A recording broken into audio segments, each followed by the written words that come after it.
This video continues with 180. Chapter 180, Finite vs Infinite, Kuroko no Basket, Simulating to Invincibility. 180, Chapter 180, Finite vs Infinite. What Yuuto truly wanted to correct was the entire concept of off-ball screens. Throughout the long history of basketball, this tactic has passed through the hands of countless world-class coaches, spawning numerous variations. Coaches, working with what they had, figured out many tactical schemes based on their lineups, but they all reached the same goal. The tactical objective of off-ball screens has always been to create shooting opportunities for the shooter. Yuuto's entire brain was spinning at high speed right now. So-called basketball IQ can actually be understood as the thinking speed of an academic genius.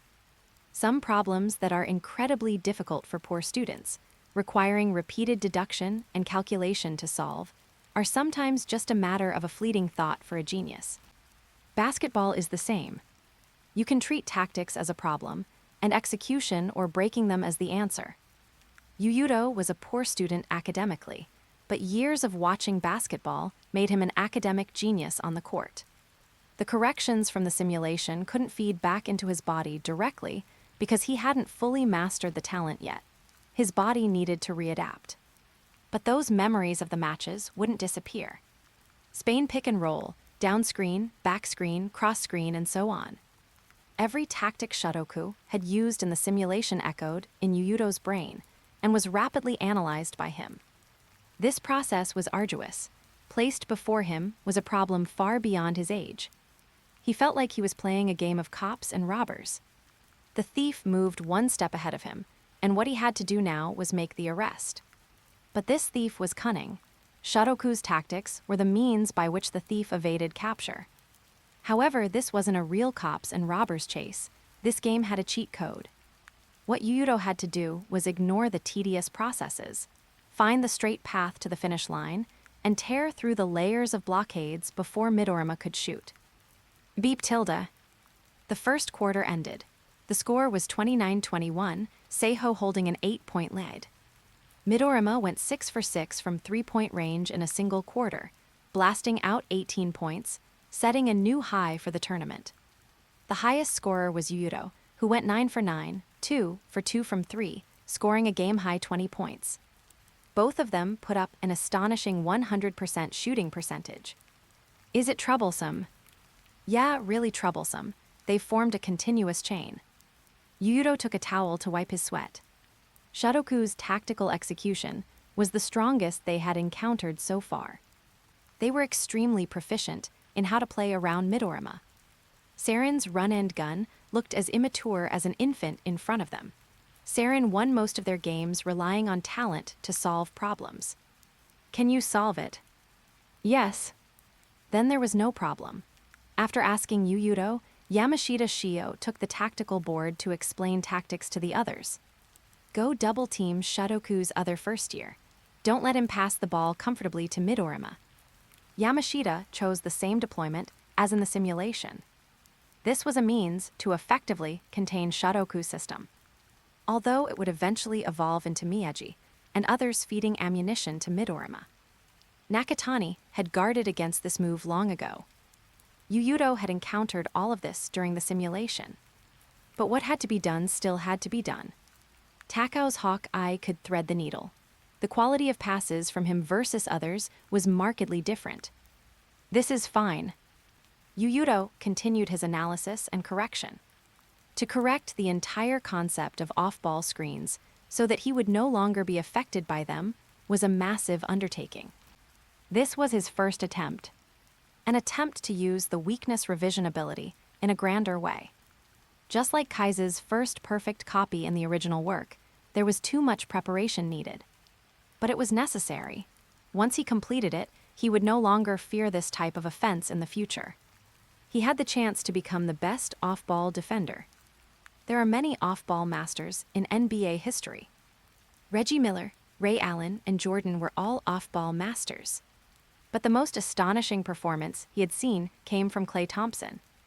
On December 6, 2016, in a game between the Golden State Warriors and the Pacers, text says Kings, but historically it was Pacers. Klay Thompson scored an astonishing 60 points. But the freakish part wasn't that he scored 60 points. It was the premise under which he scored them. He touched the ball only 52 times in the entire game, dribbled 11 times, and possessed the ball for an incredible 90 seconds. A player scored 60 points in a game, yet only held the ball for 90 seconds. This meant that throughout the game, his opponents couldn't do anything about his off-ball movement. They couldn't guard him no matter what. And Midorima. Putting aside that opening challenge against Yuuto, his subsequent possession times never exceeded 2 seconds. Catch and shoot and score. If he wasn't stopped, he might score over 60 points in this game. On the other side, Masaki Nakatani was also making urgent deployments. So far, they had actually deviated from the game rhythm most favorable to them. That Seiho number 10 was using unreasonable individual ability to constantly pressure them. Under this immense pressure, Shotoku was forced to act early. Nakatani could only hope the team could hold on a bit longer, because their tactics weren't infinite. They couldn't evolve infinitely like Seiho's monster. This was Finite vs Infinite. From the start, they were at a disadvantage. Taiko, they might implement a double team on you in the second quarter. Don't hesitate, be decisive in passing. Whoever receives the ball must pay attention to Midorima's position at all times. If an opportunity arises, shoot it yourself, score yourself. He said a lot, spilling words freely, and finally added a sentence. Remember this, all of you. We are Shotoku, we are kings. Now, go beat those rich boys from the north for me. Seiho was a proper aristocratic school. Shotoku fans always liked to use rich boys to mock Seiho for not knowing how to play ball. The second quarter began. Seiho's possession. Right off the bat, Yuuto killed his way under Shotoku's basket. Under the double team of Midorima and Atsubo, he twisted his body like a pretzel. When squeezed by opponents leaving almost no space, he stubbornly sent the ball into the net. Yuuto, his 22nd point of the game. Incredible. He's practically challenging the limits of human flexibility. The Tokyo crowd had goosebumps, including the TV commentators. A performance maximizing individual heroism, shattering Shotoku's layered defense time and time again. This was the most astonishing individual performance in the Nationals so far. But playing like this, won't he get tired? Of course he'll get tired, but Yuuto won't play like this forever. He must be preparing something. Yuuto's stamina was among the best Kuroko had seen. Just focusing on offense or defense wasn't much pressure for him. But full offense and full defense, even Yuuto couldn't afford that consumption. Usually by this time, Yuuto would have over 5 assists, but today he had none. Kuroko didn't know what Yuuto was preparing, but he was certain Yuuto wouldn't keep playing like this.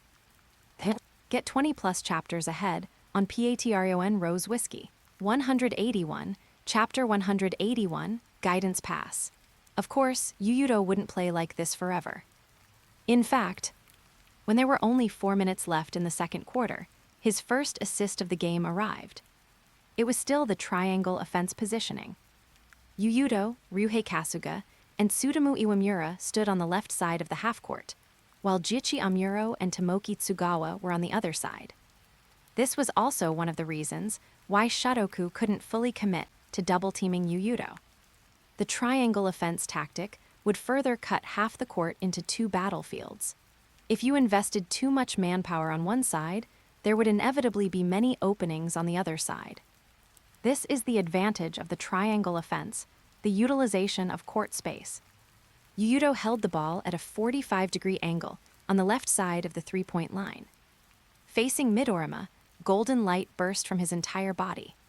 Kazunari Takao arrived to double-team immediately.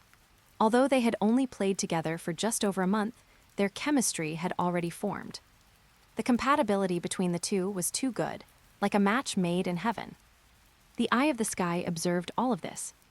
At this moment, Yuuto felt as if his eyes were projecting over the court, and the movements of everyone on the court were under his observation. Then, his eyes and brain processed the physical data changes of the other 9 people, Shotoku's and Seiho's. Through these data changes, Combined with over 10 minutes of weakness revision, a broad, clear path was finally constructed in Yuuto's brain. Golden light shone throughout the arena as Midorima and Teiko joined forces to resist.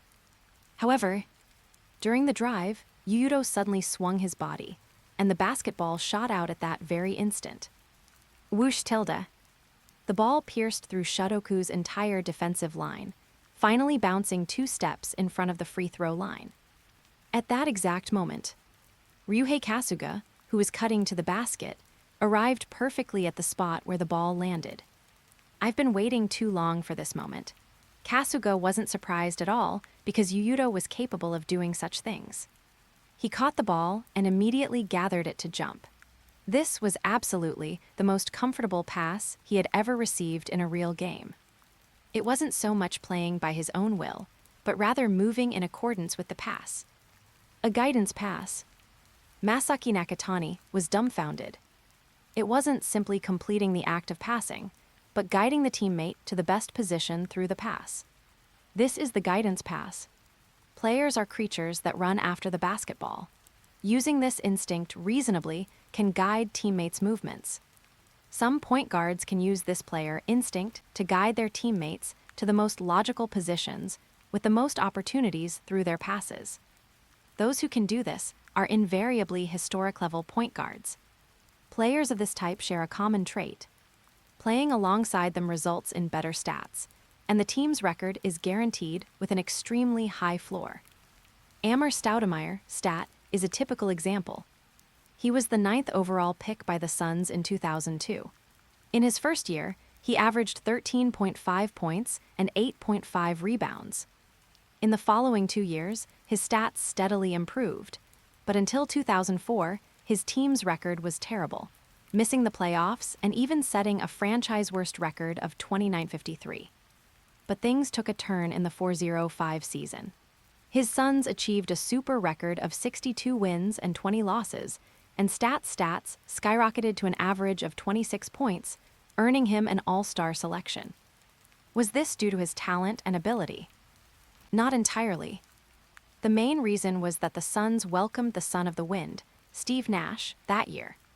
Similar examples include CP3 and DeAndre Jordan during the Clippers era, and CP3, Harden, and Capela during the Rockets era.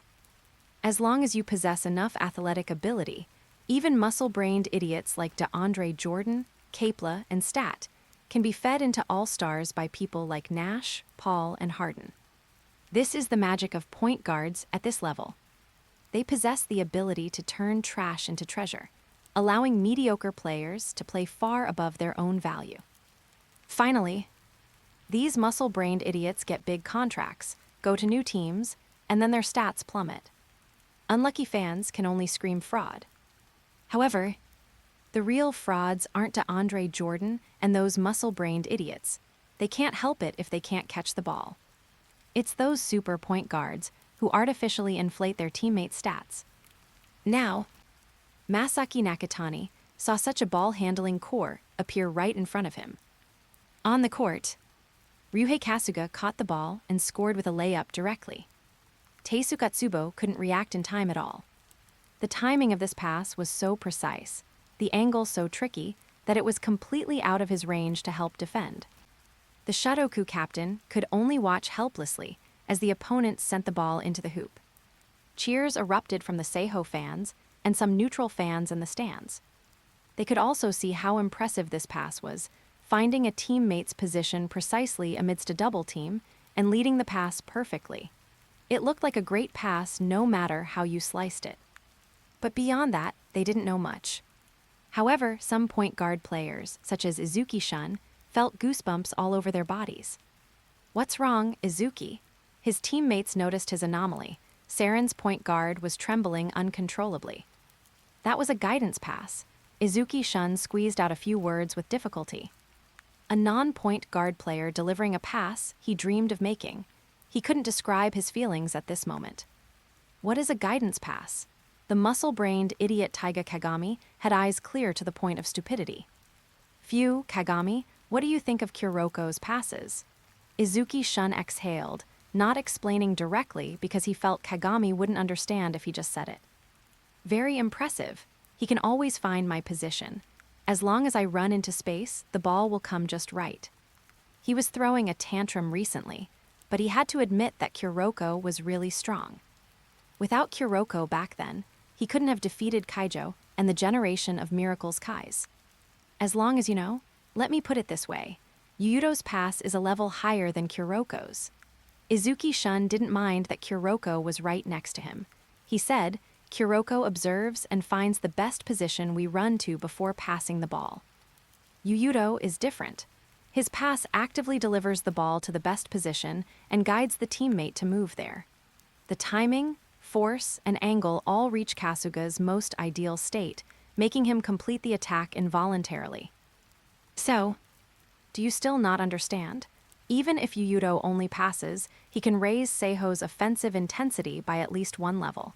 Even the king, Shotoku, can't defend against it. Kagami understood now. He didn't know the overly complex stuff, but the phrase even Shotoku can't defend against it let him know the gold standard of this pass.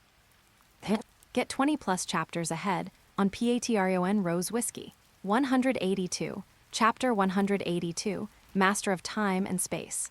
Yuuto's performance had only just begun.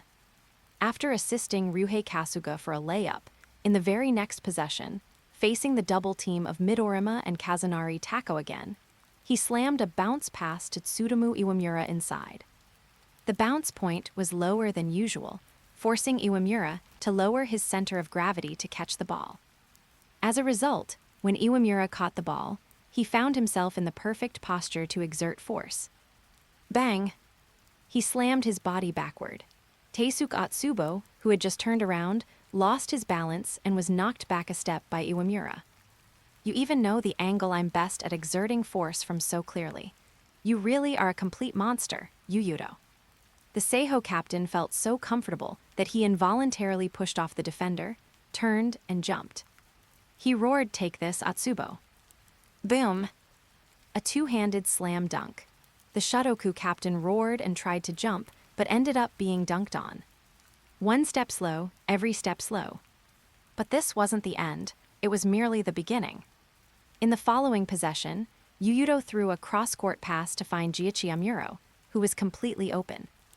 At that moment, Shinsuke Kimura's attention was on Yuuto's side of the court, never expecting Yuuto to suddenly transfer the ball to the other side with such a wide range.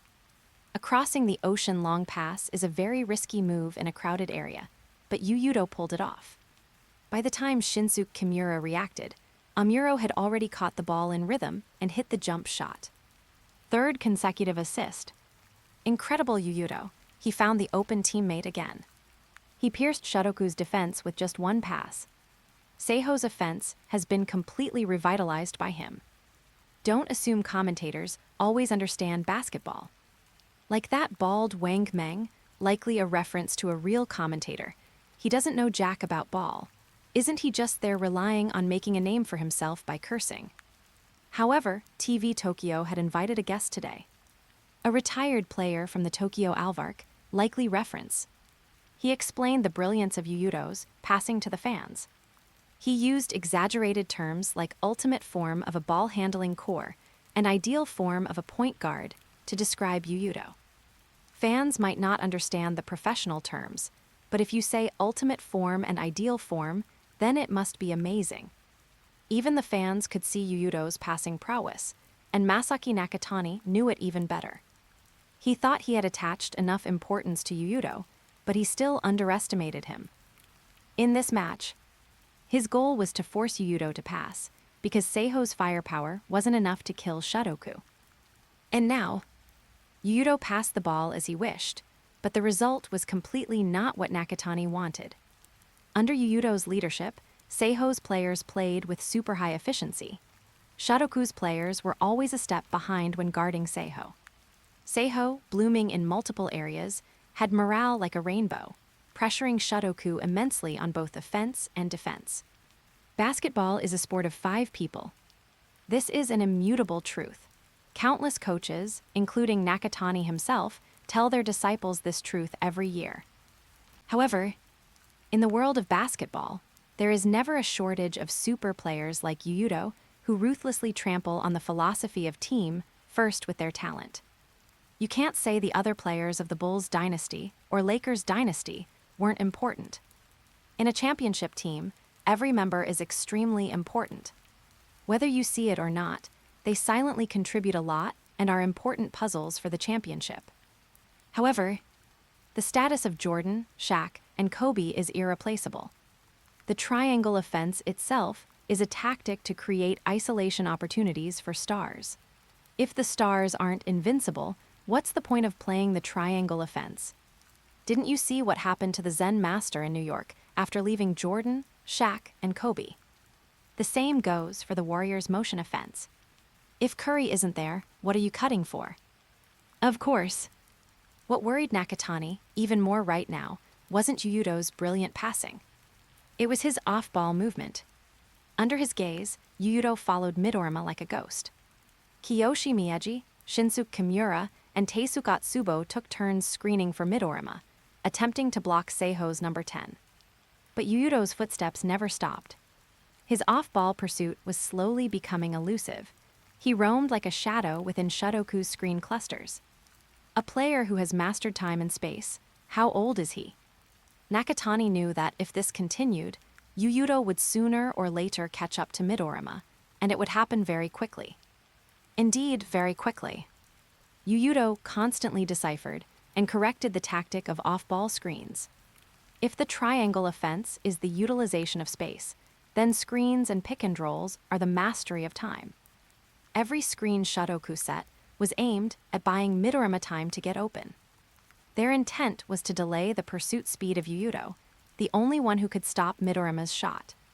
Yuuto discovered that correcting the entire concept of off-ball screens was truly too difficult, perhaps even impossible. So he thought of another way. Focus on correcting Midorima. No matter what, Shotoku's goal was to create shooting space for Midorima. Then what he needed to do was completely correct Shintaro Midorima's off-ball movement itself. Shotoku's offensive possession. Midorima continued to take Yuuto on a tour of the garden. Starting from the right three-point line, accelerating and cutting inside. During this process, Kiyoshi Mieji, Shinsuke Kimura, and Teisuke Tsubo appeared one after another. It gave Yuuto the feeling of shuttling through a dense forest chasing prey. Corner. The eye of the sky remained locked on Midorima. Through the changes in the opponent's leg data, Yuuto judged his chosen shooting spot. Then, screech. Yuuto slammed his right foot onto the floor. With a directional change, he shook off Atsubo in front of him and charged straight for the corner of the three-point line. During the entire process, he didn't even glance at the Shotoku players. Almost simultaneously, Kazunari Tako passed the ball, finding Midorima through the cracks in Seiho's tight defense. In the eyes of the audience, this was undoubtedly a superb pass. Shotoku had welcomed a genius point guard. Although not as stunning as Yuuto's guidance passes, it wasn't a pass any Tom, D**K, or Harry could make. But he saw through it, that guy Yuuto. Aomine's attention wasn't on the basketball, nor even on Midorima. His gaze was fixed on Yuuto. Seiho's number 10 turned into a black light shuttling through, as if racing against the basketball. The ball still went in, even though Yuuto had already sealed off Midorima's face. But the generation of Miracle's shooter wouldn't let this level of interference affect his shot. The basketball swished through the net, falling heavily to the floor. If I had the high-speed jumping talent, I would have blocked that shot, Yuuto thought silently. But it didn't matter. Next time, I will shut you down completely, Midorima. He looked straight at Midorima, a flash of scarlet light passing through his eyes. The next second, a ferocious Tyrannosaurus wildness spread from his body across the entire court. Get 20+ chapters ahead on Patreon Rose Whiskey. 183, Chapter 183, another kind of absolute prediction. Next time, I will completely shut you down, Midorima. Yuuto dropped these words and walked leisurely across half-court. Bluffing. No. Midorima didn't feel he understood Yuuto well enough, but he knew clearly that Yuuto wasn't the type of person who liked to bluff. Shotoku's off-ball screen tactic had likely already been corrected by him. Little did he know, Yuuto skipped that troublesome option and chose to solve the problem at the source, Midorima. Beep tilde. The second quarter ended. Seiho scored a high 30 points in a single quarter, leading Shotoku 59-48 by 11 points at halftime. Shotoku ultimately failed to keep the deficit in single digits.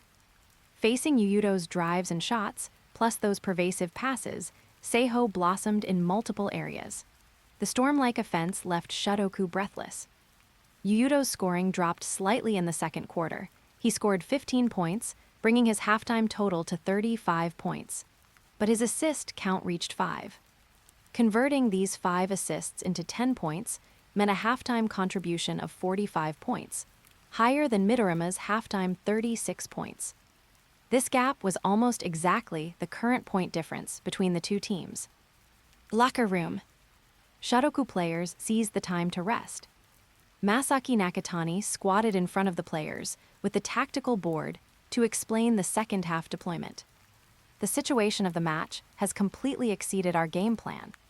Trailing by double digits at halftime isn't the result I wanted, but since it happened, we can only accept it. We won't change centering our scoring around Midorima, but we need to enter the next phase. Midorima scored a game-high, second-high, 36 points in the first half. It couldn't be said that Shotoku's offensive strategy failed. The reason they trailed by so much was entirely because they couldn't stop Seiho's number 10. Under Yuuto's leadership, Seiho achieved an overall shooting percentage of 90% in the second quarter. This was why Shotoku trailed by double digits. Nakatani hadn't expected Yuuto to evolve to this extent after not seeing him for a year. On offense, he mastered space. On defense, he seized time. He interpreted for everyone what it meant to be a two-way player. But he wouldn't give up easily, firmly believing that the power of the team surpasses the individual. Trust our preparation, trust the teammates beside you. Our preparation for this match definitely exceeds those rich boys from Seiho. We will win. That's right. Their preparation for the match absolutely surpassed Seiho High School.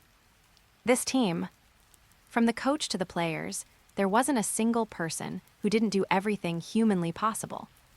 Midorima acknowledged everyone in Shotoku from the bottom of his heart. He was genuinely happy to have come to such a team. Halftime lasted over 10 minutes. After Nakatani finished speaking, he handed the time over to the players themselves. Midorima subconsciously grabbed today's Cancer lucky item, the ruler, discovering 3 tiny cracks on it that were hard to see with the naked eye, probably caused by an accidental collision. The second half began. Still Seiho's possession. Right away, Yuuto held the ball facing Midorima directly. Kazunari Tak assisted from the side as always. However, the moment Yuuto moved, the data changes in Takao's body told Yuuto that Takao was guarding against his pass. You're still too naive. Yuuto turned into a golden light and charged straight into the Shotoku paint. No pass, he chose to attack himself. Damn it, was I completely seen through? Takao gritted his teeth. It was too late to chase. He could only watch helplessly as Yuuto, staring down Midorima, scored with a mirage shot. 13-point gap. It's almost like a Kashikan, another kind of absolute prediction. Mom felt a stormy wave in her heart. Perhaps. This wasn't the true Emperor Eye. Yuuto couldn't make absolute predictions like Akashi. But now, he possessed absolute suppression against players other than Akashi, who possessed the Emperor Eye. How did he do it? She thought of Yuuto's wide field of vision with no blind spots, and she thought of his ability to see through the specific data of players' bodies. Wait, body data. Could it be? What's wrong, Satsuki? I think I know how Yu predicts the actions of opponents and teammates so precisely. Wide field of vision without blind spots, the ability to see changes in player body data at all times, and finally that unreasonable correction ability. Although different from the Emperor Eye, seeing the future directly. Yuuto could know the opponent's high probability next move through data, and with timely correction after failure, achieve complete defensive and offensive reading. Not as precise as the Emperor Eye, but broader than the Emperor Eye. Because Yuuto's vision covered the entire court. Can something like that really be done? Others might not be able to, but if it's Yuuto, it's entirely possible. Riko Ada was worthy of being a coach with a unique eye. She suddenly recalled the last match against Seiho. In the end, it was Yuuto who reminded her that Kagami's ankle had a problem. Since Yuuto could see changes in player body data in real time, coupled with his own extreme cognitive ability. At this point, even if Yuuto did something inconceivable, Riko Ada wouldn't be too surprised. Because Yuuto's existence itself was shocking enough. On the court, Shotoku continued to use Midorima as the core, building tactics around him. But this time, it wasn't the off-ball screens of the first half. They added many variations. One had to admire Shotoku's preparation for this match. Targeting Yuuto's abilities, they researched several cracking methods. Kiyoshi Miyagi set a high screen for Midorima. The latter moved laterally and took a handoff pass from Kazunari Tako. And he calmly dribbled one step around Tako's back, using his teammate as the best obstacle to block Seiho's pursuit. Thus, a not-so-great opportunity lay before Midorima. For most three-point shooters, even national-level shooters like Junpei Hyuga, this wouldn't be considered a great opportunity. But for Midorima, it was completely sufficient. He only needed a release time as short as a single breath to score. However, Yuuto didn't even give Midorima that chance to breathe. Under Shinsuke Kimura's gaze, Yuuto in front of him suddenly dissipated like a bubble. By the time he spotted Yuuto's figure again, the opponent had appeared on his other side, killing his way toward Midorima's position like a ghost. Phantom step, dreamlike bubble. He can do it even off-ball. Kimura felt a chill in his heart and hurriedly warned, "Watch out, Midorima." Screech tilde. Sneakers rubbed against the floor, making a piercing sound. Almost the instant Midorima gathered the ball to jump, Yuuto flashed into existence. I said, "Next time I will completely shut you down." Smack tilde. Yuuto extended his hand like lightning for a swipe. Before Midorima could make any further moves, he felt his hands go empty. The basketball had left his control. And I keep my word. As soon as the words fell, Yuuto exploded with speed, snatching the ball and sprinting toward the front court. Seeing this scene, even Midorima could no longer remain calm. He gritted his teeth hard and chased after that black figure. But 3 seconds later, he suddenly felt his feet slip. His body completely lost its center of gravity, and he fell heavily to the floor. Beside him, Yuuto, radiating golden light, swept past at extreme speed, ending the possession with a tomahawk dunk. Get 20-plus chapters ahead on Patreon Rose Whiskey. 184, Chapter 184, Demon Mode Reappears. Shooting, dribbling, all actions are intercepted in an instant. Even the generation of Miracles Shintaro Midorima can't move. It's almost like facing Akashi. Kyoto, Rakuzen High School. Akashi and his team members were watching the live broadcast of this match on TV. Seeing Midorima defended by Yuuto to the point where he couldn't even dribble, their faces became exceptionally solemn. "It's not the Emperor Eye, but it's close," Akashi said in his usual tone, as if nothing could ever ruffle him. He wasn't yet aware that Yuuto's eyes could see real-time changes in players' data. He only knew that Yuuto read the opponent's next move through monster-like basketball IQ. But simple defensive reading couldn't go this far without absolute confidence in his judgment. There are factors involved that even the Emperor Eye cannot see. Akashi wasn't sure of the specifics yet. If possible, he planned to call Mommy Satsuki to ask. This was the primary personality, Akashi. If it were the secondary personality, Akashi, he would probably be saying that the Emperor Eye is absolute or something similar. Whatever your eyes can do, my Emperor Eye is #1 in the world. In fact, the secondary personality, Akashi hiding inside the body, did snort coldly. Regardless of how he does it, what the Emperor Eye sees is definitely further and deeper than him. He was just short of saying the Emperor Eye was invincible. The primary personality, Akashi, smiled slightly and didn't respond. Even that Shintaro Midorima is being beaten like this. This is Seiho, this is the strength of the Lion King. The Seirin members found it hard to calm down. They thought they had already witnessed Yuuto's strength, but in the end, they discovered that the Yuuto who crushed them back then still wasn't going all out. This blow was immense. Of course, compared to them, Midorima felt even more dejected right now. He sat expressionlessly on the floor, gasping for large mouthfuls of air. Thoughts like, even with those guys at Teiko, we couldn't win. Now that it's just me, losing is only natural even appeared in his mind. But such thoughts were immediately dispelled. Physically dispelled. Stand up, Shin-chan. Kazunari Tako approached carefully, his voice incredibly soft. He had faced Teiko in junior high, and they lost that match miserably. Tako's pride and confidence were ruthlessly destroyed, and the feeling remained unforgettable. So, he reached out his hand to Midorima, as if treating a precious, fragile item. But, smack, Kiyoshi Miyaji passed by and mercilessly slapped the back of Midorima's head. He said viciously, "How long do you plan to sit there? I'll smash your glasses." Midorima's pupils instantly dilated. No one had ever dared to treat him like this. Even the strict Nakatani would give him special privileges.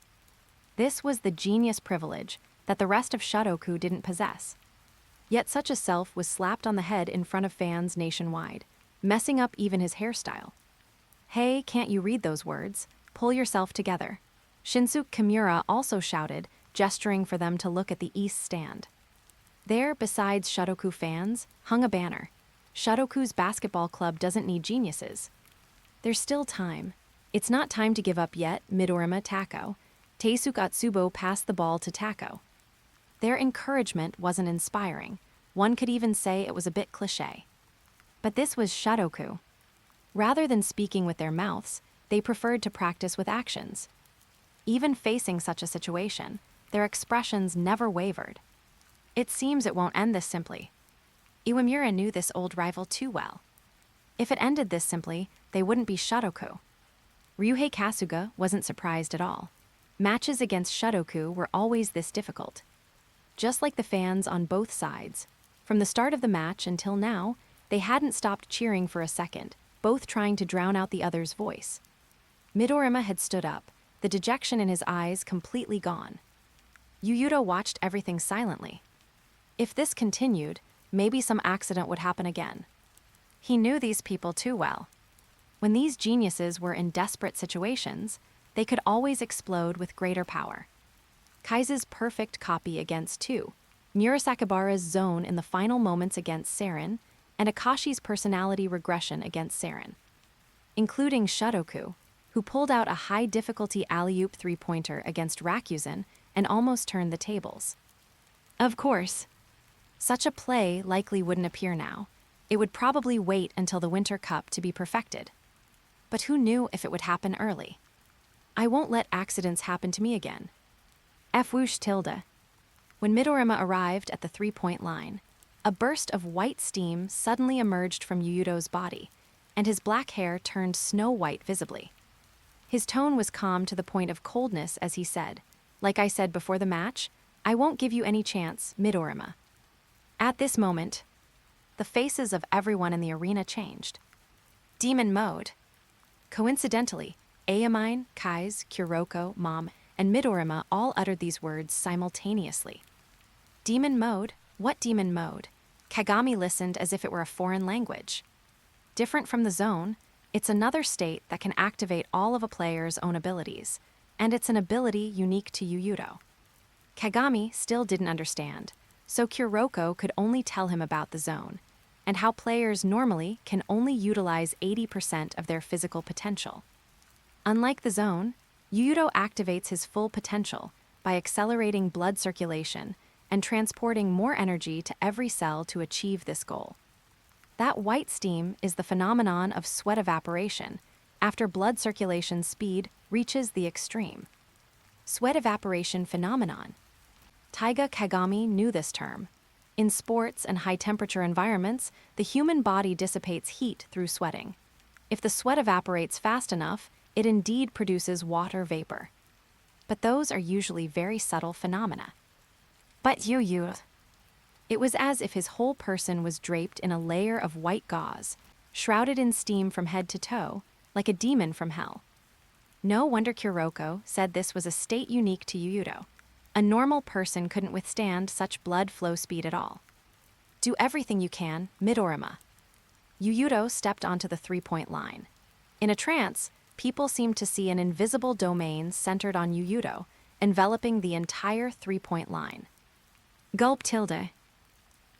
Get 20-plus chapters ahead on Patreon Rose Whiskey. 185. Chapter 185. Oppression. A super-large defensive area, enough to cover the entire three-point line except for the two corners. Even if Midorima retreated near half-court, it would be useless because Yuuto could see through Kazunari Tako. Unless he pushed directly into the other half of the court to avoid Yuuto's defensive coverage. But if he did that, Shotoku would commit a backcourt violation. As for behind him, he left it to the other trusted teammates of Seiho. Demon mode at a time like this. That guy plans to crush Shotoku in one breath and not give Midorima a single chance. Aomine's hoarse voice carried a hint of worry for his old teammate. HMPH, mechanical basketball is as boring as ever. In that case, Shotoku will lose. Aomine spoke decisively. As the only two players who could actively activate Zone and Demon mode, Yuuto, he understood better than anyone how massive the boost from that 20% was. At their level, every 1% improvement brings a qualitative change. Unless Midorima also entered the zone, Shotoku would lose any possibility of winning. Dai-chan, can the speed of human blood flow really create that kind of phenomenon? Mommy's eyes were fixed on Yuuto. He was hidden in the hazy white steam, mysterious and carrying unparalleled oppression. Who knows, I can't do it anyway. Aomine understood the zone, but knew nothing about demon mode. Entering the zone required sufficient talent, absolute love, years of training, and an extremely hard-to-find trigger. Demon mode didn't seem to need so many complex conditions. He recalled the contest with Yuuto last year. Yuuto gave him the feeling that he was angry to the extreme, and then he just exploded. If the trigger for entering demon mode was anger, with that guy Yuuto's temper, he could enter demon mode anytime, anywhere. Then, through correction, remove those excess emotions. Fwoosh tilde.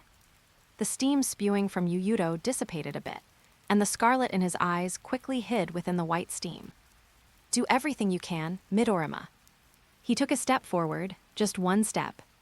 But that sense of oppression swept through everyone in Shotoku through the air, including Midorima. What demon mode? From that position, it must be possible. Tako didn't believe that a person could really achieve such a level.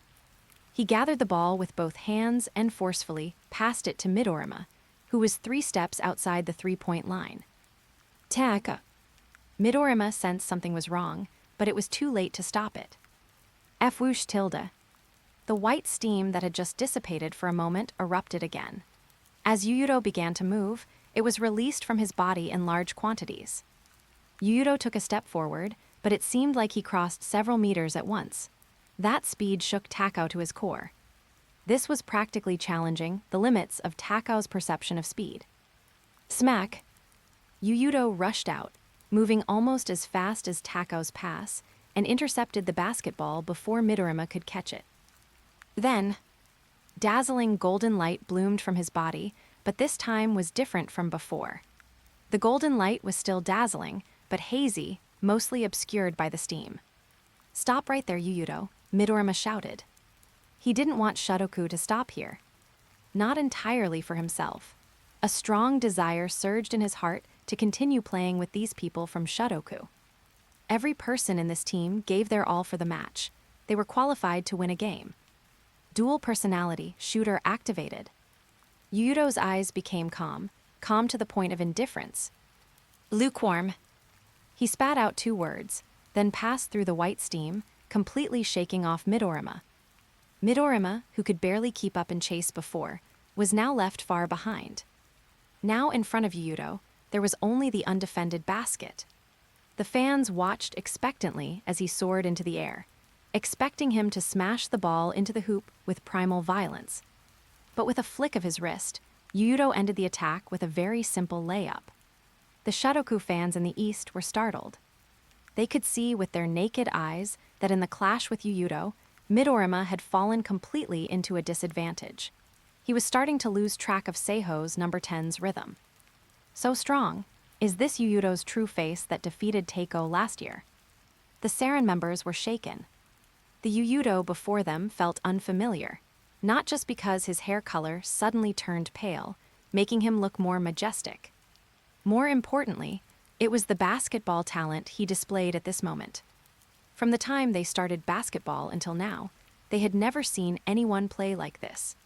Tako's pass was intercepted just like that. At the time, Midorima was standing at least 4 meters away from Yuuto. Except for the zone, nothing can contend with demon mode. Kai's Ryota watched his old teammate being easily defeated, deeply touched. His basketball idol used to be Aomine, but after that match, he had another idol. Yuuto became the opponent he wanted to defeat the most now. This genius who walked out of the countryside had too many things worth learning from. However, this state can't last too long. Even with Yu's stamina, he lasted 10 minutes last year, but he collapsed from exhaustion afterward. Demon Mode's weakness was actually obvious. Overly strong aggressive desire once made Yuuto commit violent acts like smashing the ball into someone's face on the court. Fortunately, his correction could make up for this shortcoming, but the excessively fast blood flow would accelerate his stamina consumption. Even a stamina monster like Yuuto had a limit. It's enough. This Yuuto only needs a few minutes to widen the gap to a degree Shotoku can't accept. Aomine simulated a one-on-one with Yuuto in his brain. Then he found out. He couldn't simulate a result at all. The opponent's insight was much stronger than a year ago, and his actions couldn't be predicted. Because Aomine always played by feel, not knowing what his next move would be, that was his advantage. On the court, Yuuto, having completed the score, stood in the front court without retreating. He stood near the free throw line. An invisible aura spread, making Teisuke Atsubo struggle to even inbound the ball. It was as if the entire court was under Yuuto's control. Cold sweat trickled down Atsubo's forehead. Unknowingly, he stood there for several seconds without realizing it. Masaki Nakatani reacted quickly and called a timeout immediately. Otherwise, in another second or two, they would have committed a 5-second violation. Shotoku escaped a disaster. Back on the bench, Atsubo realized it belatedly. He was actually intimidated by the opponent to the point where he couldn't even pass the ball. A humiliation. Atsubo clenched his fist hard, nails digging deep into his skin without him knowing. Could he be blamed? Nakatani didn't think so. He just hadn't expected the pressure the opponent exerted on Shotoku to be so immense. Get 20+ chapters ahead on Patreon Rose Whiskey. 186, Chapter 186, Collapse in 1 quarter. Shotoku's bench was very quiet. Masaki Nakatani had anticipated such a scene, but he had held onto a sliver of luck in his heart. Perhaps Yuuto couldn't enter demon mode at will. But the facts told him that as long as Yuuto wanted to, he could turn into that white-haired demon at any time. Having led Shotoku for so many years, this was only the second time he was suppressed to the point where he needed a timeout just to inbound the ball. This was the team he built himself, every player handpicked from thousands. Tens of seconds of timeout passed. Shotoku still successfully inbounded the ball. Kazunari Tako dribbled past half-court, naturally wanting to find Midorima. But just then, he happened to meet Yuuto's sweeping gaze. He uncontrollably made eye contact. What kind of look was that? Tako couldn't describe it, but he completely dispelled the intention of giving the ball to Midorima. Shotoku is finished. They've already started to feel fear in their hearts. Shotoku's only chance of winning lay with Midorima, but now Tako didn't even dare to pass the ball to him. This was suicide. The ball went to Teisuke Atsubo. The Seiho captain was in great form, pushing his opponent far away from the paint. Atsubo had no choice but to pass the ball back to Kiyoshi Miyaji. who was forced to shoot under Ryuhei Kasuga's tight defense. Seiho secured the defensive rebound and gave it to Yuuto. Smack! Yuuto grabbed the ball tightly with his back to the hoop. In front of him was Midorima, rushing towards him at full speed. F-whoosh tilde. White steam erupted again, and then Yuuto turned into a human sun and charged out. But this sun flickered left and right, constantly changing. Midorima only lasted 2 seconds before discovering that the Yuuto on his right dissipated like a cloud of foam. He hurriedly turned his head, only to see Yuuto's figure appear on his other side without warning. One acceleration. He pierced through Midorima's defense again and charged forward. People were horrified again. This was Shintaro Midorima, the strongest shooter of the generation of miracles. Yet his defense was torn apart so easily, there was no difference from the opponents defeated by Yuuto before. Damn monster! Masaki Nakatani couldn't sit still anymore. He stood up and shouted from the sideline. Stop him at all costs. The at all cost he spoke of was truly at all costs. 2 seconds was enough for players of Shotoku's level to get back on defense. Hearing this, Kiyoshi Miyaji, Kazunari Tako, and Shinsuke Kimura immediately converged rapidly towards Yuuto. A 3-man encirclement. More than that, count Midorima who was passed. This is a 4-man encirclement. If Teisuke Atsubo hadn't run slowly, it might have been a 5-man encirclement. Izuki Shun and the others were dumbfounded. As a player, being able to force a team like Shotoku to this extent was something to be proud of even in death. The Eye of the Sky watched the entire court, eyes filled with unshakable absolute confidence. A 3-man encirclement wasn't impossible to break through by force, but there was no need. As Yuuto advanced, just as the 3-man encirclement was about to form, his pupils suddenly dilated. The next second, whoosh! While invisible to Kiyoshi Miyaji, the basketball flew through a gap in the 3-man trap toward the free throw line. Even Kazunari Tako barely saw Yuuto's passing motion, but he was completely too late to react. Smack! Tomoki Tsugawa, who was following up, caught the ball and seamlessly drove into the paint for a layup, scoring 2 more points. Is there anyone to stop him? In the East Stand, Shotoku fans let out despairing cries. The point difference between Shotoku and Seiho was rapidly approaching 20 points. If this continued, it was possible that by the end of the 3rd quarter, Shotoku would be trailing by nearly 30 points. This was the rhythm of a typical 1-quarter collapse. Sudden changes like this happen in many basketball games, but it shouldn't have appeared in this duel between king and king. This should have been an evenly matched contest, not one where Seiho suddenly exerted force and took the game away. Their Shotoku wasn't such a fragile team, but reality was just that cruel. Except for the zone, nothing can contend with the demon mode Yuuto. Akashi also sighed with emotion. This time, the secondary personality fell silent. He already had certain ideas about entering the zone in his mind, but he hadn't tested them yet. Seijuro. Although it was strange to call his own name, the secondary personality Akashi could only address himself this way now. What is it? After the game later, give the body to me, just for 1 hour. Is okay. Akashi didn't refuse, nor did he ask why. He agreed very straightforwardly. He didn't mind that another self existed within his body. On the contrary, he was quite satisfied with this fracture, because sometimes he could talk to himself and say things he couldn't say to his father. Don't you want to know what I want to do? You are me and I am you. I'll know even if you don't say it. HMPH. The secondary personality, Akashi stopped speaking and continued observing the match on the court. Yuuto, Midorima's expression was no longer composed. He gritted his teeth hard. Even he couldn't help but uncontrollably think about the power of the zone. Knowing clearly that doing so was wrong, he just couldn't help thinking about it. You know perfectly well that the current you cannot walk through that door. Entering the zone for the first time is the easiest. But if one knows of the zone's existence in advance, especially in a desperate situation, it becomes another matter entirely. Dai-chan, what is needed to enter the zone? Mom was curious. Aomine touched his head and thought before saying, love, hard training, talent, and a trigger to enter. Is that so? It sounds like little Midorima fits the conditions perfectly. Is he just missing the trigger you mentioned? It's not that simple. Aomine shook his head.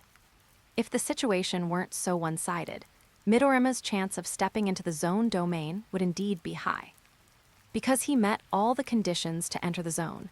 He only needed to find that trigger, and stepping into the zone would happen naturally. The zone is something that the more you crave it, the farther it is from you. Aomine looked at the distressed Midorima and said, that guy Midorima, he's being forced by Yuuto to constantly think about the zone. But only the zone can save him now. What do you mean? Are you trying to say Yu is doing it on purpose? Who knows what that guy is thinking inside? Although he said that, Aomine felt in his heart that Yuuto was 9 out of 10 thinking exactly that. To enter the zone, besides meeting the conditions, the most important thing is actually sufficient calmness and focus. But Yuuto. He used a massive point difference to constantly pressure Midorima, making it impossible for him to remain calm and focused. Players are creatures like that. The more they crave victory, the more they think about methods to reach victory. And the zone is undoubtedly the best shortcut. That's why I hate that guy's basketball. Letting the opponent bring out their best state and then having a manly duel, isn't that romantic? Hearing this, Mama squinted at Aomine. Satsuki, what's with that look? Nothing, Mama withdrew her gaze. For Dai-chan, fighting against the strong might be romantic, but for you, victory is his romance. Dai-chan, aren't you too childish? I'm childish. Aomine was about to vomit blood.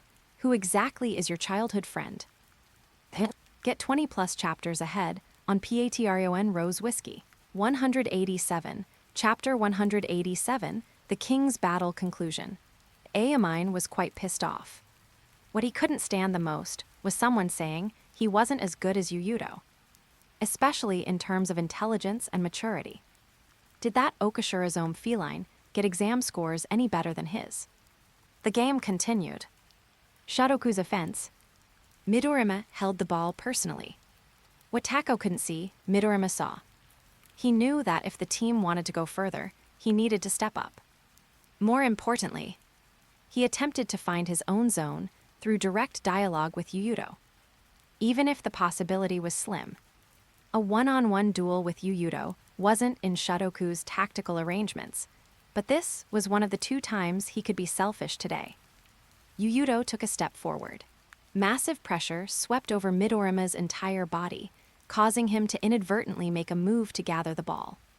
Is the pressure really this great? While Teisuke Atsubo was nearly forced into an inbound violation, Midorima was also forced by Yuuto's single step to gather the ball to protect possession. Doing this can indeed protect possession, but it also kills the dribble. What could Midorima do after gathering the ball? Force a pull-up shot against Yuuto's defense. Midorima quickly gave an answer. He made a passing motion, then faked a shot, intending to draw a foul while shooting. But the eye of the sky locked onto his entire body. Close to 3/4 of correction was enough to use the eye of the sky like the Emperor Eye. Yuuto's arm slid down like a scalpel.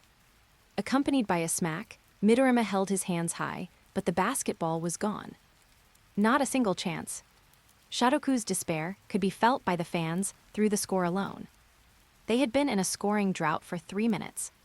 In these 3 minutes, Yuuto completely froze Midorima, continuing to widen the gap. It's over, Midorima. Fwoosh tilde. A large amount of steam erupted from Yuuto's body, followed by golden light covering him completely. He truly looked like a scorching sun breaking through the sky. No, it's not over. We haven't lost yet. Midorima screamed in his heart, turning and moving his legs to chase. But the 20% gap was fatal. No matter how hard Midorima tried, it was useless. Screech. Yuuto stopped abruptly after stepping inside the 3-point line. Core strength comparable to the uncrowned king's brute force allowed him to stop instantly. Midorima, however, because he rushed too fiercely, couldn't withstand the inertia with his body, braked forcibly, and finally fell to the ground again. Yuuto looked at him indifferently, stepped back to outside the three-point line. Gather, jump, hit. He completed this three-point shot with ease, his elegant posture making it look like shooting practice. The point difference officially widened to 22 points. Many Shotoku fans couldn't bear to watch anymore. Too strong, truly too strong. People marveled. The Lion of Okashirazome leading his team to defeat Teiko last year was absolutely no accident. He truly possessed the potential and combat power to become the strongest high school student in the nation.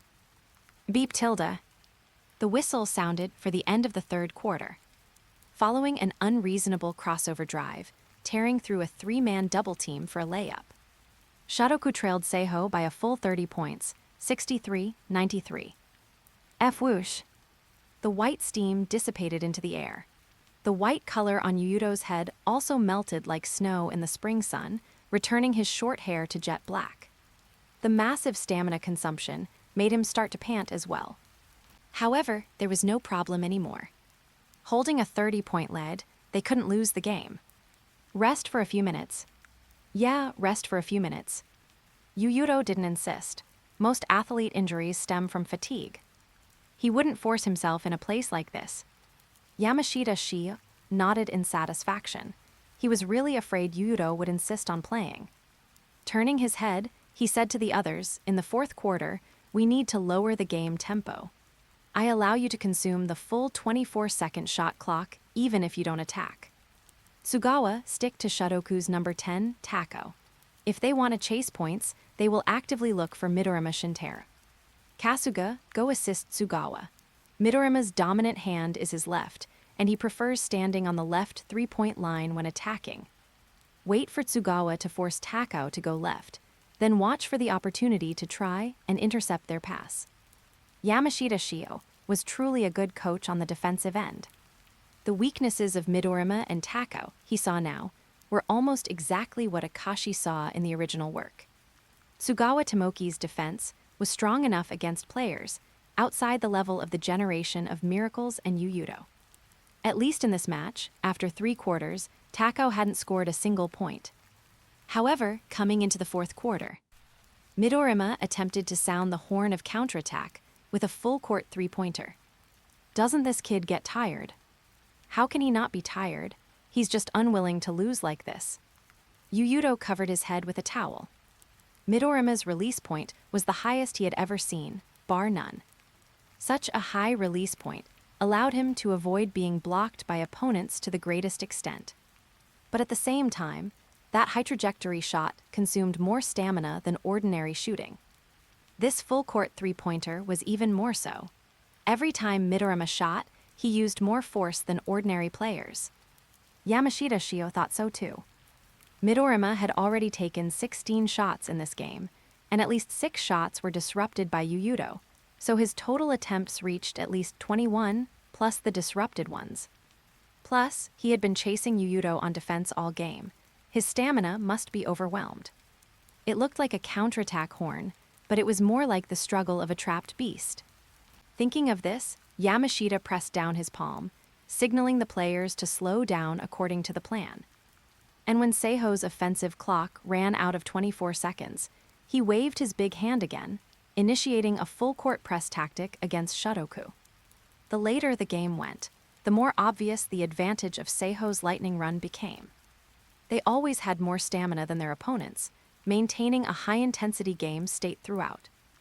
In fact, in the past years when Seiho fought Shotoku, the games Seiho won were all reversals made by exerting force in the second half.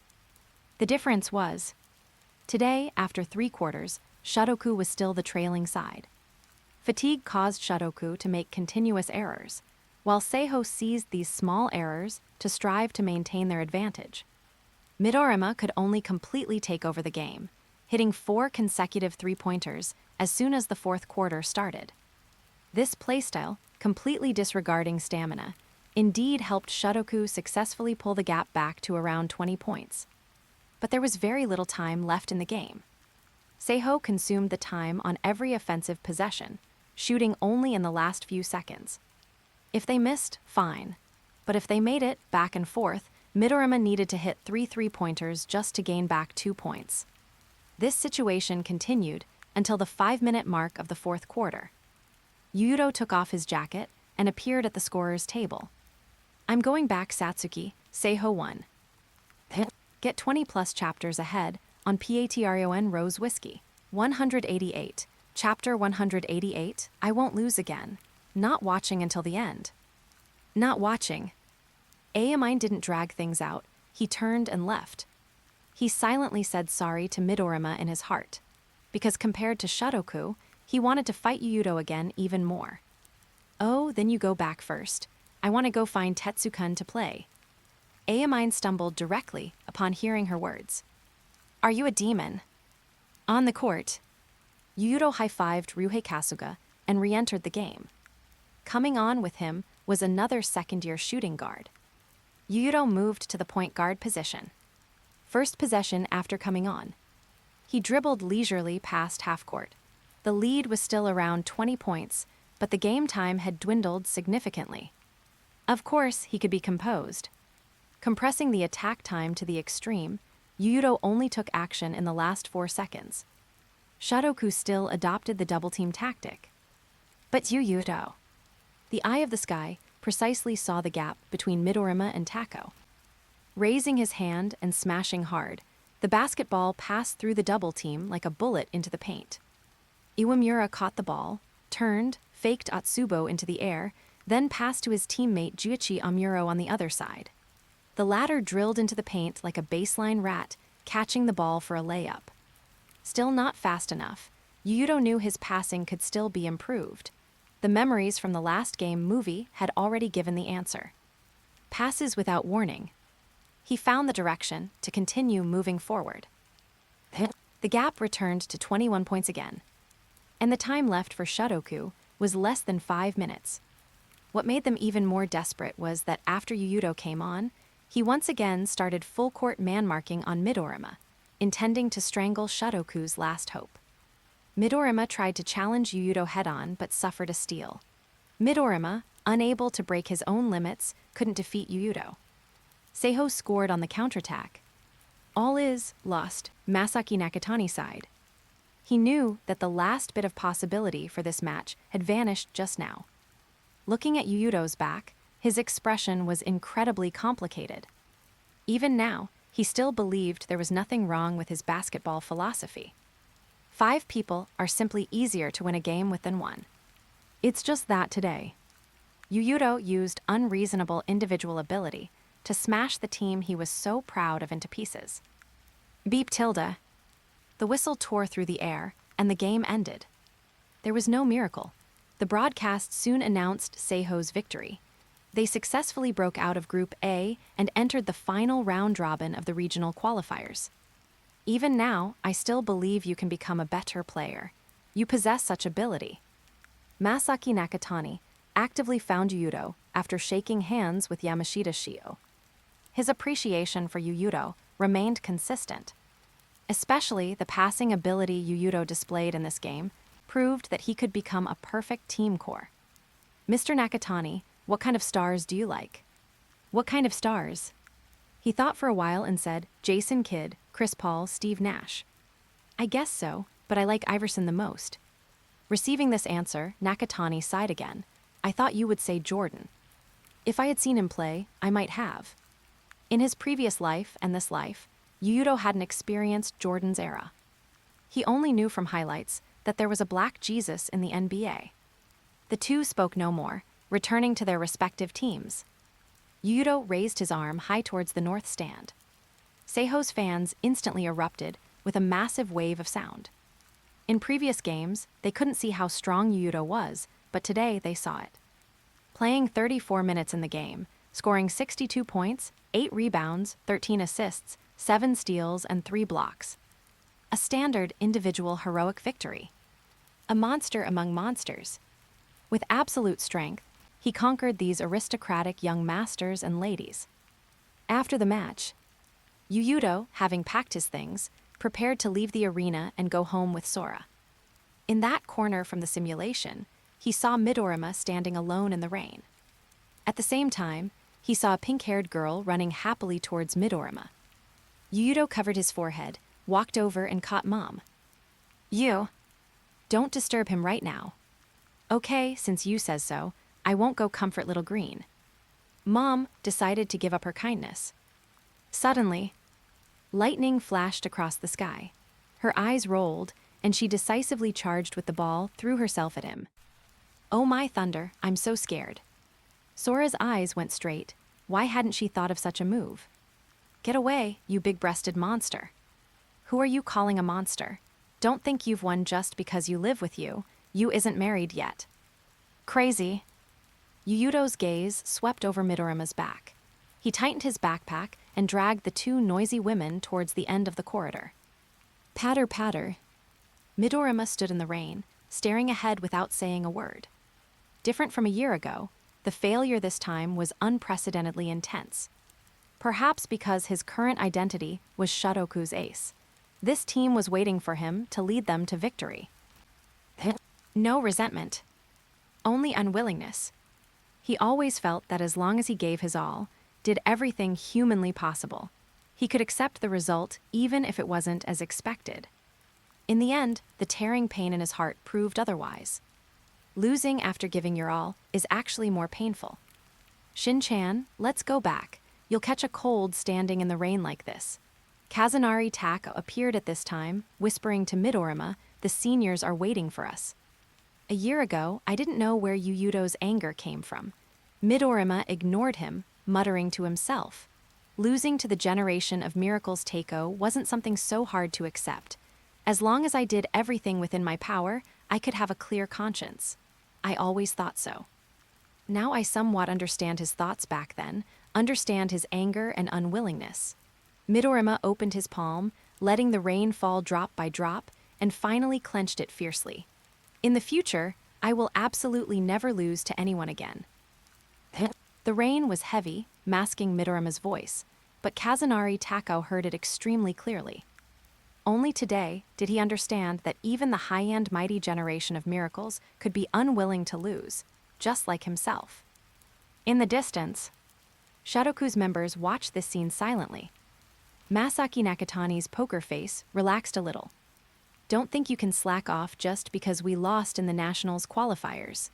During the Winter Cup, we will earn everything back."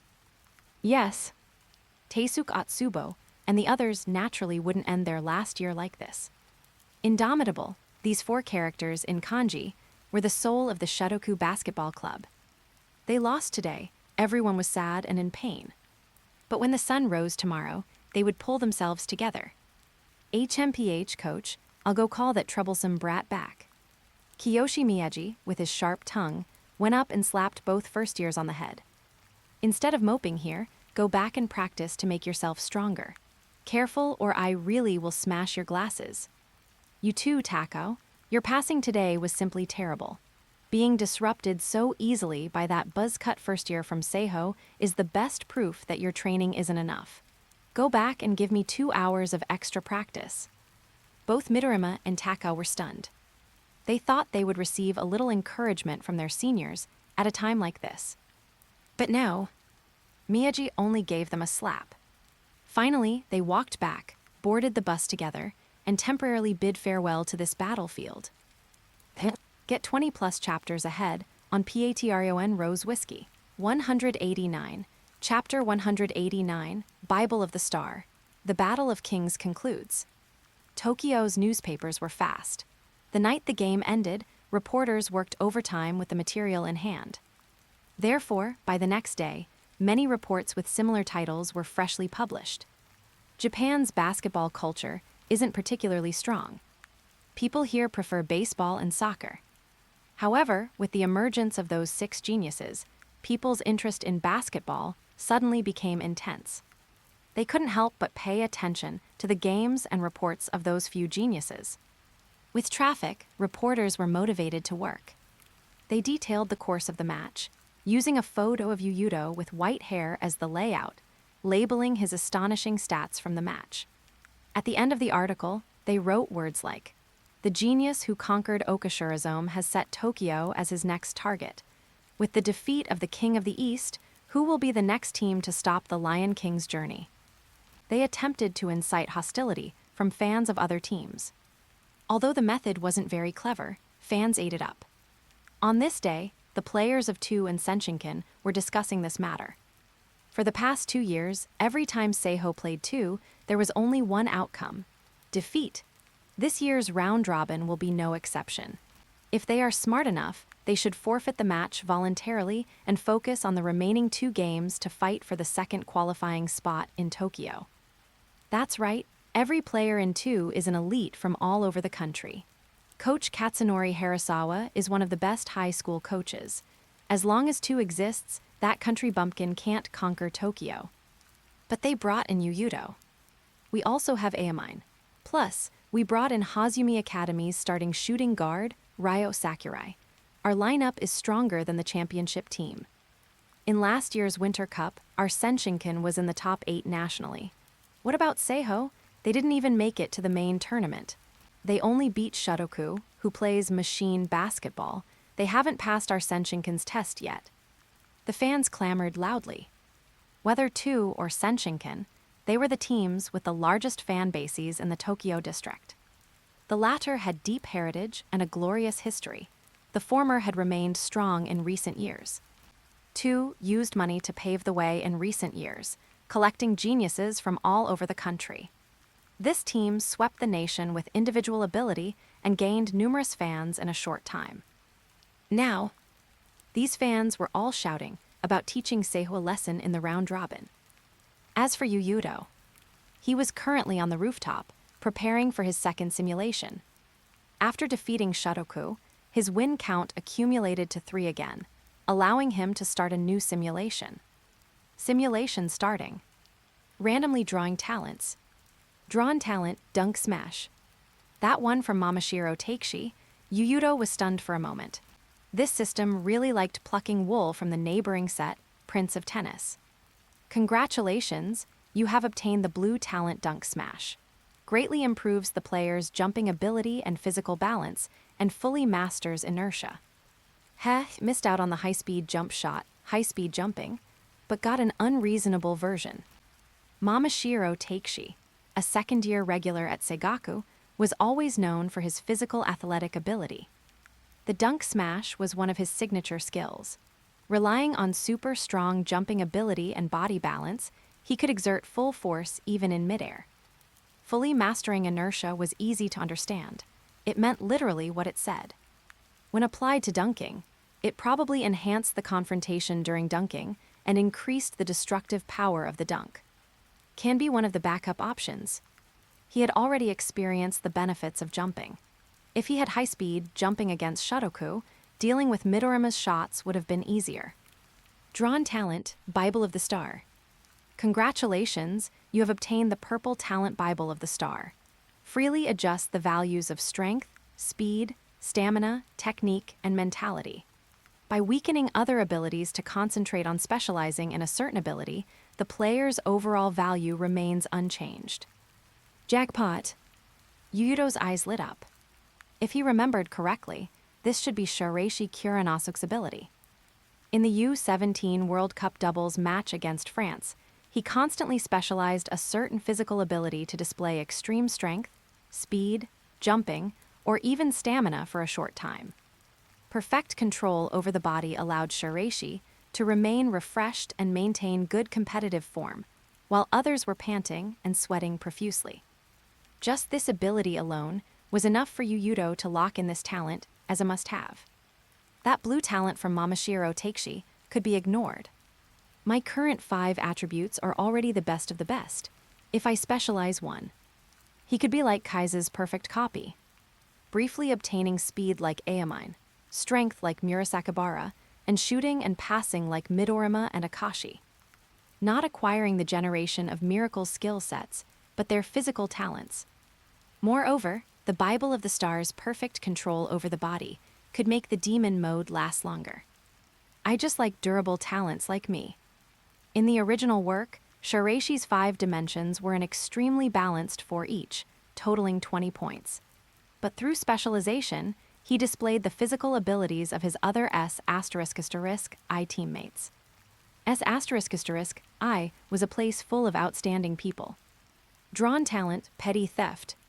A green talent that enhances the awareness of baseline cuts. Such a talent could be achieved through his correction. Ignore directly. Drawn talent, diary. By taking notes, strengthen match memories of opponents, including tactics and individual player characteristics. At the same time, infer to a certain extent the actions the opponent might take. A blue talent similar to Mame's ability. I wonder if it can be integrated into the Eye of the Sky. If so, he would be equivalent to simultaneously integrating Hawkeye, Eagle Eye, Eye of Data, and Mame's ability. This wasn't an ability Yuuto needed, but it might be material needed for the Eye of the Sky. Continue to the last one. Drawn talent, Bad Boy. Congratulations, you have obtained the blue talent Bad Boy. Extremely high basketball IQ, granting the player the ability to perfectly replicate a match after just one observation and analyze the opponent from it. Perfect, now the fusion material for the Eye of the Sky is there. Yuuto couldn't help but smile. This talent combined with Mame's talent was simply a golden combination. Let's begin. Unsurprisingly, Bad Boy, like Iron Heart and Brute Force, was the talent of Hanamiya Makoto of the Uncrowned Kings. The day after defeating Shotoku High School, returning to the school rooftop, you started your second high school simulation. You fused Diary and Bad Boy. You obtained the purple talent, Bible of Basketball. You obtained talents, Dunk Smash Blue, Bible of the Star Purple, Petty Theft Green, Diary Blue, Bad Boy Blue. You impatiently fused the excess materials. Bible of Basketball. Interesting. Yuuto continued reading. Get 20+ chapters ahead on Patreon Rose Whiskey. 190, Chapter 190, Left Eye of God. You obtain the new talent, Bible of Basketball. This talent perfectly integrates the abilities of Mom, Satsuki, and Hanamiya Makoto. It allows you to analyze opponents' teammates from a macro perspective and draw inferences. You attempted to fuse the Bible of Basketball with the Eye of the Sky. You obtained a brand new purple talent, Left Eye of God. This talent incorporates the abilities of Bad Boy and Diary into the foundation of the Eye of the Sky, taking your defensive and analytical abilities a step further. You left the rooftop and went alone to a multimedia room in the gym. You watched a match from another group. You found that your understanding of tactics became more thorough, and you knew the players' actions like the back of your hand. Under your gaze, every time those players started to move, it was accompanied by 3 possibilities. Is this Mame's ability to draw inferences? One action might derive 3 choices. The rest is to choose the most likely one from these 3 possibilities.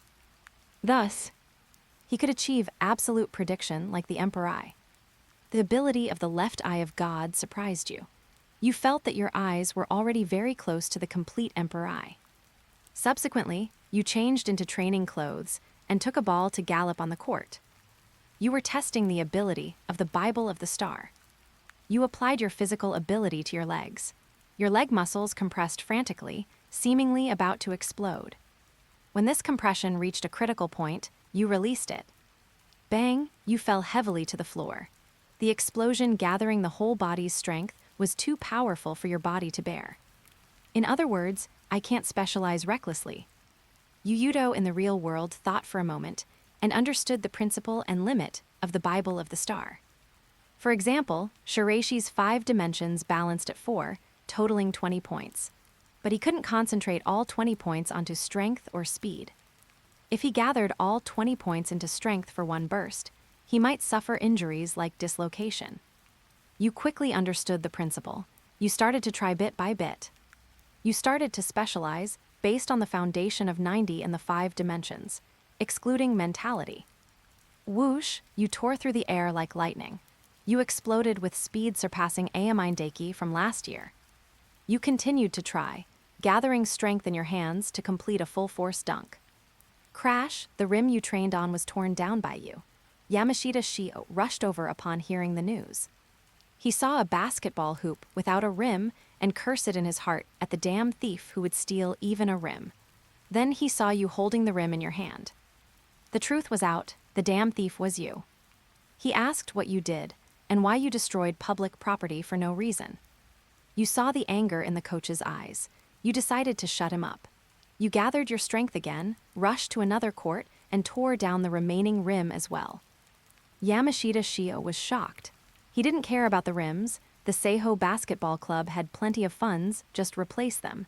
He was shocked by why your strength was so great. You then displayed your speed.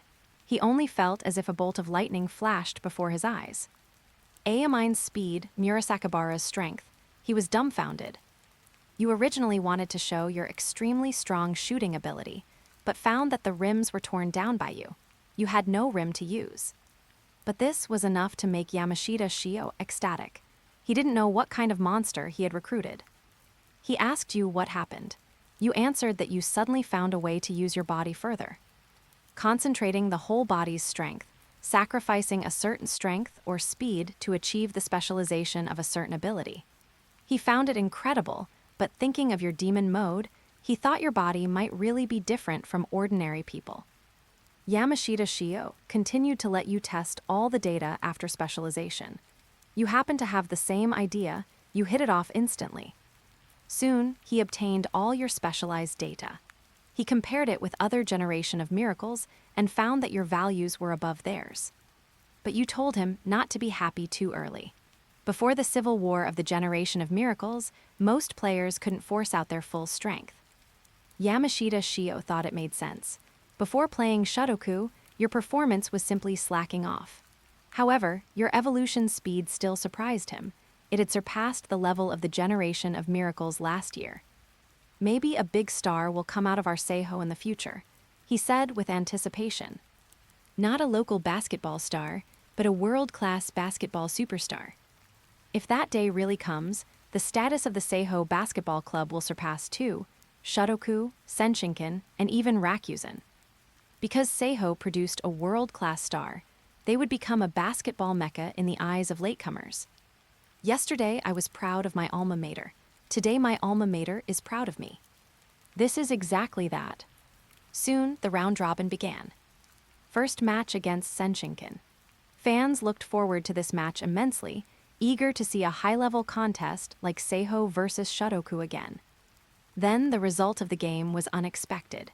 The king, Senshinken, only persisted for 1 quarter before decisively choosing to give up, subbing out all starters to reserve stamina. They aimed for the 3rd qualifying spot in the Tokyo district.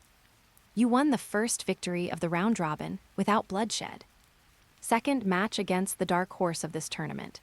Seeing that Senshinken was so shameless, the opponent decisively gave up clashing with you head-on, choosing to reserve the main force's stamina to fight Senshinken to the death for the last spot in Tokyo.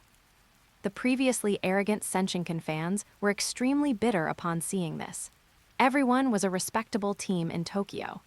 Now these dark horse teams had absolutely no intention of competing with Seiho and Tu, treating Senshinken as a soft persimmon to pinch. This was simply outrageous.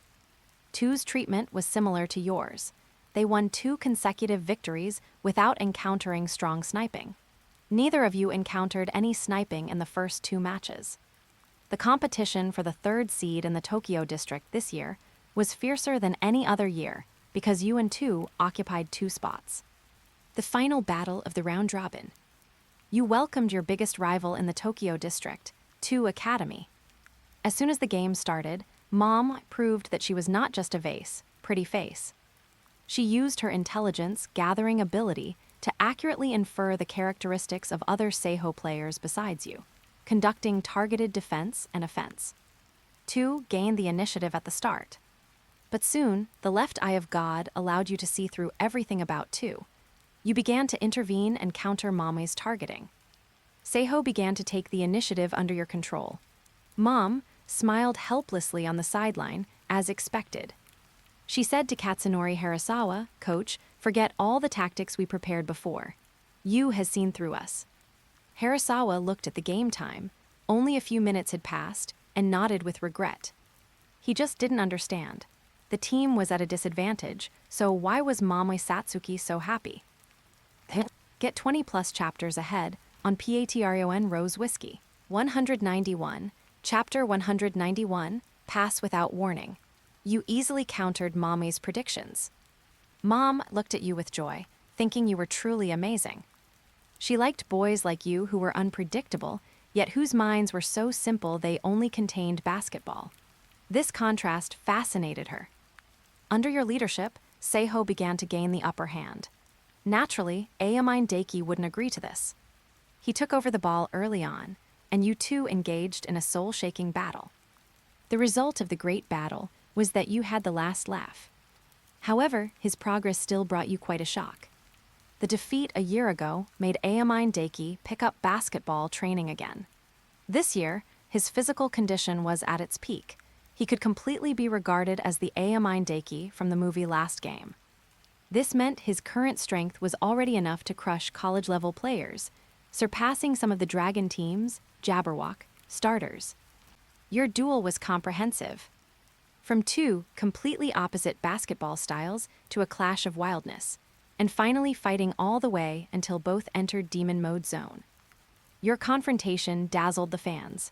There weren't endless tactics like Shudoku's, only a pure contest of numerical values, stats attributes. Fans sighed with emotion. It's hard to see such pure basketball nowadays. Both of you scored over 60 points, but in the end, the Seiho team you led won the victory, also securing the top qualifying spot in the Tokyo district. After the regional qualifiers ended, you gained half a month of time. With numerous participating teams in the Tokyo district, you were the region that finished the qualifiers the latest. You began practicing Nash's pass without warning invisible pass. You discovered this pass was truly difficult. Nash's pass wasn't strong just because it was fast, but because his pass had no preparatory motion, wind up. It was as if a player skipped the dribbling step while driving and suddenly completed a pass. After returning home, you walked into Sora's room. Sora was watching a TV drama with gusto while snacking. You forcefully commandeered her computer. She instantly panicked. In the struggle, you inadvertently clicked on a file, and then some sounds that make people blush came from the computer. Sora turned to stone on the spot. You looked at her with a strange expression. Her head steamed under your gaze, as if she had entered demon mode. Finally, she broke the jar, gave up, acted recklessly, put her hands on her hips, and said, "If I don't study hard, will you praise me after every time we finish?" You felt what she said made sense. You closed the video that accelerated your heartbeat and started searching online for videos of the Dragon Team, Jabberwock, matches. At this time, Nash had already joined the Dragon Team. While searching, you also saw some news about him. He was hailed by US media as the magician, with an arrogant personality looking down on any player weaker than himself. At the same time, he was a 5-star high school recruit in the US, one of the most talented players of his generation. However, shortly after entering college, he suddenly left. When he reappeared, he had already joined the Dragon Team. You knew the reason. Nash himself was an extremely rebellious player who looked down on anyone weaker than him. As a result, in the NCAA, he encountered guys stronger than himself, and quite a few of them. So he gave up on himself and went to play street basketball. Simply put, he wanted to be number one, but his strength didn't allow him to become the leader in the talent-filled NCAA, so he ran to the Dragon Team to be the boss. You closed the news and started watching his matches, trying to learn the pass without warning from them. The evolved left eye of God made it easier for you to understand Nash's passes. You constantly replayed his passing motions and discovered that the reason Nash's passes were so swift was that he didn't use his wrist to generate force, but his fingers. Because he used 5 fingers to exert force simultaneously, the amplitude of his pass was extremely small, just like dribbling. By the time the opponent reacted, the pass was already completed. Fingers generating force. Yuuto raised his hands and looked at them. Wasn't this a coincidence? His lightning dribble was also a technique using fingers to generate force. If I master the pass without warning and use it with the lightning dribble, it will be incredibly deceptive. You thought of the lightning dribble, which also uses fingertips to generate force. You observed a few more times, recording all of Nash's passing postures in your mind, then went to practice. Sora stomped her feet in anger watching your retreating back. Leaving such a beautiful moment to go practice.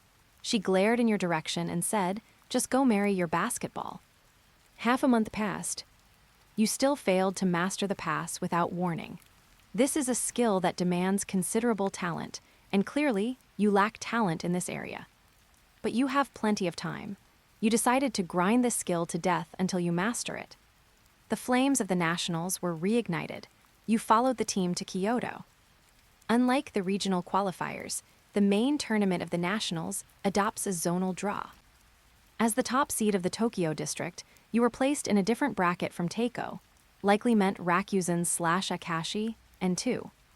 The advantage of being a top seed is reflected here. Seiho is in the first tier of all drawn teams, so the opponents you met in the first round were the lowest tier, making it easy. In the round of 64 to 32, you didn't disappoint the fans and advanced easily. Advancing just as easily were Rakuzen, 2, Yosen, and Kaijo. Teams possessing the generation of miracles, and you encountered no sniping in the first round. The same went for the round of 32 to 16. You defeated an opponent from the H.I. district with a huge 48-point lead. Many fans from Okashurazome came to this match, but they didn't come to cheer for their hometown team, they came to cheer for you. Even your opponent today ran over to cheer for you after losing, telling you to win the national championship. For the first time, you didn't know how to face the opponent you defeated. In the round of 16 to 8, the war escalated further. You encountered the Kanagawa powerhouse, Kaijo High School. It could be said that from this position, the Nationals truly began. Because in the eyes of fans, this year's Nationals and the next 2 years would be a battle between those 6 geniuses. This time, you wouldn't let accidents happen again. As soon as the game started, you took over.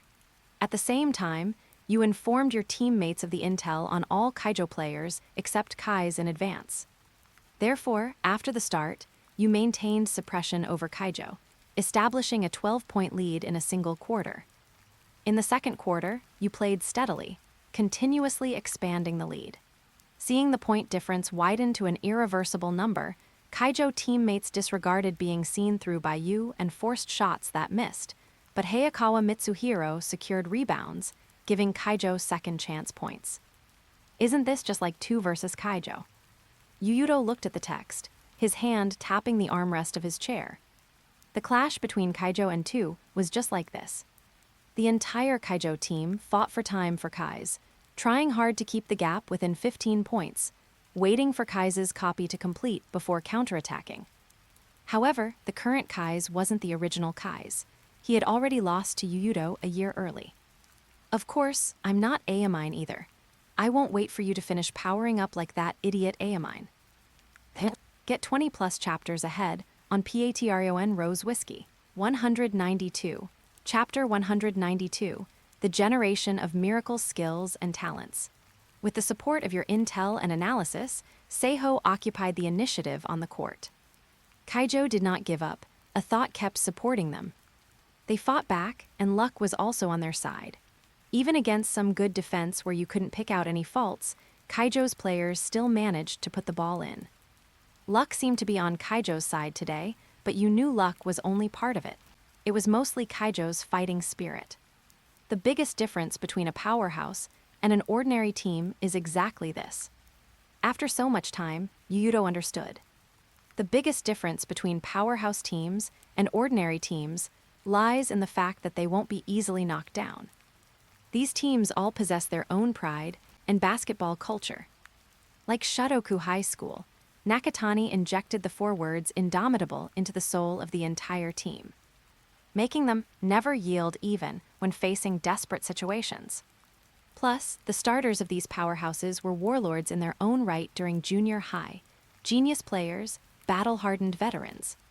Therefore, trying to destroy their fighting spirit mentally was almost impossible. In this regard, Saren was far worse than these powerhouses. He hadn't forgotten that in the original work, after Saren lost to 2, the entire team's morale hit rock bottom. They lost the remaining matches consecutively, missing out on the Nationals main tournament.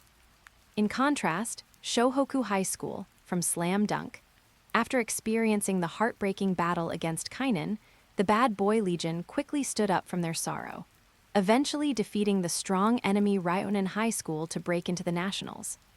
One can only say there was a reason Saren missed the Nationals. You knew these powerhouses couldn't be routed easily like ordinary teams. You weren't impatient and continued to play steadily. Luck couldn't accompany Kaijo forever. However, today's Kaijo was truly wicked.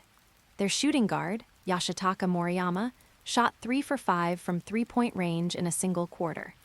Hayakawa Mitsuhiro fought 1 against 2 on defense, grabbing offensive rebounds multiple times to win second-chance opportunities for Kaijo. Halftime ended. You found that Seiho's lead never widened beyond 15 points. Kaijo bit tight on the score, not letting the scales of victory tip completely toward you. Even with the left eye of God, gaining abilities comparable to Mom and Hanamiya Makoto, and leading comprehensively from tactics to intel, I still can't pull away. Yuuto frowned. Today's Kaijo was truly weird. In the original work, they also seemed to overcome Mamoe's intelligence suppression, holding on and not letting the gap widen. However, according to the memory of the last simulation, Kaijo's luck would drop in the second half. You weren't anxious because you knew Kaijo's luck was only enough to sustain them for the first half. On the professional court, there are too many such examples. In a long season of 82 games, who doesn't have a meal of dumplings, a lucky break? It's just that Kaijo's overall shooting percentage was super high today. But relying on such a state to sustain the whole game is unrealistic. Eating dumplings isn't taking medicine, it's not a cure-all. Sure enough, in the second half, Kaijo's shooting percentage began to drop.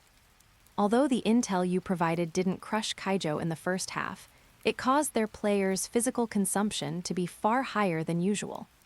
As stamina dropped, accuracy naturally began to decline. You didn't seek instant success, but continued to play steadily, continuously widening the gap. Finally, 3 minutes into the third quarter, Kaijo missed 2 shots, and you seized the opportunity to pull the lead to 18 points. Kai's Ryota couldn't sit still anymore. He knew that if this continued, Kaijo would undoubtedly lose.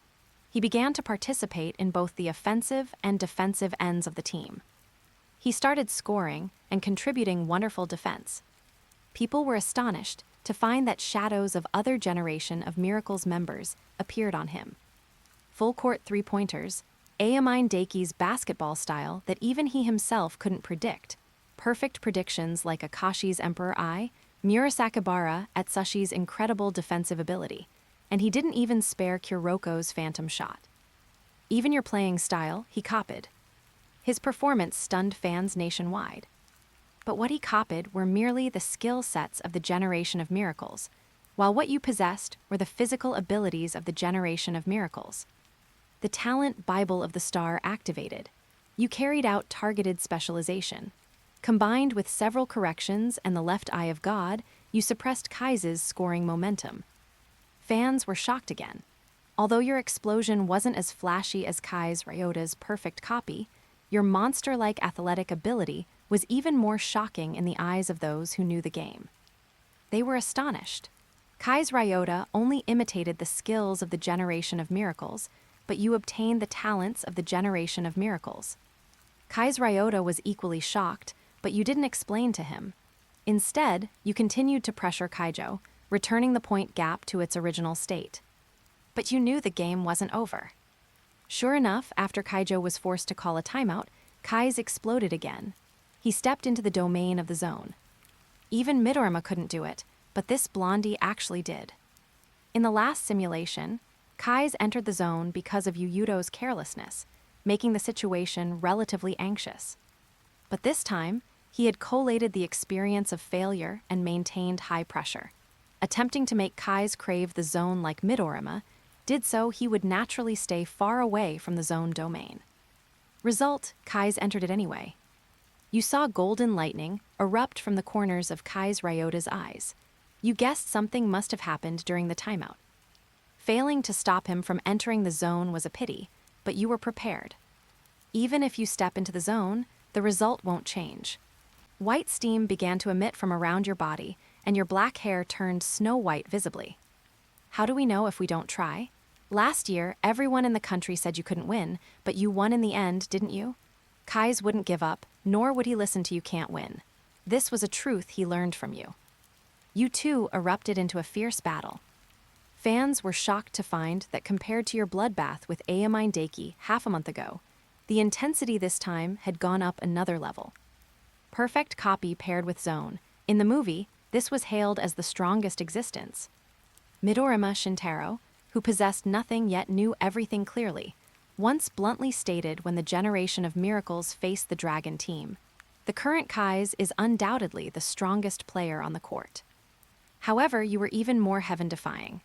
Going all out, the speed, strength, and jumping ability you exploded with reached a horrifying level. This was a contest between talent and technique. Kaijo's coach was completely dumbfounded. His only reason for favoring Kise was that he believed Kise was the most talented of the six, thinking Kise would one day surpass you and Aomine. As a result, you suppressed Kise today with unreasonable talent. Yuuto looked at the text and could feel his own power in the simulation. The potency of the Bible of the Star was even beyond his expectations. Get 20-plus chapters ahead on Patreon Rose Whiskey. 193. Chapter 193, The Person Most Like Yuuto. Strength, speed, technique, stamina, and even mentality. After specialization, all attained talents comparable to the generation of miracles. Current Yuuto was like Dio standing on a road roller. His whole state was one of excitement. Your one-on-one with Kise Ryota shocked the fans present and in front of TVs.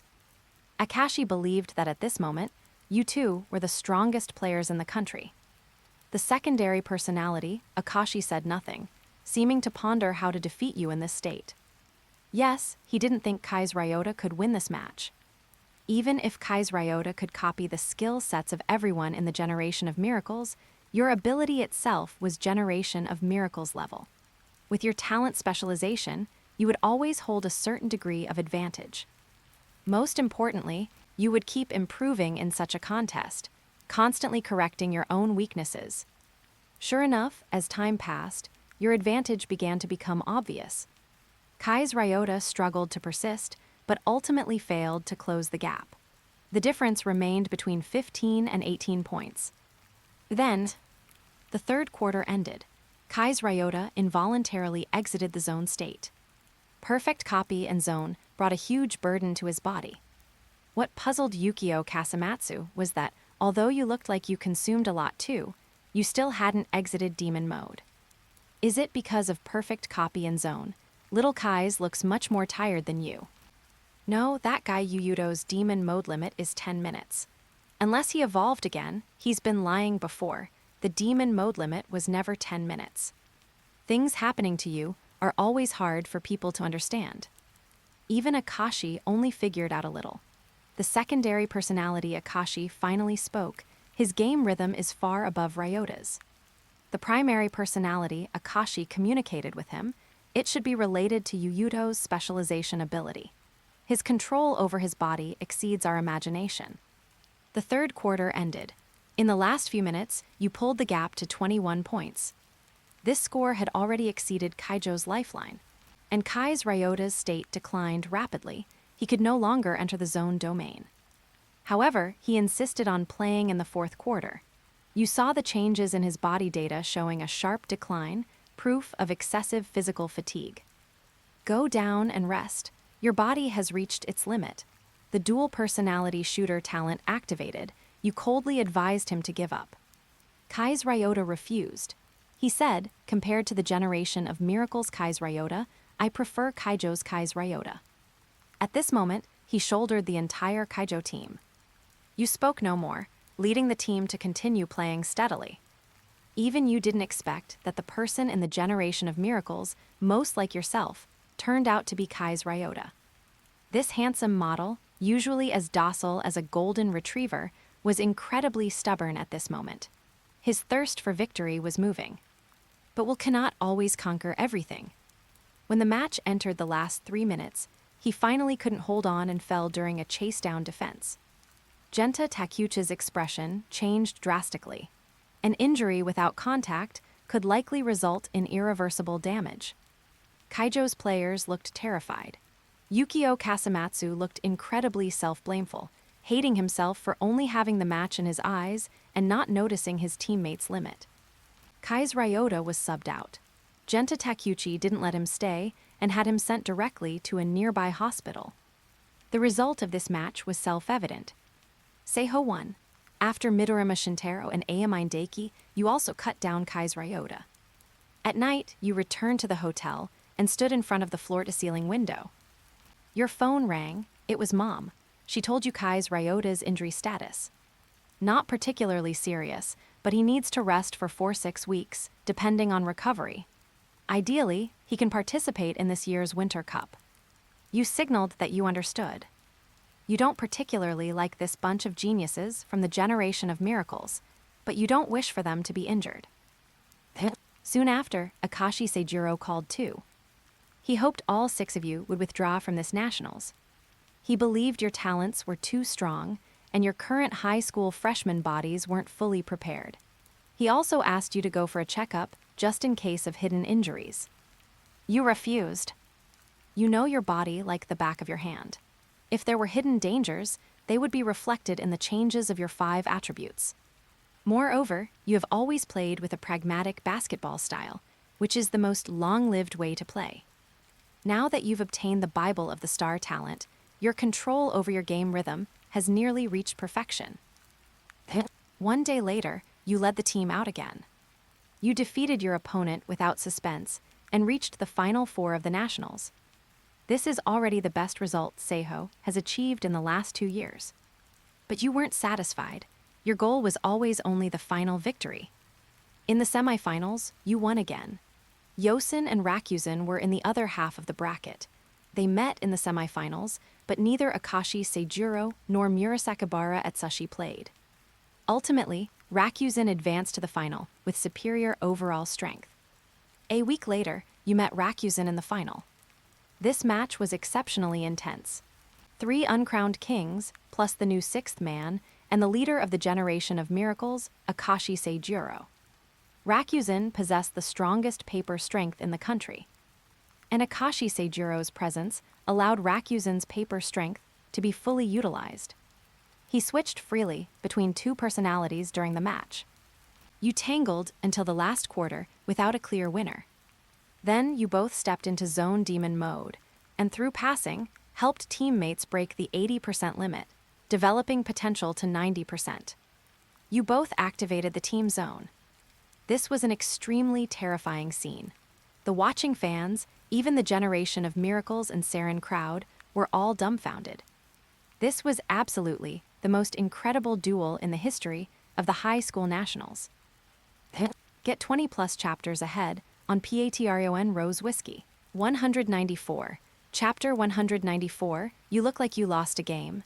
You lost. You lost to the complete Emperor I.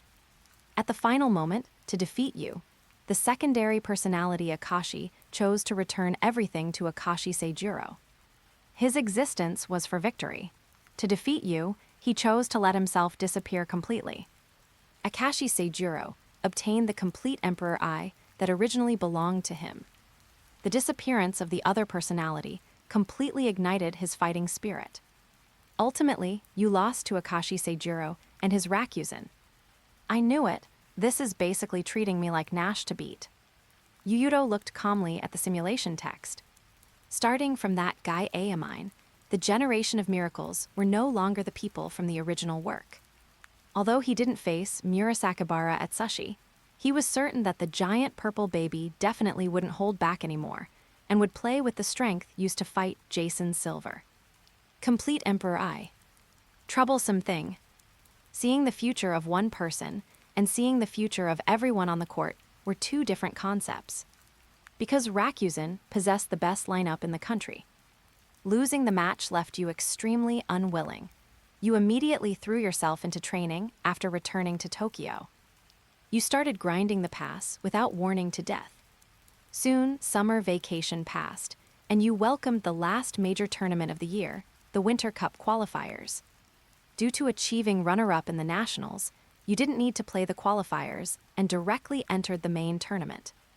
Everyone thought the Winter Cup would see 2 and Shotoku advancing together, but the dark horse Saren rose abruptly. They actually cut down the Tyrant too in the group stage. Taiga Kagami exploded with combat power comparable to Aomine Deki in this match. At the final moment, with Kuroko's assistance, he eliminated two with an alley-oop buzzer beater.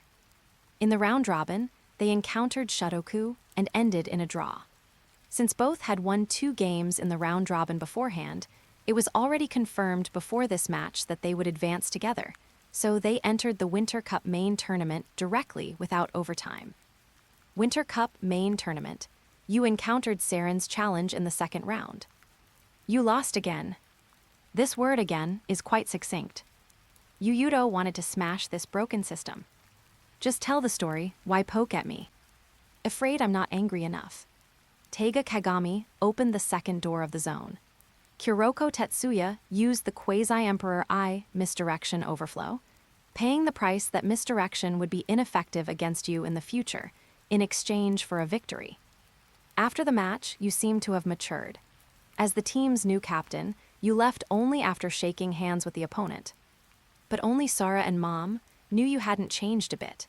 That night, you ran to the street courts, cleaned everyone up, and practiced until early morning before going home. Spring went and autumn came. Tsutomu Iwamura and the other third years left Seiho. The basketball club welcomed some newcomers. The nationals started again. You didn't encounter strong enemies in the group stage, leading the team to win 3 consecutive games to break out. 1 year is up. This simulation ends. You may choose 3 from the following talents: Dunk Smash blue, Bible of the Star purple, Petty Theft green, Diary blue, Bad Boy blue. Bible of the Star, Diary bad boy. Yuuto made his choice quickly. Congratulations, host, obtained talents. Bible of the Star, Diary bad boy.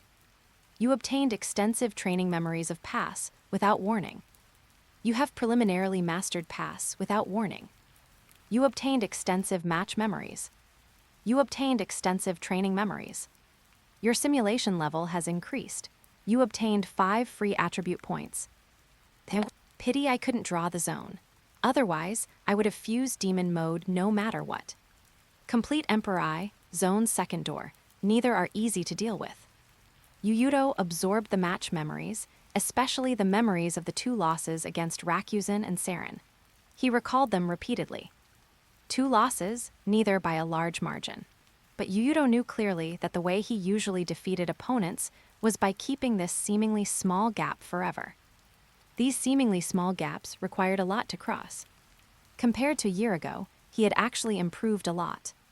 It was just that the generation of miracles improved faster and more than him. This was due to talent.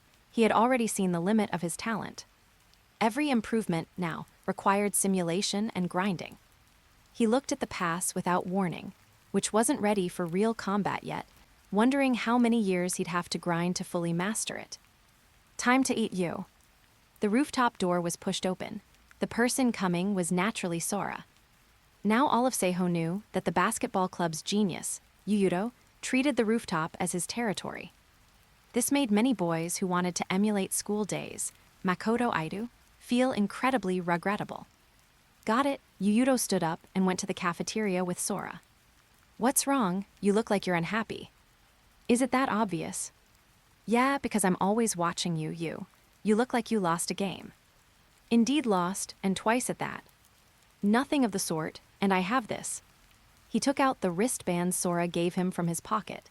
The cartoon avatars of the 2 hadn't changed over the past year. Infinite possibilities. Yuuto threw the extraneous thoughts to the clouds. That's right. He possessed infinite possibilities. Failure meant nothing, just climb up from the dirty ground. 1 day later, the final round robin of the Tokyo regional qualifiers began. Seiho's first opponent was Senshinken, also one of the 3 kings of Tokyo. With the precedent of the Seiho versus Shotoku duel, fans looked forward to this match immensely. Especially Senshinken fans, they had long clamored to teach Seiho a lesson, although they failed to get one of the 6 geniuses last year. But this year, they retained all the main lineup from last year and absorbed a group of geniuses from junior high. Up to the group stage, they hadn't encountered decent trouble. Naturally, the strongest teams were knocked down by Seiho and Tu. Saren and Shotoku both lost to Seiho. Hanamiya Makoto's Kurosaki Daiichi was cleaned up by Tu. It's worth mentioning that the bad boy Hanamiya Makoto was exceptionally well-behaved against Tu. Because Tu's Imyoshi Shoichi was a guy so black-hearted that even Hanamiya Makoto would be afraid. That's why Senshinken's path to advancement was so smooth. But this didn't mean Senshinken possessed strength comparable to Seiho and Tu. In the original Winter Cup qualifiers, Senshinken didn't even enter the final round-robin. Given that Tu automatically advanced as the runner-up of the Nationals without playing qualifiers, Senshinken didn't encounter Saren in the group stage. It could almost be proven that they lost to either Shotoku or Kurosaki Daiichi. Therefore, the result of this match was doomed from the start. Match started. Seiho played their superstar tactic, triangle offense, on the offensive end. Although called triangle offense, in Seiho's hands, this tactic had mutated. Yuuto could isolate and facilitate. One person could do a lot of work. Therefore, Seiho's current triangle offense, while maintaining space utilization, also incorporated the use of time. Ryuhei Kasuga and other teammates would perform a large number of cuts after the ball moved on offense. Get 20-plus chapters ahead on Patreon Rose Whiskey. 195, Chapter 195, Battle for the Top Seed, and on the defensive end. Without a generation of Miracles-level player to distract them, Seiho began their Iron Wall defense again. 2-1-2 defensive stance. Yuuto stood at the central axis responsible for sweeping inside and out. At the start, he held Senshinken to 0 for 5 shooting. Seiho took the opportunity to go on an 11-0 run against Senshinken. Seeing this, even the fans were desperate. Although both held the title of king, Seiho and Senshinken looked like teams on completely different levels. The structure of the three kings has been broken this year. It should be that the structure for the next 3 years has been broken. That's true. Seiho with Yuuto and Shotoku with Midorima have already pulled a gap from Senshinken. Plus, there's two in Tokyo. The possibility of Senshinken advancing in the future is too low. The audience discussed animatedly. The origin of the three kings of Tokyo was because these three teams, Seiho, Shotoku, and Senshinken, monopolized the qualifying spots in the Tokyo district for a long time. But looking at it now, Seiho and Shotoku remained strong, capable contenders for the championship, but Senshinken had completely fallen behind. By the end of the first quarter, Seiho led the King of the West, Senshinken, by a whopping 20 points. The score of 30-10 was simply piercing to the eyes of Senshinken fans. The fans who were clamoring before were now obedient. Some silently left the arena, while others turned off the TV, out of sight, out of mind. They saw absolutely no hope of Senshinken winning. After all, that Seiho number 10's hair hadn't even turned white yet, and they couldn't hold on. What was the point of playing? Senshinken's coach was helpless about this. He tried last year too, but failed. Those 6 geniuses were quickly carved up by national powerhouses. He lost the fierce competition with his peers. Back then, he even despised people like Katsunori Harasawa, thinking it was laughable for a powerhouse coach to forget the pride of a powerhouse for a junior high student. Result now. They were simply too visionary. Having embraced his pride, he could now only sub out all starters to fight for the last qualifying spot. Thanks to Seiho shooting down Shotoku. Otherwise, if 3 Generation of Miracles teams appeared in the round-robin, they wouldn't even have the chance to fight for third. Senshinken's decisive surrender played right into Yamashita Shio's hands. He also subbed out Yuuto and other main players. Seiho's starting 5 rested for a whole quarter, only going up to play a few minutes in the third quarter to maintain form. Then, this highly anticipated king versus king match ended in such a waveless state. Afternoon. Seiho played again. This time they faced the dark horse, Ryuzen Academy, likely reference. They were even more decisive than Senshinken, because they had already played 2 in the morning and knew these teams were simply not something they could contend with. Therefore, at the start of the match, Ryuzan decisively played with all substitutes, planning to fight to the death with Senshinken tomorrow for the final spot. The predictions of certain media a year ago had come true. High school basketball for the next 3 years belonged to those 6 geniuses. Other teams could only run alongside. Senshinken fans despised Ryuzan's approach, but turned a blind eye to Senshinken, also choosing to strategically give up against 2. No choice who could win. There was no hope against those 2 monsters from Seiho and 2. They could only fight for 3rd place. Opponents strategically gave up. Yamashita Shia also graciously disarmed and spared them. Just let the starters play a few minutes to keep their touch, ensuring a win was enough. Therefore, on the first day of the round robin, there were no surprises. Fans wasted a day of anticipation, watching several matches with no confrontation.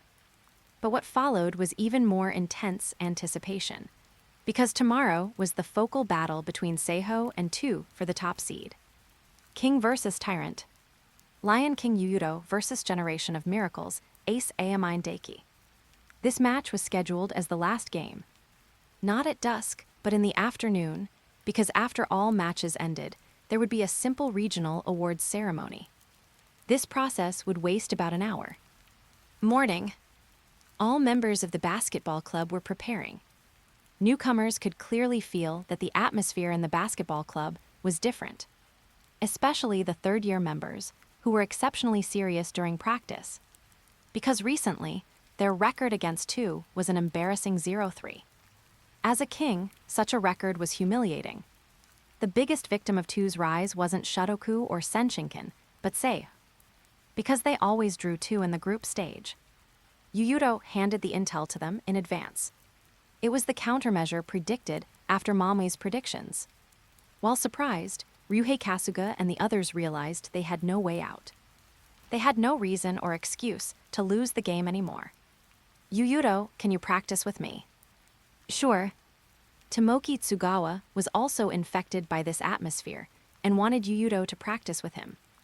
Against 2, his opponent was Ryota Sakurai, whose release was lightning fast. Tsugawa dared not be careless, because the opponent was a Hozumi Academy champion member who had fought alongside Yuuto for 2 years. Yuuto agreed. While helping Tsugawa adapt to Sakurai's release speed, he also treated it as contested shooting practice. The basketball club was exceptionally quiet in the morning. Then, 2:00 p.m. Still the same gym. The morning matches had already decided the 3rd qualifying spot in Tokyo. King Senshinken defeated their opponent by 5 points and took this precious ticket. But fan attention was no longer on Senshinken, because even if Senshinken advanced, they seemed to have no chance of winning the championship. Fans' eyes were aimed at the upcoming Mars vs. Earth clash between Seiho and 2. After registering, Seiho members went to the locker room for final preparations. Today is the final battle of the round robin. Although we have already secured a spot in the nationals, I require you to treat it like the finals. Yamashita Shio was exceptionally serious today. Always losing to a junior made his face dull too. He was over 50 years old this year. At his age, wanting to change wasn't an easy thing. Not all coaches are Greg Popovich, able to improve closely with the times. Most coaches are inflexible like Larry Brown. In this regard, even champion coach Phil Jackson was the same. He just held onto the triangle offense for a lifetime. Yamashita Shio was actually the same. He would stubbornly stick to defense like Larry Brown, but he wouldn't publicly humiliate players or trample on their dignity like Brown.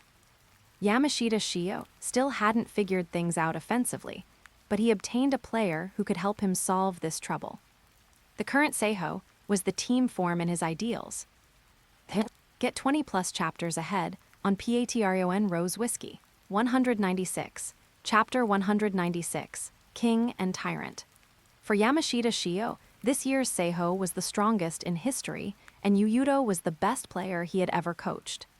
If Seiho couldn't win the championship this year, it would prove that he was truly old, and his methods no longer worked in this era. Defense, watch your zones. 2 is a super offensive team. They recruit nationwide and gather talent from all over the country every year. But those nouveau riches will never understand that basketball isn't a sport where money wins. Even if they have 5 Jordans, they won't win the championship. We cannot lose to guys like that. Yamashita Shio was extremely agitated. Although the Seiho Basketball Club had a large annual budget, being an aristocratic school, after all, the scholarship money they offered couldn't compare to Katsunori Harasawa's too. Just look at how comfortable Yuuto's life was now. The scholarship money he received was at the highest level in the nation. Previously, Yuuto said he wanted to buy a car for transport. The money he spent wasn't from gambling winnings, but from the scholarship money Seiho gave him. But even more impressive was that after he led the team into the nationals yesterday, the board casually found an excuse to give him a bonus. Equivalent to 200,000 RMB, approx. 3-4 million yen. For a high school student, this was already a huge sum. Seiho would earn this money back dozens of times over from next year's enrollment, with interest. In school basketball competitions like this, commercial trading of players isn't strictly allowed, so these schools often use scholarships as an excuse to stuff money into the pockets of their star players. This phenomenon is even more pronounced in the NCAA. In 2024, the direct revenue of the NCAA basketball tournament was $226 million US. Including broadcasting, tickets, etc., the annual revenue could reach $1 billion. Therefore, if you think these universities only need to pay scholarships and guarantee degrees for recruitment, that's pure nonsense. The cake has grown bigger. To obtain more benefits, NCAA teams will try every means to search nationwide for geniuses to play for them. Otherwise, who would pay Coach K's salary of nearly $10 million? Of course, Japan's nationals haven't reached that scale yet. Examples like Yuuto receiving a bonus for leading the team to the nationals are rare domestically. Not all schools are Seiho. The revenue Seiho gains from recruiting a student is completely disproportionate to what an ordinary school like Seirin gains. That's why Shotoku calls them the young masters of Seiho. Strayed too far. Match time arrived. Wearing the Seiho uniform, Yuuto led the team out of the tunnel. Greeting them were cheers like a tsunami. Seiho fans still gathered in the north stand, opposite the two fans. Two fans wore unified uniforms, looking like a dark force. Seiho had 2 sets of uniforms, black and white. Today they wore white. Go you! Aomine was about to go say hello when he suddenly heard his childhood friend cheering for the opposing side. This instantly ruined his mood. There was a traitor among them. Isn't your charm a bit too much? Iwamura elbowed Yuuto, teasing with a chuckle. Don't underestimate her.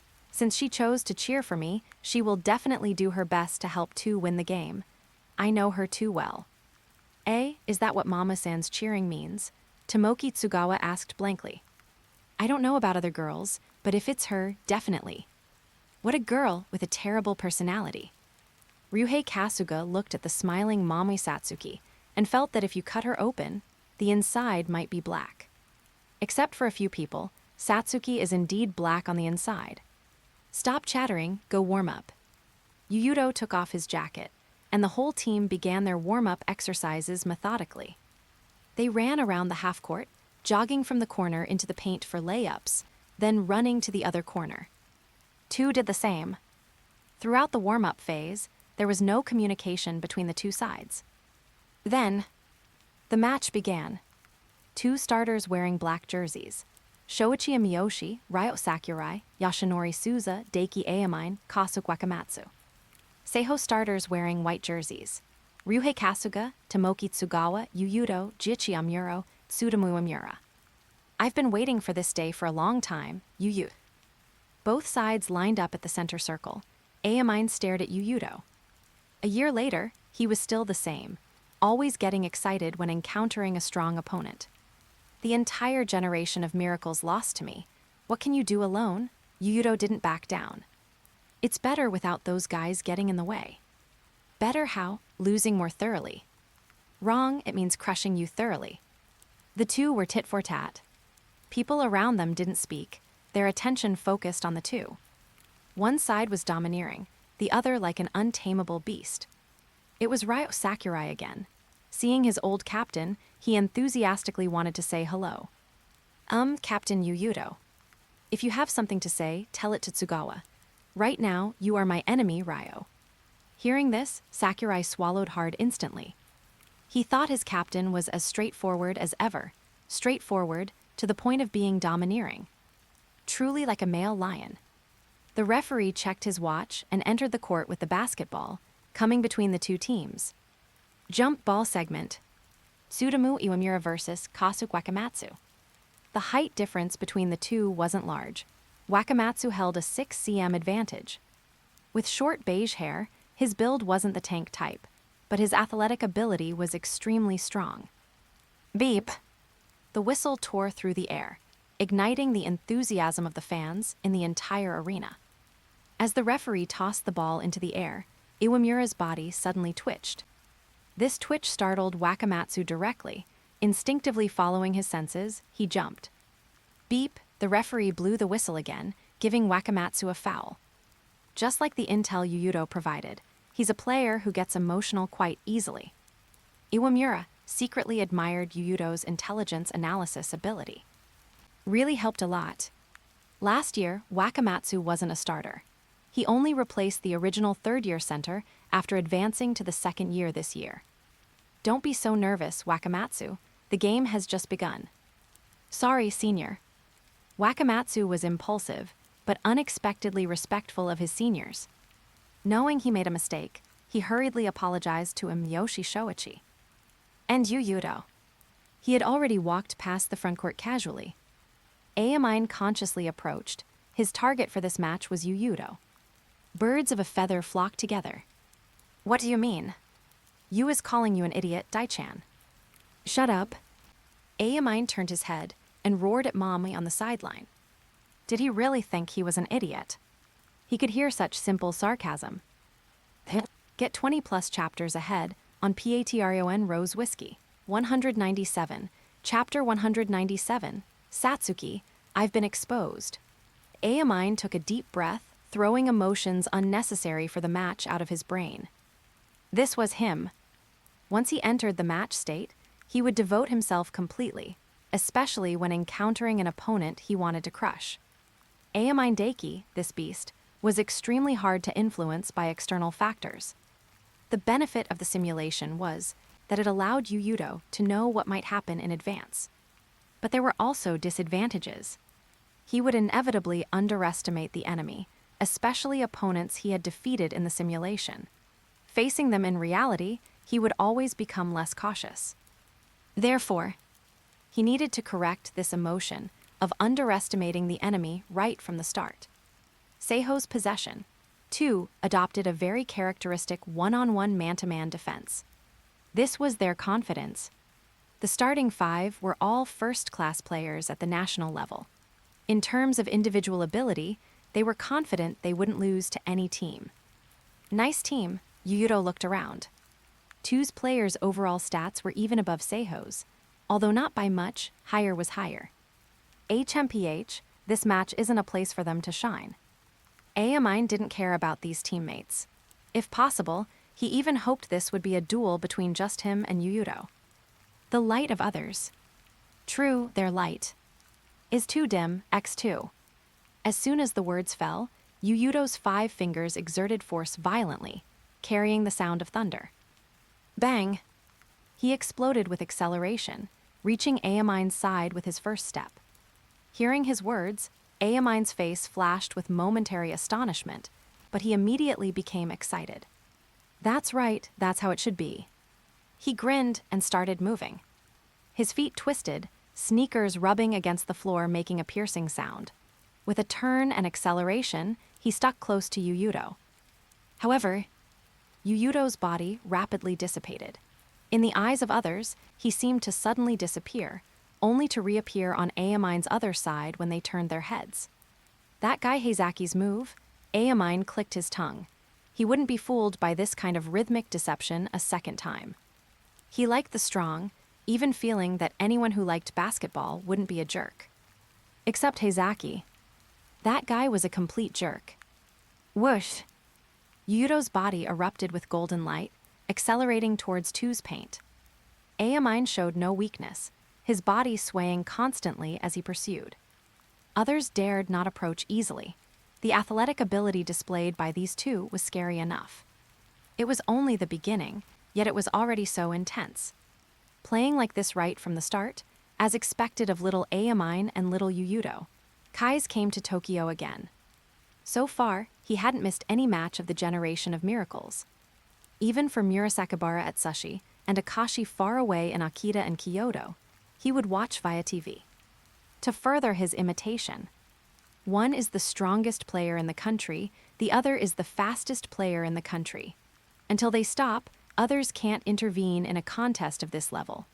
Midorima, the gold medal lecturer, also arrived at the scene. He wore the Shotoku uniform, holding today's lucky item in his hand. A Vegeta figure, specifically in the state of self-destructing against Majin Buu.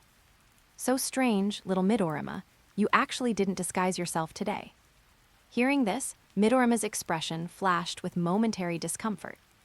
It wasn't that he didn't want to disguise, but every time he disguised, he was seen through. It was too unnecessary. Besides, little Yuuto isn't the type to blindly pursue one-on-one. Of course, you know that I know that, and Aomine and Mom know that too. Midorima also acknowledged Mame's ability. While speaking, Yuuto and Aomine had fought all the way to the basket. Seeing they were about to reach under the hoop, Wakamatsu instinctively approached to compress Yuuto's activity space. However, Yuuto stepped out forcefully, his whole person leaping out of bounds at the baseline. Jumping out of bounds? Could it be he wants to? Formless shot. This signature move of Aomine had been used by Yuuto repeatedly in previous matches. He also possessed that offensive ability with no blind spots that all players dreamed of, just like Aomine. Don't look down on people, Yuuto.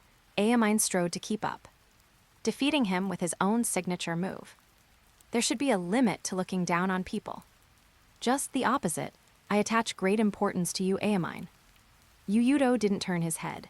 With a flick of his wrist, the basketball shot out like a bullet. The imagined formless layup didn't happen. The basketball flew straight into Iwamura's hands under the basket. Crap! Wakamatsu immediately turned and jumped to defend. In the intel given by his manager, the Seiho captain would 9 out of 10 choose to dunk directly at such a moment. But now, Iwamura feigned a jump, but his feet remained fixed on the floor. Only when Wakamatsu leaped high did he jump straight into him, laying the ball up. Swish. Beep. The ball went in, and there was a bonus free throw. Seiho got a 2, plus 1 opportunity right at the start. Mom, I've been seen through by you. Mom said something that could lead to misunderstandings, but Harasawa understood what she meant. It's just that when talking about Yuuto, she sometimes became weird. All the intel Mamoi Satsuki collected had been seen through by Yuuto, and he had prepared counter-strategies. That was what she meant. Then what's your take? Compete with direct ability. The amount of intel both sides possessed was equal. Even if Seiho made a wonderful counter at the start, the others in Seiho weren't Yuuto. They couldn't see through Two's actions every time. Now, both sides knew each other like the back of their hands, so they could only play normally and see whose ability was stronger. Is that so? That's good news. Katsunori Harasawa felt relieved. Competing on individual ability, Two wasn't afraid of any team. Yugai, Aomine was extremely dissatisfied with Yuuto's choice. This wasn't what he wanted. True strong players should hold victory and defeat in their own hands. If you still think basketball is a two-person game, I suggest you go back to play singles. Yuuto's words were unpolite. He advocated individualistic basketball. But he wasn't a ball hog cancer. He wouldn't treat teammates as decorations. He would use them when necessary. Swish. Iwamura made the free throw. Seiho got off to a good start and also burdened Wakamatsu with a foul. Don't underestimate the impact of this foul. The Nationals adopted international basketball rules. 5 fouls meant ejection. In other words, Wakamatsu would become timid in the upcoming quarter. Get 20 plus chapters ahead on Patreon Rose Whiskey. 198, Chapter 198, Clash of Wildness. Nice play, watch my position, I'll pass to you if there's a chance. Try to get that guy fouled out. Yeah. Yuuto high-fived Iwamura. If they could get Wakamatsu out as soon as possible, Seiho would occupy an absolute advantage under the basket. Really not simple, Lion King. Sorry, Senior, I was careless. It doesn't matter. Haven't you gotten used to it by now? Those guys are monsters. Imiyoshi Shoichi smiled with narrowed eyes. He was rational to the point of speechlessness, never indulging in fantastical thoughts like Wakamatsu defeating Yuuto. Monsters should be handled by monsters. I just didn't consider that even Momoe's predictions were countered. He noticed the coach's gesture, telling them to play normally. This meant Momoe didn't have many solutions for Seiho's countermeasures either. Momoe was on the sideline, but Yuuto was on the court. Cut the crap, hurry up, and inbound. Aomine didn't care about their intrigues, he just wanted to return the favor now. Wakamatsu felt anger surge instantly upon hearing this. They were discussing ways to win, yet he called it crap. Don't be impulsive. Don't forget what kind of team we are. It's enough to make us happy that Aomine can play seriously. Although he was the team's ace, Aomine had participated in pitifully few matches in the group stage so far. He thought playing against those people was less meaningful than training alone in the gym. I know. Despite his dissatisfaction, Wakamatsu obediently went to inbound the ball. Imiyoshi Shoichi crossed half-court and immediately flung the ball to Aomine. Just like he said earlier, leave monsters to monsters. Smack tilde. The ball in hand, Aomine exploded into a black light. He moved like lightning, agile as a dragon.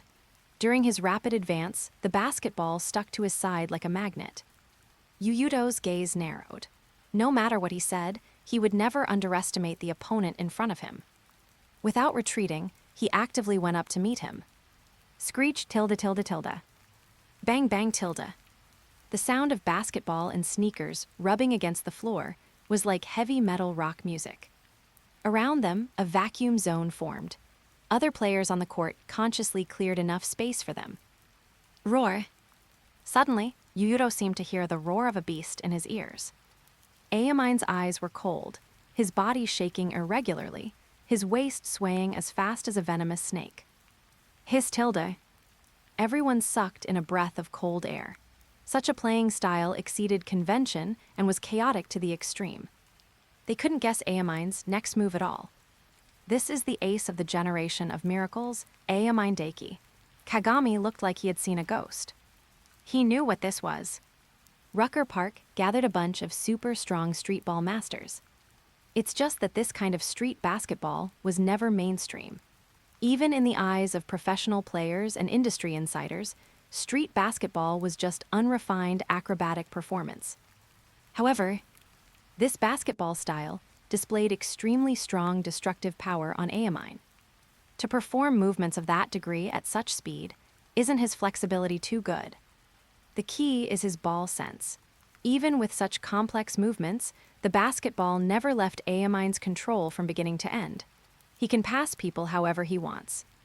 Teppei Kiyoshi had returned from treatment. He came to watch the game with his teammates today. After this, they would go out for a training camp to prepare for the next tournament.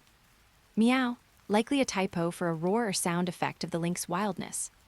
At this moment, a clear voice rang out. Accompanying it was fierce bestiality. An ancient Tyrannosaurus aura spread from his body to the entire court. Everyone around changed color. Although they knew in advance, experiencing it personally was another matter. Yuuto quickly stuck close to his opponent, constantly giving Aomine intense physical confrontation. Even on defense, he played with full aggression, domineering as if to completely suppress Aomine. Wildness versus wildness. Kai's and Midorima's expressions were visibly solemn. The duel between those two on the court in their eyes was currently just a probing attack. Bang! Yuuto used strength superior to Aomine's to squeeze his opponent. The latter snorted cold, borrowed the force to jump, and leaned back significantly. Thud! Yuuto stomped his feet heavily and went up to meet him, his hand sealing right in front of the basketball. Result: a scene that dumbfounded Kagami Taiga appeared. Aomine's body in midair, under such circumstances, actually leaned back even further.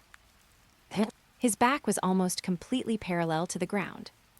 Finally, Aomine shot and scored under conditions others thought impossible. "That can go in too," Kagami blurted out. Such basketball had a huge impact on his worldview. At first, playing against Kise, although he felt inferior, he won with Kuroko's help. But that distance wasn't irreparable. He had a chance to defeat Kise. The generation of miracles and the Lion King weren't truly invincible. Who knew that the people he met afterward were more unreasonable than the last? Strong to the point of despair. Looking at it this way, it makes sense that you lost to Seiho. Tape. Hahaha, sorry. Just seeing such a high-intensity duel, I felt emotional.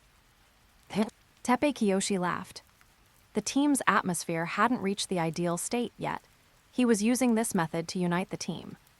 Seeing everyone staring at him angrily, he was embarrassed on the surface, but happy for them in his heart.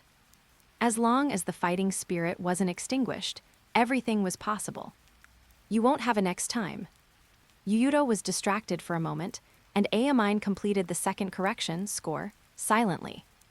In the last simulation, his level didn't increase. But in the next simulation, he would definitely level up.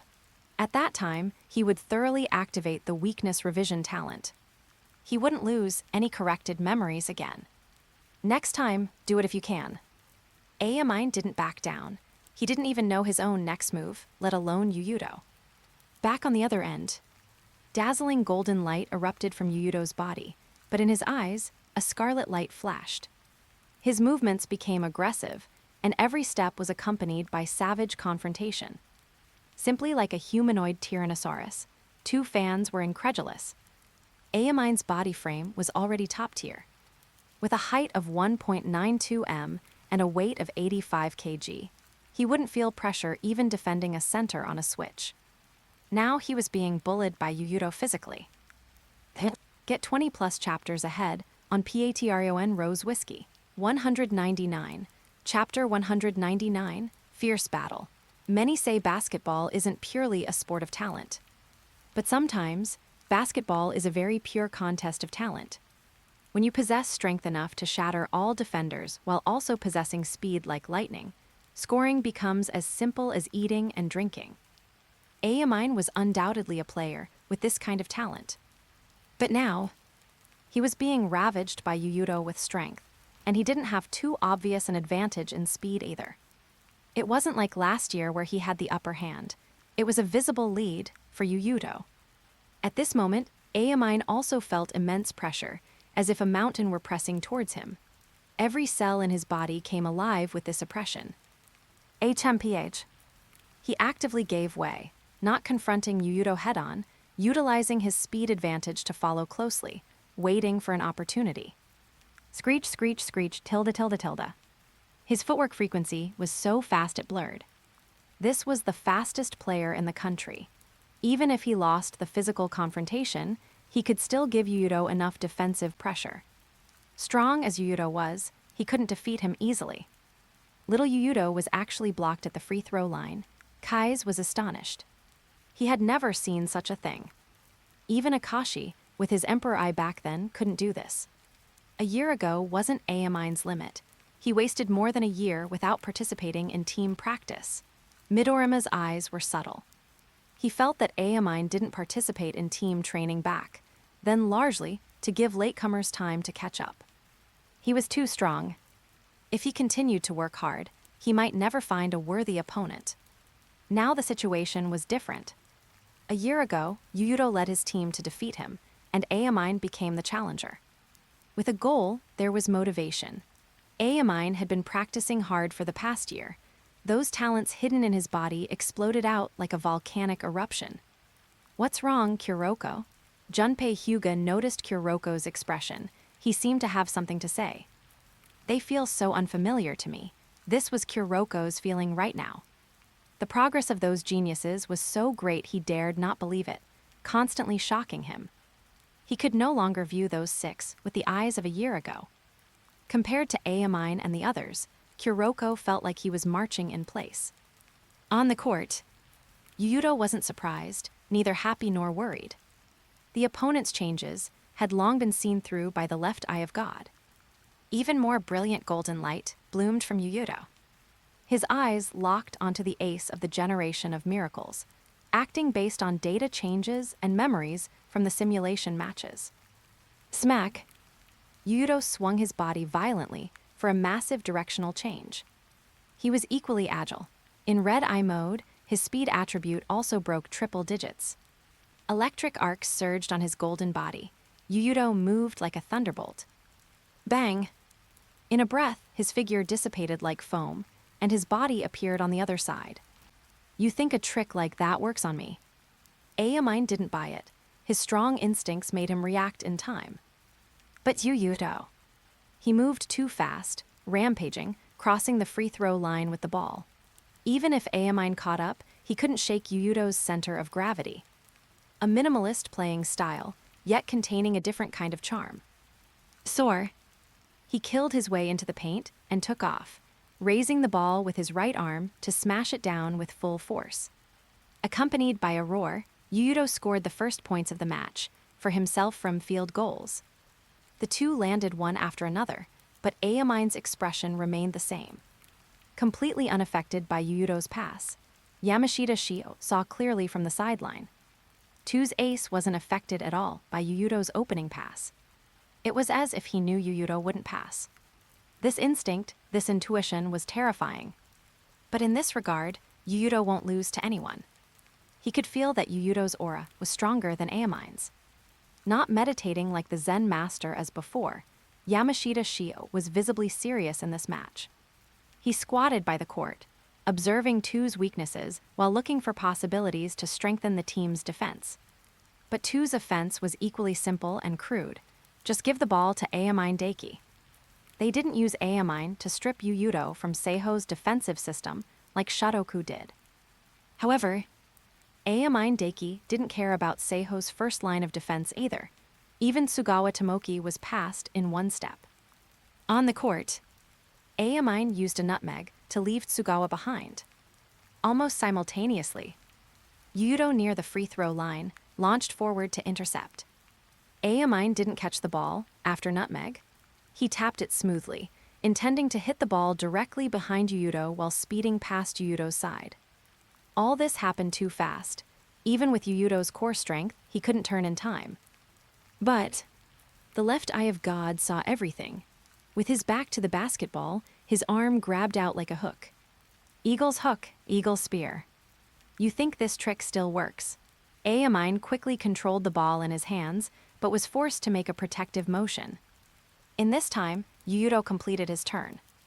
Aomine was also blocked at the free throw line. Katsunori Harasawa looked solemn. Once Aomine started, his offense was like a violent storm. Forget stopping him, opponents not getting flustered was already top-tier defense. Result, one-on-one with Yuuto, and he was forced to stop at the free throw line in the second round. Could he have already completed the correction?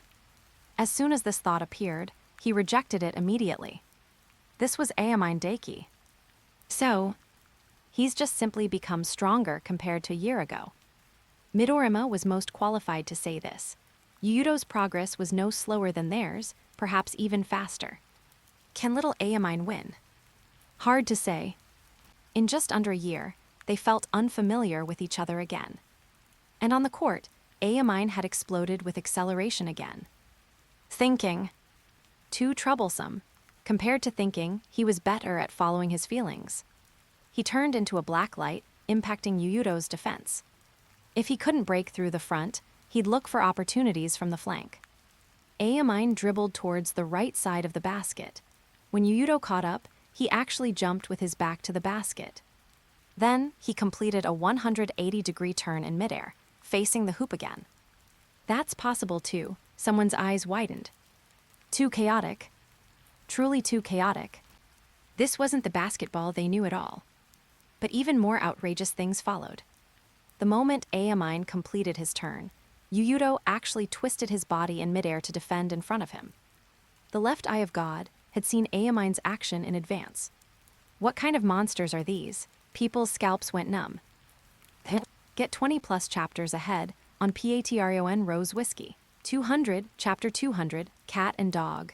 Fans only felt their scalps tingling, watching helplessly as the two spun their bodies in midair. This action, defying common sense, was incomprehensible. It's not truly defying common sense, but rather thinking of the next move before acting. No one can complete a turn in midair without support, just as humans cannot overcome gravity to soar in the sky. Everything was just a crucial link in the contest between the two. Yuuto defended Aomine's face again, but the ace of the generation of miracles once more put the ball into the basket with a posture unimaginable to ordinary people. He wrapped the ball behind his back and flicked his wrist, sending the ball into the net from behind him. Ball sense. Hang time. Every factor was indispensable. He exuded the scent of talent from head to toe. 5 of 4. Try and stop me, Yuuto. Aomine's form got better and better as he played. He had waited for this match for too long. Having barely played in the group stage, he concentrated all that anticipation into this match for a complete explosion. Under Yuuto's gaze, brackets appeared after Aomine's current body data, and the numbers inside ranged from 1 to 3. These numbers all proved how off the charts his state was today. You're the ones trailing now. Yuuto's eyes went cold. Stimulated by Aomine, his dual personality shooter talent activated. Otherwise, he definitely would have added, "Are you leading? Why are you barking?" Ryuhei Kasuga passed to Yuuto after crossing half-court. Smack! Yuuto caught the basketball sideways, didn't dribble to adjust, and exploded forward directly. There was nothing more to say about this match now. Aomine issued a challenge, and Yuuto accepted it. Things were just that simple. He turned into a golden light shuttling through the court, while a black light always followed closely beside him. The duel between the two was unusually intense. It was dazzling right from the start, and who knew what would happen next? Thud! Yuuto stepped heavily on the floor, striding for a directional change. But Aomine didn't move.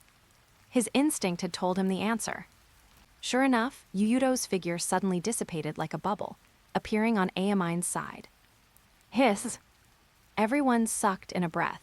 Such intuition was comparable to a beast. Even Heizaki's signature move couldn't deceive him. But Yuuto's wildness is a cut above. Midorima didn't blink. Under his gaze, Yuuto was indeed unaffected, his movements without a pause, continuing the frenzied attack. The two fought from the three-point line all the way to the free throw line. In the time of a breath, they entangled countless times. People began to lose track of their movements, seeing only golden and black lights constantly intersecting. Finally, Yuuto burst out like the sun, breaking into two's paint. But this wasn't the end, but the beginning of another contest. They took to the air, one after another.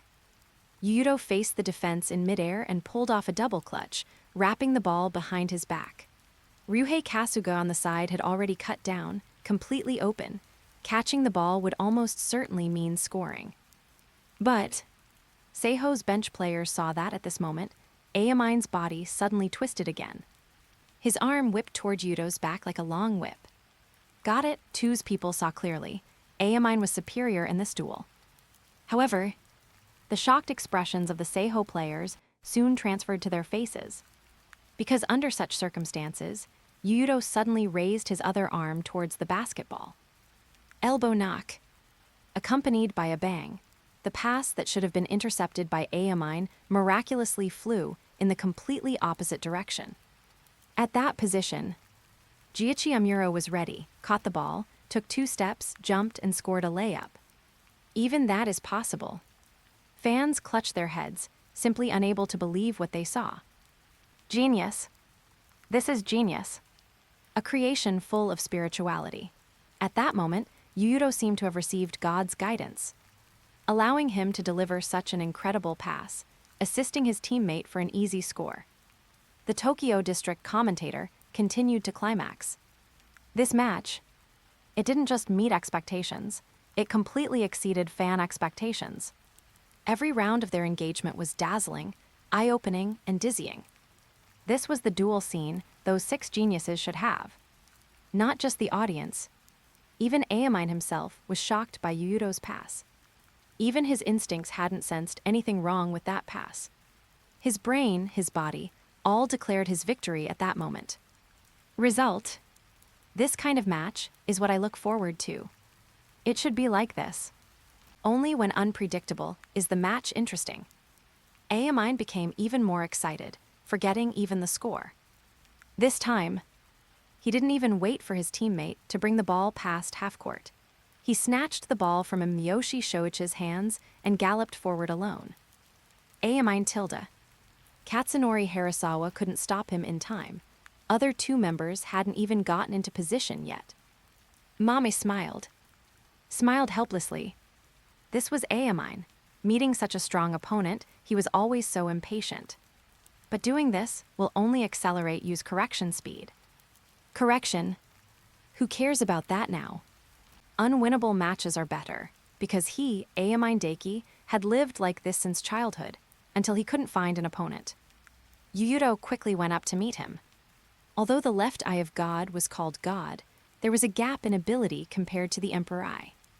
At least against a player of Aomine's type, the prediction ability was greatly discounted. Aomine was like the source of chaos. Streetball style itself was extremely hard to predict, with no fixed rules, everything done on a whim. He himself was adept at playing by feel since childhood, hitting wherever he thought of. But all this was built on Aomine's superhuman talent. That bomb-like explosive power and panther-like agility made all impossibilities possible. And Yuuto. Pragmatic basketball style. Every offense and defense pursued extreme rationality and efficiency. The 2 were like a cat and a dog, they just didn't get along. Yuuto locked onto the data changes all over the opponent's body, and his brain frantically analyzed Aomine's actions. Then, Aomine seized the opportunity, bent down, accelerated again, and swept past his side. Don't think you can get past. Thud 2 steps. Yuuto used small, quick steps to shift laterally and block Aomine. Truly beautiful footwork. Seems I came at the right time. Akashi also came to Tokyo from Kyoto today. Because Rakuzen's matches were over, he had time to come watch. Extremely responsible for the team, he wouldn't leave the team to watch a game in Tokyo like Kai's. Little Akashi. Long time no see, Ryota and Shintaro. He smiled at his 2 old teammates.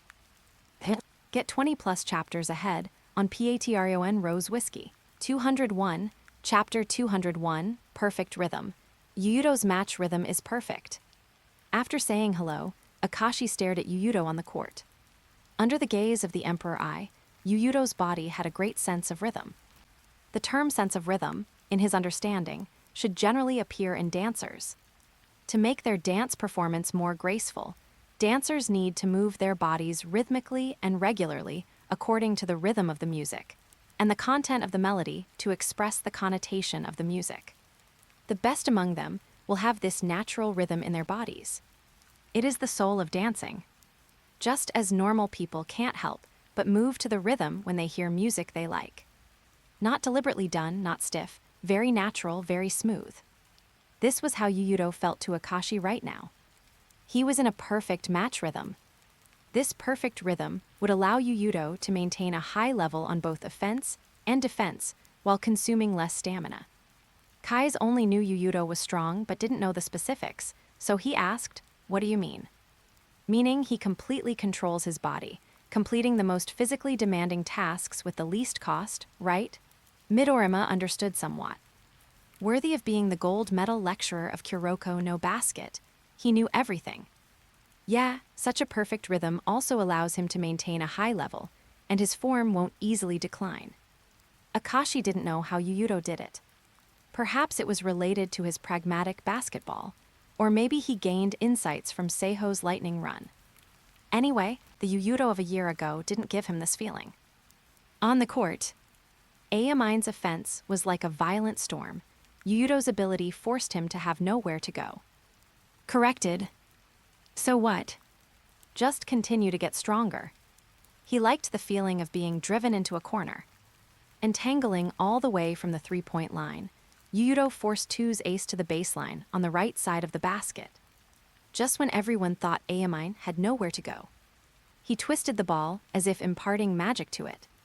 The basketball drew a beautiful arc, spinning and flying past Yuuto's side. At the same time, Aomine circled out of bounds and returned inbounds to catch the ball. Thus, an incredibly imaginative pass to self was completed. Don't even think about it. Seeing this, Tsutomu Iwamura immediately abandoned Wakamatsu and came over to help defend. With light of this level, step aside. Aomine jumped, ignoring Iwamura's defense. He bent his waist in midair to duck under Iwamura's armpit, then kicked his legs, exerted force from his waist and abdomen to rise again, circled to the other side of the hoop, and put the ball in. Iwamura landed and sighed silently, then picked up the basketball to go to the sideline for the inbound. You might feel better if you treat it as being scored on by Yuuto. Ryuhei Kasuga came over to receive the ball. You're really bad at comforting people. Iwamura inbounded the ball. The memory of being destroyed by Yuuto wasn't pleasant. But you're right. Since he's the ace of the generation of miracles, he can't be judged by common sense. Since Yuuto came to Seiho, this was only the second time he had seen someone able to fight Yuuto to this extent. Even Shotoku's Shintaro Midorima was at an absolute disadvantage in one-on-one duels and needed to run tactics to score. Back on the other end, Yuuto also launched a fierce attack after receiving the ball. This duel between aces had lasted for 5 minutes and hadn't stopped until now. Endless miraculous shots left fans dumbfounded. Yuuto's body bloomed with golden light, his cold face majestic without anger. So amazing. This is the lion of Okashirazome and the ace of the generation of miracles. People whispered this scene was too intense. More intense than the battle against Shotoku.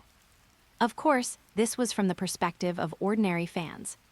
Some who knew the game understood that the match between Seiho and Shotoku was equally intense.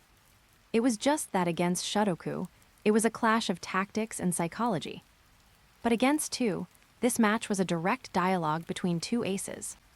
This was a pure contest of numerical values. Who do you guys think will win if this goes on? I think Yuuto is more formidable. He looks more at ease. Why do I feel Aomine is stronger? His dribbling and scoring are simply incredible. People couldn't see the situation clearly for now. The duel between Two and Seiho was as anxious as the score looked. Super goals are certainly wonderful, but winning games relies more on easy points like open shots and layups. Masaki Nakatani was mixed in the audience. Aomine's performance was wonderful. He had nothing to say about his individual ability and talent. But he still believed that simpler scoring was the most important factor in winning games. If a team scores 100 points in a game, then 80 of those points are obtained through ordinary scoring. Miraculous shots can account for at most 20%. Not necessarily. That kid from Two can't be viewed with ordinary eyes, Kagetora Ada said from the side. Under normal circumstances, it was indeed as Nakatani said. But Aomine Daiki wasn't an ordinary player. He could contribute such super goals in every round. You haven't experienced it, so you won't understand. Nakatani looked calmly at Yuuto and said, "This kid, his evolution speed is beyond imagination. He will only get stronger."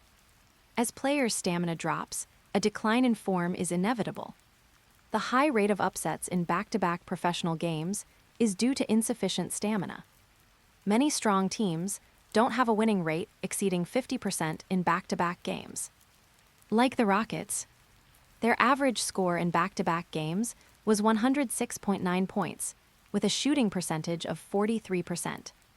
But when they had 48 hours or more of ample rest, their average score could rise to 119.6 points, and their shooting percentage rose to 46.8%. This is the difference. However, Yuuto, he defied this law. In the match against Seiho, Shotoku, even in the second half, his offensive and defensive efficiency was actually higher. all of this benefited from his unparalleled analytical and adjustment capabilities, which is the weakness revision talent mentioned by his disciple Midorima. Such a talent is historically rare. In fact, in the latter half of the first quarter, Yuuto's scoring indeed began to gradually become easier, and the defensive pressure on Aomine became greater. 3 minutes and 34 seconds. Yuuto pierced toward 2's formation like a golden light, but he retreated even faster than he advanced. With a double step back, he returned to the three-point line and sank a three-pointer decisively. Aomine reacted just a tiny bit slowly and was seized upon by Yuuto. And he knew. This tiny bit was hard to catch up to. This was proof that Yuuto had completed another evolution. Get 20+ chapters ahead on Patreon Rose Whiskey. 202, Chapter 202, Potential Threat. This isn't good if it continues. Katsunori Harasawa looked at the composed Yuuto and initially realized the terror of the Lion King. He didn't have such a deep understanding when watching the games. Only by truly facing him would one understand how suffocating that ability to constantly evolve was. Thinking of this, he gave Miyoshi Shoichi a signal. The two captain indicated he knew what to do. Holding the ball past half-court, just when everyone thought he would pass the ball to Aomine. He faked a pass and drove, deceiving Ryuhei Kasuga, then retreated back to the three-point line and returned a three-pointer to Seiho. This sudden scene caught everyone off guard. Two made a move. A very wise choice. Continuing to let Aomine fight Yuuto like this, leaving aside the score deficit, the blow to morale wouldn't be small. Timely interrupting this duel, 2's coach is very rational. Akashi nodded but said, but whether Aomine will agree is another question. In fact, Aomine was indeed very dissatisfied with Miyoshi's unilateral action. People who didn't know better would think he was afraid of Yuuto, but Miyoshi scored, so he had no reason to complain. What a cunning guy. Ryuhei Kasuga gritted his teeth, dissatisfied with Miyoshi, but even more dissatisfied with himself. He actually lost focus in such an important match, naively thinking 2 would continue the one-on-one. Isn't this better?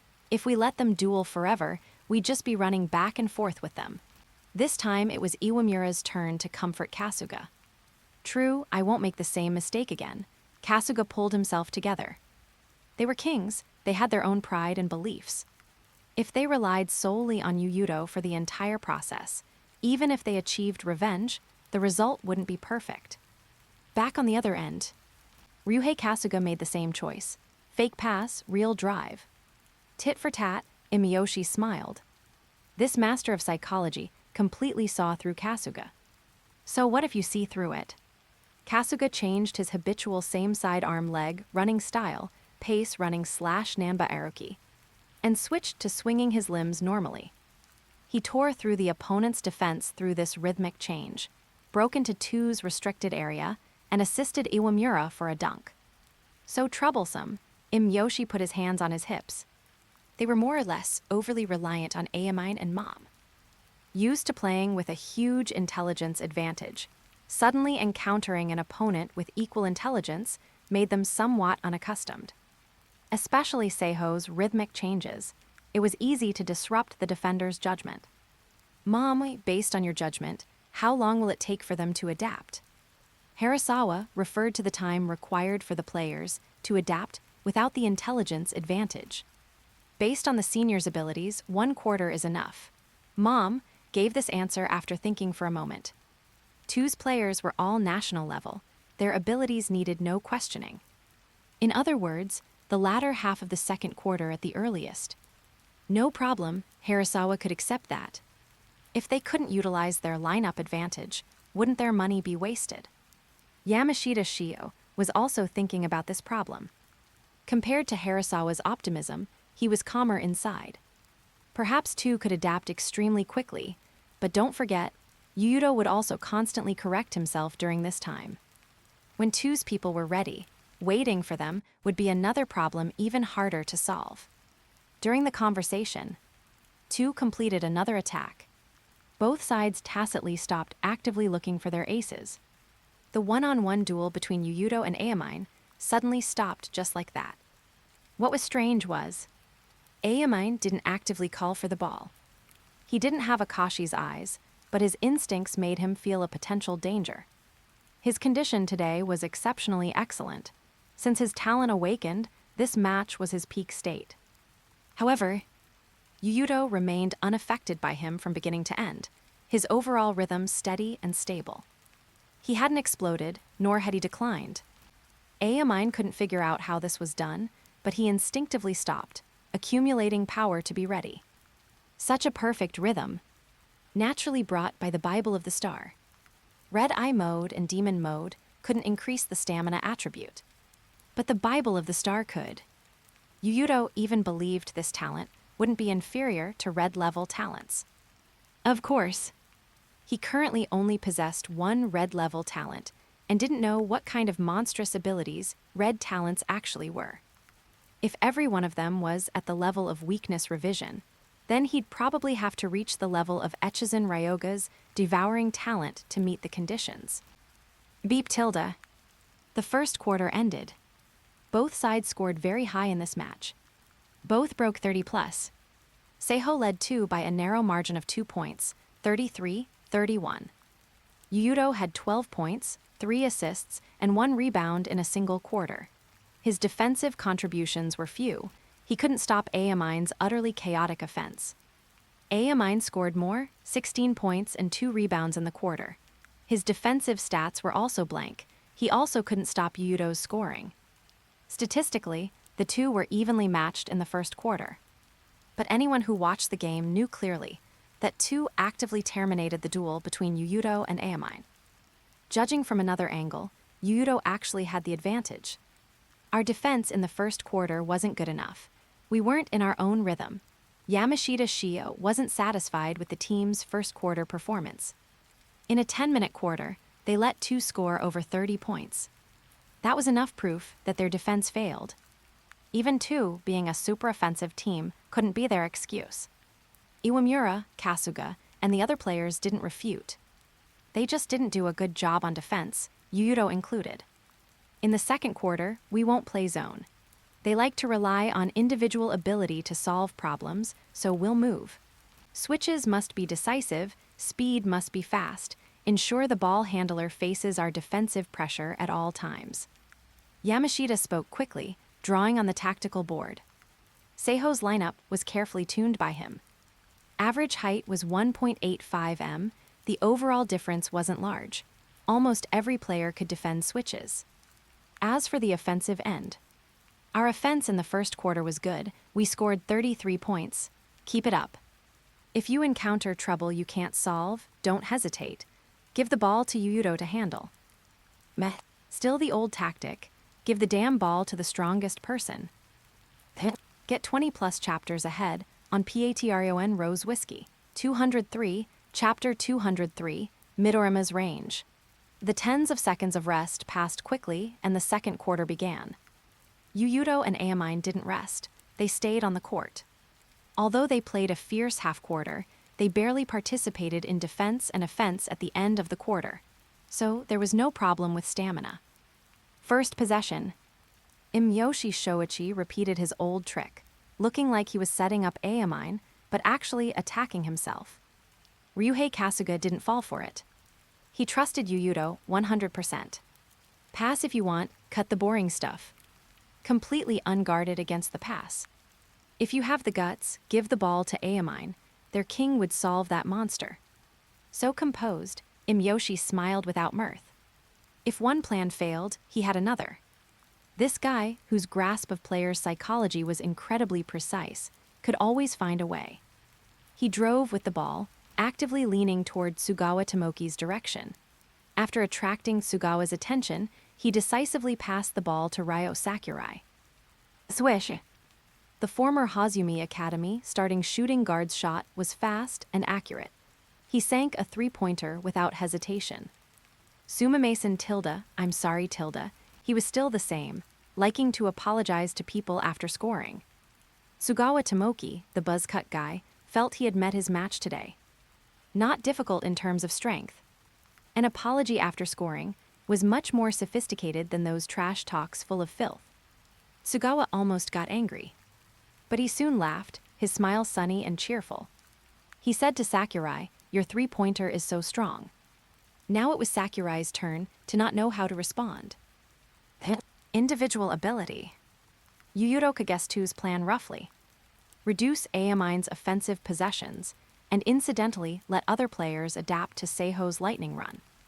Without the intelligence advantage, the advantage of Seiho's lightning run stood out instead. Two needed some time to adapt. These powerhouses really aren't simple. Teppei Kiyoshi sighed with emotion. Seiho's footwork, Shotoku's tactics, Two's individual ability. These teams all had their own characteristics and advantages. In contrast, their Saren really only had a mouthful of hot blood, this intangible thing supporting them. But Two has that female spy's intel. They know Seiho's lightning run like the back of their hands. Two can adapt in a very short time. Normally that's true, but what we can see, Yuuto won't miss. True, I wonder what he'll do. Saren's crowd was staring at Yuuto. This Lion King never let his opponents have their way. They wanted to see what action Yuuto would take in such a situation. They indeed saw Yuuto's action, and it was extremely convenient. When Ryuhei Kasuga prepared to dribble past half-court, Yuuto actively reached out for the ball in the backcourt. Then, one step past the center circle, he suddenly gathered the ball. Gathering at that spot, what does he want to do? The three generation of miracles in the third-floor stands were stunned simultaneously. Akashi opened his eyes wide, watching the breathing of Yuuto's muscles and skin, then widened his eyes abruptly. Impossible. He almost blurted it out, filled with deep shock. There were definitely few things that could shock this young master of the Akashi conglomerate, but his expression was especially shaken at this moment. Little Yuuto is going to shoot from that spot. Kai's Ryota also saw it. Not a bluff, he was really going to shoot. They watched helplessly as Yuuto gathered the ball and jumped one step past the center circle. Although he couldn't cover the entire court with his range like Midorima yet, the specialization of the Bible of the Star was enough for Yuuto to maintain an extremely high shooting percentage near midcourt. Half-court three-pointer. Yoshi Shoichi couldn't smile on the spot. His expression froze there, his narrowed eyes opening completely. Yuuto had never attempted such a shooting method before. But, little Midorima, it will go in. Midorima squeezed these words out almost through gritted teeth. That perfect shooting posture, the amplitude of the wrist flick, the angle of the basketball's flight after release. Everything was so perfect. This was the ultimate shooting rhythm he pursued in every match. Swish. The ball really went in. A super long three-pointer from the logo position. The basketball plunged into the net like a meteor, splashing up a huge white wave. Continue, Aomine. He spoke lightly, his voice cold as ice, not pointing out Two's plan.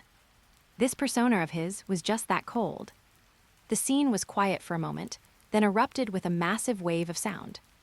The north stand was particularly loud. Sure enough, it's not that simple. Katsunori Harasawa sighed silently. Although Yuuto said nothing, he knew Yuuto had seen through their intent, and he didn't intend to let Two follow their game plan. In a match against Yuuto, don't fantasize that the game will follow your plan. Masaki Nakatani spoke expressionlessly. That child's basketball IQ is very, very high. But encouraging players to exert their own characteristics is what Harasawa is good at. I don't think the impact will be huge. Riko Ada thought the impact wouldn't be big. You'll know if you keep watching. Nakatani didn't explain.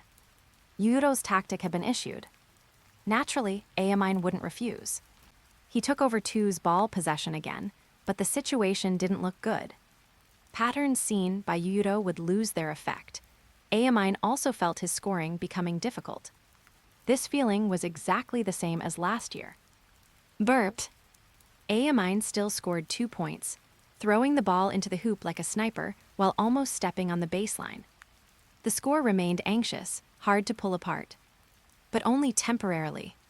Now Yuuto holds the initiative. Just as Akashi said, Yuuto held the initiative now. He pushed with the ball from the backcourt, and Aomine had to defend him full court. This was treatment only Midorima deserved. Range reaching half the court, the closer to the three-point line, the more accurate. Moreover, use. Trouble. When Yuuto possessed Midorima's range from a year ago, Mom already foresaw the subsequent match picture. Yuuto used the three-pointer as a threat to force Aomine to stick close, and consequently, preparation against drives would be insufficient. Just as this thought appeared, Yuuto on the court had already accelerated to break through. A directional change one step to the right, followed by a display of pure stats. He rampaged toward Two's paint. To this guy, Aomine had no good solution for this. Yuuto's release speed was very, very fast, faster than Sakurai. If he moved a bit slow, the ball might already be in the air. Aomine exploded with full speed to chase. The two shuttled through the court as golden and black lights. Screech tilde. Screech tilde. They arrived at the free throw line one after another and slammed on the brakes simultaneously. Terrifying core strength allowed them to stop instantly. Fake right, stopping on a dime at that speed, someone found it incredible. According to the law of conservation of energy, energy doesn't appear out of thin air, nor does it disappear suddenly. Just like driving a car, the faster the speed, the harder to brake. When the car's speed reaches a certain degree, slamming the brakes is useless. The car will still slide forward. This requires players to possess extremely strong core strength and also places a huge burden on the legs. But the specialization of the Bible of the Star allowed Yuuto to overcome this burden. They saw that after completing this outrageous sudden stop, in the time of a breath, he exploded with extreme speed again, sweeping past Aomine like a scorching sun. A rhythm change of stop and go. Even if the eyes saw it, the body and even the brain couldn't react.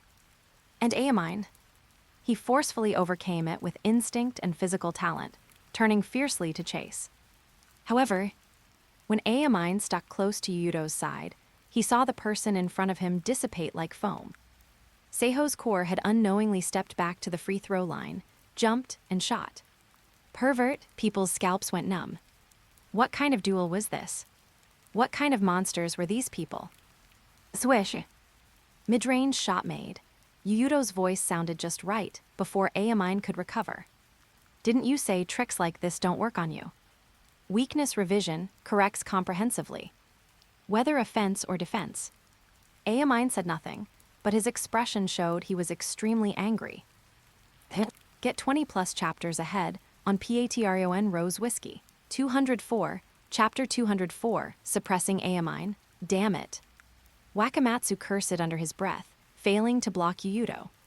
Cut the crap, hurry up and inbound. Aomine's expression was cold as frost. He felt the pressure, just like that match a year ago. However, the current him hadn't wasted time. He had been training hard. He could clearly feel he had become stronger, and his physical stats had improved across the board. But the pressure Yuuto gave him hadn't changed. This pressure stimulated him deeply. His fighting spirit was completely ignited. HMPH. Wakamatsu was even more annoyed. He walked to the baseline, took the ball from the referee, and inbounded it.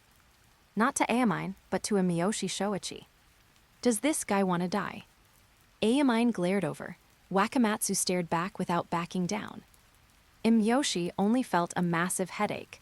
This team was really hard to lead. He could only quickly pass the ball to Aomine.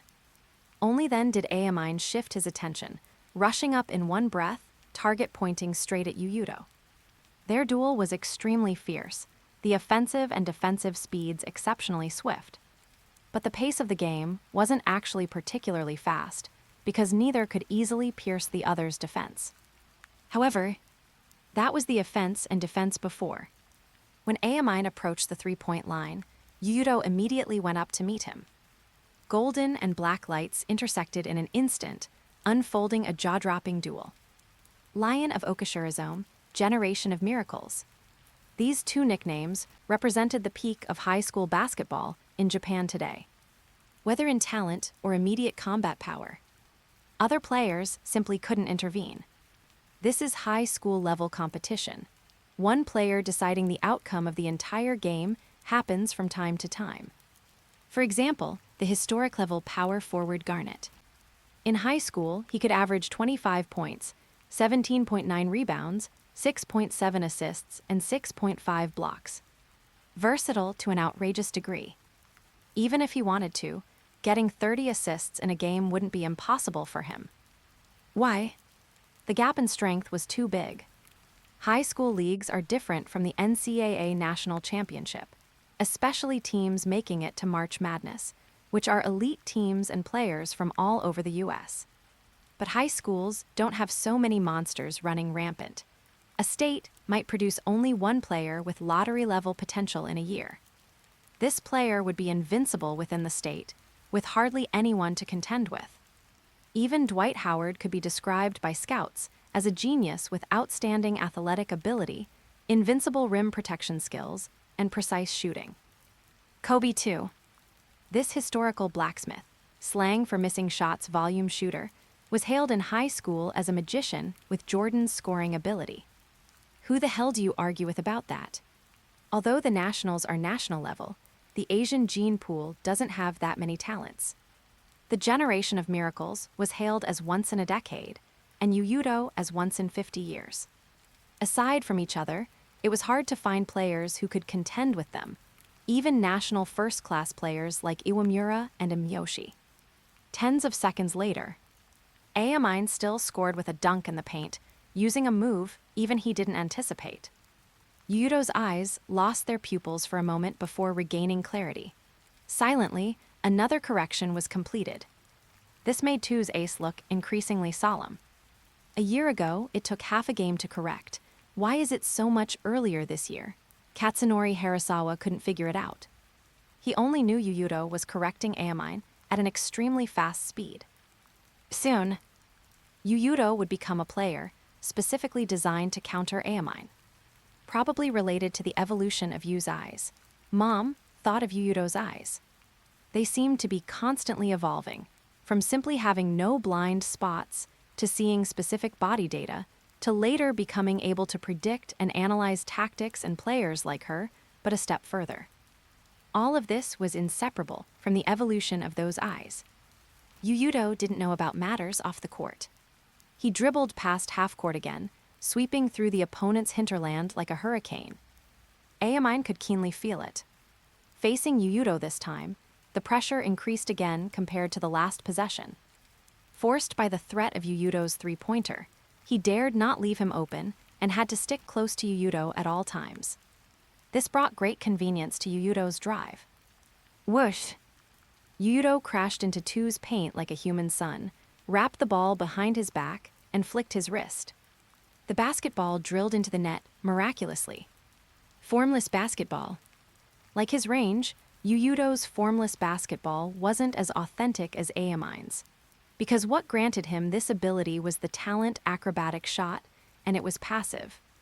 But even so, simultaneously possessing a shrunk version of green Midorima, plus blue Aomine abilities, combined with Yuuto himself, his existence was astonishing enough. How long did it take? 8 seconds, 3 seconds faster than the previous possession. Midorima was expressionless. They were talking about the time Yuuto consumed for this attack. From their respective times, one could see that Yuuto was taking control of the game bit by bit. Aomine needed over 10 seconds to complete an attack, but Yuuto had entered single digits. Moreover, this time would decrease little by little. 49-45. 49-47. 52-47. 52-49. The scores of both sides grew rapidly. Katsunori Harasawa had no solution for this. He couldn't call a timeout and then tell Aomine, play more as a team, stop singling out. That wasn't Aomine's style, nor was it Harasawa or Two's style. More importantly, even if he asked, Aomine might not listen. This tug-of-war looks like it will have a winner soon. Yeah, didn't expect even a monster like Aomine to be suppressed. Aomine's playing style was the type that screamed explosive talent at a glance. Through his scoring, defense, and running, one could visibly feel how stunning his talent was. So, when such a person was suppressed by Yuuto, People's surprise increased a few degrees. Hirasawa squatted on the sideline pondering countermeasures. Feeling aggrieved with strength he couldn't use, the match completely deviated from his plan. This wasn't the rhythm he wanted. Hirasawa looks troubled. That's what happens when facing that child. Masaki Nakatani had an I knew it expression. No matter how exquisite their deployment, it would soon be destroyed. Seiho didn't have just one coach. You could completely treat Yuuto as a coach on the court. And this coach had invincible on-the-spot reaction and adjustment capabilities. The fierce confrontation on the court continued, but this tug-of-war was about to reach an inflection point. Two's possession, 15th second. However, Aomine was still blocked at the free throw line, unable to take a step forward. He wanted to use Yuuto's instinct to slap the ball in the opposite direction of his body lean. A mistake. How could he make a mistake? He's Aomine. That's right. He was Aomine. He couldn't make such a low-level mistake. This was bait. Similar moves, Myoshi Shoichi had seen more than once during practice. So far, no one could crack it, because no one could overcome their own instincts. Yes, instincts indeed aren't something one can overcome just by saying so. Even Yuuto couldn't do it. But if he saw it clearly, that was another matter. The moment Aomine slapped the ball out, Yuuto's pupils dilated abruptly. The next second, smack, the ball was poked away. Under Aomine's gaze, Yuuto's arm lifted from slow to fast, finally stabbing out like a spear. Stolen. Get 20+ chapters ahead on Patreon Rose Whiskey. 205, Chapter 205, Breaking the Potential Limit, someone exclaimed. Stolen. The scene seemed to be muted until Yuuto squeezed past Aomine and scooped up the basketball. Only then did the arena erupt with incredible sound waves. Finally completed the correction. But compared to a year ago, the speed is much faster. A year ago, Yuuto prepared for more than half the game to complete the correction. Now, it was completed before the second quarter even entered its latter half. Yuuto's whole body spewed golden light, gliding at extreme speed like the sun. He was fast, crossing the center circle in the blink of an eye. Damn it! Aomine turned and chased quickly, every cell in his body becoming active at this moment. Clearly an unusually fierce match, yet his heartbeat fluctuations were unbelievably balanced. The hot blood began to cool. One foot seemed to step into cold water. But he didn't sink. His speed became faster, like a ghostly shadow, chasing Yuuto like a black bird. Ammo. Yuuto in front noticed the pursuit behind him. The left eye of God brought him new news. Aomine behind him, his body data improved further. Zone. No. The improvement brought by the zone wasn't just this. It looked more like broke the 80% limit, activated potential to 90%. It was the little zone, animal instinct wildness limit break, guided out of the others in Rakuzen by Akashi's passes. Such things happened during the simulated matches too. But Aomine didn't need guidance, just excessive pressure stimulated more potential from his body. They controlled their consciousness not to step into the door already open to them, but their physical potential was guided out. Yuuto. Smack. A quick jump shot from the free throw line. Just as Yuuto jumped, Aomine arrived later but acted first, slapping his shot down with one palm. Blocked. How is that possible? That's the mirage shot. Yamashita Shio and the other Seiho players widened their eyes. They had never seen the scene of Yuuto's signature jump shot being blocked. This was too incredible. Did little Aomine get faster? Kaise's tone was full of uncertainty. Did he enter the zone? Number Akashi could be certain this wasn't the zone state. Not just because there was no symbolic lightning of the zone blooming. Under the observation of the Emperor Eye, Aomine's 100% wasn't just this. He hadn't reached his limit yet. Then what is it?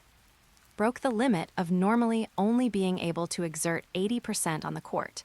Physical potential activated to 90%. Broke his own limit, both looked at Akashi. This former captain possessed extraordinary vision. He could see what ordinary people couldn't. Yeah, maybe because Yuuto's suppression affected his emotions, or maybe other reasons. But the current Aomine is between the zone and a normal state. Akashi felt he really came to the right place today. Not long ago, the secondary personality Akashi had found the trigger for himself to enter the zone. But Aomine was even more surprising. He found another way, breaking his own 80% limit while consciously avoiding the zone. This way, although stamina consumption would still increase, it was far less than the zone. He could roughly guess how Aomine did it. 9 out of 10, he was suppressed by Yuuto, forcing himself to become stronger. So, if most players can't meet the qualifications to enter the zone, can they also break their 80% limit and forcefully boost it to 90%? Akashi seemed to have found a brand new train of thought. On the court, bang, the basketball was swatted away and hit the ground heavily. Ryuhei Kasuga was closest to the ball's landing point and protected the possession. So amazing, actually blocked that Yuuto. Completely refusing to give an inch. If I can't score, you can't score either. The audience screamed in excitement. Only the teams would like a one-sided game. For most fans, they preferred this needle point against Wheaton match. What exactly happened? Ryuhei Kasuga and the others couldn't understand. They only knew that 2's ace seemed to have become stronger. There was an invisible aura around him, making breathing feel difficult. He thought about it, prepared for them to complete this round, but saw Yuuto open his hand for the ball again. Really okay, no problem, Yuuto. This concern lasted only a second. Kasuga flung the ball over without hesitation. Result, he saw that Aomine Deki exploded forward as if he knew. Crap! He cursed inwardly. This ace of the generation of miracles seemed to have improved by a large chunk in a short time. The originally safe pass became unsafe. But, smack! Yuuto also shifted laterally one step and scooped the ball into his hands in advance. Aomine's cold gaze looked over. Yuuto happened to be looking at him too. Their gazes met involuntarily, as if sparks were blooming. Then, Yuuto followed the momentum with a behind-the-back crossover and killed his way out. A breakthrough like a zero-frame startup, incredibly fast, hard to react to. Speed specialization. The golden light on Yuuto became even more dazzling. Seemingly taking one step, he was already at the free throw line. Impossible. Riko Ada in the stands stood up abruptly, her pretty face full of shock. What did she see? Even across the distance of the court where she couldn't see clearly, at that moment just now, the data on Yuuto's body underwent a massive change. Not a simple improvement, it was far more terrifying than Aomine's threefold increase just now. Yuuto's improvement. It wasn't a comprehensive state improvement. In the process of starting, his body's other data suddenly concentrated on one aspect all at once. Like playing a game, some people fear pain, so they put all points into defense. Some like big firepower, so they put all points into attack, becoming a glass cannon. But this is reality. This is unreasonable. Yuuto killed into 2's paint like a hurricane and ended this attack with a one-handed tomahawk dunk. Tap tilde. He landed slowly, his expression calm to a frightening degree. 90%, good on you for pulling that off. The zone, the strongest state buff in Kuroko no Basket, was mastered by 5 people in the original work. Aomine Akashi, Kagami Murasakibara, and Kai's Ryota in the movie. But to say who understands the zone domain most thoroughly, this person is undoubtedly Aomine, not Kagami Taiga, who came from behind to open the second door. Coincidentally, I can do similar things too. With the existence of the Bible of the Star, not to mention instantly breaking 80% to reach 90%, even reaching 100% is no problem. But doing so is meaningless. That kind of improvement burdens the body, and the stamina consumed won't be a penny less. Rather than doing that, better to enter demon mode directly. Get 20+ chapters ahead on Patreon Rose Whiskey. 206, Chapter 206, still can get stronger. Little Aomine was passed again. Could it be that little Yuuto also broke the 80% limit? Kai's began to doubt himself. Was the preparation he made really enough? With only perfect copy and no zone, could he really contend with these people? No, but it's very close. In that instant, Akashi also noticed that Yuuto's legs were infused with tremendous energy. His muscle contraction amplitude exceeded the past. Through such means, he gained a huge boost in a short time. In that instant, Yuuto's speed reached Aomine's level. Not a comprehensive improvement, but a specialization in one aspect. Yes, it wasn't a comprehensive improvement, just a one-sided burst. But in that instant, Yuuto indeed caught up with Aomine, the fastest man in the country, in the field of speed. He might have even broken through 90%, reaching the extreme outside the zone domain, a brand new boundary. Aomine's calm eyes showed astonishment, but it disappeared immediately, leaving no trace. His will to defeat Yuuto became even stronger. Turning back, Aomine received the ball with his back to a Miyoshi Shoichi. Does this guy have eyes in the back of his head? Ryuhei Kasugo was stunned for a moment. The others in Seiho felt chills down their spines. Miyoshi and the others had a similar feeling. The aura emanating from Yuuto became even stronger. Sure enough, as long as it's a match between these monsters, it will definitely turn out like this. Turn out like what? The 8 other people on the court could only stand aside and watch, trembling, unable to do anything, unqualified to intervene. Then, Aomine moved. His movements, already fast enough to make people click their tongues, were now even more jaw-dropping. Aomine, who was standing straight just a moment ago, bent down and flashed to the right in an instant. Blink, and you could even see his afterimage. Yuuto didn't retreat at all. He strode forward like a dragon and tiger, greeting him at extreme speed. Speed specialization. The Bible of the Star talent operated again. This time, Riko Ada saw it more clearly. She wasn't seeing things. That Seiho number 10 could concentrate his abilities from other aspects into a certain one to achieve the goal of going further. He stuck to Aomine like glue. The Death Coil talent was utilized to the extreme in one-on-one. In just a few seconds, the two figures crossed each other nearly 10 times. Time seemed to stop. The arena was so quiet you could hear a pin drop. Someone opened their mouth blankly and said, "Why do I feel like they seem to have become faster again?" Remove seem to, they have become stronger. Perverts, was that level before not their full strength? Are they having a track and field competition to see who runs faster? The audience watched with goosebumps. The previous Yuuto and Aomine were already strong enough to make people despair. Most high school players would only be beaten up facing them, maybe college players too. And the result? This actually wasn't their all.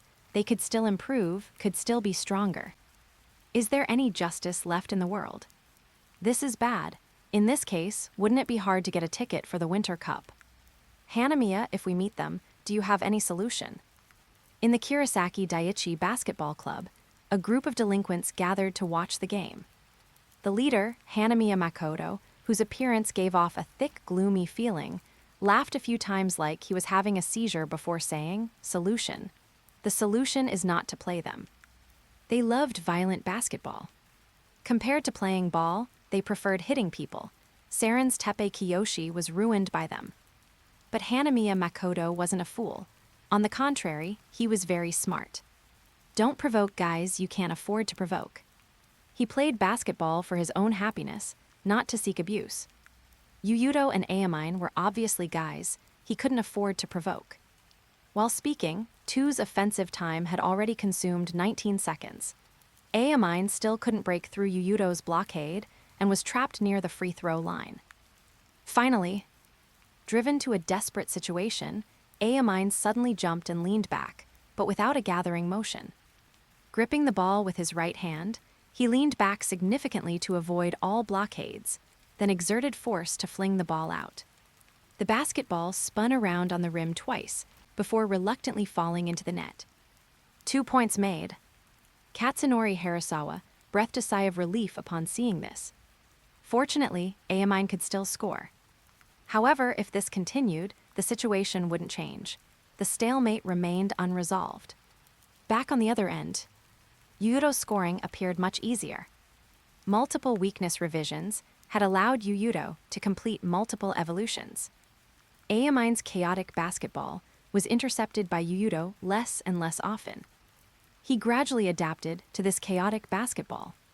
A simple basketball style that even beginners knew, pragmatic to the extreme, yet presenting huge destructive power under the player's extremely high stats. Jump shot from the free throw line. Still the mirage shot. Standing up where he fell, this was Yuuto's pride. But this time, the basketball didn't pass through Aomine's palm, because Yuuto threw the ball out on the first release. The extremely fast release brought by the quick release shot, Talent, made the basketball pierce the net like a sharp sword. The point difference remained unchanged. Katsunori Harasawa wanted to terminate this one-on-one several times. He paced back and forth a few times, still not making up his mind to call a timeout, choosing to believe in Aomine. This man was hailed as one of the best head coaches in high school basketball, adept at discovering players' potential. Players playing under his hands could put up stats and performances surpassing their past. Harasawa possessed the ability to make players better. However, the reason he wasn't the best head coach lay here. Although people hate dictators, a good coach is often a dictator. Being buddies with players. Where is your dignity? How can players be convinced of your ability? How will you lead the team next? Both Harasawa and Nakatani had excellent coaching abilities, but each had different weaknesses. In this regard, Teiko's Kozo Shirogane and Rakuzen's Iji Shirogane were much better.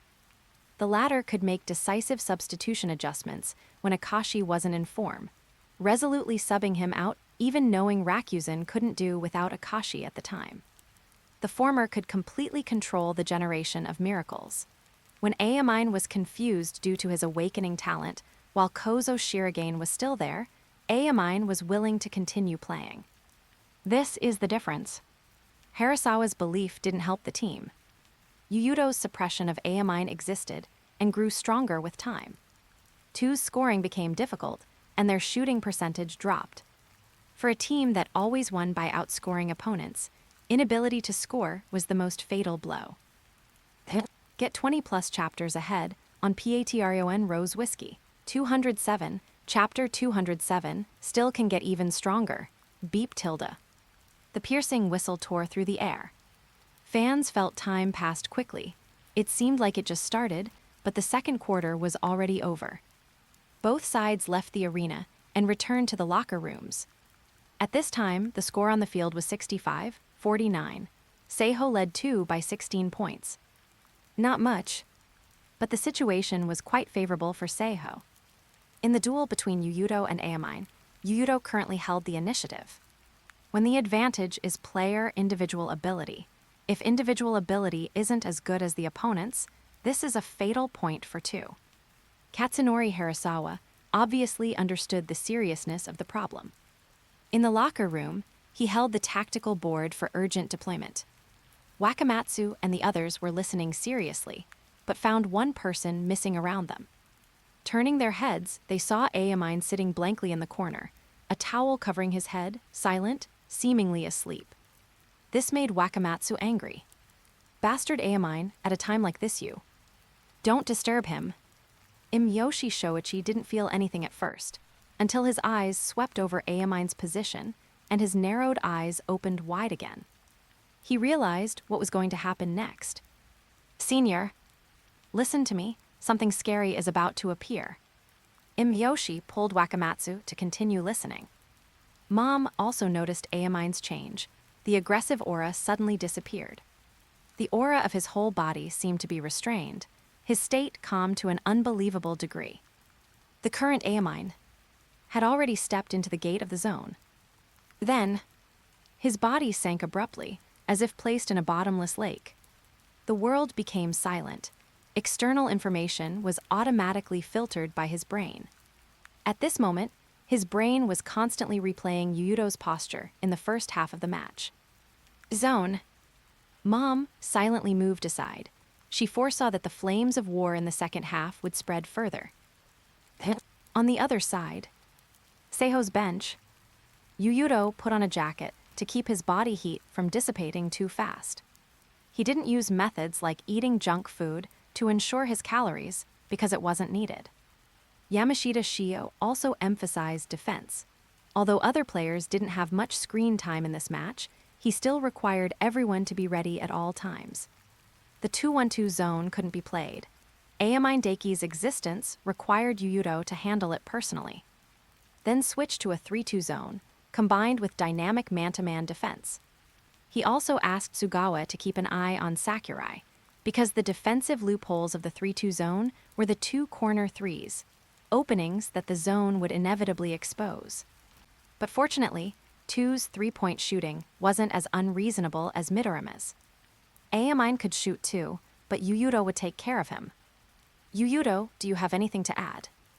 No.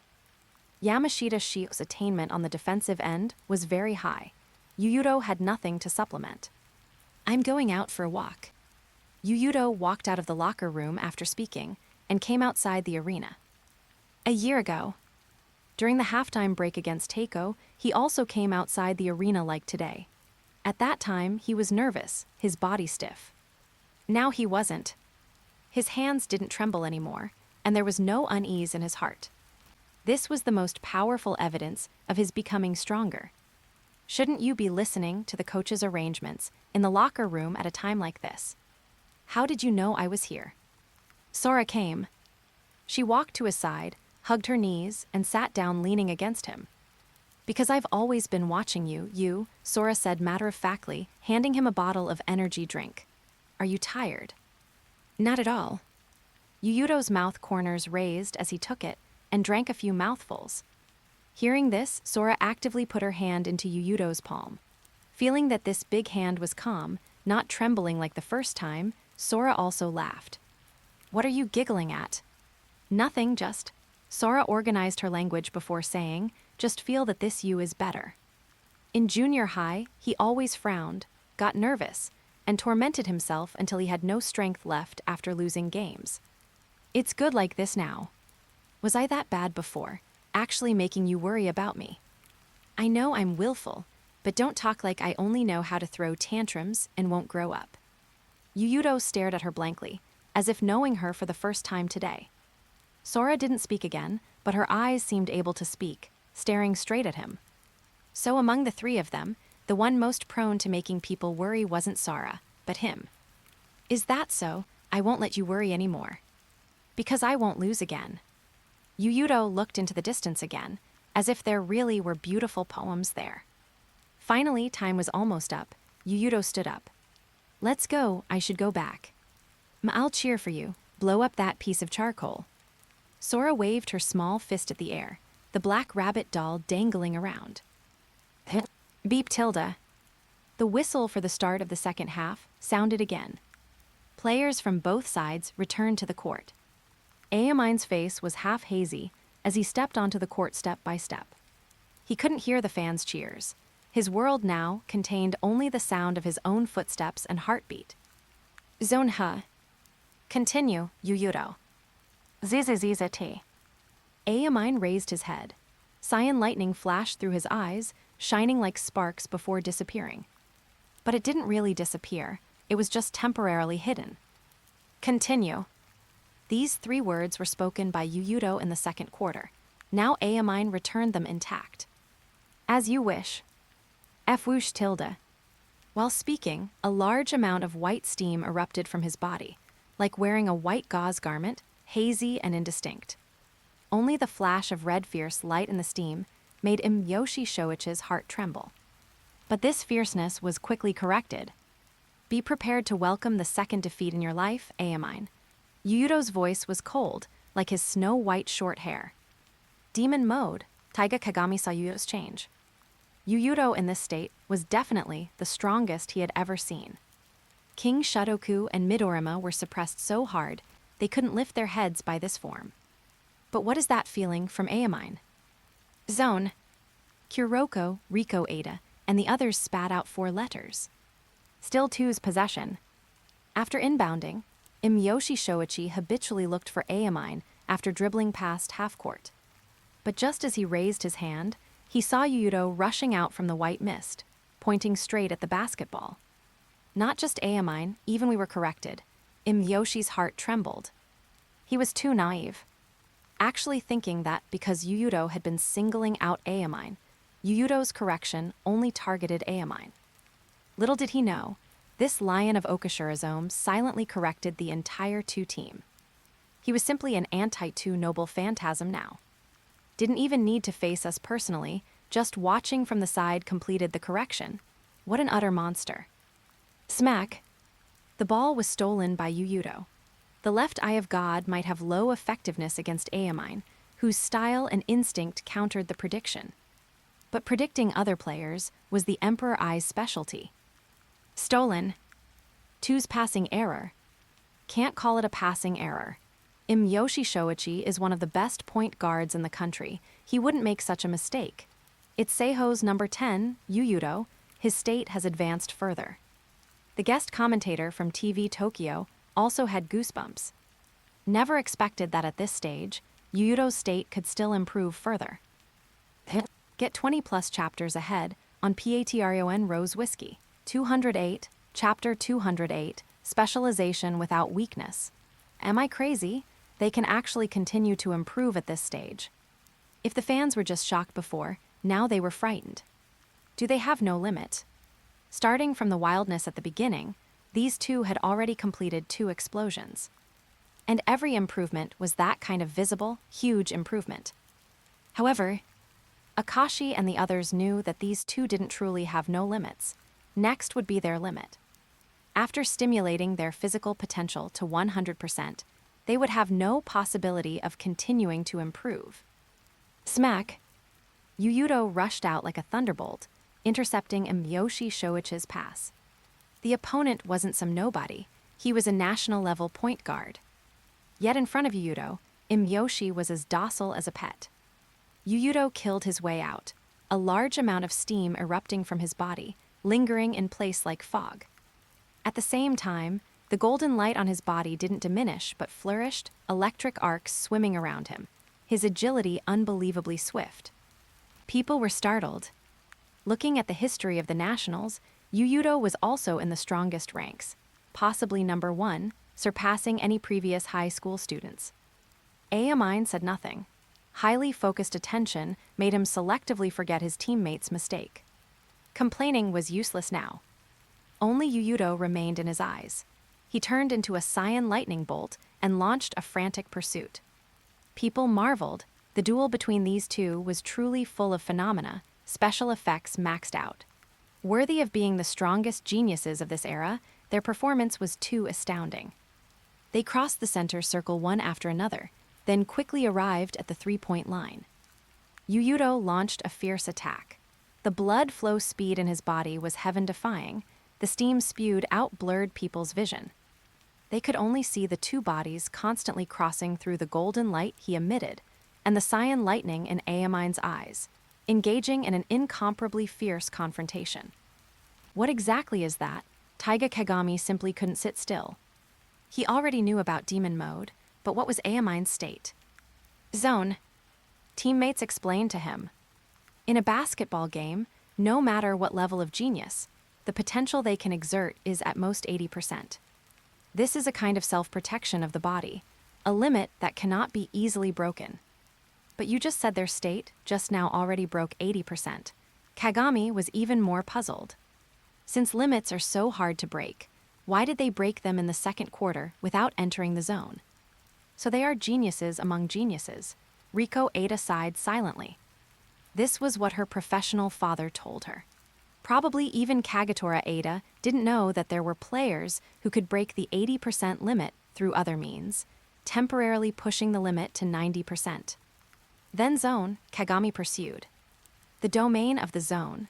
Once a player enters, their potential will be fully released, stimulating 100% of their potential. It seems like only a 10% improvement, but at Yuuto and Aomine's level, every 1% improvement opens a huge gap with ordinary players.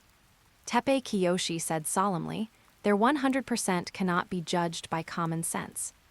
On the court, the fierce confrontation continued. The white steam became thicker and thicker, almost covering the golden light and cyan electricity. One could only hear the frequent ear-piercing sounds of sneakers, frantically rubbing against the floor. Was the first half just a warm-up phase? Fans swallowed hard. What kind of match was this? Even from the stands, they couldn't see clearly. It was too amazing. This is what I looked forward to.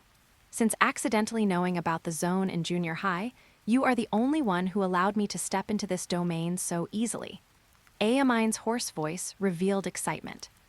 Entering the zone required a trigger. And his trigger for entering the zone was an opponent who could give him pressure.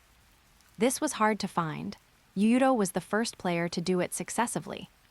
Do you look forward to failure that much? I'll fulfill your wish. The golden light on Yuuto's body was brilliant to the extreme. Finally, he passed through the white steam and killed his way out. Didn't I tell you? It means crushing you thoroughly. Aomine was unwilling to lag behind, also passing through the steam to kill his way out. Compared to other players, their actions were like watching a video at maximum speed. Between the crossing of figures, they had already reached under the basket. Then, strength specialization. Yuuto jumped high, his right hand gripping the basketball with 5 fingers, containing terrifying immense power.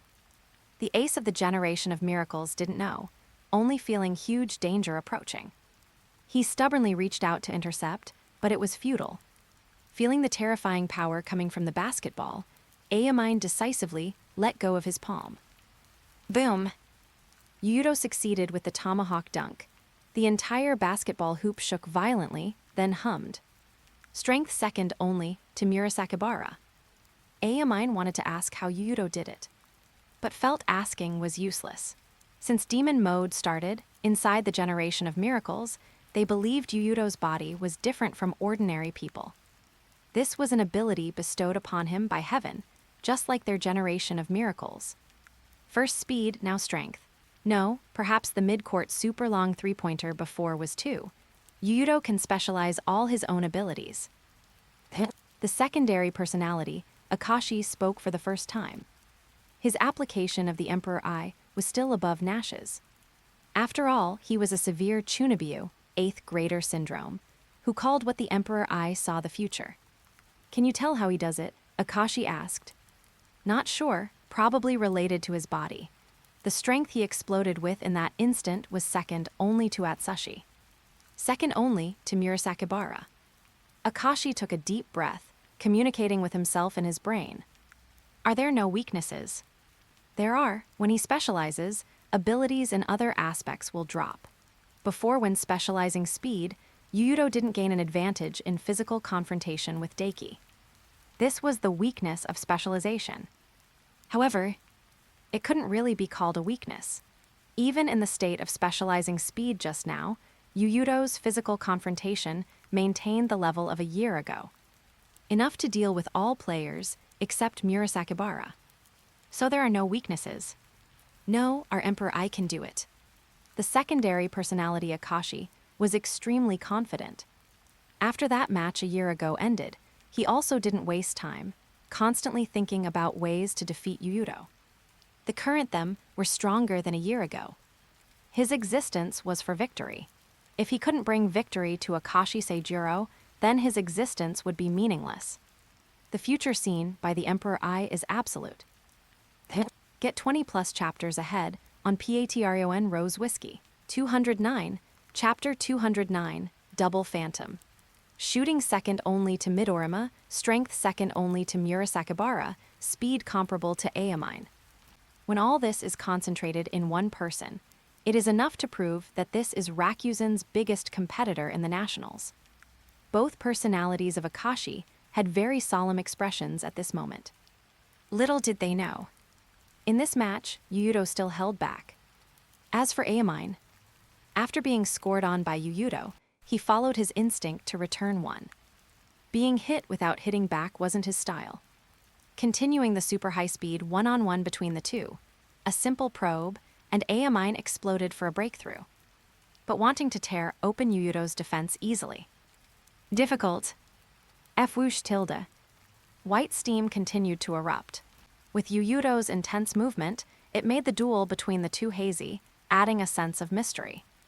Damn it, couldn't see their movements clearly to begin with, now there's that steam. Fans stretched their necks, feeling like a cat scratching at their hearts. Then, after consuming more than 10 seconds of offensive time, a cyan lightning bolt streaked out from the steam. Little Aomine got past. Not yet.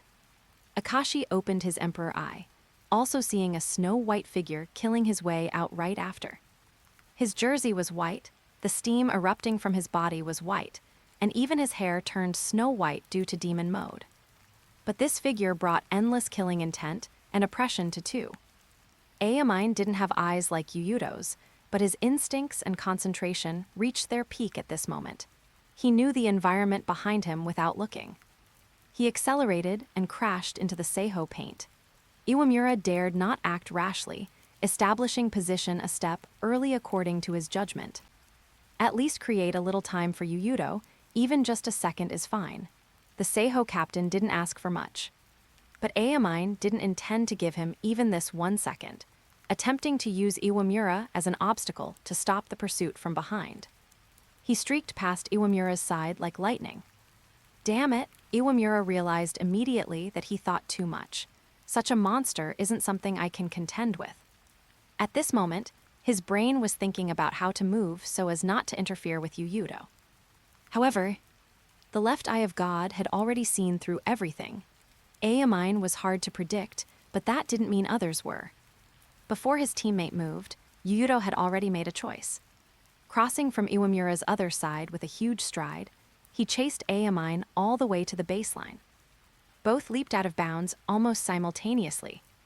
However, before that, Aomine had already thrown the ball into the hoop from behind the backboard.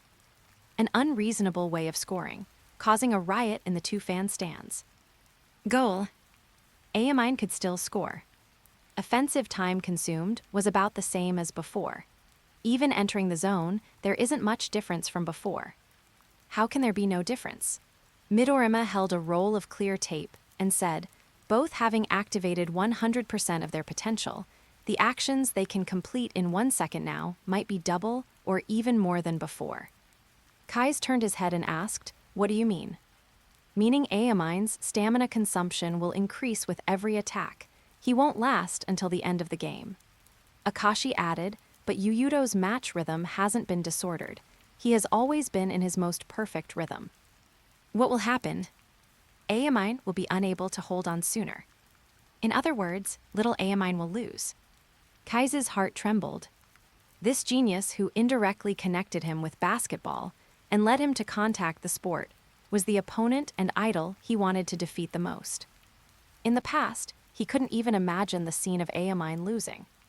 Back on the other end, Yuuto moved at high speed, impacting Two's defense. White steam erupted from his body, like a demon walking out of purgatory. Bang bang bang tilde. He dribbled with 5 fingers, lightning dribble power fully on. At the same time, the ball sense granted by the Tezuka zone made the basketball seem like his arm, manipulated by him at will. In a trance, Aomine seemed to see Yuuto killing towards his left and right sides simultaneously. Heizaki's move. To actually reach this extent, he knew this wasn't real. It was just that the opponent in front of him was too fast and simultaneously used some detailed small movements to deceive his visual system, influencing his brain's judgment. Split into 2. So amazing. Someone couldn't help but scream. The arena was very noisy and chaotic.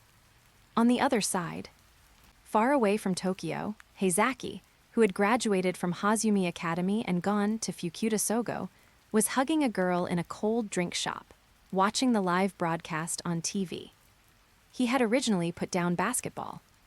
After completing his revenge, Heizaki had no regrets in his heart. But seeing his old teammates playing, his legs stopped moving. You really pulled it off, Yuuto. Phantom Step, dreamlike bubble was his signature, a technique derived from pillage. But now it was taken a step further by Yuuto, exploding with amazing destructive power. It could be called double phantom. But it made sense. The birth of Phantom Step was inseparable from Yuuto. He was the one who let him find the direction forward. Is Shogokan also interested in basketball? Seiho and Two Are those the famous lion of Okashurazome and Generation of Miracles? The dressed-up high school girl beside him followed his gaze. Seeing a player wearing number 10, erupting with steam all over, with snow-white hair. For the first time, she knew basketball could be played so magically. Not at all, only a little bit. Heizaki thought he could naturally say not interested, but the words became only a little bit when they reached his lips. Prepared to leave, he simply sat down again and ordered another drink. These things happened simultaneously. On the court, Yuuto split into two and quickly swept past Aomine's sides. Aomine, Harasawa couldn't help but shout.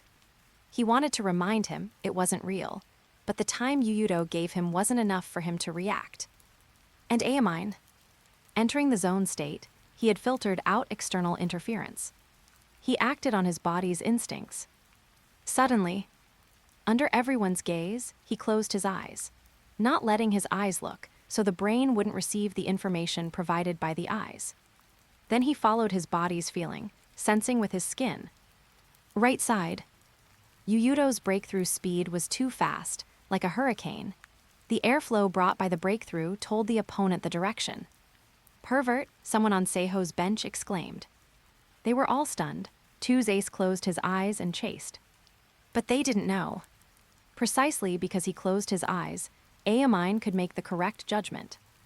Aomine chased up, but Yuuto had already taken off. No flashy scoring performance. He used the simplest method, using stronger body confrontation to force his way against Aomine, then banked in a two-pointer. Everything was like his basketball style, pragmatic to the extreme, only wanting the result of the ball going into the basket. Swish. Ball in, time used was only 7 seconds. Yuuto's scoring was becoming simpler. Get 20-plus chapters ahead on Patreon Rose Whiskey. 210, Chapter 210, that is only your limit. Compared to before, Yuuto only advanced by 1 second, but for the two in this state, a 1-second gap could be huge. Aomine felt it more clearly. The pressure Yuuto brought him was still growing. He tried hard to make himself sink, completely immersing in the domain of the zone. Zone doesn't directly unleash all potential upon entry. There is a short process. Then, the body's potential would be stimulated bit by bit during this phase of his sinking, total concentration. Why do I feel little Aomine got faster again? This is the zone. Akashi had experienced the power of this domain. He said, entering the zone is just the beginning. In the time after, Aomine's state will also improve rapidly until it reaches 100%. What about little Yuuto? That wasn't clear. Even Akashi knew nothing about demon mode. He only knew Yuuto stimulated his potential in this way, but demon mode compared to zone seemed to lack some focus. In fact, Akashi felt it right. Demon mode actually has extremely high focus, but it's not concentrated on the match itself, but manifested in the desire to attack. But this emotion was deemed useless by Yuuto and corrected.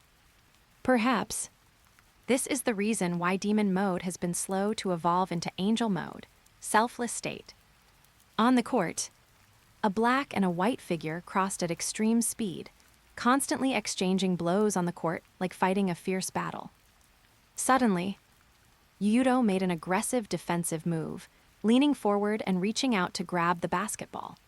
But Aomine reacted too fast, forcefully twisting his center of gravity, exerting force in a way that tortured his ankles to turn his body to Yuuto's other side. Then came the strongest explosive power in the country. A cyan line was drawn in the air. That was the manifestation of Aomine's extreme speed. Yuuto turned and chased again.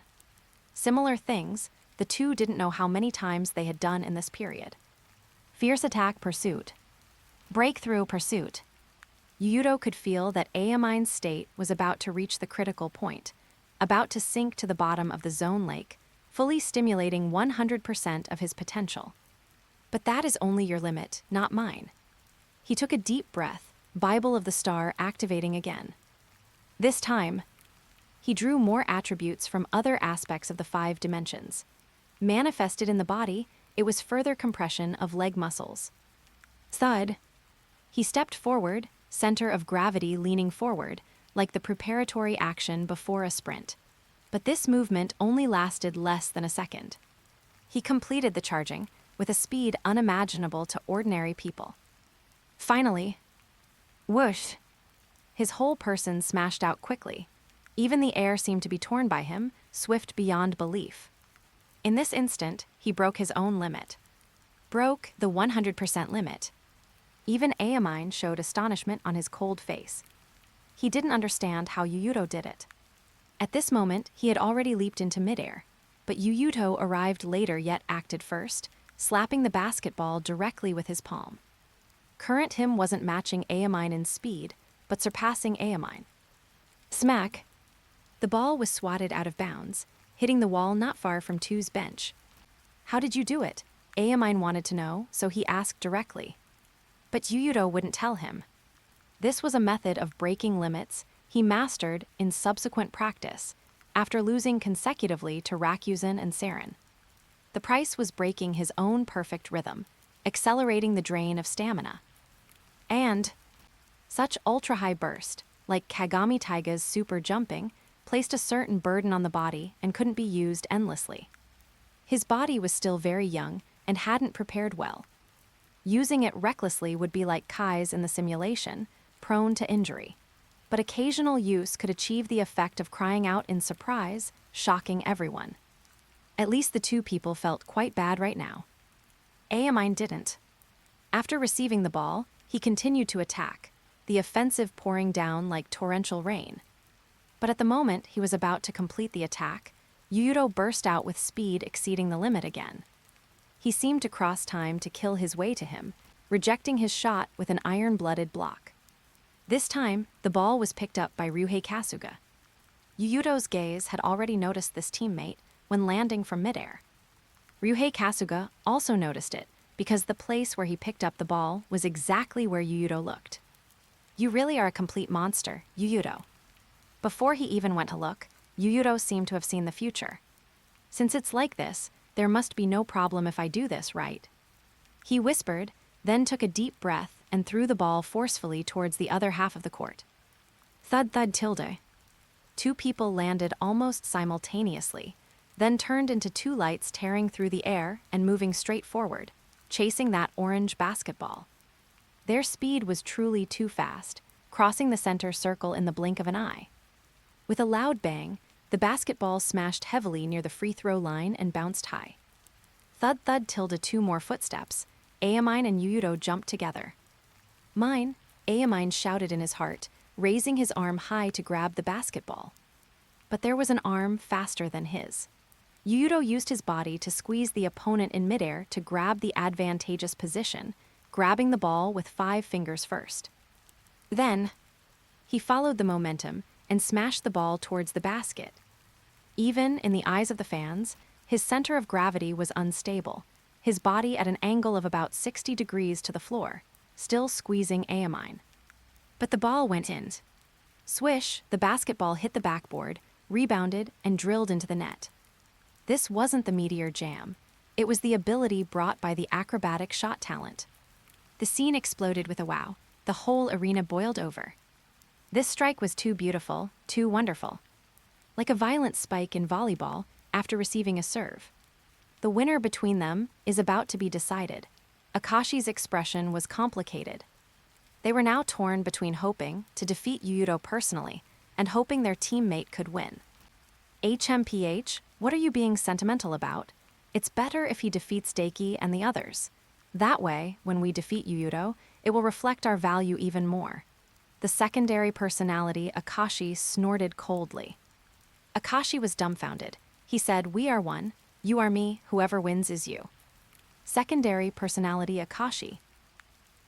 Get 20+ chapters ahead on Patreon Rose Whiskey. 211.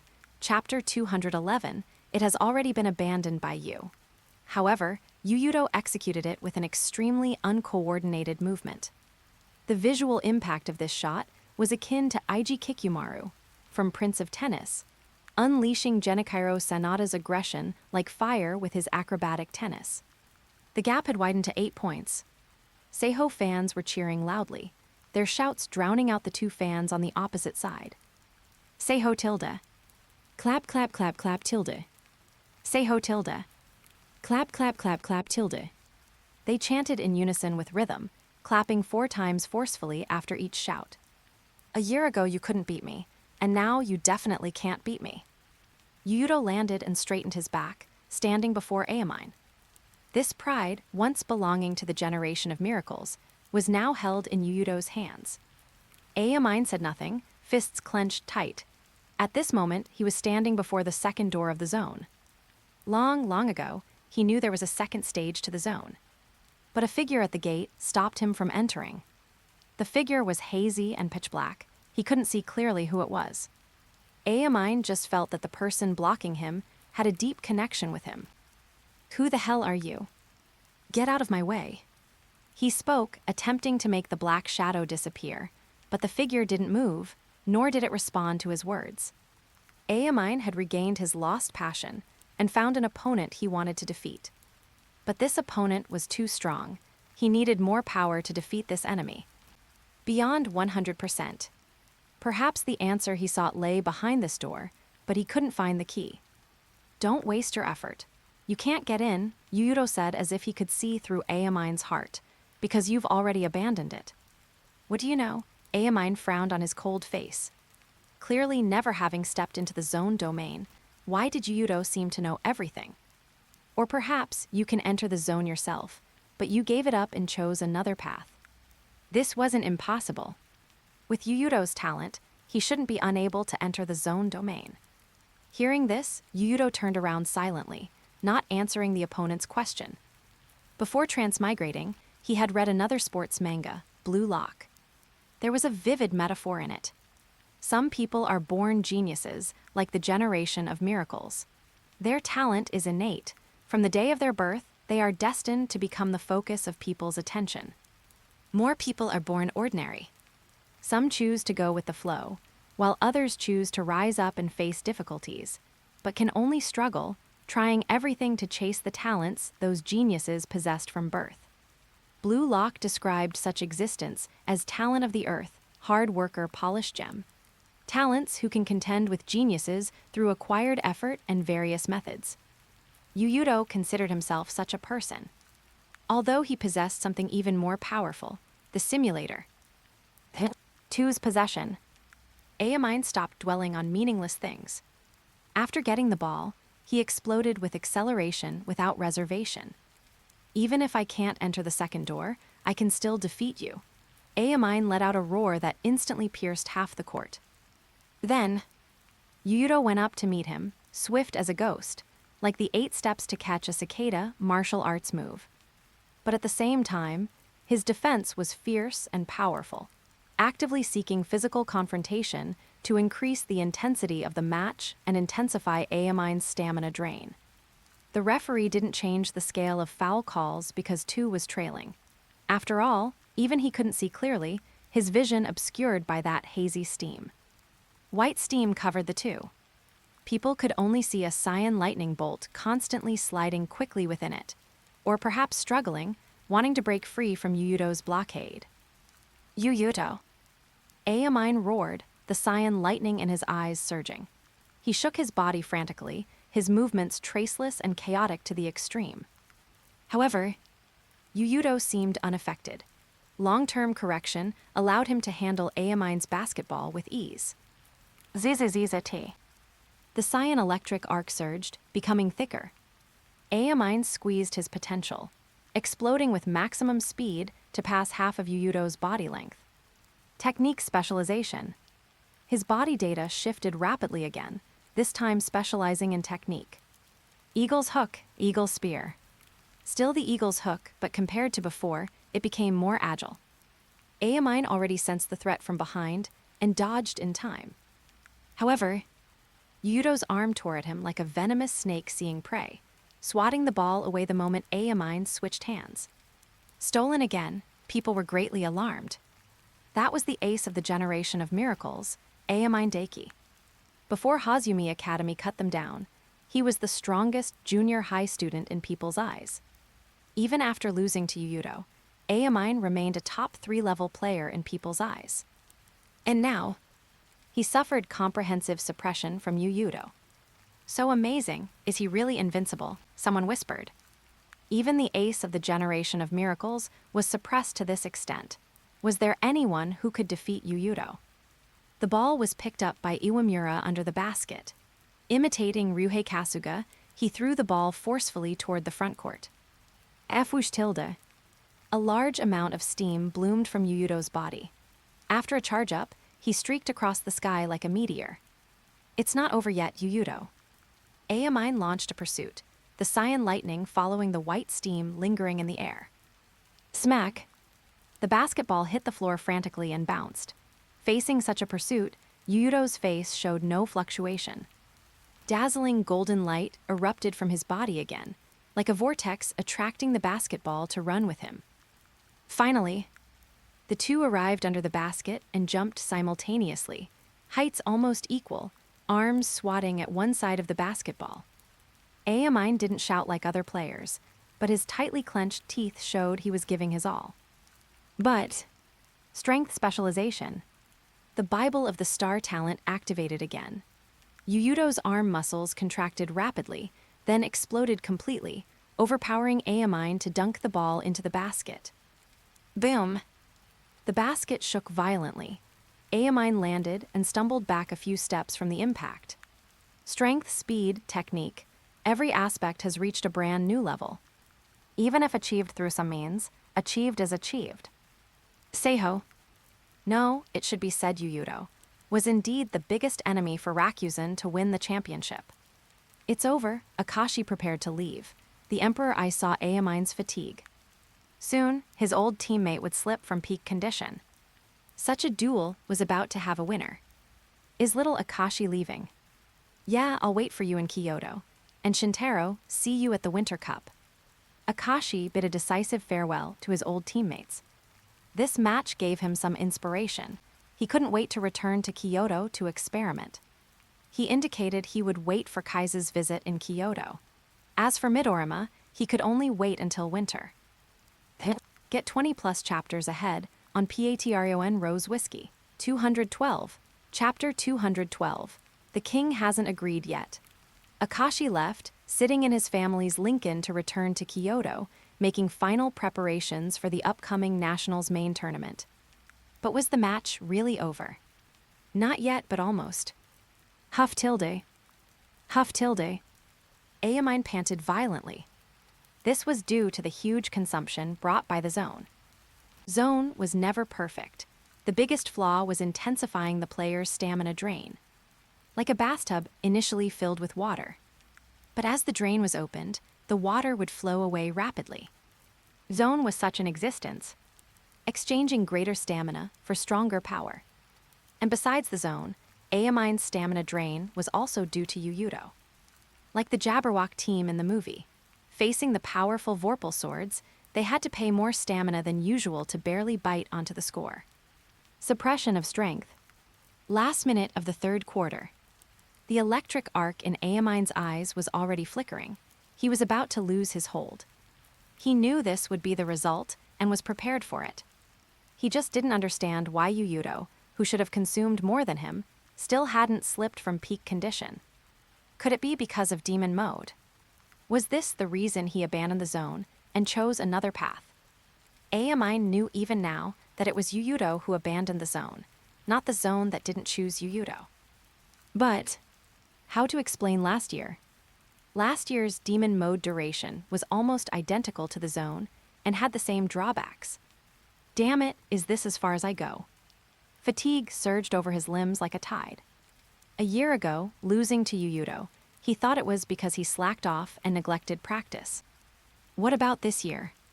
He had given his all. Although he still didn't happily participate in basketball club training, he had been practicing alone without relaxing. The result remained unchanged. His gaze swept over the scoreboard, two trailed by 13 points. F whoosh. At the same time, the steam on Yuuto's body began to dissipate. He withdrew from the demon mode state. What's wrong? Can't hold on anymore? Aomine mocked. This competitive man finally found an excuse to attack Yuuto. No longer necessary. Of course, Yuuto hadn't reached his limit yet. Even though using the Bible of the Star to surpass 100% consumed a lot, maintaining a perfect match rhythm throughout the game left him with spare energy. Even without demon mode, I can defeat you. The snow white on his head faded rapidly under the warm sun like spring snow, returning to its original black. HMPH talking big. As soon as the words fell, the electric arc flickering in Aomine's pupils became bright again. Chaotic streetball style, presented in an unpredictable way. Even slipping from peak condition, he was still sharp. To still have such skill at this stage, Iwamura felt a chill in his heart. These geniuses were simply too unreasonable. Fortunately, this was his last year. He wouldn't have to see these monsters next year. Otherwise, he might give up basketball like those players crushed by Yuuto and the others. Aomine finally tore through Yuuto's defense, slipping past Yuuto's side like a loach. This was his tenacity and his pride. Since his legs could still move, it wasn't over.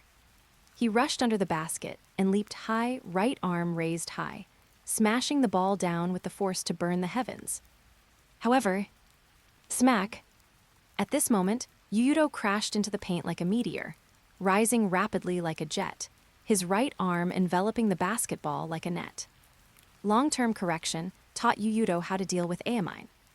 The two wrestled in midair again. Aomine roared, veins popping on his forehead.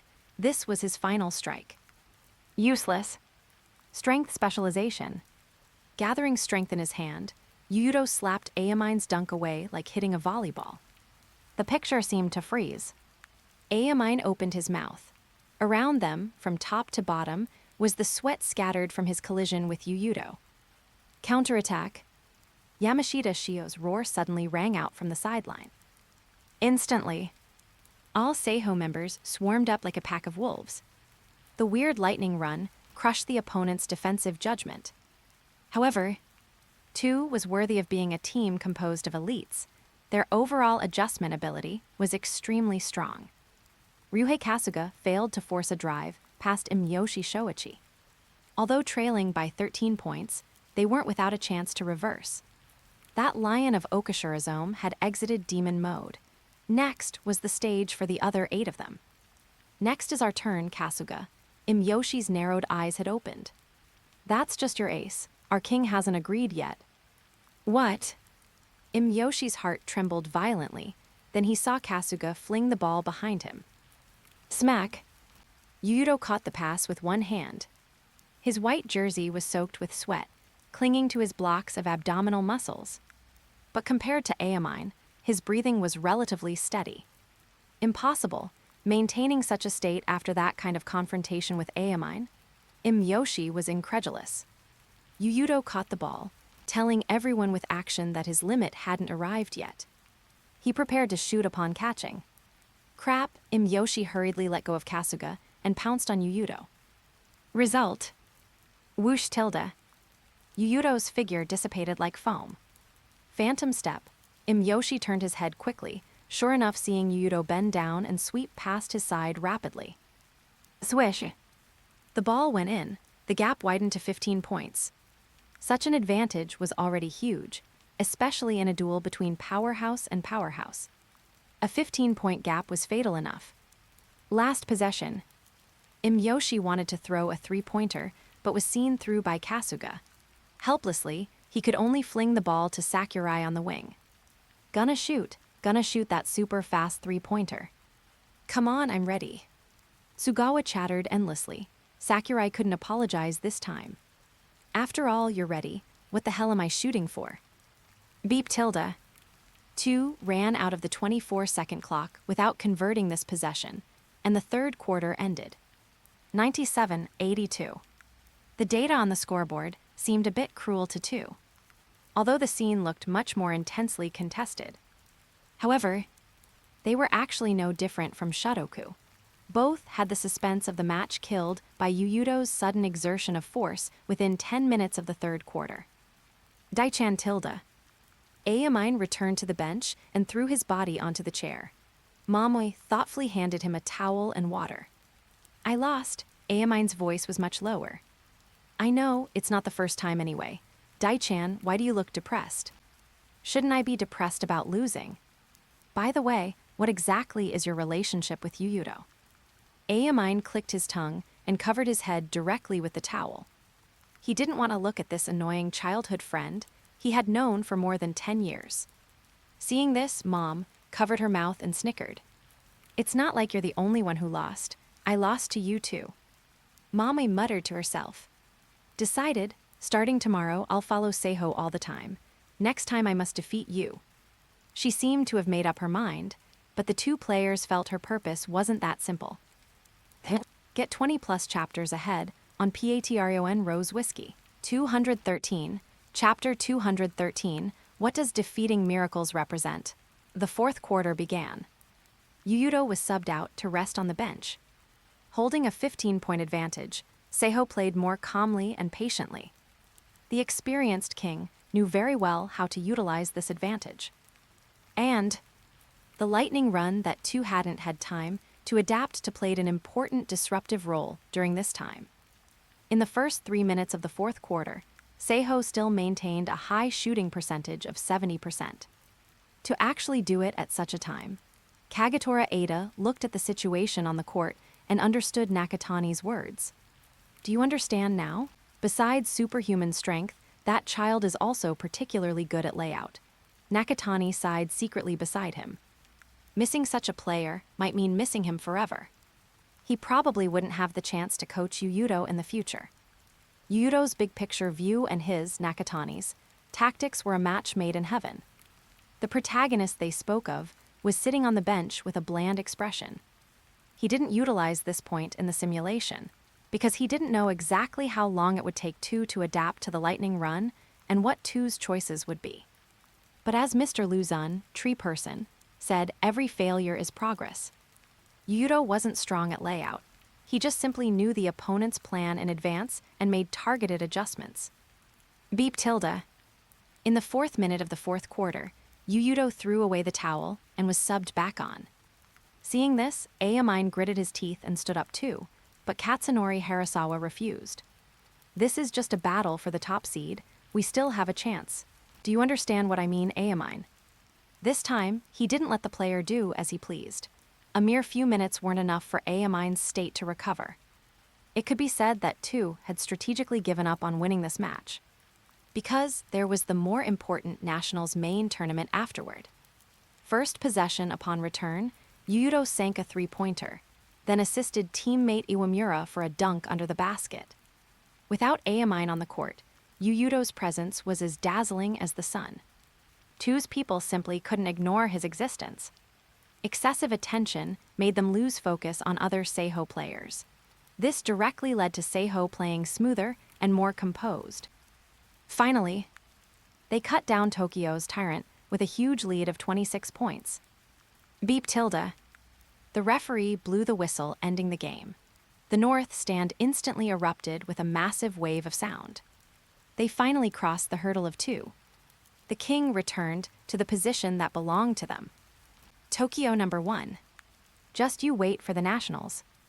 Aomine dropped these words and walked directly into the tunnel, disappearing. Handshake. Handshake my ass. He didn't have that many concerns.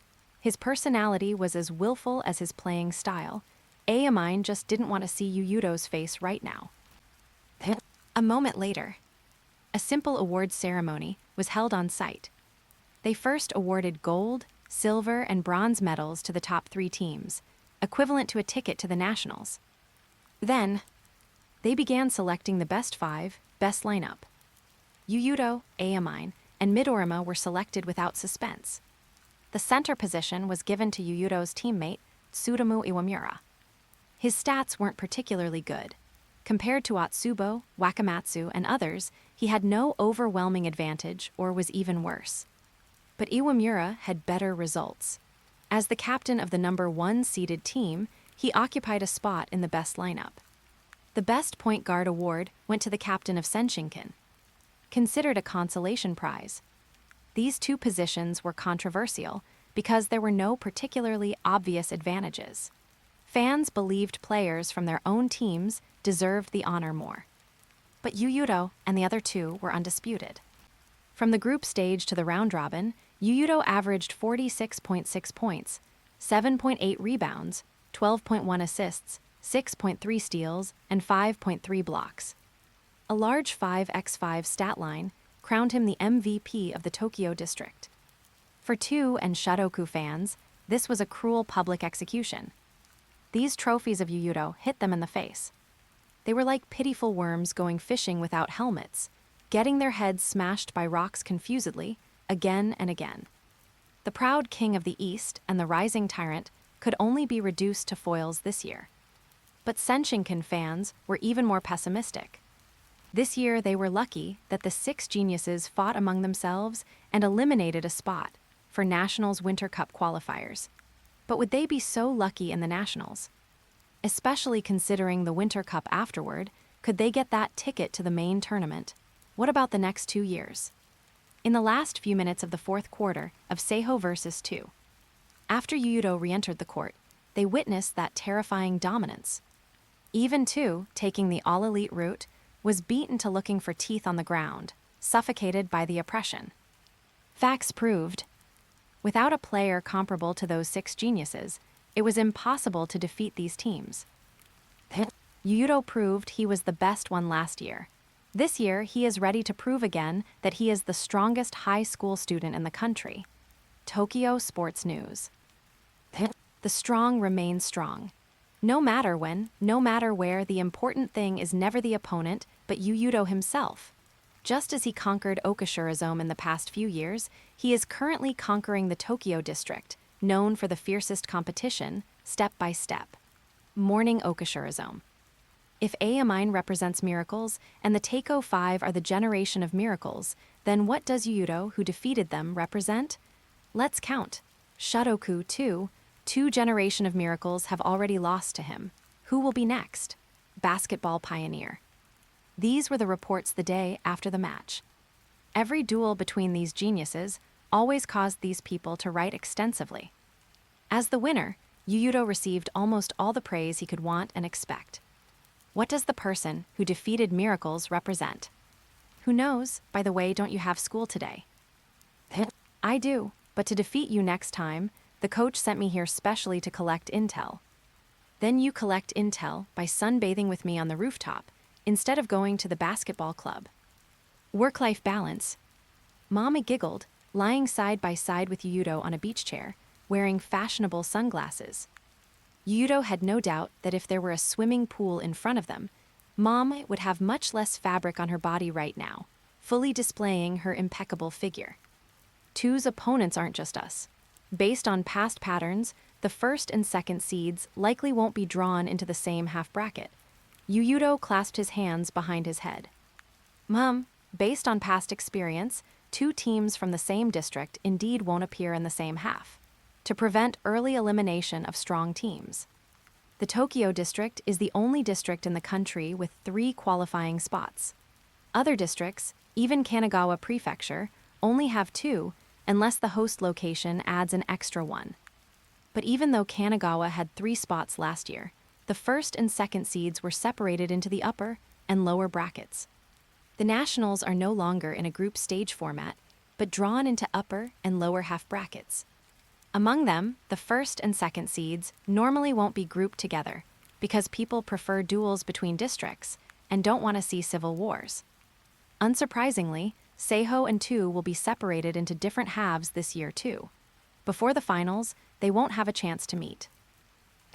Get 20+ chapters ahead on Patreon Rose Whiskey. 214. Chapter 214, Activating Weakness Revision. Seed teams from the same district being separated into different halves is an unwritten rule of the nationals. Although not explicitly stated, all participating teams and fans nationwide knew this well. The purpose of doing this is naturally to avoid civil wars, increase confrontation between more districts, and make the tournament more interesting to watch. Fearing Yuuto didn't know, Mom explained it very clearly. Moreover, based on past history, the first place of the Tokyo district and the Kyoto district have a very high probability of being separated into the same half. Why? Yuuto certainly knew the draw result, but still asked. Because the Tokyo district is recognized as the most competitive district, and Kyoto has Rakuzen. Yes, Kyoto has Rakuzen. The reason is that simple. Rakuzen, hailed as the opening emperor, possesses the most wins and championships in the nationals. In any year, any era, Rakuzen is the most potent contender for the national championship. They have never been absent from the nationals and Winter Cup. Opposing them, naturally, are the teams that fought their way out of the cruel Tokyo district, equally possessing the strength to compete for the championship. Historically, every time the Tokyo district top seed and Rakuzen met in the finals, semifinals, sparks would fly. In fact, in the original nationals, the opponents in the final match were Tokyo's third seed, Saren. Wait, Saren didn't play Rakuzen in nationals finals, it was Winter Cup. Nationals final was Rakuzen versus 2V's Rakuzen. Because only the champion and runner-up teams are eligible to go directly to the Winter Cup. The TV anime also made it clear that Rakuzen successfully defended their title. Therefore, it can be judged that 2 got third place or runner-up in the first nationals of the original work if Rakuzen beat them in finals. In other words, there's a high probability 2 will be in the same half as Rakuzen. According to past history, that's correct. Then shouldn't you go to Rakuzen, Satsuki? That was true, but she didn't come to Seiho really to collect intel. The better you play, the lower your EQ. I wonder if the boys around me are all idiots because of playing basketball. Not just Yuuto, those idiots in the generation of miracles were the same. It's so hard for me. She pouted, her cheeks puffing into a small bun, as if she had suffered a great grievance. At this moment, Sora habitually came to the rooftop to find Yuuto for lunch. Time for lunch. Mama Satsuki, why are you here? Sora was in a good mood today because Yuuto won the game again, but this good mood vanished upon seeing Mame. Seeing the newcomer, the small bun on Mame's face disappeared. She threw away her sunglasses and revealed a brilliant smile. Met again, barely becup Sora. You. Sora clutched her chest, saying you several times with no follow-up. This woman was truly vicious to the extreme. Her little mouth seemed coated in arsenic, hurting people as soon as she spoke. Playing with words, she really couldn't beat Mame. In the past at home, Haruka, Kasugano, and Yuuto would let her fool around, raising Sora to be extremely willful. Once encountering someone who didn't go along with her, she would probably explode. By the way, speaking of Haruka Kasugano, he recently had an emotional crisis. This guy wasn't a walking hormone like Yuuto, but after this gentle man came to Seiho, he soon caused 2 women to be jealous. Not knowing how to refuse, he maintained close relationships with both girls. Eventually, the eruption of emotions resulted in the 3 of them pulling and tugging at the school festival. No Shiraba carnage, but all 3 were quite hit. Recently, Haruka was immersed in repairing this complex 4-person relationship, twin sister involved. Of course, Yuuto wasn't much different. When he came to the cafeteria, people cast their gazes over. The 2 women beside him had different styles, but were visibly exquisite, what people often call natural beauties. Result, guarding him left and right, making people envious and hateful. Yuuto actually didn't have low EQ, but he was a transmigrator and had a somewhat gamified mentality towards life. Plus they were still young, future matters could be considered later. To put it bluntly, he was a scumbag, wanted a harem, couldn't bear to refuse. During the meal, Sora and Mame were still tit for tat. When Yuuto reacted, his utensils were covered in vegetables. Enough, both of you eat properly. He got angry for a moment, and the 2 women instantly restrained themselves. Only then did the 3 eat in peace. After a while, Yuuto suddenly said, I plan to go to 2 this afternoon. Mame, why?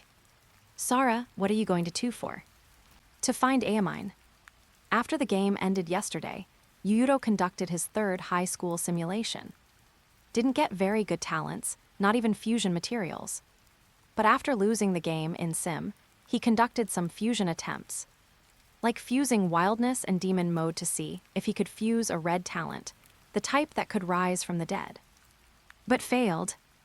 Not fusion failure, but the fused talent was almost no different from the original and didn't produce a qualitative change. So he spent most of his time grinding the pass without warning, gaining massive practice memories. Of course, this simulation wasn't fruitless. His simulation level increased. His mentality attribute finally reached 150 points. What for finding Daichan? To play a match. Yuuto's eyes flashed.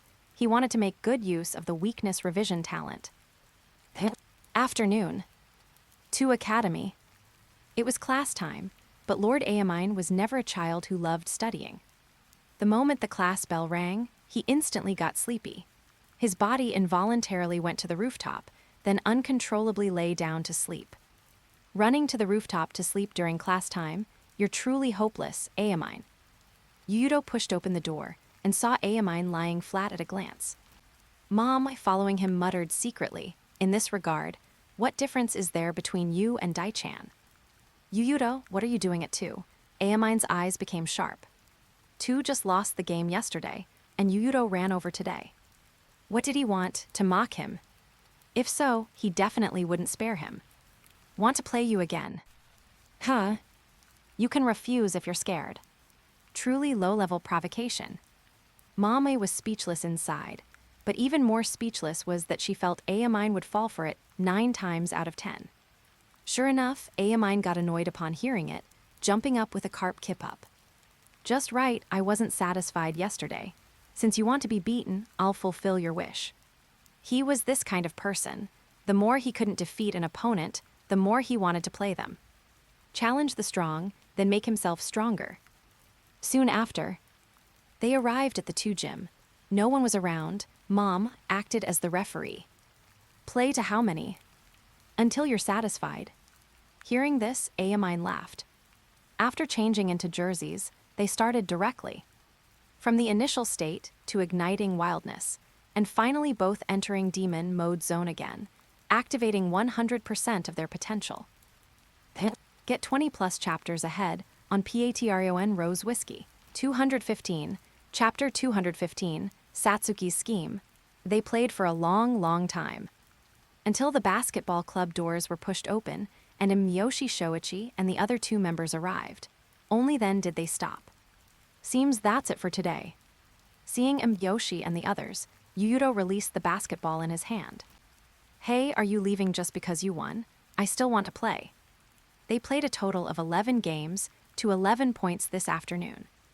Yuuto won 8, and Aomine only won 3. And those 3 victories were hard-won at the very beginning. With Yuuto's evolution, or rather correction, although Aomine could score, it became hard to win games. He was suppressed again. Next time, I'll wait for you in the Nationals final.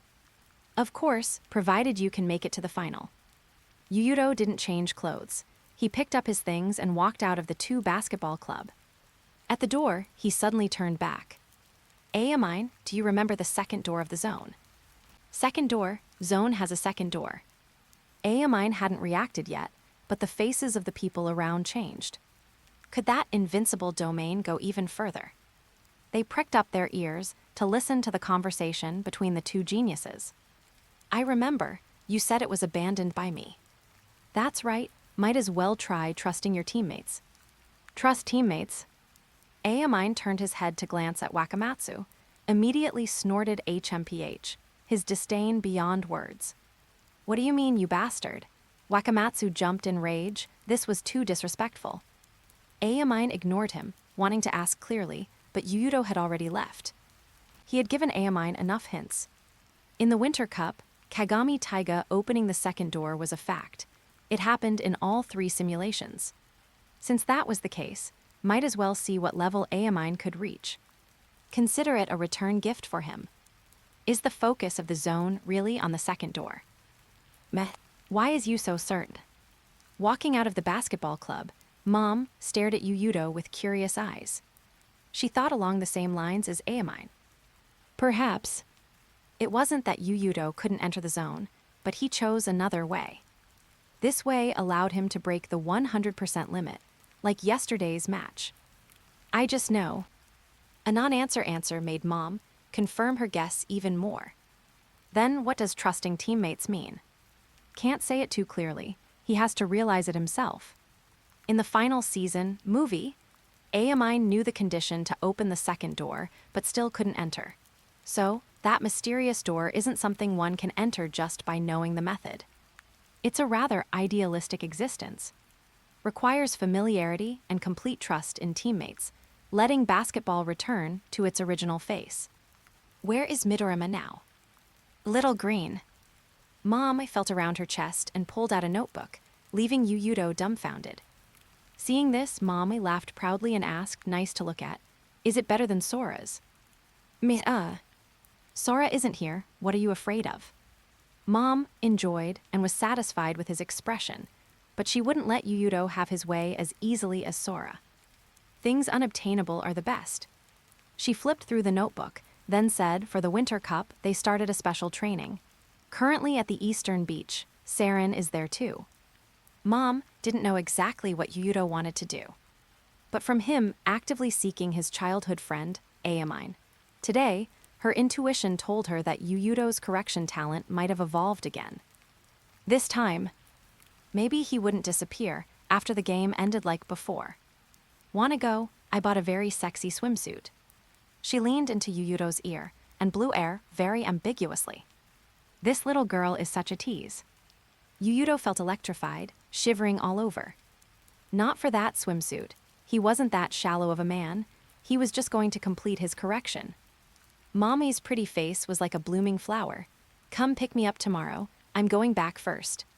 After speaking, she left, ignoring even the basketball club activities. Evening. Returning home, Sora guarded the door directly.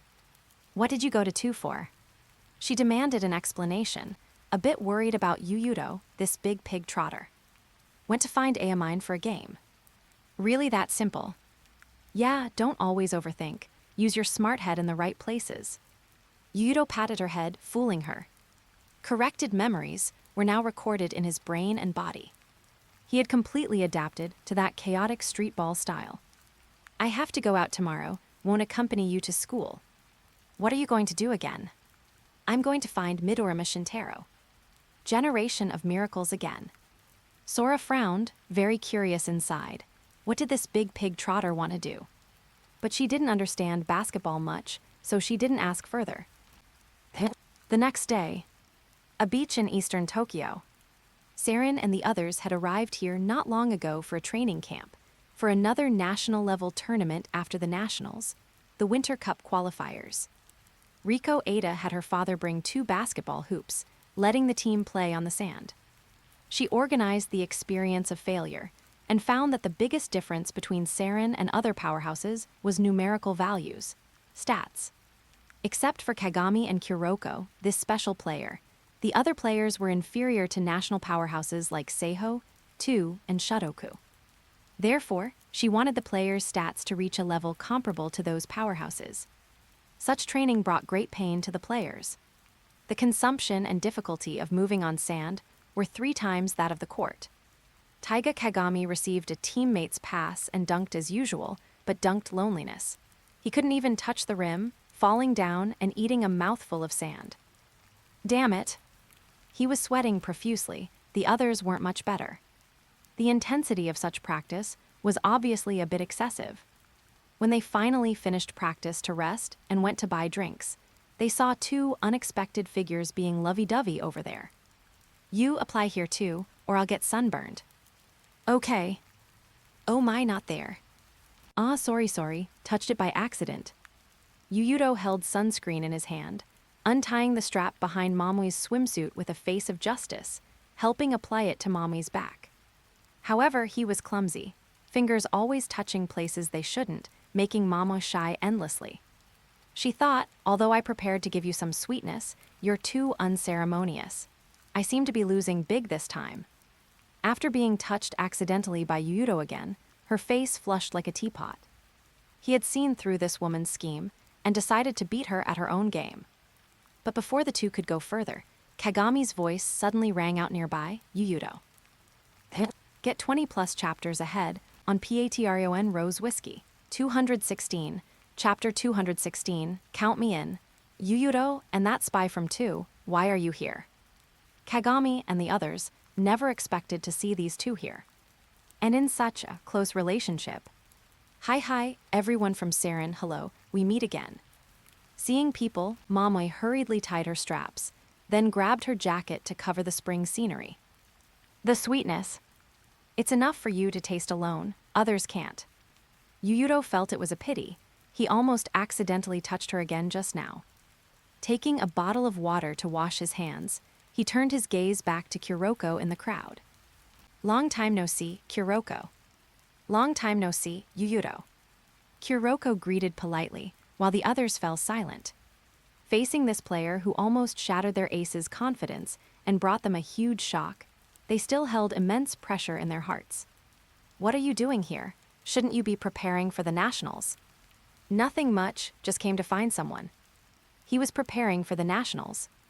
The generation of miracles represented the pinnacle of each position.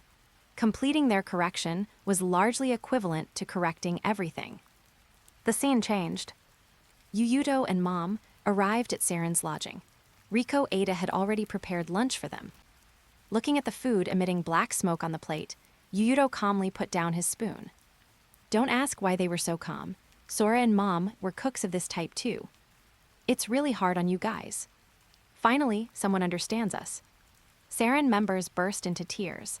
The feeling of being understood was truly wonderful. Only Riko Ada was fuming with anger. Doesn't the anime say? The most important thing in cooking is the heart, you idiots. Provided the food doesn't cause poisoning after eating. Yuuto didn't give her any face. They were acquaintances, having dealt with each other in the gym. Let me do it. Mom rolled up her sleeves to show off her cooking skills. Yuuto held her down. For everyone's health, let's restrain your magical powers, Satsuki. He stopped her hurriedly, preventing a tragedy. After a while, it took Taiga Kagami stepping in to solve the lunch problem. Can't tell, a guy with thick eyebrows and big eyes like you actually cooks surprisingly delicious food. Because my parents didn't have time when I was in the US, I could only solve it myself. I learned as I cooked. Kagami was modest, but he wanted to know more. You said you came here to find someone. Who are you looking for? Midorima, Yuuto didn't hide it. Midorima, Shotoku people are here too. Saren members were stunned. Yeah, haven't you guys known after being here for a few days? Mom gave a thumbs up to Kagami's cooking. It was much better than her own. They didn't know. If she knew, maybe Riko Ada would have scheduled a practice match with Shotoku already. What do you want to find him for? To play ball. Since you guys happen to be here too, how about doing me a favor? Yuuto put down his cutlery after eating until 70% full. He said, What favor? Of course, it's not a favor I'll ask you to do for free. Evening. In a nearby gym, Riko Ada brought the team members who had finished a day of training. Before them, Shotoku's people were already in place. Learning that Shotoku was also having a training camp nearby, she immediately visited and hoped to have a practice match with Shotoku. Masaki Nakatani didn't refuse. Although Saren was eliminated early, the level they showed in the match against Seiho was quite outstanding. As a practice match opponent, Saren definitely qualified. Moreover, this was for the face of his good friend Kagetora Ada. He wouldn't refuse his request. What he didn't expect was that Yuuto also came here. Yuuto, Mom, why are you here? Midorima's usually emotionless face reacted. Came specifically to find you. Count me in for this match. Yuuto was like a walking light bulb, eye-catching wherever he went. After all, this was the core of Seiho, who just won the top seed in the Tokyo district. Seiho's people now called him the king. Match, you. That's right, I'll team up with the gentleman from Saren. Please advise. Saying that, he ran to change into training clothes. Shotoku's people didn't know what medicine he was selling in his gourd. What to do, coach? Treat it as a normal match. They are all Tokyo teams, will meet sooner or later. It was better that Yuuto came. For the Winter Cup and the future, let the team adapt to the opponent more. During warm-up, Saren members seemed a bit reserved. No choice, Yuuto's aura was too strong. They were both geniuses, but Kagami couldn't give them this feeling. On one hand, because they were teammates and familiar with each other. On the other hand, Yuuto had too many titles and halos. Walking out of the countryside, leading a dark horse team to defeat the Super Teiko hailed as the strongest in history. Undefeated after entering high school, successively defeating King Shotoku and Tyrant 2. Called the Lion King, King, etc. Such a character suddenly parachuting into their team, it was inevitable to feel uncomfortable. Don't be nervous, just play normally. Yuuto saw their reservation and told them to relax. But how many could actually relax was hard to say. However, after entering the match state, he believed Saren's people would become normal. Please advise. Please advise. Even in a practice match, etiquette couldn't be missing. The match began. Saren's starters, Izuki-shun, Yuuto, Kuroko, Tetsuya, Taiga, Kagami, Teppei, Kiyoshi. Yuuto replaced Junpei Hyuga's position. Shotoku starters, Kazunari Tako, Shintaro Midorima, Kiyoshi Mieji, Shinsuke Kimura, Teisuke Atsubo. Although I don't know what you're planning, even if it's a practice match. I know, just continue to do everything humanly possible, Midorima.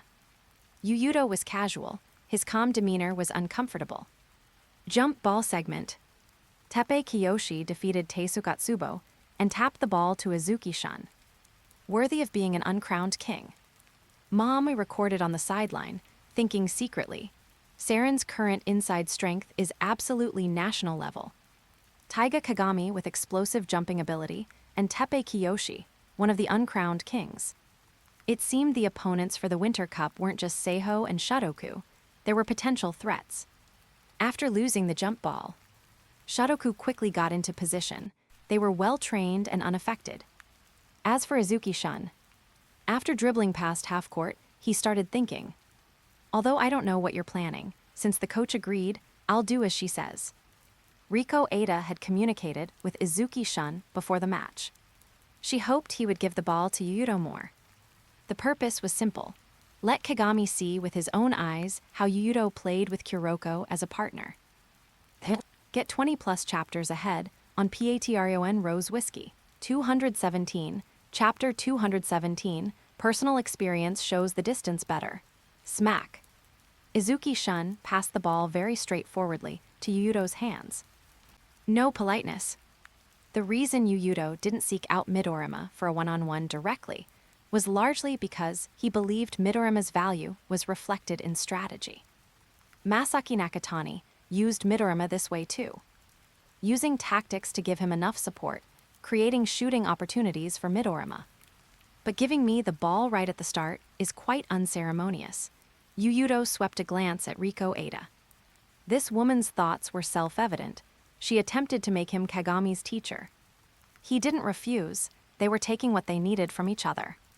The left eye of God observed the entire court. Taiga Kagami's gaze was still focused on Yuuto. He didn't know what the coach was planning, but instinct drove him to crave learning more from Yuuto. Wanting to become stronger. Not wanting to see those painful expressions on his teammates' faces again. Bang tilde. Nanny.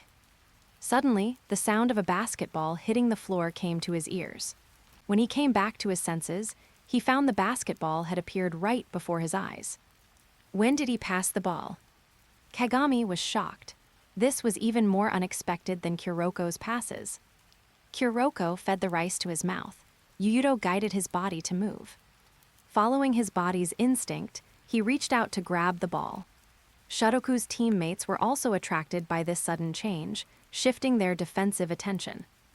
However, that's not a ball for you. Yuuto charged up, starting at high speed to cut into Shotoku's paint from Midorima's side.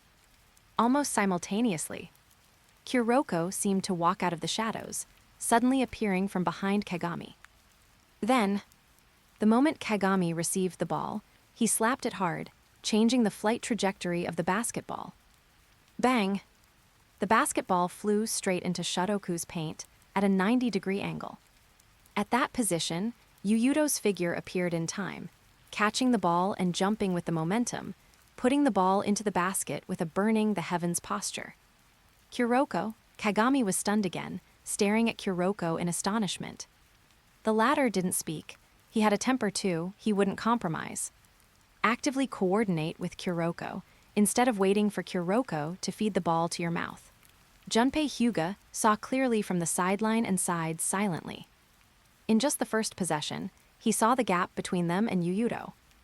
They were always waiting, thinking that running hard to get open completed their job because Kuroko would appear in the right spot and send the ball to their hands.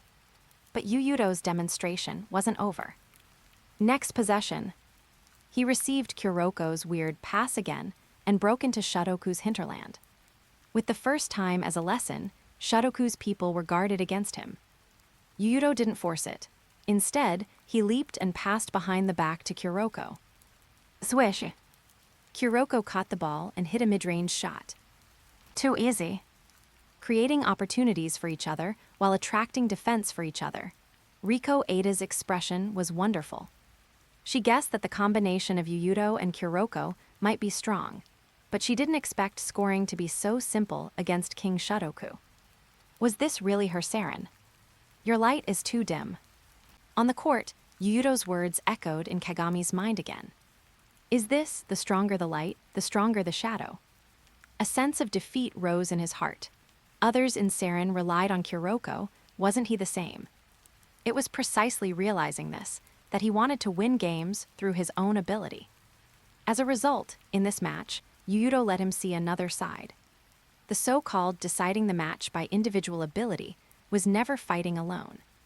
This is the power of the third-generation light and shadow combination. Riko Ada side with emotion. Such a combination, such attack power. No wonder they could fight the Super Teiko to that extent back then, and finally reach the top of the nation. They had never unleashed Kuroko's full energy.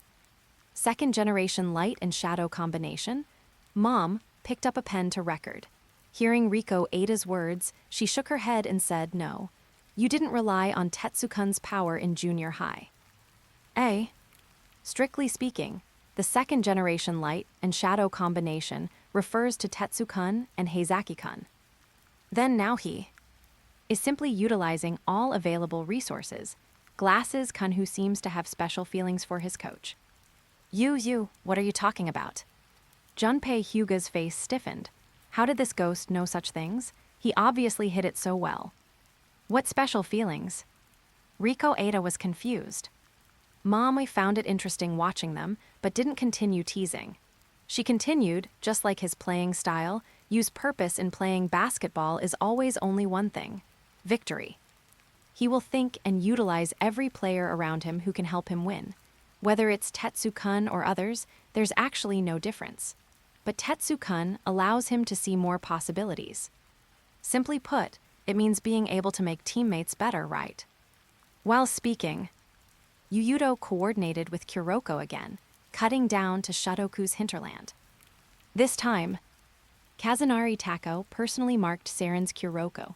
His hawk eye was Kuroko's nemesis. But Yuuto. Smack tilde. The ball appeared in front of Kagami again, without any warning. This. Kagami unknowingly soared into the air, his body uncontrollable. Before he knew it clearly, he had already dunked over the Shotoku captain. Did they react? Still not enough. Yuuto just used the pass without warning. But it failed. Teisukatsubo reacted. That was the proof. The complete pass without warning in the movie, only Akashi could see through it alone. Still need to practice. Nice play, Kagami. Yuuto jogged back on defense, praising Kagami. I just don't want to be praised by you. Kagami didn't wish to be praised by Yuuto. This was the opponent he wanted to defeat the most. But now, in a match, he shouldn't have such awkward thoughts. Aren't you going to show a few moves yet? What are you planning? Midorima stared at Yuuto. He didn't believe Yuuto came all the way just to play a game. If he really wanted to play, he could have scheduled a practice match with Shotoku instead of running over to team up with Saren. Yuuto just smiled. Opportunities to complete corrections on Shotoku and Saren simultaneously were rare. Seeing he wouldn't say, Midorima didn't ask further. Just as he said at the beginning, even in a practice match, he would do everything humanly possible. Soon, Shadoku began to turn like a precision machine. Kagami was assigned to mark Midorima. This was requested by Riko Ada. Both they and Shadoku were eliminated in the group stage, having no chance to enter the final round-robin directly. To break into the main tournament, Winter Cup, they would meet sooner or later in the Winter Cup regional qualifiers. To put it bluntly, she treated this match as a preview for the Winter Cup. Soon, Kagami got lost in Shadoku's screen clusters. His speed wasn't slow, and his reaction was fast. He could keep up with Midorima's off-ball movement. But when Kiyoshi Miyagi and others got involved, he became like an outsider lost in a forest, bewildered and directionless. Midorima easily got open, caught the ball, shot, and hit steadily. Damn it! Kagami clenched his fist. Shadoku's tactical execution was strong. He knew this when watching their games. But sitting in the audience and playing on the court were different experiences. Back when Seiho played Shadoku, he marveled at Shadoku's tactical preparation, Midorima's off-ball movement, and Yuuto's pursuit. Thinking he could keep up even if he were on the court, he didn't expect his performance to be so unbearable when actually playing. Just one screen and he lost his man, but Shadoku's screens came one after another in layers. Is the gap between him and me this big? Kagami couldn't help but look at Yuuto again. The eyes of the Seiho king glazed over for a moment, then quickly recovered. Clearly, he had completed another self-evolution. Get 20-plus chapters ahead on Patreon Rose Whiskey. 218, Chapter 218, Hozumi Academy's Second Coming. Swish! Midorima sank another 3.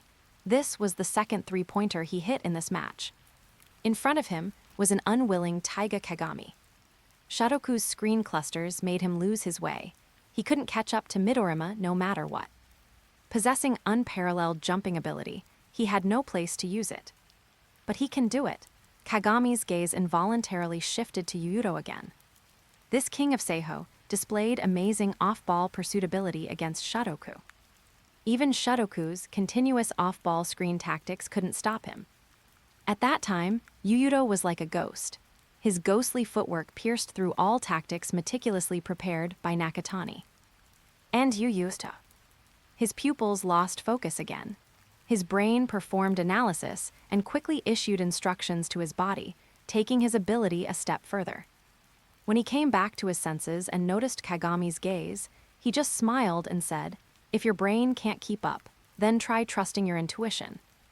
Intuition refers to wildness. Taiga Kagami suddenly saw the light. Yes, since he didn't have Yuuto's basketball IQ and couldn't see through opponent tactics and positioning, he might as well imitate Aomine and leave it to his body's instincts to solve. He had entered a cognitive error, always wanting to imitate Yuuto, thereby ignoring his own advantages. This change was very effective. In the next round, Taiga Kagami utilized the beast's instinct to bypass Shinsuke Kimura's screen in advance. Although he still failed to stop Midorima from scoring in the end, the threat his pursuit brought to Midorima visibly increased. Very good, keep it up. Yuuto walked up and patted Kagami's shoulder. This was what he wanted. Let Kagami pressure Midorima, completing the correction for both Kagami and Midorima at once. Yuuto could clearly feel his off-ball pursuit ability improving rapidly. Including the other 8 people on the court, and the tactics chosen by the two teams, all were deeply engraved in his mind and muscles. Amazing, Riko Ada saw clearly from the sideline. Not just player ability, but also that invisible basketball IQ. Just a few simple sentences enlightened Kagami. And boom! Kagami received Yuuto's pass and completed an alley-oop dunk. What was that? Midorima recalled the direct matchup just now. Yuuto, who was dribbling calmly, suddenly flicked his 5 fingers, and the basketball appeared near the rim like crossing space. That wasn't a conventional pass. No wrist movement was seen. Everything seemed so weird. It felt like Yuuto was dribbling, and the ball flew into someone else's hands by itself, catching people off guard. perfectly utilized Kagami's jumping ability, and his understanding of Kagami is no less than mine. This was what Riko Ada saw. She began to understand Mommy's words just now. Yuuto would utilize all available conditions. In this process, the players playing around him would become better. Kagami, Kuroko, both played in a state surpassing their original level for this match. They looked so composed, scoring seemed so easy. Why do I feel the current Saren is even harder to play than Seiho? Kazunari Tako couldn't help but complain. Why did a fishbelly team give them such great pressure? Just because Yuuto joined. Midorima remained silent upon hearing this. The current Saren was very, very strong. Taiga Kagami possessing Generation of Miracles level potential, and the Phantom Sixth Man Kuroko Tetsuya. Last year, Yuuto led a team with similar configuration to cut down the Super Teiko. It could be called the second coming of Hozumi Academy. No, it should be stronger than last year's Hozumi Academy. Saren's current inside line had one of the 5 uncrowned kings, Teppei Kiyoshi, one of the best centers in the country. Since the start of the match, his captain hadn't gained any advantage in the matchup against Teppei Kiyoshi. Such a team would naturally be hard to play. While speaking, Yuuto coordinated with Kuroko again. The two performed a simple pick and roll, letting Kuroko switch onto Midorima. Letting Kuroko match up against Midorima. This is simply courting death. This was the first thought in most people's minds, but they denied it immediately. This wasn't courting death. Kuroko possessed the ability to pass people. Midorima already realized something, but Yuuto violently intruded into his vision at this moment, making a gesture of catching and shooting. The huge threat he carried made Midorima involuntarily shift his attention. Then, Kuroko seized the opportunity to sweep past Midorima's side. Vanishing drive. Kuroko, when Midorima came back to his senses, Kuroko had disappeared from his sight. He gritted his teeth secretly. Knowing he shouldn't, he just couldn't control himself. I see you. Don't think about passing, little lion of Okashirazome. Kazunari Tako immediately rotated into position. His eyes could clearly discover Kuroko's existence. Shadoku's lineup actually has someone who can see Kuroko.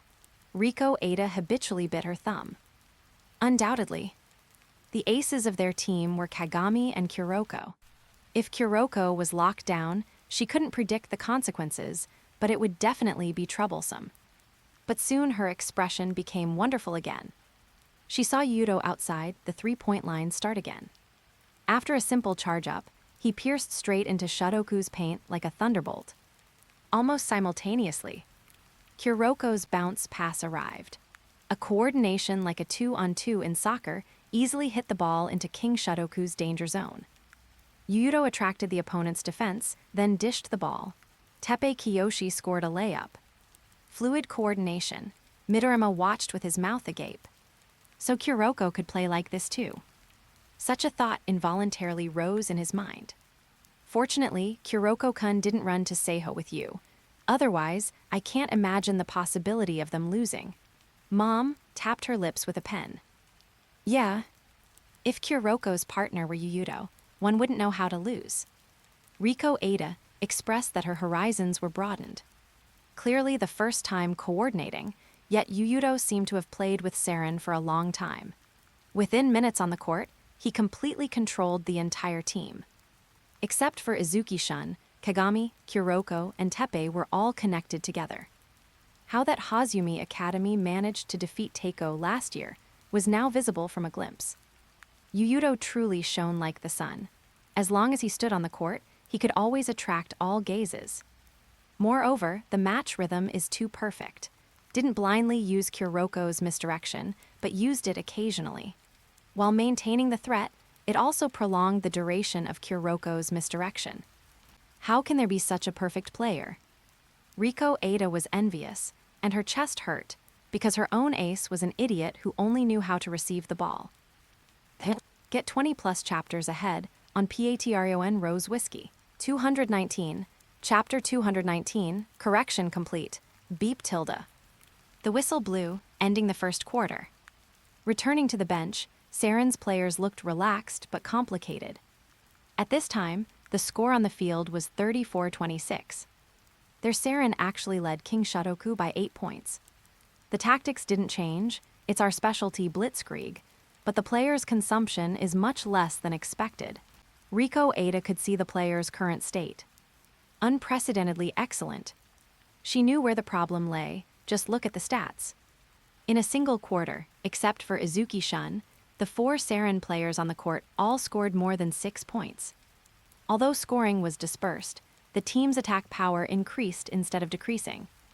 And because the number of players who could score increased, the result was a reduction in stamina consumption.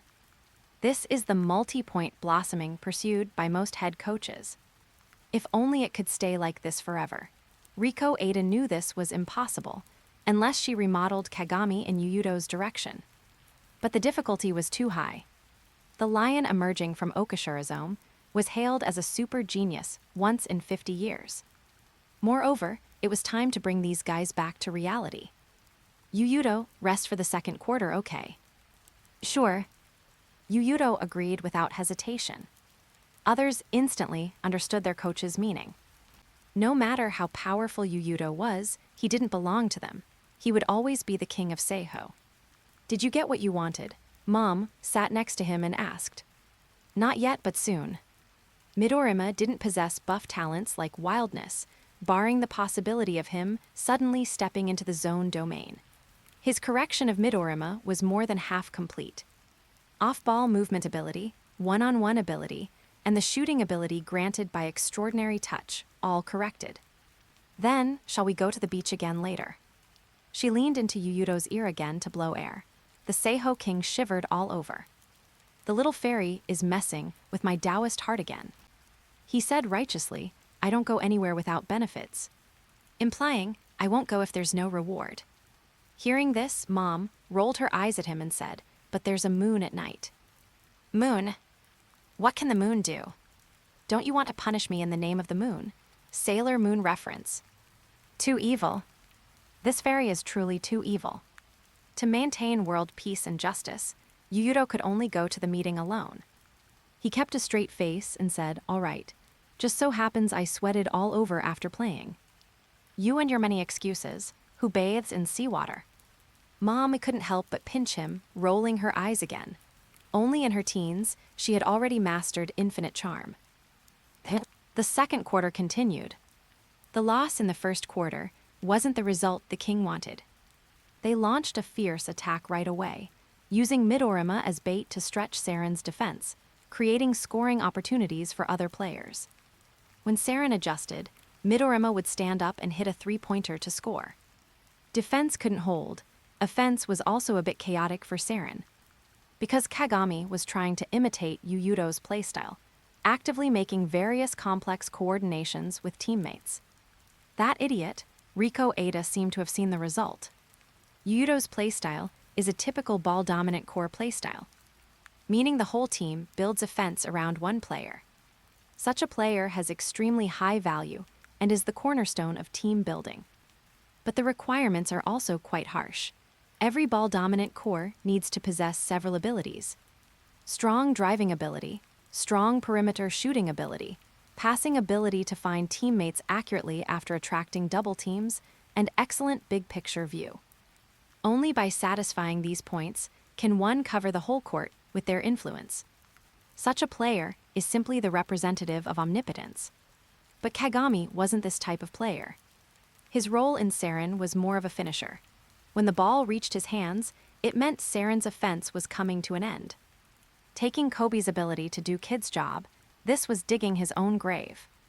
Only 3 minutes into the second quarter, Shotoku tied the score. Riko Ada could only call a timeout to calm Kagami down. Hearing this, Kagami showed an unwilling expression. Seeing this, she could only sigh secretly. The impact of the match was too great. Indeed great. Now playing basketball, Yuuto's figure would always involuntarily appear in Kagami's mind, and he wanted to imitate his style. He longed to be as strong as Yuuto. Yuuto watched silently. Kagami wasn't without the potential to be a ball-dominant core. Entering the second door of the zone, His playstyle was that of a ball-dominant core. At that time, Seren's offense was like a violent storm, defeating Yamashita Shio's proud defense time and again in the simulation. In that state, all Seren members were connected by heart. Just an exchange of glances was enough to read each other's thoughts. But that was built on the state of the zone's second door.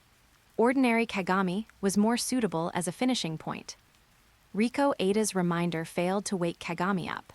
Finally, Kuroko couldn't help but poke his ribs and say something to him, which restored him to normal. Thus, Seren played their own basketball, fighting back and forth with Shudoku.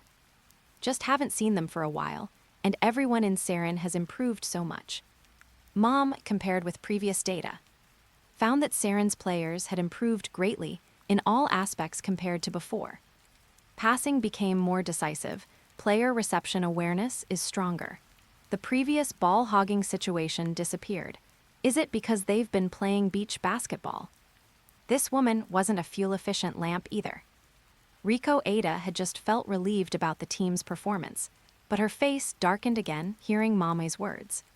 The match wasn't even over, yet the opponent figured out her team thoroughly and even saw the purpose of the training program she prepared.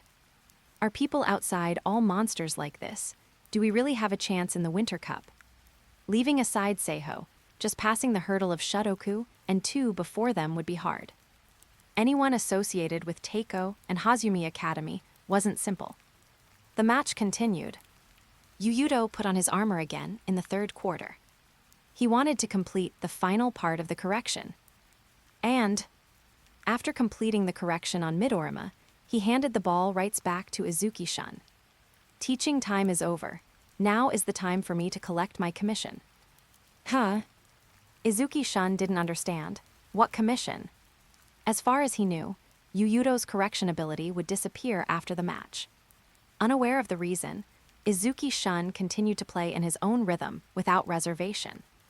And Yuuto observed constantly, actively participating in Seren's offensive system, recording it bit by bit in his brain and body. Then, the match ended. Seren won this practice match. After the game, both sides were panting heavily, resting on the court. Only Yuuto, with his perfect match rhythm, had surprisingly low stamina consumption, still refreshed at this moment. It was a pleasure playing with you. Goodbye, everyone from Seren and Shudoku. He walked fast, without a trace of nostalgia. Seeing this, Mom also waved to Midorima and Kuroko. Bye-bye, little green, bye-bye, Kuroko-kun, see you next time. After speaking, she followed Yuuto out of the gym, heading towards the beach. Get 20+ chapters ahead on Patreon Rose Whiskey. 220, Chapter 220, The King and His Spy. Asia has 3 great sorceries: Korean plastic surgery, Japanese makeup, and Chinese photoshopping. These magical spells can allow every man and woman to complete a gorgeous transformation. Mom and Sora were equally good at makeup. This was due to national conditions.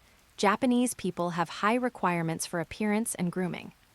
Being too sloppy would be considered a symbol of impoliteness. However, Mom and Sora didn't wear makeup most of the time. They were exquisite enough themselves. Makeup would only hurt their skin. But without makeup, they could put effort into dressing up. Usually, they dressed very exquisitely, styles carefully selected, the outfits that best suited their temperament. Mom prepared 2 swimsuits for herself this time. No longer that shallow bikini from the daytime, but a skirt-style swimsuit, perfectly blending pink and white. The size was just right, and there was plenty of fabric, yet it couldn't hide her proud figure. Once hit by seawater, the fabric clinging to her under the moonlight seemed somewhat mysterious and hazy. Yuuto's spirits were instantly lifted. Then, the king of Seiho and the female spy of 2 frolicked on the beach, then inexplicably ended up behind a reef, merging into the dark night. The king of Seiho clumsily pried for intelligence. 2's female spy refused to comply, resisting stubbornly, but under the king's attack, her defenses disintegrated bit by bit. She barely held the last line of defense, but His Majesty the King of Seiho was already satisfied. He obtained sufficient intelligence, personally measuring the enemy data with his hands, which reached a shocking D-level intensity. Helpless, His Majesty could only take out his sharpest weapon to penetrate deep into enemy territory. Finally, under tight encirclement, he surrendered without any regrets. The moonlight hid in the dark clouds, as if mourning for the king of Seiho. A speechless night. Early the next morning, Yuuto felt a bit weak in the legs. He thought this was caused by the training intensity being too high. His Majesty planned to let himself rest well today. After washing up, he walked next door and knocked on Mommy's door. Tu's female spy opened the door and saw him, involuntarily recalling last night's torture.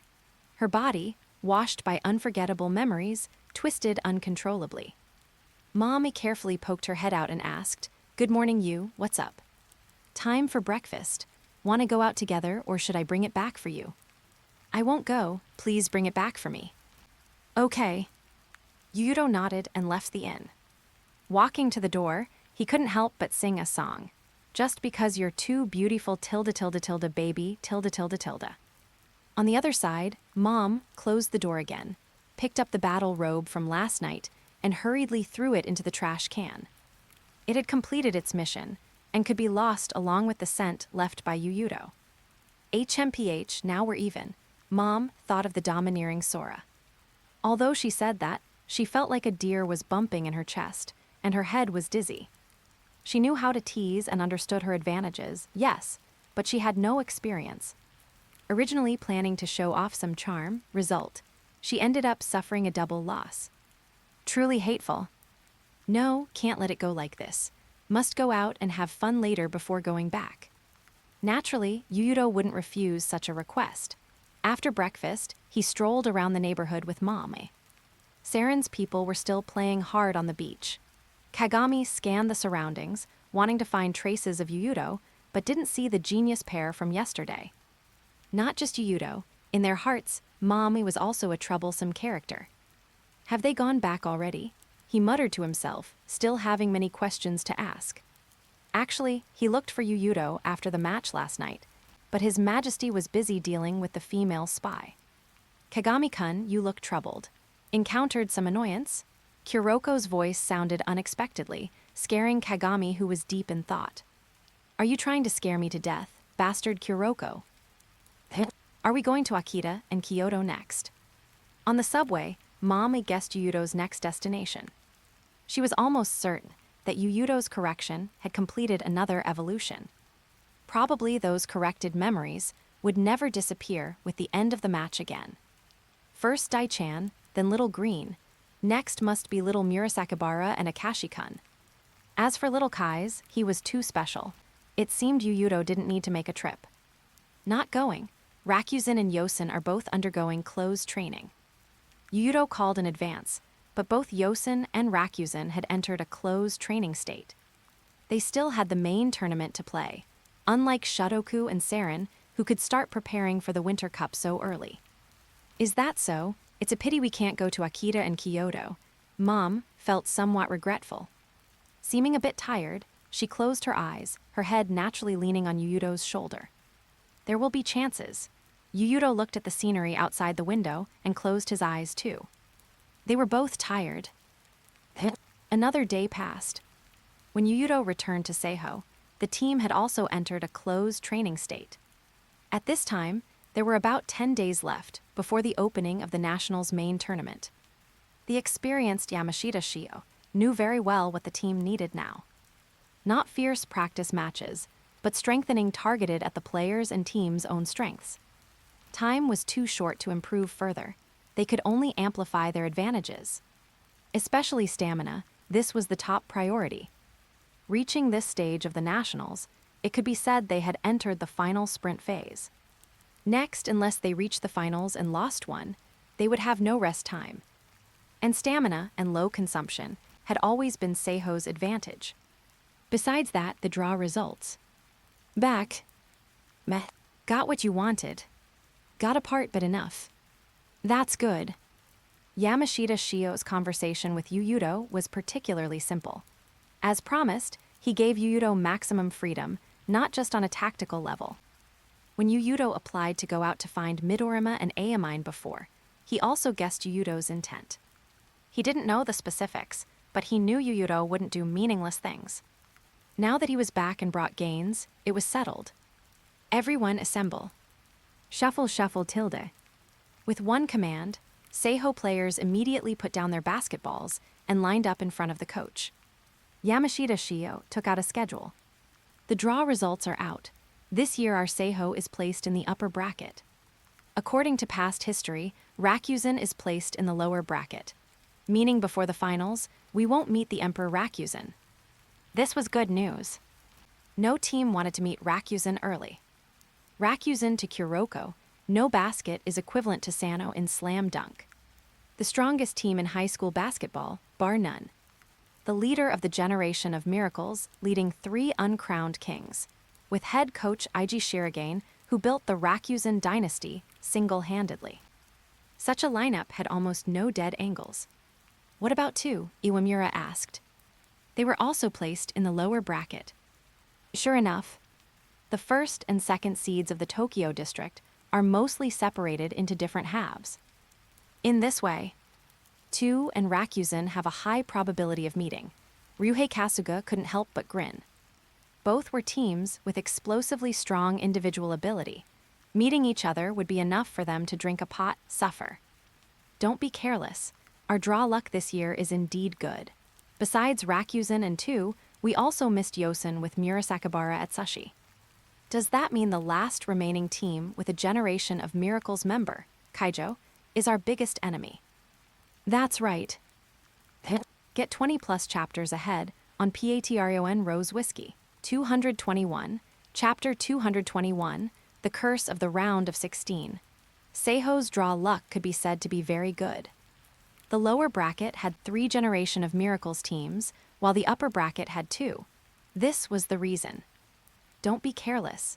Kaijo has dominated Kanagawa for years and was the top seed for the championship last year. Yamashita Shio, as always, told them not to relax too much. He said, although their main lineup lost more than half due to graduation, they acquired Kai's Ryota from the Generation of Miracles this year.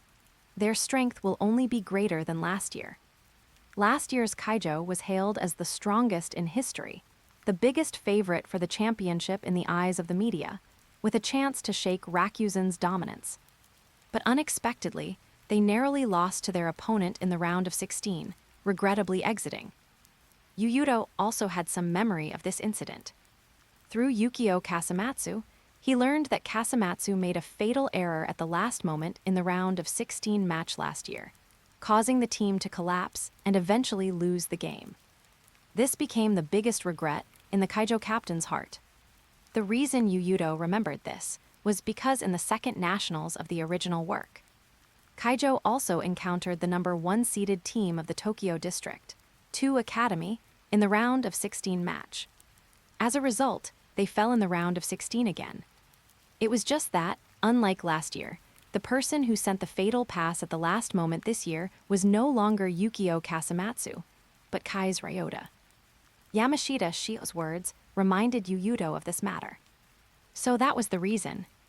Yuuto thought of the simulation, where all Kaijo members exploded in that match. At first, he thought it was just luck, but now thinking about it, it was inevitable. What about us who replaced 2's position? Yuuto's gaze swept across the schedule. Round of 16. Like a curse, if everything goes smoothly for them this year, they will encounter Kaijo's sniping in the round of 16. Round of 16 again. In his second year of junior high, the Hozumi Academy he led was swept out by Teiko in the round of 16. In his third year, he completed his revenge, also giving Teiko a round of 16 exit in the nationals. Result this year. One can only say that sometimes fate really loves to play tricks on people. Of course, we are Seiho, we won't fear any enemy. Yamashita Shio continued speaking, contradicting his previous words, a typical case of left brain fighting right brain. But this is normal in the high school basketball world. On one hand, head coaches hope players can be cautious. On the other hand, they also hope they hold confidence. So similar rhetoric appears frequently. Since Yuuto is back, let's begin. The team soon disbanded, and everyone made final preparations for the nationals. Thus, 10 days passed in a flash. On this day, Yuuto left home, came to school, and took the bus to Kyoto, the host city of this year's nationals. What comes to mind when mentioning Kyoto? Perhaps many people will think of Kyoto Animation, KyoAni, the famous animation production company. This company has always been known in the industry for high standards. K-On!, Violet Evergarden, Hyuga, Clannad, etc. all came from their hands. Besides that, Kyoto is also known as the spiritual hometown of Japanese people, the origin of Japanese culture, retaining 17 World Cultural Heritage Sites to this day. After getting off the bus, Yuuto saw Kyoto for the first time and felt an unexpected sense of familiarity. This is because Kyoto was initially built imitating the architectural style of Chang'an City in the Tang Dynasty. Seiho arranged the hotel in advance. During the nationals phase, they would stay here temporarily. Just after putting down the luggage, the phone rang. Not the smartphones of later times. Flip phones had just come out in this era and were loved by Japanese people as soon as they went on sale. Most team members now used flip phones. Yuuto flipped open this phone with a very retro feel and pressed the answer button. I know, coming right away. Yuuto greeted his teammates and went out. Soon he met up with Mom, and Aomine was with her. They hung out together nearby. Walking on the road with hands in his pockets, Aomine suddenly asked, "I heard from Satsuki that you went to find that guy Midorima and stayed there for a night." "Yeah, it was a very wonderful night." Mama, walking in front, stiffened slightly, turned back to give Yuuto a charming eye roll, feeling a strange sensation in her chest. Aomine didn't notice. He seemed to have thought of something. "Did your ability evolve again?" "No." Indeed not. It was just that he finally threw enough attribute points to activate weakness revision normally. It didn't sound like a lie, but would this guy really do such boring things? Going over just for a game? Never mind my business, worry about yourself. Your bracket has those guys Murasakibara and Akashi. I'll handle them. Aomine's hoarse voice revealed thick confidence. You, on the other hand, don't lose in the round of 16. That would be too boring. That guy Kise has been running to Tokyo all the time recently. He reminded Yuuto. Kise hadn't hidden his whereabouts, so naturally, Aomine could discover this golden retriever. He, Yuuto, and Midorima, 3 people, had made great progress in all aspects in less than 3 years. He believed Kise would be no exception, perhaps improving even faster and more than them. Because Kise only started playing in his 2nd year of junior high, these recent years were his golden period of growth. No one knows exactly how powerful that guy is now. I know. You know. Of course, he had played several times in the simulation. Aomine stared at him, waiting for the follow-up, but Yuuto said nothing. Acting mysterious. He stopped dwelling on such things. After all, unknown matches are more exciting to play. The 3 walked to a takoyaki stand, ordered a few portions, and ate with gusto. Not bad. Indeed not bad. Yuuto and Aomine finished quickly and even commented on it. Then the 2 looked at each other. Mom didn't know what they were doing at first, happily preparing to send the hot takoyaki into her small mouth. Until the boss asked actively, 3 guests who is paying. They invariably turned their heads to Mom. The girl felt like she was struck by lightning. The takoyaki almost in her mouth suddenly wasn't fragrant anymore. Why is it always me paying at times like this?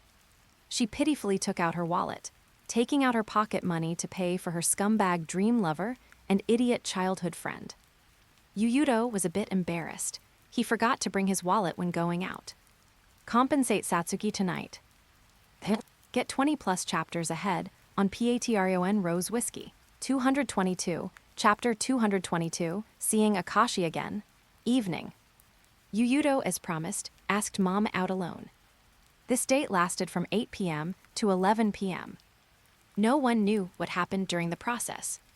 Two's people only knew that Mama immediately locked herself in her room after returning to the hotel, and soon after, the sound of water came from the room.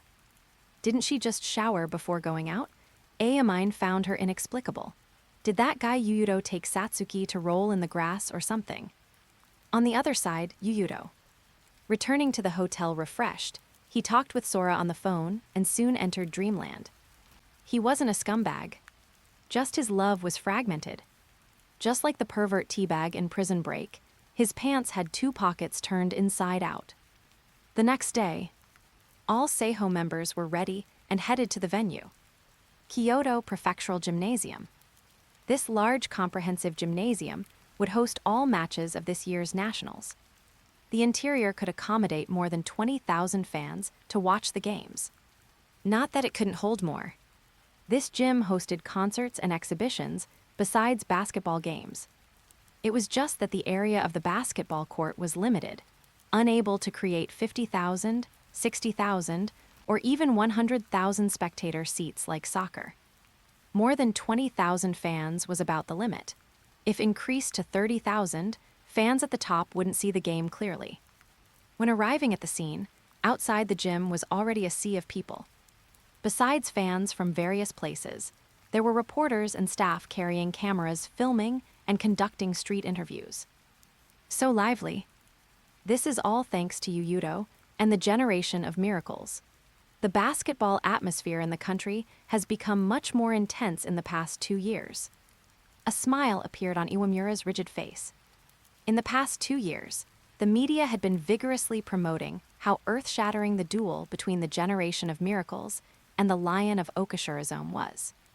This vigorous promotion successfully attracted many fans' attention. Then fans looked. Those few geniuses were indeed beastly talented and were involuntarily attracted. And as these few geniuses advanced to high school, fan attention also entered high school with them. According to statistics, the ratings of the nationals in various places this year, especially in the Tokyo district, increased by 50% compared to last year. This was a quite astonishing figure. The TV station executives were grinning from ear to ear. After getting off the bus, Seiho enjoyed star-like treatment. As they walked off the bus, shudder sounds fell like raindrops. Tsugawa Tomoki, the buzz-cut guy, was almost blinded by flashes. How could he still smile? Hello, Yuuto, look over here. Can you look here, Yuuto-kun? Coach Yamashita, may I ask what Seiho's goal is this year? After defeating Midorima and Aomine, what is your next goal? Are you confident facing Kaijo and Kai's Ryota? Yamashita led the players into the gym lobby amidst heavy flashes. They registered the team very familiarly, then followed the staff to a lounge to wait for the opening ceremony to begin. Still the same mode as last year. The opening ceremony hadn't changed at all compared to junior high. As the top seed of the Tokyo district, Seiho was scheduled to enter second to last. Responsible for the finale was naturally the Emperor Rakuzen. Both teams were number 1 seeds, promoted by the media as the biggest favorites for the championship. The organizers also arranged the 2 teams in the front center of all teams, ensuring the national audience could see clearly. Long time no see, Yuuto. Long time no see, Akashi. Without that tit-for-tat tension, the two communicated amicably. Your match with Aomine was wonderful. I benefited a lot. Doesn't sound like good news. For Rakuzen, this is good news. Then I wish you good luck. You too, Kai's is very talented. He might be the most talented one among us. Having higher talent than you guys doesn't seem like a big deal. The two were harmonious on the surface, but the teammates beside them felt swords and knives hidden in their smiles.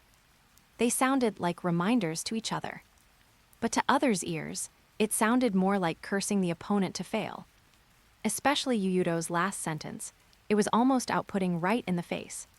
Someone with an aura as strong as Sei-chan, first time seeing one. Mibuchi Ryo peeked at Yuuto secretly. Akashi was the player with the strongest aura he had ever seen. He still remembered meeting Akashi for the first time. The moment he entered the door, he attracted the attention of the entire basketball club. Elegant behavior, composed posture, yet domineering, Mibuchi Ryo was fascinated by Akashi instantly.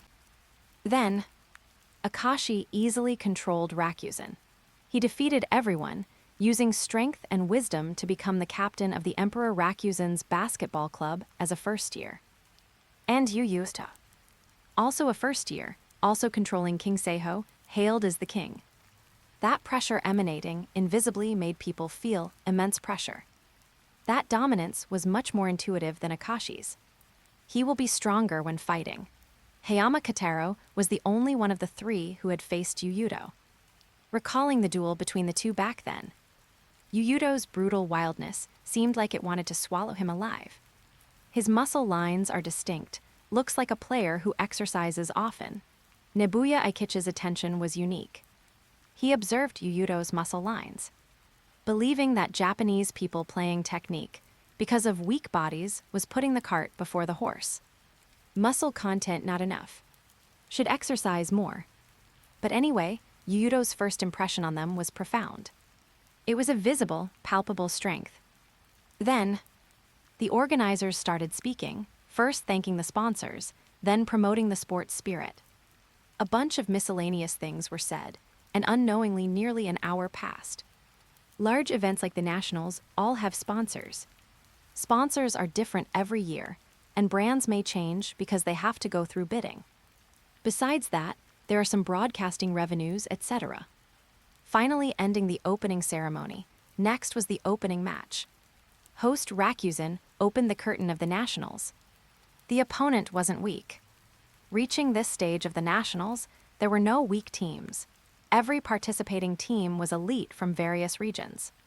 If taking NCAA as an example, the current Nationals is like March Madness of the NCAA National Championship.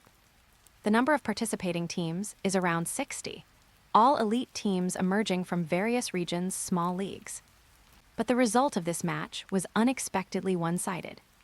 From the first second of the opening, Rakuzen firmly controlled the situation on the court. Under Akashi's organization, Rakuzen achieved multi-point blossoming, even ball distribution, balanced stamina consumption for players, being in the most perfect rhythm. They established a huge 23-point lead in a single quarter. Yuuto also noticed. Mayuzumi Chihiro wasn't on Rakuzen's bench. He was hidden by Akashi. Akashi was very good at chess. In junior high, he often played go shogi with Midorima and almost never lost.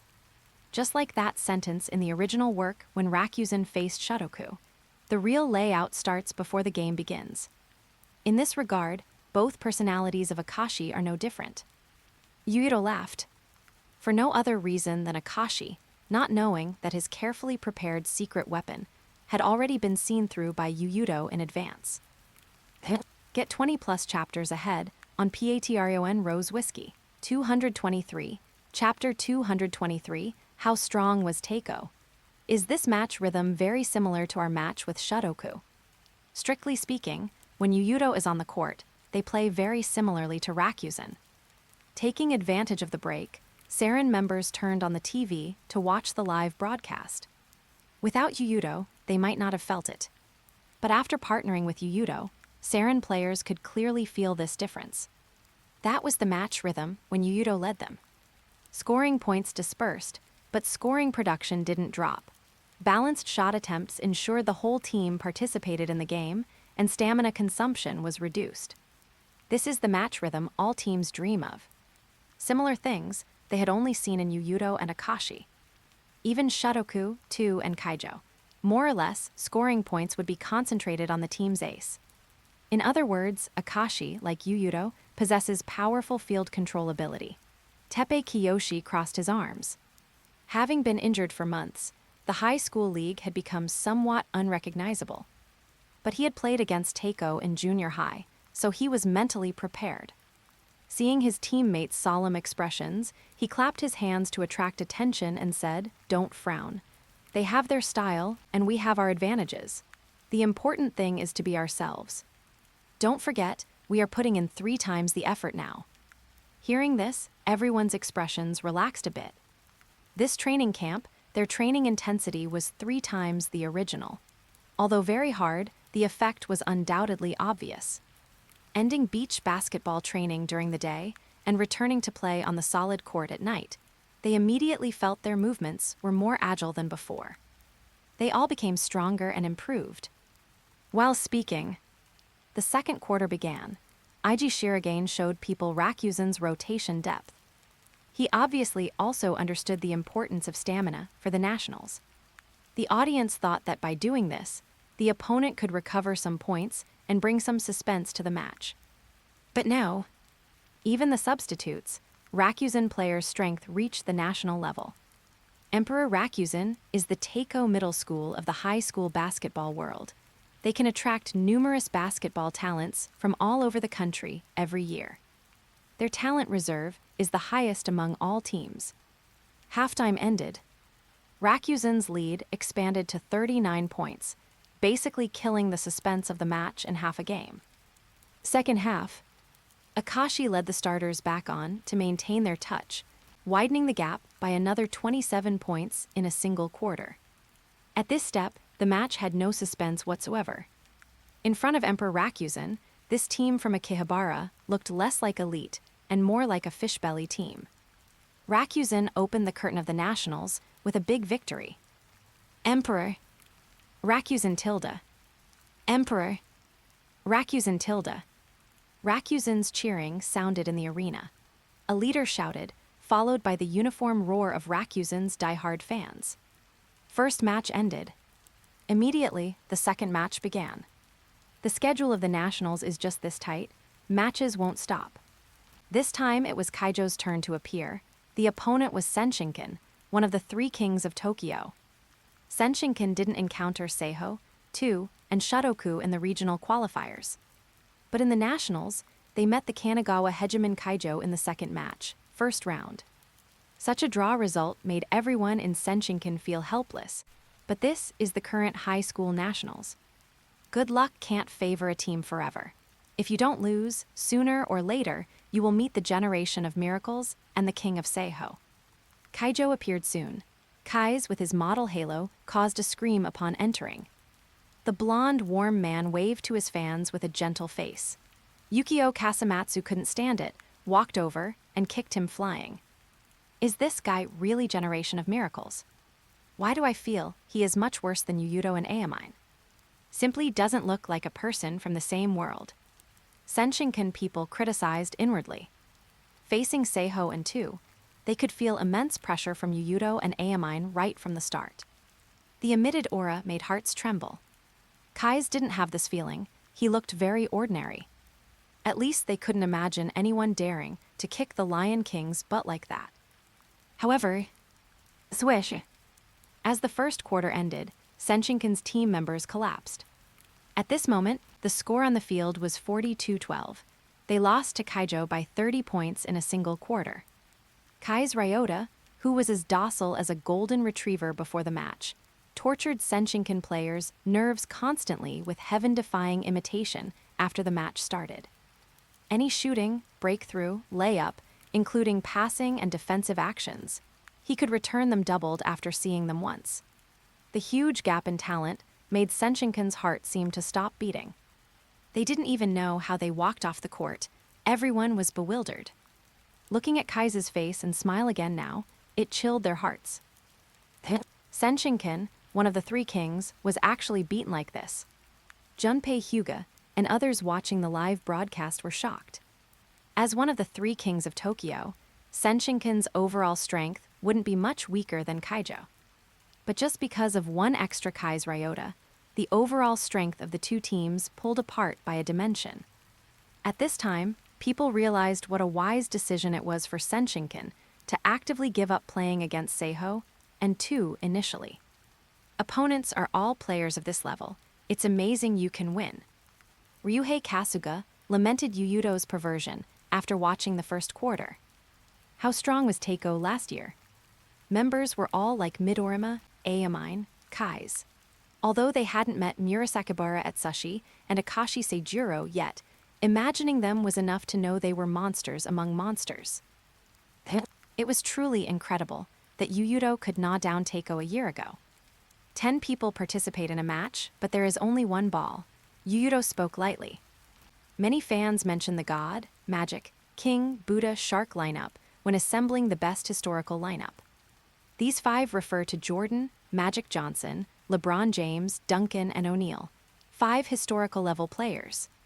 Individually, these 5 players are indeed strong in their respective positions, perhaps even the strongest. But don't forget, except for Duncan, all 5 of them need the ball. Look at LeBron. His performance in the 2011 finals was disastrous. Finals averaged 17.8 points, 7.2 rebounds, 6.8 assists, shooting percentage less than 50%, and averaged 4 turnovers. Such performance completely failed Nike's promotion of him. In contrast, Wade averaged 26.5 points, 7 rebounds, 5.2 assists, shooting 54.6%. So some people maliciously speculated that LeBron was afraid Wade would snatch the FMVP, so he deliberately threw the game in the finals. This statement is completely wrong. LeBron was just used to being the emperor in Cleveland and couldn't play without the ball in his hands. Later, when the Heat won the championship, it was Wade who gave up the ball rights to him, sacrificing himself. Only then did James get his wish to win the first championship and FMVP of his life. Therefore, this historical lineup looks impeccable and invincible in stats, but it's not truly invincible when playing. At least a paranoid like Jordan, who could score 38 points with the flu, would never give up his ball rights. Teiko was the same. Undeniably, they were very, very strong, but in that match, they were defeated by internal strife and Yuuto's ability. Get 20-plus chapters ahead on Patreon Rose Whiskey, 224, Chapter 224, Terrifying Geniuses. The process of the match was waveless, with no eye-catching reversals. If other teams came to participate in the competition, then the teams with Generation of Miracles came to farm materials. The gap in strength allowed them to be like fish in water on both offensive and defensive ends. Kise waved and left the court amidst the screams of women. After watching this match, Seiho's people went back. Their match was scheduled for the afternoon. The 64-32 matches would last 2 days, and 32-16 would also last 2 days. But after that, the remaining teams needed to be prepared for continuous back-to-back games. Because starting from the round of 16, the schedule is a dense 1-game-a-day format, testing not only the players, but also the coaching staff responsible for team logistics. 3:00 p.m. Seiho ushered in their debut in the Nationals main tournament. Compared to Kaijo's gorgeous performance in the morning, Seiho's debut appeared waveless. Their opponent was like a frog boiled in warm water, cooked by Seiho unknowingly. All 5 starters of Seiho scored in double digits, and 2 bench players also scored in double digits. Finally, they defeated the number 3 seed of Kyoto with a huge gap of 119-65. Yuuto played 25 minutes and blasted an astonishing 32 points, 12 rebounds, 10 assists, 4 steals, and 7 blocks. Compared to Akashi's 20 points, 19 assists, and 13 steals, he was not inferior at all. However, the most dazzling players today weren't the 2 of them. In the morning match, Kaijo versus King Senshinkan, Kise put up a shocking quintuple-double of 40 points, 12 rebounds, 13 assists, 10 steals, and 10 blocks. Undoubtedly, he created history, hitting the first quintuple-double in the history of the high school nationals. However, his playing time was more than 10 minutes longer than both Yuuto and Akashi. However, the performance of these geniuses wasn't over yet. On the second match day, 2 appeared first, as if stimulated by Kise. Today, Aomine Daiki shot frantically, blasting a scalp-numbing single-game 87 points. And in the subsequent Yosen match, although Murasakibara didn't score high, and even didn't participate in the team's offense during the match. When the match ended, the score of 97-0, and the fact that Murasakibara sealed the opponent to 0 alone, still made fans widen their eyes. Except for Yuuto and Akashi, the other 3 created new records for the Nationals. Single-game scoring record, single-game rebounding record, single-game assist record, single-game steal record, single-game block record. All were refreshed by these first-year geniuses. Other participating teams only felt chills down their spines. The previous situation of warlords fighting for supremacy narrowed further. Now the favorites for the championship in the eyes of fans were only the teams possessing Yuuto and the others. Sei-chan, for tomorrow's match, how about you play a bit longer too? Mibuchi Ryo wasn't satisfied with this result. He hated that fans only knew to sing praises for Kise, Aomine, and Murasakibara. Because he knew clearly in his heart that as long as Akashi wanted, these records were within easy reach. Fighting for those records is meaningless. The result of winning by 100 points and winning by 1 point won't be any different. Akashi appeared very calm. He didn't have much interest in records. Because when he stood at the top of the nation, all these records would appear so insignificant. Compared to Aomine and the others, we need to care more about Seiho and Yuuto.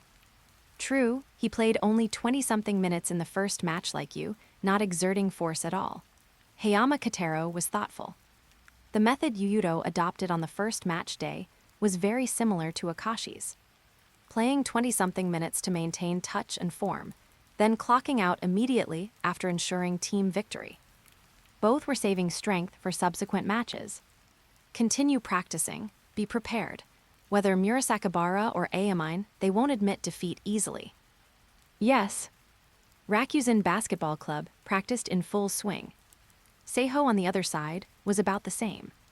Sugawa Tomoki was also asking if Yuuto wanted to exert some force tomorrow, maybe break a record or something. Young people. They all love showing off. Just like after Kise blasted a quintuple double, Aomine blasted the single-game scoring record on the first day. Everyone was showing their muscles.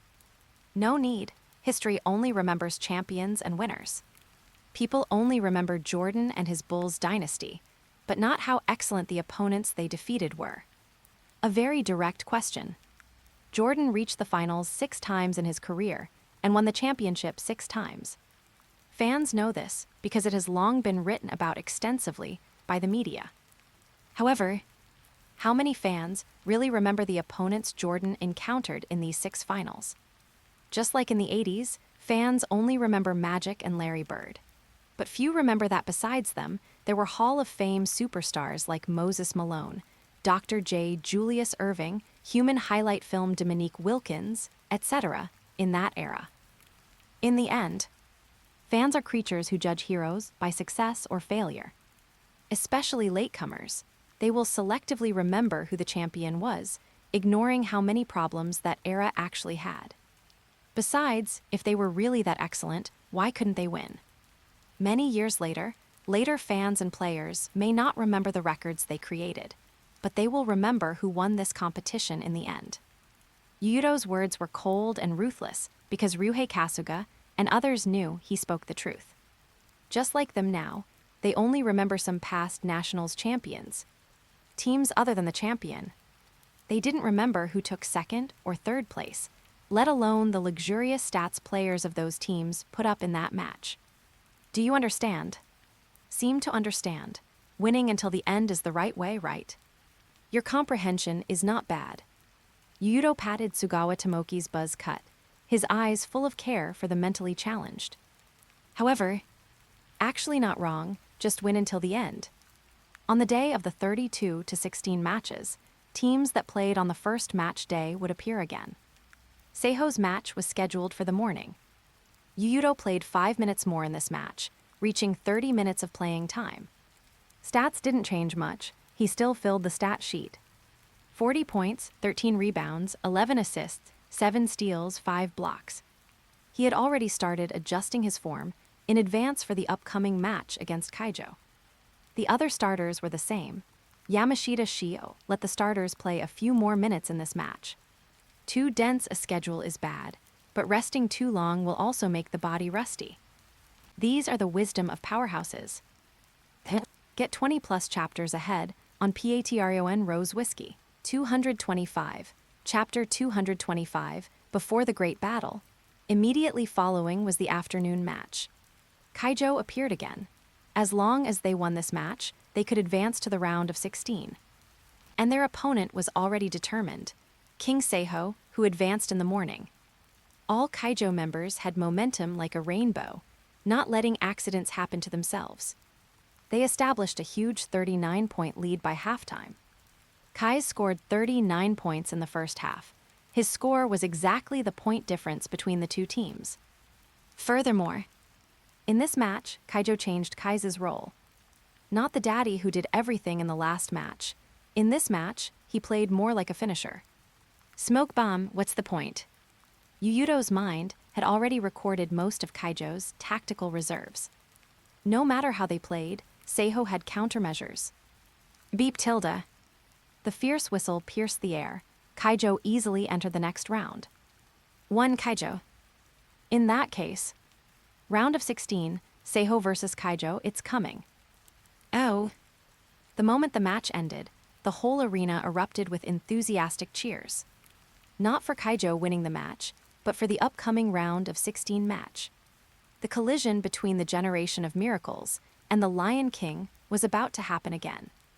After watching matches with no suspense for so long, it was time for the main course. Kise also extended a fist towards Seiho's stand, or rather towards Yuuto, immediately after the match ended. Don't look at my usual appearance, I'm very serious during matches. He spoke to Yuuto across the air, not caring if his words could be conveyed. Yuuto read his lips, didn't express much, stood up, and left with his teammates.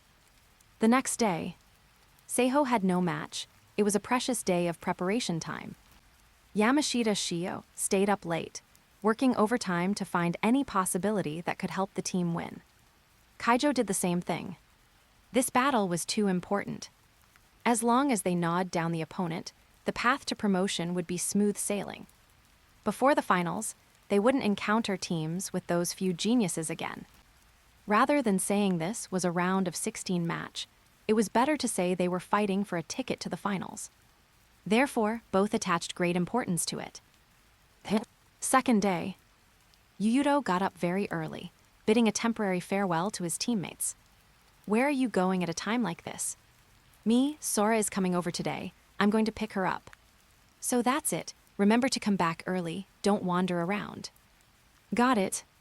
Saying goodbye to the coach, he went out and walked towards the subway station. Meanwhile, Saren on the other side also finished their training camp. Walking on the way back, some people even couldn't believe they actually survived this devilish training. Can't believe I actually survived. Thought I was going to die several times.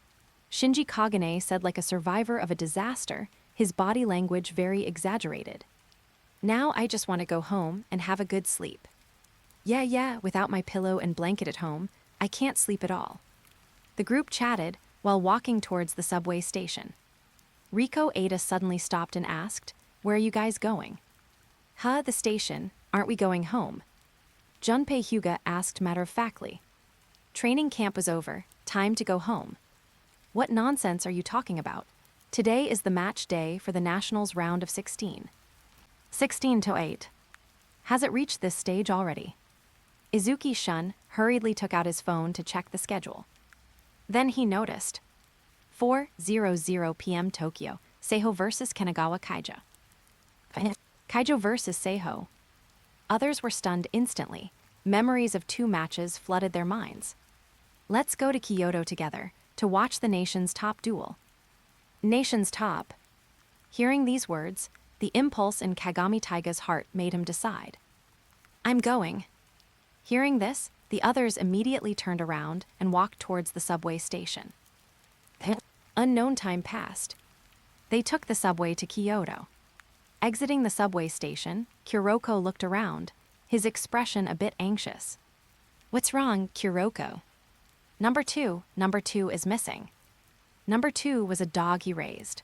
Because it looked somewhat like Kuroko, Saren people named it Tetsuya too. What, wasn't he just in the bag? Hearing this, others also became anxious. Woof tilde. At this moment, the barking of 2 came from not far away. Several people turned to look, and saw 2 wearing a Saren number 16 jersey, wagging its tail at a person. Really similar, eyes are exactly like Kuroko's. Are you hungry? Regrettably, I didn't bring food. Yuuto squatted down and gently stroked 2's dog head. This black and white husky, Alaskan Klekai / husky mix, was also Saren's mascot. Two narrowed its eyes in enjoyment. Yuuto. Saren people discovered Yuuto at this time, and all walked over. Yo, met again, everyone from Saren. Why are you here? Shouldn't you be preparing for the match? That's because. Idiot you, why weren't you waiting where I got off the subway?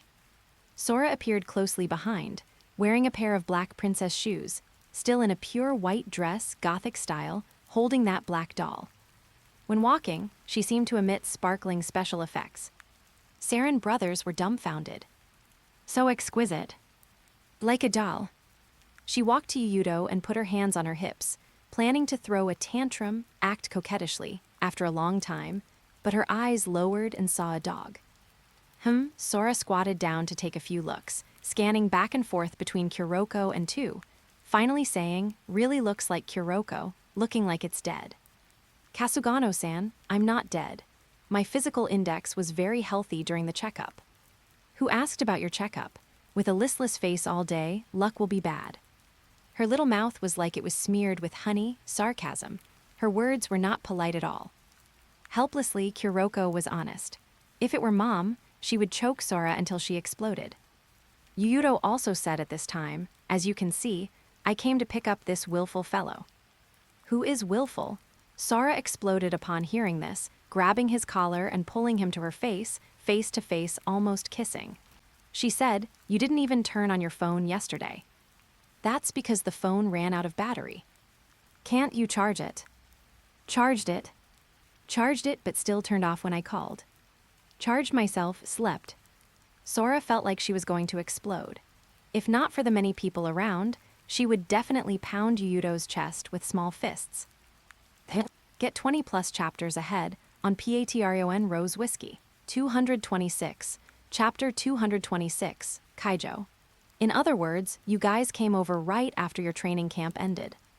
Yeah, because we didn't want to miss the match between you and Kise. I see, then I wish you happy viewing. Having settled Sora, Yuuto and the Saren group walked out of the subway station and exited the gate. Then we'll part ways here for now. The match is in the afternoon. If you want to eat something, that takoyaki stand near the gym is pretty good. You can try it. Yuuto pulled Sora along and started to leave. Hey, Yuuto. What is it? Yuuto stopped and looked at Taiga Kagami. Kise is very strong. What was this? Cheering for him. I know. Goodbye, everyone from Saren and number 2.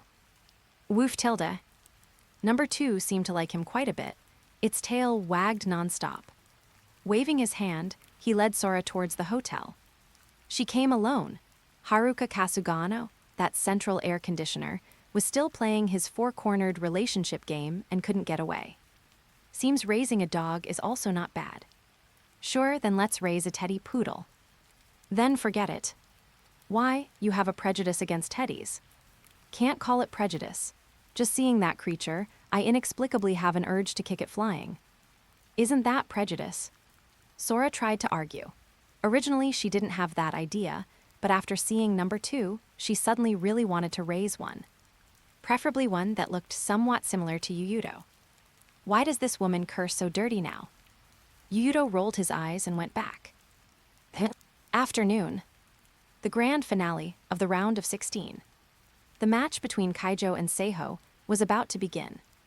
At this moment, the arena was already packed with spectators. Saren's people arrived relatively early, but barely found seats that weren't particularly good. So many people. After all, it's the Nationals. Not just that simple, even the Nationals wouldn't reach this level. More importantly, it's the two sides playing today. Riko, Ada, and the others sat down and quietly waited for the match to start.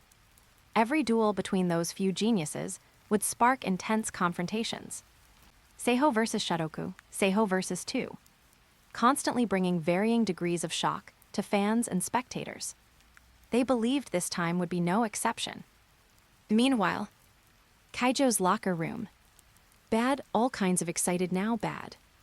Hayakawa Mitsuhiro was shouting and yelling before the match even started. This person gave the feeling of being the overly hot-blooded type. I want to work hard now. Is the time to witness the results of training. I want to do my best, really want to do my best. The locker room was full of his shouting. Teammates only felt this guy was truly annoying. Idiot, how long are you going to shout? Yukio Kasamatsu delivered another flying kick. This broken team was truly hard to lead. Besides himself, there wasn't a normal person. Hey Moriyama, quickly make this annoying guy quiet down.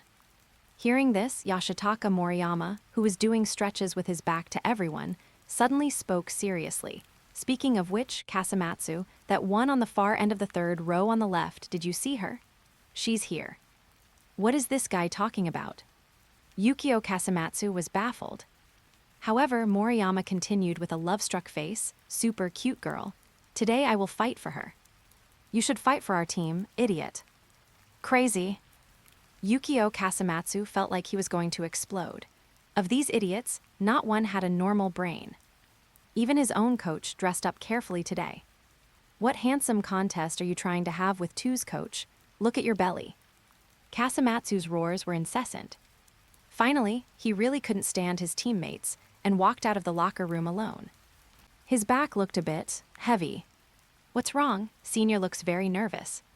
Kai's muttered, turning back to find that as soon as Kasamatsu left, the locker room immediately returned to normal. What happened to everyone suddenly? He's not here anymore, so naturally we don't need to distract him. Huh? Moriyama-senpai, were you guys distracting Senior just now? Of course. Yashitaka Moriyama was truly serious this time, not pretending. Why? Because our Kaijo also fell in the round of 16 last year. Genta Takeuchi told him last year's story. Last year's Kaijo was hailed as the strongest generation in history. Many people thought we had championship strength. But in the round of 16 match, we lost, because of Kasamatsu's fatal passing error. What? Kai's shook all over, not expecting such a thing to have happened last year. That competitive senior, personally burying the team's hope because of his own mistake. For such a thing to happen to a competitive senior. Kai's couldn't imagine how heartbroken and collapsed Yukio Kasamatsu was at that moment. So just now everyone was. Give him a few minutes. When it's about time, you go call Kasamatsu back. Genta Takeuchi took out the tactical board to make final preparations. And Kai's waited for 5 minutes, then walked out with heavy steps to find Yukio Kasamatsu, who was trying hard to adjust his state not far away. Senior. Why that expression? Did they tell you something? Yeah, told me everything. Is that so? Kasamatsu moved the joints of his hands irregularly, proving his mood wasn't calm. It was all my fault. At the critical moment when the gap was only 1 point, my passing error allowed the opponent to complete the reversal. Senior's tears, accusations from alumni, they once made me want to give up playing basketball. His tone was very calm, as if talking about a trivial matter, but Kai's felt heavy hearing it. Because he knew how competitive the man in front of him was. But the coach didn't blame me and appointed me as the captain of the basketball club. Kasamatsu's thoughts seemed to return to last year. That day he guiltily applied to quit the team, but Genta Takeuchi just stared at him coldly, verifying his identity as a team member. He said to him at the time, I let you be captain, so you be captain. There is never a lack of failure on the court. There is only one winner. Many people will experience setbacks, but only players who can stubbornly get up from setbacks can stand on their own. I agreed, this isn't atonement, and I don't pray for redemption. I just want to win that championship. This is my duty as Kaijo's captain. Is that so? That's just right. I also have someone I definitely want to defeat. Kai's turned around. The senior's story made him unable to smile easily as usual, but he didn't want to be discovered. Coach asked me to call you back. The match is about to start. Okay. Get 20+ chapters ahead on Patreon Rose Whiskey. 227, Chapter 227, It's Different Starting Now. Wow tilde. Amidst cheers, players from both teams walked out of the player tunnels one after another. Seiho tilde. Kaijo tilde. Similar shouts spread to every corner of the arena. Both were national respectable powerhouses with large fan bases. Met again, little Yuuto. Today I suddenly really don't want to lose. Kise took off his jacket and came to greet Yuuto. Or rather provoke. In the usual sunny smile, was there a hidden, imperceptible determination? Because of Kasumatsu. Little Yuuto knows. It's no secret, a little look at the recordings reveals it. Yuuto finished organizing his equipment, took off his jacket, and walked slowly onto the court. Deciding what to do is your freedom, but don't block my way. Kise stepped aside, watching Yuuto's back and touched his head. So cool. Well, that's how it should be. The corners of his mouth raised in an arc as he returned to his own half to wait for the match to start. After a while, the referee brought the basketball onto the court, and both sides took positions across the Chu River and Han border center line. Seiho wore black jerseys, starting 5. Ryuhei Kasuga, Tomoki Tsugawa, Yuuto, Jiichi Amuro, Tsutomu Amura. Kaijo wore white jerseys, starting 5. Yukio Kasumatsu, Yashitaka Moriyama, Ryota Kise, Mitsuhiro Hayakawa, Koji Kobori. Jump ball segment. With a smack, Koji Kobori defeated Tsutomu Iwamura and won the victory. Kaijo's possession. How will they play? Kise versus Yuuto. Riko Ada sat quietly in the audience, thinking, to be honest, I feel Yuuto is superior. Yuuto's strength deepened her impression through that temporary training camp. That unfathomable strength with no visible limit, she still couldn't forget it. Yukio Kasumatsu dribbled past half-court and handed it to Kise. The latter adopted a triple threat stance, standing at the top of the three-point arc. The person responsible for guarding him was naturally Yuuto. Yamashita Shio didn't play the mutated 2-1-2 zone today, but honestly played a 3-2 zone. He understood now. Against teams with Generation of Miracles, shrinking into the paint comfortably wasn't possible. Didn't shrink in the formation. Good. Kise swept a glance from the corner of his eye, attempting to deceive Yuuto with his gaze. But this couldn't escape the insight of the left eye of God. Eyes might lie, but the body won't. Kise's every move was imprinted on his limbs. Whoosh tilde. Extremely fast first step start, Kise flashed past Yuuto's side like a gale. However, Yuuto's cold eyes swept sideways, his right arm swinging backward like a spirited snake, tearing the air and pointing straight at the basketball. Smack! The ball was stolen. Yuuto slapped the ball away with his back to Kise. Izuki. It's mine. No, it's Yuuto's eagle spear. Izuki Shun wasn't without gains from this training camp. The eagle spear was a new move he learned from Yuuto. But his eyes are above mine. What he sees is wider and farther than me. Yuuto possessed some unknown vision talent. At first, they thought it was something like Izuki Shun's eagle eye, able to change the viewpoint from the brain, looking down on the court from another angle without blind spots. But later, Riko Ada judged that Yuuto also possessed an ability similar to hers, which is the fusion of eagle eye and eye of data. However, that wasn't all. Later, Yuuto also displayed abilities similar to Two's female spy. Kuroko clearly told them that Yuuto didn't possess similar abilities in junior high. In other words, his talent awakened after entering high school. One person possessing all the abilities of Izuki Shun, Riko Ada, and Mami Satsuki, perhaps even supplemented with some unknown power. No one knew how many things Yuuto's eyes could see. What? Ball stolen, Kise gritted his teeth and turned back. Still so naive. This level of passing, dribbling past someone, doesn't even reach 50% of Aomine.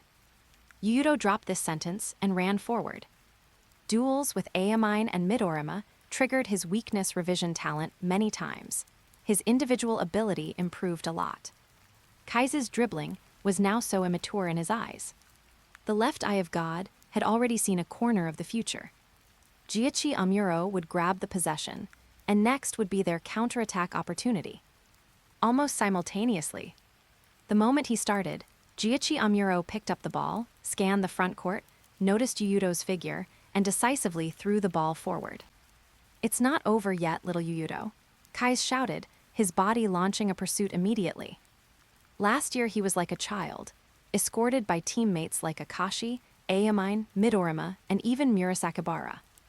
Someone organized, someone shot threes, someone drove, someone grabbed rebounds. Although he was hailed as an all-around small forward, and his talent was highly regarded, he could only stand behind his teammates in the end. Even in the match loss to Hozumi Academy, he didn't have a moment belonging to him. Naturally, no one would blame him, because when the sky falls, the tall ones hold it up. But this situation became different starting this year. He is now Kaijo's ace, Kaijo's pillar. Strong desire to win took his form to another level. The moment Yuuto received the ball, Kise's chase-down defense arrived simultaneously. The two began to entangle at midcourt. Buzz tilde. Golden light bloomed from Yuuto's body, carrying blue-white electric arcs. Then he slapped the basketball with 5 fingers, dribbling rhythm suddenly escalating a level. Here it comes. Kise held his breath and concentrated. Result. He suddenly saw that Yuuto, who was charging to the left, suddenly lost control of the basketball. The ball flew towards the right, out of his control. A mistake. Kise was stunned for a moment but immediately recovered. No. It's little Aomine's formless basketball. Sure enough, in the moment Kise was stunned, Yuuto swung his other hand out, grabbing the basketball again with one hand and 5 fingers carrying golden lightning. Kise looked up at Yuuto. The opponent's face was calm to a frightening degree. Roar! Yuuto swept past Kise's side like a gust of wind, straight into Kaijo's hinterland, then jumped and scored 2 points with a layup. 2-0. Daichan's chaotic basketball. In the stands, Mom and Sora sat together. What chaotic basketball? That's street ball, Aomine said solemnly. He felt his childhood friend was being a bit disrespectful to him recently. Could he have learned it then? Mom ignored Aomine, thinking of the time Yuuto actively sought Aomine for a one-on-one. Did I guess wrong? Yuuto's correction talent didn't evolve. Was his purpose in finding Daichan just to master formless basketball? Can't figure it out, still need to observe. Landing, the golden light quickly dissipated. Yuuto glanced at Kise slightly and ran past quickly. Get 20+ chapters ahead on Patreon Rose Whiskey. 228, Chapter 228, Duel with Kaijo. Kise watched quietly as Yuuto walked past him. Then, smack, he asked for the ball from Yukio Kasumatsu again. Still giving it to Kise, Saren members were stunned. Continuously letting Kise go one-on-one with Yuuto right from the start. Winning would be fine, but if he lost, a blow to team morale would be inevitable. ZZZZT tilde. This time, Kise didn't give Yuuto any preparation time. Golden lightning erupted from his hands as he dribbled with 5 fingers. Thump. Lightning dribble. Unusually loud dribbling noise, moving forward quickly like thunder. Kise moved quickly following the basketball, plunging into Seiho's hinterland like a golden flash. Dribbling just like Kotaro. Not like me, faster than me. Hayama Kotaro glared sideways at his teammate. Really? He relied on this super-fast dribbling to make his way in the world. Result, one by one, they took his unique skill and used it better than him. All monsters. Akashi said nothing, eyes fixed on the court. Visibly, his old teammate Kai's Ryota had become much stronger. In a year, he grew a lot, even exceeding his expectations. But with just this level, Ryota can't beat Yuuto. The secondary personality, Akashi, had already seen the future. While speaking, Kise had broken into the Seiho paint. And his footwork was incredibly weird. Fans couldn't see the details for a moment, only feeling an awkward sensation. That's our lightning run, Ryuhei Kasuga was shocked. Although knowing the opponent was a copy demon, able to understand any player's technique at a glance, except for Yuuto and the generation of miracles, seeing it happen right in front of him was still quite a blow. Useless. That's why I said you're too naive, Kise. Yuuto kicked out like a sharp sword, completely unaffected by any lightning run interference.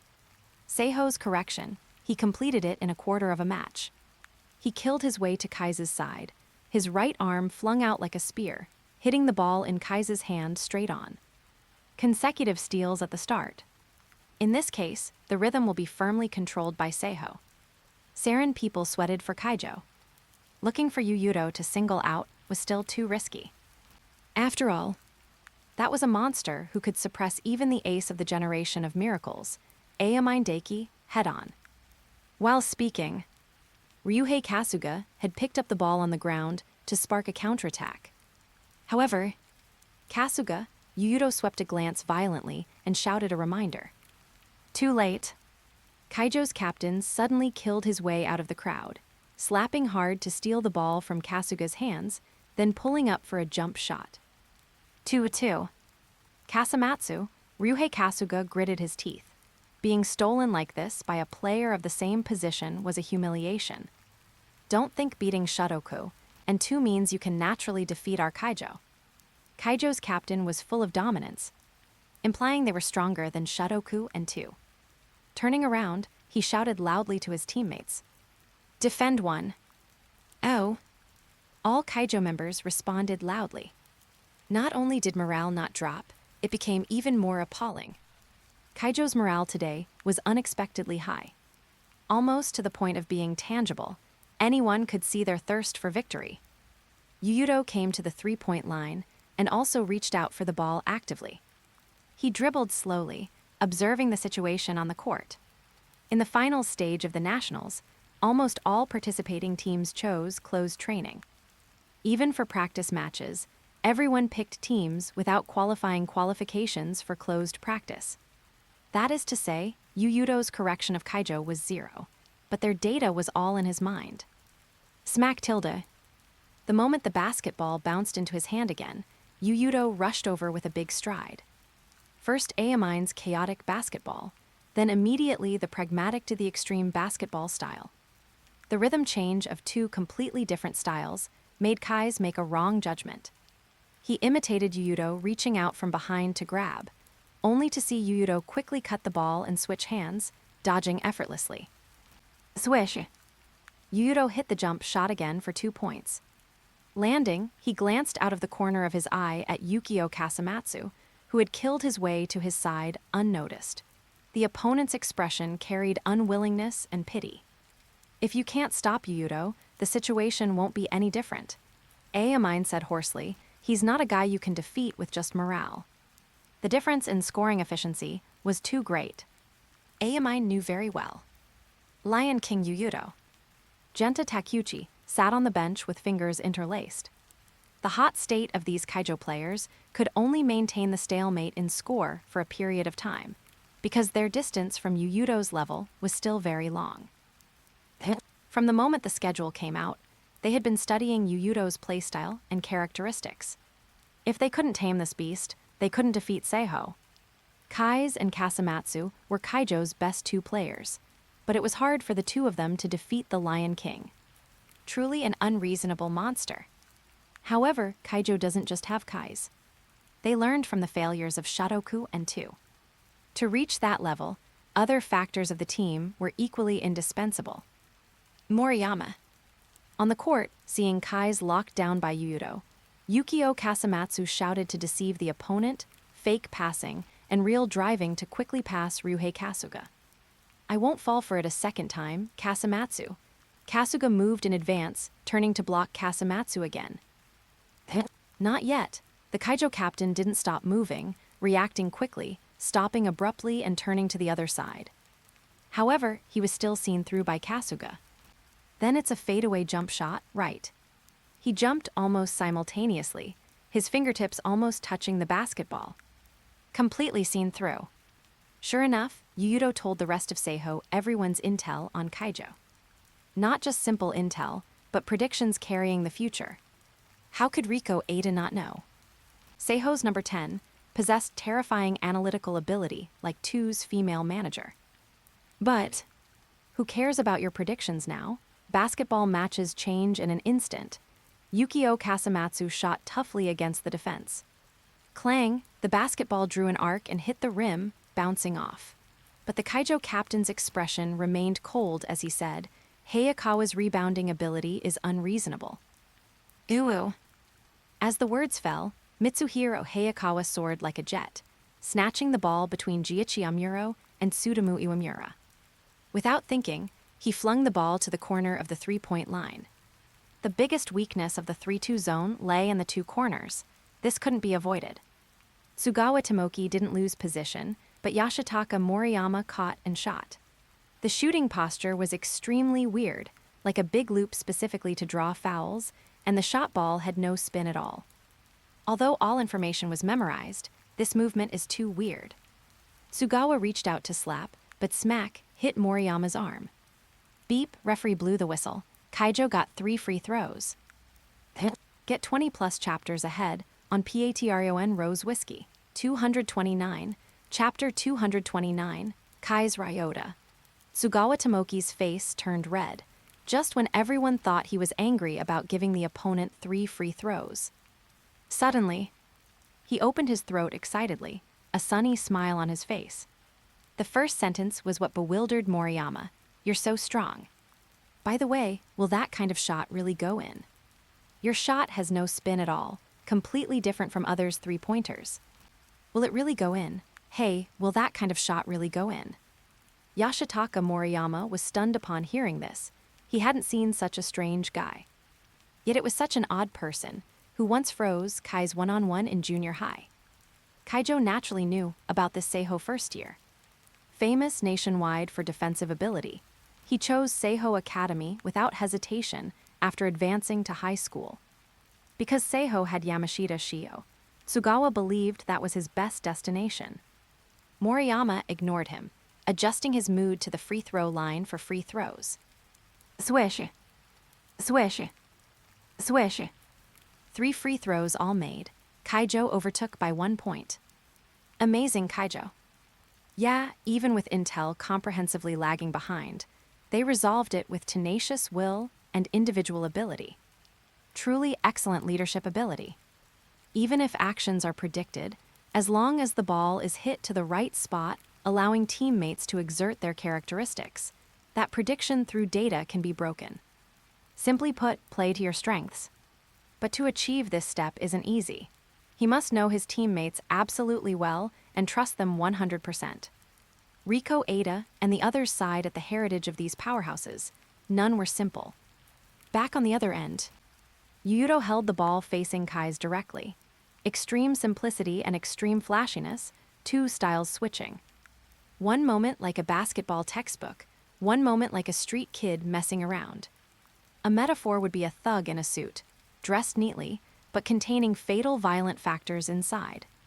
A cutback after a huge stride, but a mistake appeared at the moment of switching hands. The basketball hit Kai's face directly. Startlement appeared on Kai's face for a moment. Utilizing this time, Yuuto had already passed half his body length, reached back to grab, and rushed out like a hurricane. However, Kai's shifted laterally to block the way. Can't pass. After all, it's little Kai's. His body data is closest to use. At least in normal state, their body data were quite close. No particularly obvious advantages, naturally no weaknesses. Both sides were balanced, and all reached the top level. Not over yet. As soon as Aomine's hoarse voice fell, Yuuto's figure dissipated like foam. Reappearing, he was already on Kai's other side. But it wasn't over. As Yuuto passed Kai's, the Kaijo captain and Mitsuhiro Hayakawa approached rapidly from both sides. Deliberately letting Yuuto to the right side, the real killing move is a double team. Kagami saw clearly from above. While Yuuto crossed Kai's, Hayakawa and Kasumatsu acted simultaneously. At this moment, Yuuto seemed to have fallen into a pocket, carefully prepared for him by Kaijo. Kaijo's duo approached quickly, eyes fixed on Yuuto. But they saw the Seiho King's pupils were terrifyingly quiet, seeming not surprised at all. Smack! He flicked the ball, a bounce pass to Ryuhei Kasuga cutting in from the other side. The latter drove into the paint, attracting Koji Kobori's defense, then passed to Iwamura. Finally, Iwamura finished with a dunk. Couldn't defend. Kaijo used 2 methods at the start, neither worked. Since the match against Shotoku, Yu's understanding of tactics has deepened a lot. He now only needs 1 look to perfectly replicate the opponent's tactics and find the breach. Mom thought Yuuto suffered a loss in that Shotoku game and immediately strengthened his understanding in this aspect. Really, if only he had such high understanding and effort in other aspects. Hearing this, Sora nodded in deep agreement. But she reacted quickly. Those words were spoken by that big-breasted woman. Sora immediately turned her head and fed. Aomine said nothing. He believed the biggest problem Kaijo faced now wasn't just being unable to stop Yuuto. Offense and defense transition. Yukio Kasamatsu continued to organize the team offense. He was the type of player very good at driving and dishing. He wasn't tall enough, but small players had small players' agility. Still, the turnaround fadeaway jump shot after a sudden stop. The difficulty of this series of movements wasn't low. Ryuhei Kasuga defended to the extreme, giving the opponent maximum interference. Clang tilde. The shot missed again. Iwamura and Amuro immediately boxed out under the basket to fight for the rebound. But that Mitsuhiro Hayakawa, after a simple charge-up of his legs, soared rapidly like a rocket. Not that he jumped very high, but his jumping speed was tongue-clicking fast. He forcefully plucked the rebound from the gap between Iwamura and Amuro. Then, 2 corners, aiming at the vacant spots on the 2 sides of Seiho's zone.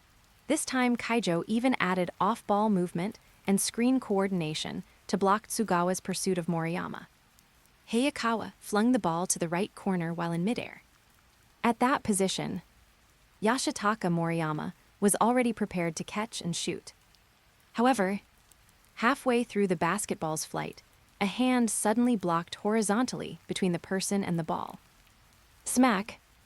A strong and powerful palm controlled the basketball firmly in its grasp. Yukio Kasamatsu looked over and saw the figure of the Seiho King again. Correction, no matter what tactics, they will be corrected by Yuuto in the end. Aomine had anticipated this. This was the biggest difficulty Kaijo faced. True, Yu is the type of player whose condition gets better the more he plays. Not just getting better. Without experiencing it personally, one wouldn't understand the constantly coming pressure, stimulating nerves at all times. Aomine recalled the duel with Yuuto. He had never felt that way on the court before. Whoosh! While speaking, Yuuto had already passed through 2 Kaijo defenders and killed his way out. Kai's followed closely behind, launching a pursuit. Sure enough, it's this back. That back was what he had always sought. Soccer, baseball, volleyball, badminton, etc. Since he could remember, he found sports weren't that hard. Many things could be learned with just one look. Kai's felt everything was simple. Seeing those who took these things seriously as difficult made him want to laugh. His physique was okay, sports were okay, studies were also not bad, but he just felt bored. He liked sports, but learned everything immediately and soon couldn't find opponents. People in the same club would also dare not play with him because of his terrifying talent. He once thought he would be bored forever. Until that day, he was hit by Aomine's basketball. The door to a new world belonging to him opened. Get 20+ chapters ahead on Patreon Rose Whiskey. 230, Chapter 230, Imitation Emperor I. Excuse me, aren't you that Kai's who works as a model and is super famous in school? That was his first meeting with Aomine. The other party looked harmless to humans and animals. At that time, little Aomine's eyes were still clear, not as domineering and sharp as now. But when Kai's walked into the basketball club out of curiosity, he witnessed with his own eyes how that harmless Aomine crushed his opponent with a beast-like strength. Then, his life became no longer boring.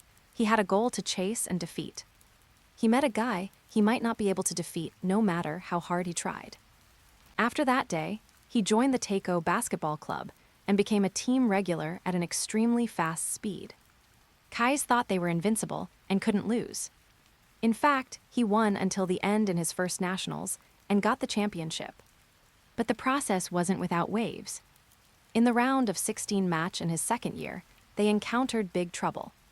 A guy from the countryside got a higher score than anyone in their Teiko team, attracting nationwide attention, naturally including Kai's himself, even though they won the match for some reason. Looking at the back of Yuuto leaving still standing straight, he felt the other party was very cool in his heart. He thought in his heart at that time, Someday, someday. No, it's now. Right here, right now, I will defeat you. Memory and reality converged briefly. Kise stomped his legs heavily, accelerating to get in front of Yuuto. Buzz tilde. Golden light erupted from Yuuto. Full speed start first step, maximum power lightning dribble, probability of going right is 90%. Almost simultaneously, Yuuto moved, charging towards the right. Maximum power lightning dribble and starting speed made him look like a bolt of lightning streaking across. However, Kise reacted, his body blocking in front of him. But this wasn't over. Center of gravity leaning left to fake, behind the back dribble first left then right, target is still my right side. Kise's brain spun fast. Miraculously, all of Yuuto's actions were just like the simulation in his brain, as if playing according to Kise's thoughts. Behind the back dribble, body tilting slightly to the left, but immediately Yuuto killed back towards the right. In the eyes of others, he swayed left and right like a tumbler, performing a highly deceptive crossover. One step past, Yuuto gathered the ball and jumped immediately. Kise followed closely, his long arm blocking the path of the basketball. However, Yuuto flicked the ball into the air. The ball in his hand rose vertically to a certain extent. Waist and abdomen exerted force again, allowing him to stay briefly in midair waiting for the ball to fall. Result: Momoi suddenly widened her beautiful eyes. Under her gaze, Kise actually exerted force with his waist and abdomen too, almost parallel to Yuuto. Yu was actually seen through. She found it incredible. Aomine beside her was also astonished. Yuuto's calm eyes showed fluctuations. Emperor I. No, it should be said imitation. Emperor I. I will defeat you, little Yuuto. Right here today. Kise roared, his arm swinging down swiftly. Yuuto wouldn't let him succeed. Before the opponent's arm slapped the ball away, he changed the shot to a pass in midair, smashing the ball towards the back point. Not blocked, but forcing Yuuto to pass, Kise's performance was shocking enough. Actually forced Yuuto to pass. So amazing what happened. Fans felt incredible, but the match on the court continued. Ryuhei Kasuga caught the ball and shot, but unexpectedly encountered the Kaijo captain's quick swipe again during the jump. Smack! His shot was destroyed. Yukio Kasamatsu scooped up the ball and shouted counterattack. In an instant, players who just ran to the front court immediately turned and rushed towards the other half. Kasamatsu's mind was clear. He targeted Seiho's empty basket.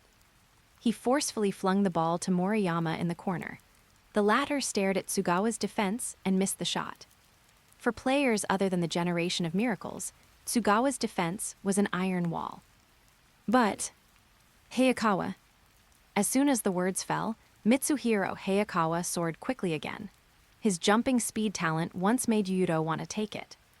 Overpowering Iwamura and Amuro, he grabbed the ball bouncing off the rim with both hands.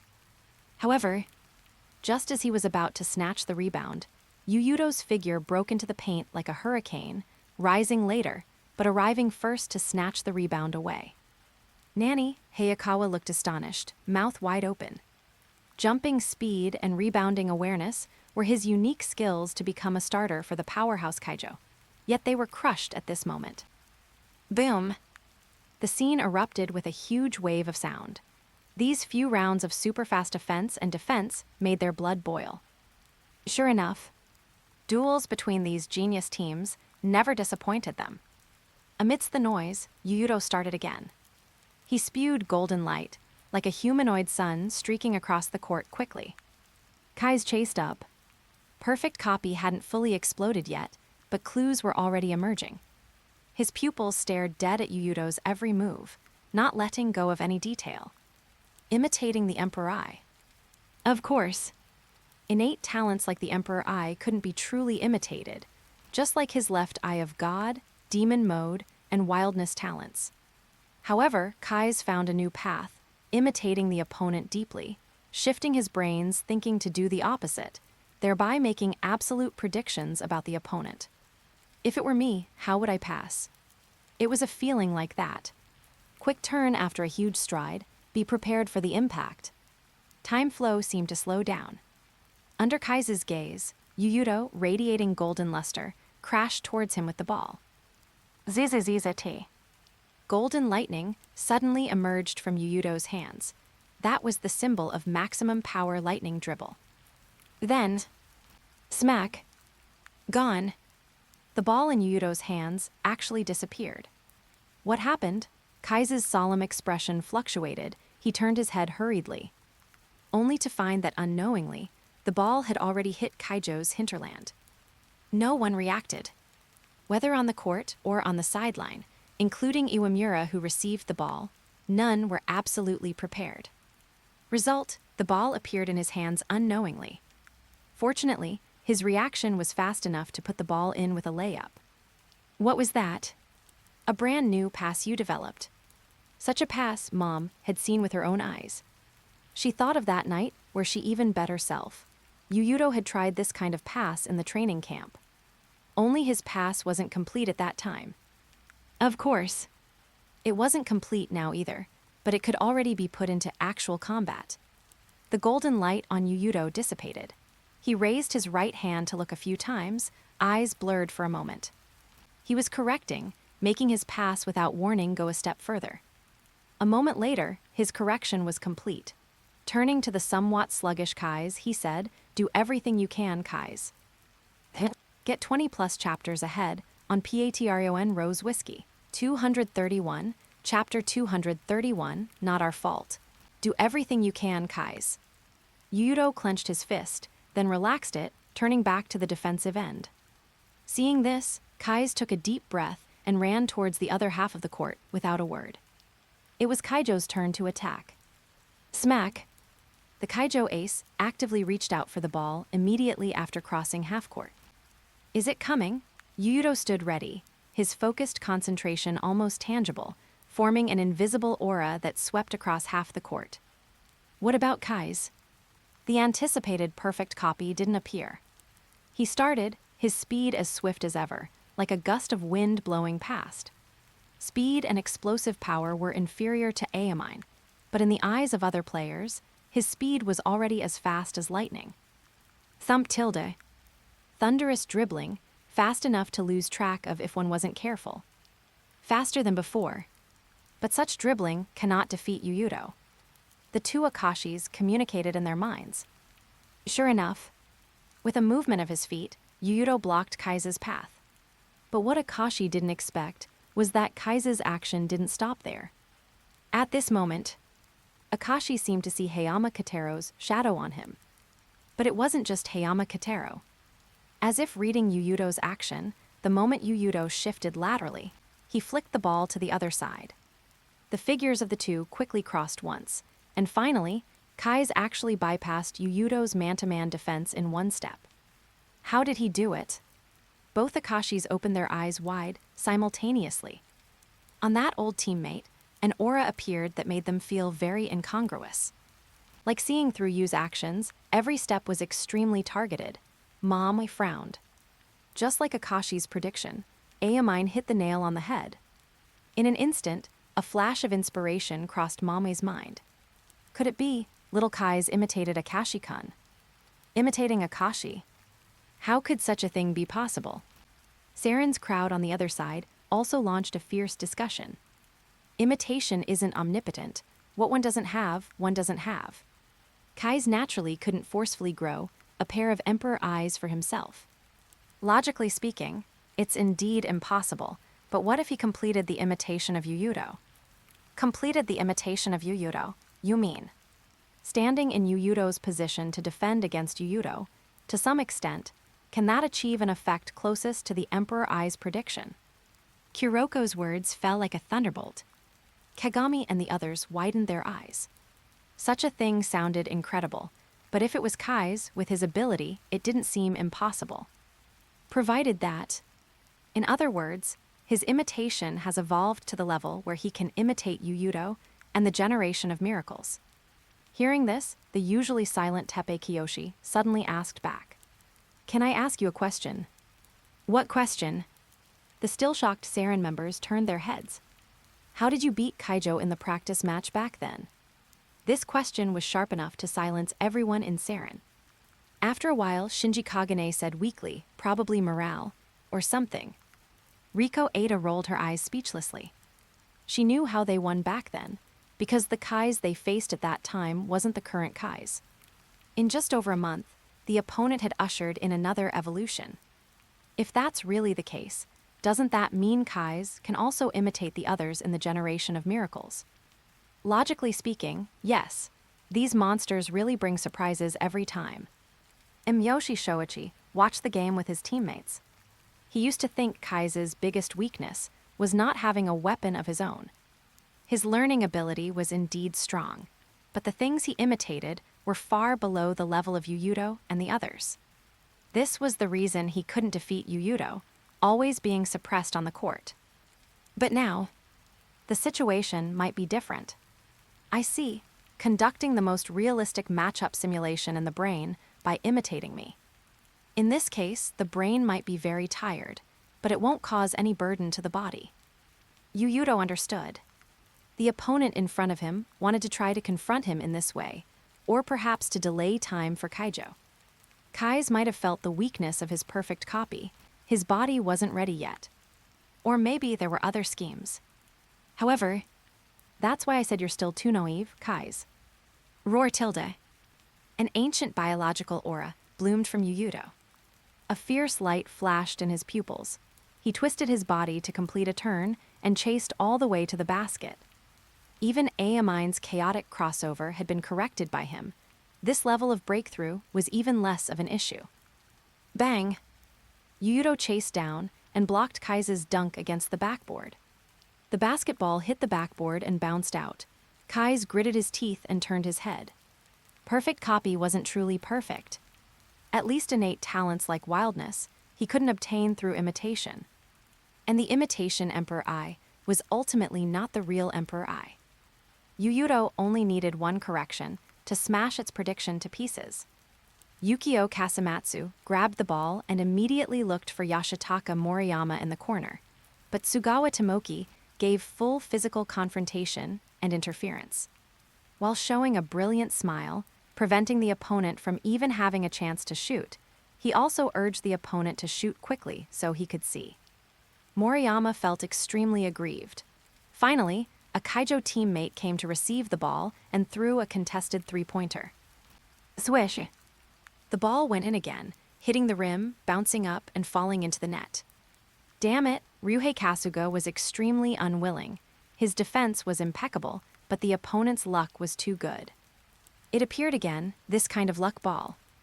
Yuuto landed, looking calmly at the retreating figures of the opponents. Several simulations showed such results. Yashitaka Moriyama, Yukio Kasumatsu, and the rest of Kaijo. Even if Seiho's defense was in place, the opponent could still put the ball in against the defender. This was a crime not of war, not their fault, not Seiho's problem. Back on the other end, with a whoosh, Yuuto suddenly completed a pass during his drive. Without any warning, while driving, he suddenly flicked his wrist. By the time they reacted, the ball was already in Ryuhei Kasuga's hands. Seiho's vice-captain cut into the paint and scored again with a layup. So amazing. Kais could only watch helplessly as the opponent scored, powerless to stop it. Clearly succeeded just once, but was seen through immediately. However, his perfect imitation was about to be completed. Just a little bit more.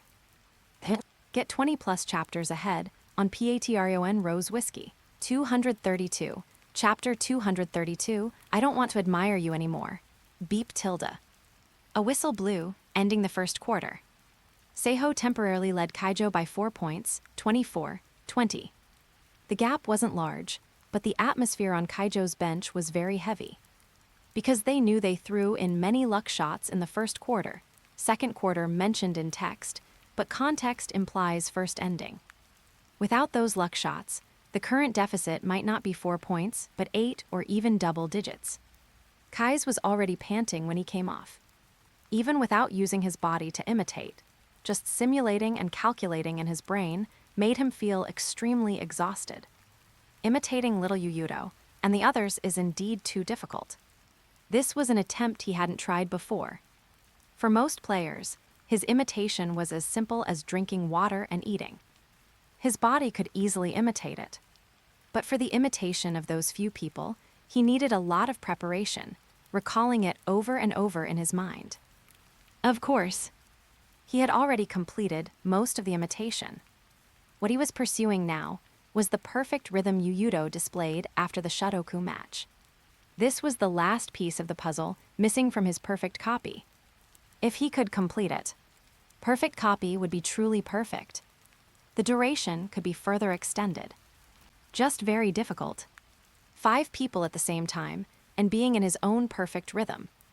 Just thinking about it makes my brain want to go on strike. Hey, if you can't do it, don't force yourself. We will give you full support. Yukio Kasumatsu told him not to mess around. That level of imitation sounded incredible just hearing it. To present it with a perfect rhythm, one could imagine the difficulty. The more so, the harder he had to work right. Kai's looked at his teammates' faces and revealed a smile. After that match with Saren, couldn't say he completely agreed with Kuroko's basketball philosophy. However, he did imagine in his mind achieving something with the group of people around him, at least winning one championship.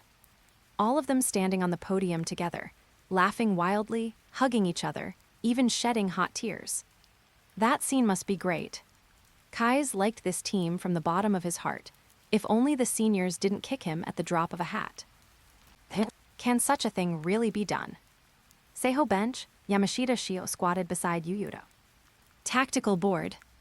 That thing was thrown away long ago. He cared about Kai's imitation problem. Should be completed already. Yuuto didn't hide it. Since he can conduct that level of simulation confrontation in his brain, it proves he has observed me to an incredible degree. In other words, next we might face another Yu. Iwamura's words shocked his teammates. Spare me something like that. Ryuhei Kasuga was unlucky enough today. Many of Kaijo's luck shots were made over his head. Now having to face another Yuuto. Might as well kill him, it'd be more straightforward. Might be even more troublesome than another me appearing. Yuuto drank water to rehydrate. What do you mean? Are you telling a cold joke? Was there anything more terrifying than a guy named Yuuto on the opposite side? They couldn't imagine. Beep tilde. The referee blew the whistle again. The second quarter began. Seiho attacked first. Right away, Yuuto singled out Kai's and succeeded. Kai's imitation Emperor I wasn't real. It was a deep simulation combined with data, playing habits, and many other factors. To put it bluntly, it was data basketball. Different from Mame's theoretical school, Kai's imitation was the practical school. However, no matter what, once his data had errors, the predicted result would deviate from reality. Yuuto broke Kai's database with the incomplete version of the pass without warning. 6-point gap. Turning back, Kai's tried to challenge Yuuto's defense again. Failed. The lightning dribble belonging to him had been corrected too many times. With a smack, Yuuto's arm cut out like a scalpel, intercepting Kai's dribble directly. Such fast dribbling cut off just like that. Mibuchi Ryo disdained opponents other than Akashi, but recognized his teammate's strength quite well. Hayama Katero was the fastest dribbler he had ever seen. Even if not cut off, the outcome wouldn't change much. Akashi spoke calmly. Kai's dribbling is too habitual. Yes. Seen too much, enough for Yuuto to complete several corrections and find the perfect way to deal with it. What he was really curious about was Kai's plan. Ryota's imitation should be complete. Yeah, but he still hasn't taken action. Is he preparing something? Two Akashis communicated in one brain. This was true left brain fighting right brain. Since he had completed the imitation Emperor I, it meant Kai's had at least completed the imitation of Yuuto. What exactly was he waiting for? Swish. Seiho added 2 more points on the counterattack. Speaking of weaknesses, Seiho actually had them. Their lineup wasn't without flaws. Their perimeter firepower points were too few, only Yuuto alone. Ryuhei Kasuga and Sugawa Tomoki's mid-range shots were developed with Yuuto's help. Therefore, their scoring explosiveness was far less high than Shotoku's. Before Shotoku met Seiho, Shotoku's matches could easily blow out opponents in a single quarter, pulling away by 30 or even 40 points. Seiho was more about nibbling away at the opponent bit by bit. But such stable scoring ability was equally rare. At least Kaijo's current situation wasn't good, being pulled apart gradually. Not an opponent at all, a bench player said anxiously. Kaise's defense against Yuuto barely counted as successful only once. That was forcing Yuuto to pass in the first quarter. After that, no overly effective defense was formed.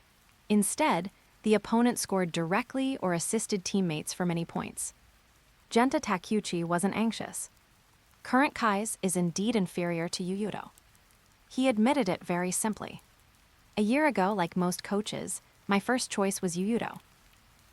Is it really okay to be so direct, coach? Nothing good or bad about it. Recognizing the gap is also a kind of growth. Genta Takeuchi crossed his arms, staring at the court, seemingly reminiscing. After being rejected by Yuuto, I chose Kais among the 5 generation of miracles without hesitation. Why, they asked. Looking at last year's matches, Akashi and Aomine of the generation of miracles seemed to be the stronger two. Because his potential is unrivaled, Genta Takeuchi gave his reason: he is a true genius. Yes, a true genius. He had never seen a player who could reach that level after contacting basketball for such a short time. Therefore, after failing to get Yuuto, he immediately turned his attention to Kais, the least conspicuous of the generation of miracles. This was his characteristic, good at discovering players' potential. Just like Yukio Kasumatsu was criticized last year and once wanted to give up basketball, he insisted on making Kasumatsu the team captain. He saw infinite potential in Kais. On the court, the fierce duel continued. Everyone could see that Kaijo's situation wasn't good. But whenever people felt the gap was about to widen, they could hit those luck shots, forcefully biting onto the score. Seiho's players were helpless. Ryuhei Kasuga cursed angrily more than once. But Yuuto didn't. His expression remained calm. That face seemed to want to crush the opponent's good luck. Such a player was really cool. Kais thought so in his heart. But why feel cool? He asked himself several times in the past, and finally got an answer. I want to become a player like them. But at the same time, he understood that blind admiration was destined to only watch their backs go further away. So, Kais suddenly revealed a calm expression like Yuuto's, his voice sounding as if it had passed through ice. He said, I don't want to admire you anymore. As soon as this was said, the surrounding people's bodies trembled inexplicably because they felt something coming. Yuuto raised his hand to wipe his sweat, his expression still cold. Slower than I expected. Get 20+ chapters ahead on Patreon Rose Whiskey. 233, Chapter 233, Perfect Copy. I don't want to admire you anymore. Once these words came out, the surrounding atmosphere changed. Even players like Ryuhei Kasuga could feel that some changes were happening. Kaijo's offense. Yukio Kasumatsu gave the ball to Kais without thinking. The next second, with a smack, Kais caught the ball and adopted a shooting posture directly under his own basket. Wait, full court shot pose. Hey, what is he trying to do from that spot? The audience was all dumbfounded. They had seen a similar scene in the Tokyo regional qualifiers. Shotoku's people were also watching this match via TV. When Kais adopted that posture, including Midorima, everyone felt chills down their spines. That posture, even the absolute coolness on his face, was exactly the same. Like a second Midorima Shintaro. Shin-chan. Midorima said nothing upon hearing this, just staring, unblinkingly watching that old teammate who was familiar yet unfamiliar. Go show them some color, Yukio Kasumatsu said in his heart. At first, he really couldn't understand his coach's choice. In his mind, Yuuto, Akashi, Aomine, including Midorima and Murasakibara, were better choices. Why choose a copycat with no moves of his own? Until Kais came to Kaijo. Only after contact did Kasumatsu truly understand. This was a real genius. Although this genius was always unreliable and attracted many girls to watch during basketball club activities, seriously affecting the players and distracting them. But putting aside these uncontrollable shortcomings, Kise was full of advantages. He had talents surpassing the entire Kaijo and possessed hard work and desire to win, not losing to anyone. He also knew his weaknesses, so he was always trying to seek change. Yukio Kasamatsu knew very well what Kise had done during this time. Almost all rest time was used to watch recordings, never stopping for a moment. Imitating and mastering others' techniques is a form of learning in itself, which is so-called growth. Go let them see, and let me see your growth, Kise. The last sentence he almost roared out in his heart. Asu. As if communicating through eyes. Kise had made full preparations. At this moment, his figure seemed to merge with Midorima. However, screeched Hilda. Yuuto flashed and suddenly appeared in front of Kise. Defense without flaws forcefully interrupted Kise's charge-up. Even we can see it, how could he not see it? Mame felt relieved. She felt she really worried too much. Yuuto wasn't someone who needed worrying about. At least on the court. Truly watertight, but the current Kise is the strongest. Yukio Kasamatsu was startled, but immediately relieved. Next moment, they saw Kise's whole body erupt with golden luster, holding thunder in his hands. Golden lightning bloomed as he started with lightning dribble and rushed out. Yuuto. Kagami blurted out subconsciously. That posture had penetrated deep into his marrow. First Midorima, then Yuuto. Could it be he? Seems it's not fake. Kise-kun imitated the other geniuses too. Kuroko opened his mouth wide, shock beyond words. On the court, Yuuto turned into a black light and chased, wildness surging, movements incomparably agile. Even Kise, in such an amazing state, was forced to stop at the three-point line by him. Lukewarm. That's because I was still warming up just now. Kise responded strongly, implying the warm-up was over now. Thump.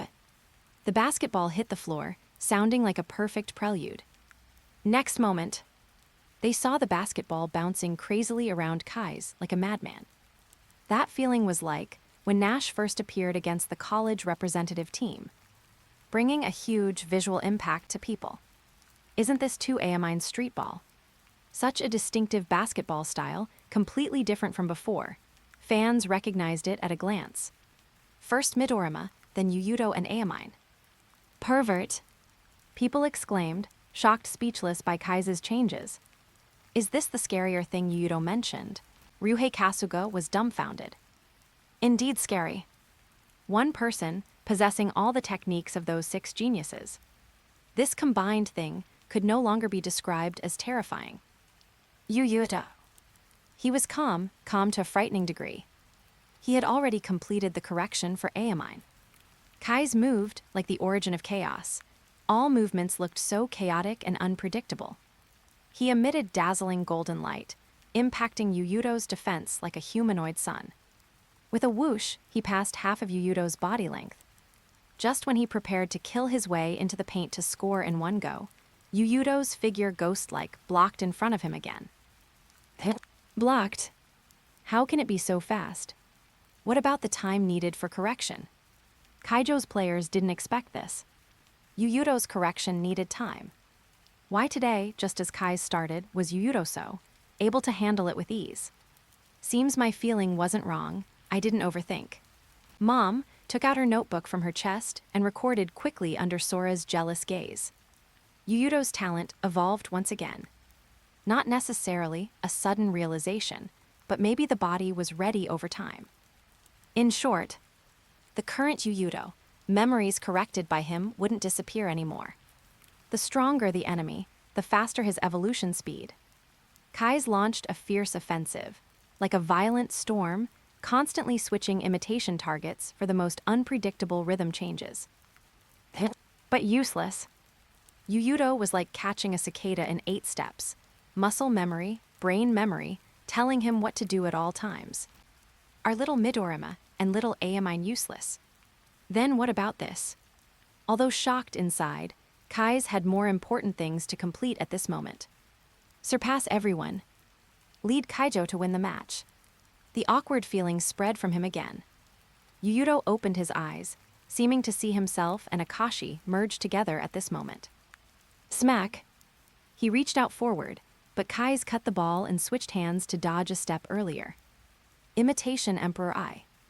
After this, Kai's used this opportunity to complete the breakthrough in one breath.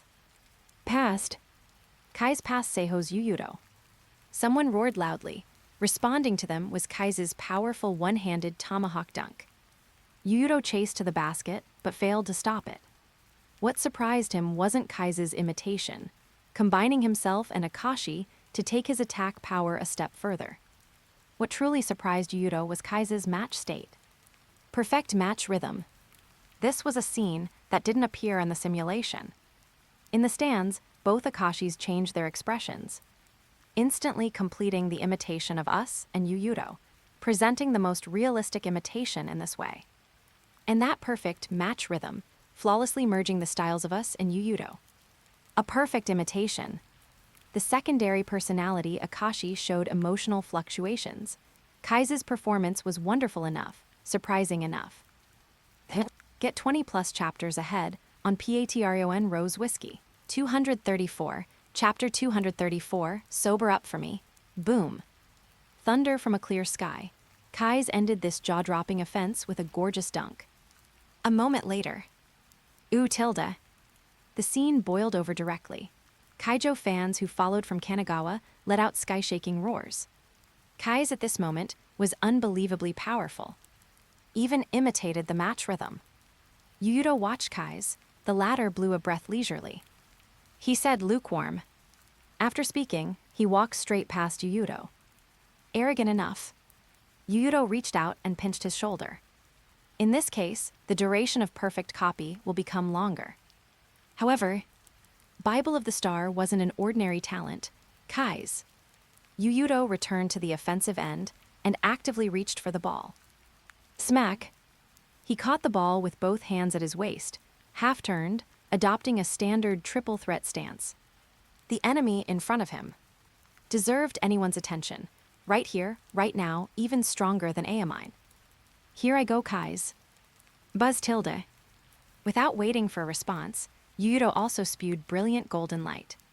Also starting with lightning dribble, speed incredibly fast.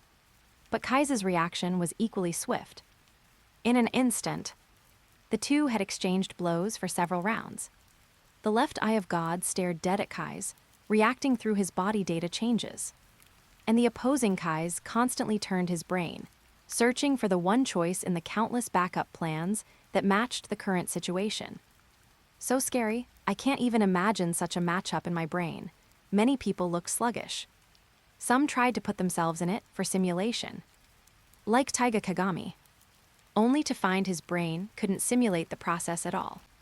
The rhythm changes of those two were too big and too fast. One moment extreme pragmatic style, one moment extreme chaotic streetball style. Two styles perfectly merged, simply catching people off guard. What Kai's is thinking now isn't something we can imagine.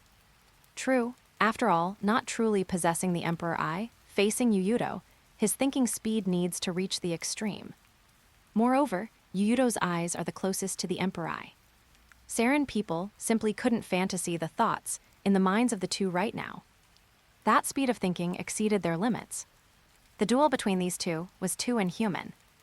While speaking, Yuuto had advanced to the free throw line. The golden light on him became more dazzling. Like a dragon entering the sea, the large fundamental talent made every simple movement of his look like a textbook, like the original face of basketball. Then, his body split into two, sweeping past Kai's sides simultaneously. Further improved phantom step, double phantom. Past, Yuuto successfully killed his way into the Kaijo paint, raising his right hand high, leaping rapidly like burning the heavens. However, I said, I will defeat you today, little Yuuto. Kai's let out a roar, his figure merging with Murasakibara. He extended his dominant arm, giving Yuuto a solid block. Is it Murasakibara at Sushi this time? Crazy, I must be crazy. Seiho's king was actually blocked head-on. People's scalps went numb. Kaijo's ace was unbelievably powerful. One person possessing the techniques and abilities of those few geniuses, simply appalling. Could anyone really tame such a monster? Counterattack. Genta Takeuchi roared from the sideline. Kaijo's players didn't need reminding. Their concentration was terribly high. Their momentum was extremely alarming, bloodlust almost tangible. Yuuto launched a frantic chase-down defense, not letting anyone go. But Yukio Kasamatsu quickly moved the ball to Kai's, then cut down to receive Kai's return pass for a pull-up jumper. Ryuhei Kasuga reacted belatedly. Seiho's turn again. Yuuto continued to look for Kai's to single out. The combination of 5 people could derive many different attack methods. He needed some time. During the breakthrough, the basketball suddenly disappeared from his hand. Just a movement with minimal amplitude completed the pass.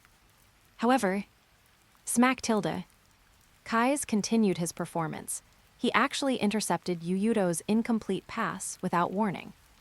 I've seen through tricks like this.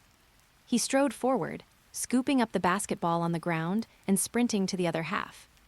Subsequently, he performed 2 shot fakes in midair.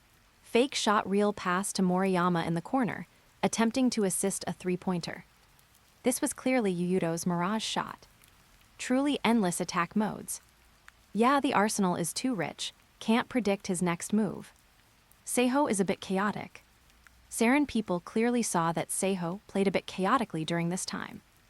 Even the most reliable perimeter lock, Tsugawa Tomoki, missed his man.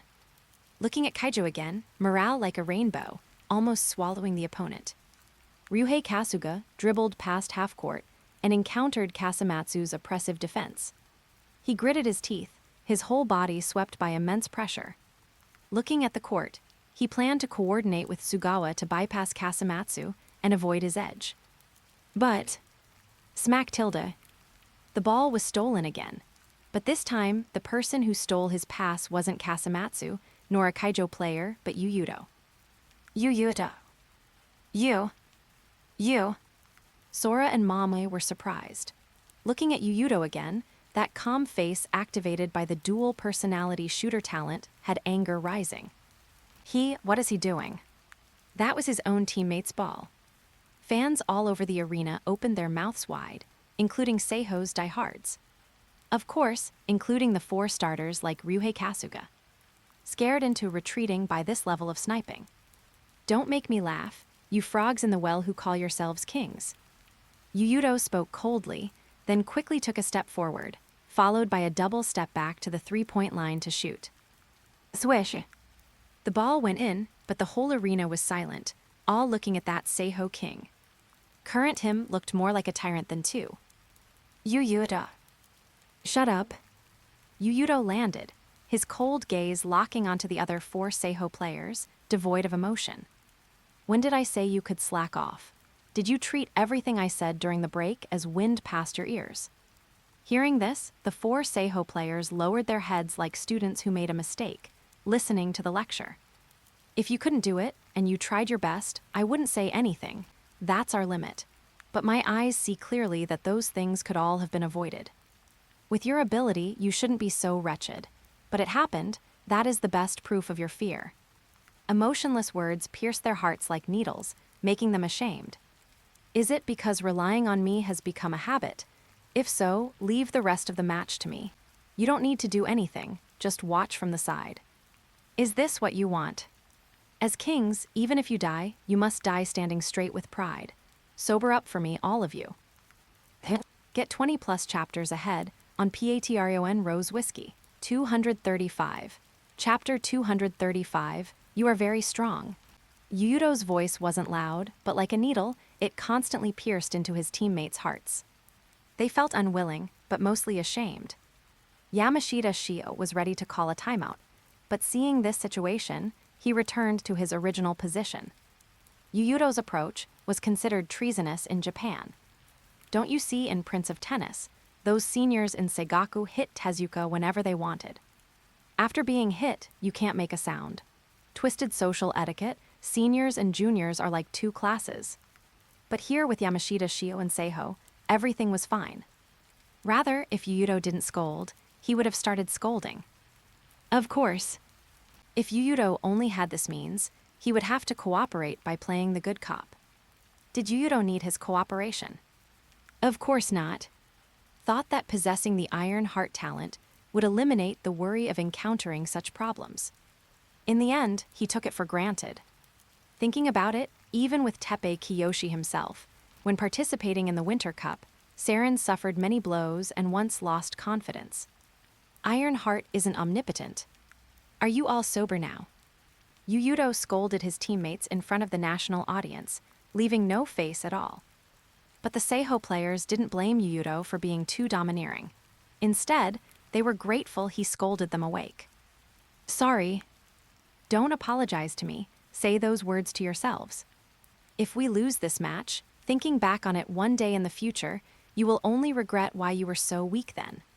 Wishing you could go back to the past again, finally finding there is no medicine for regret in the world, and time won't flow backward. Of course. Everything has an of course. Yuuto turned around. If we can win today, it means you defeated yourselves. In the future, you will be grateful that you were strong enough at that time. Just as I said, that's not impossible. Your abilities are enough to overcome these difficulties. I believe you can do it. Finally, remember this, all of you. You are very strong. You are very strong. These 4 words fell as if containing some magic power.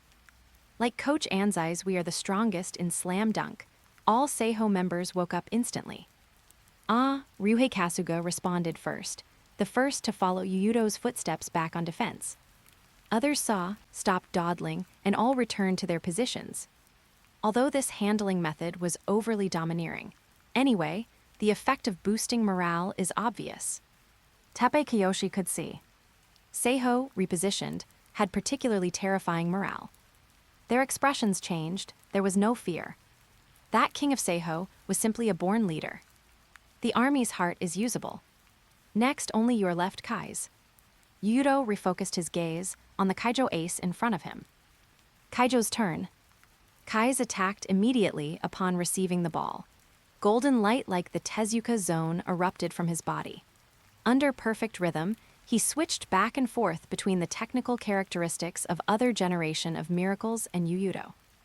Wild Street Basketball, presented in the form of the Tezuka zone. Is this a combination of Yuuto Aomine? Truly an ability exclusive to monsters. Many people marveled that Kai's could merge the killing moves of those few geniuses alone. His agility was outrageous. The basketball seemed sucked to his palm. Every move was as swift as thunder. Yuuto utilized the Death Coil talent to the extreme, blocking Kai's near the free throw line. This evolution speed, Kai's was surprised inside. The opponent's speed of self-correction was too fast. In just a few rounds, the pressure surged like a tide again.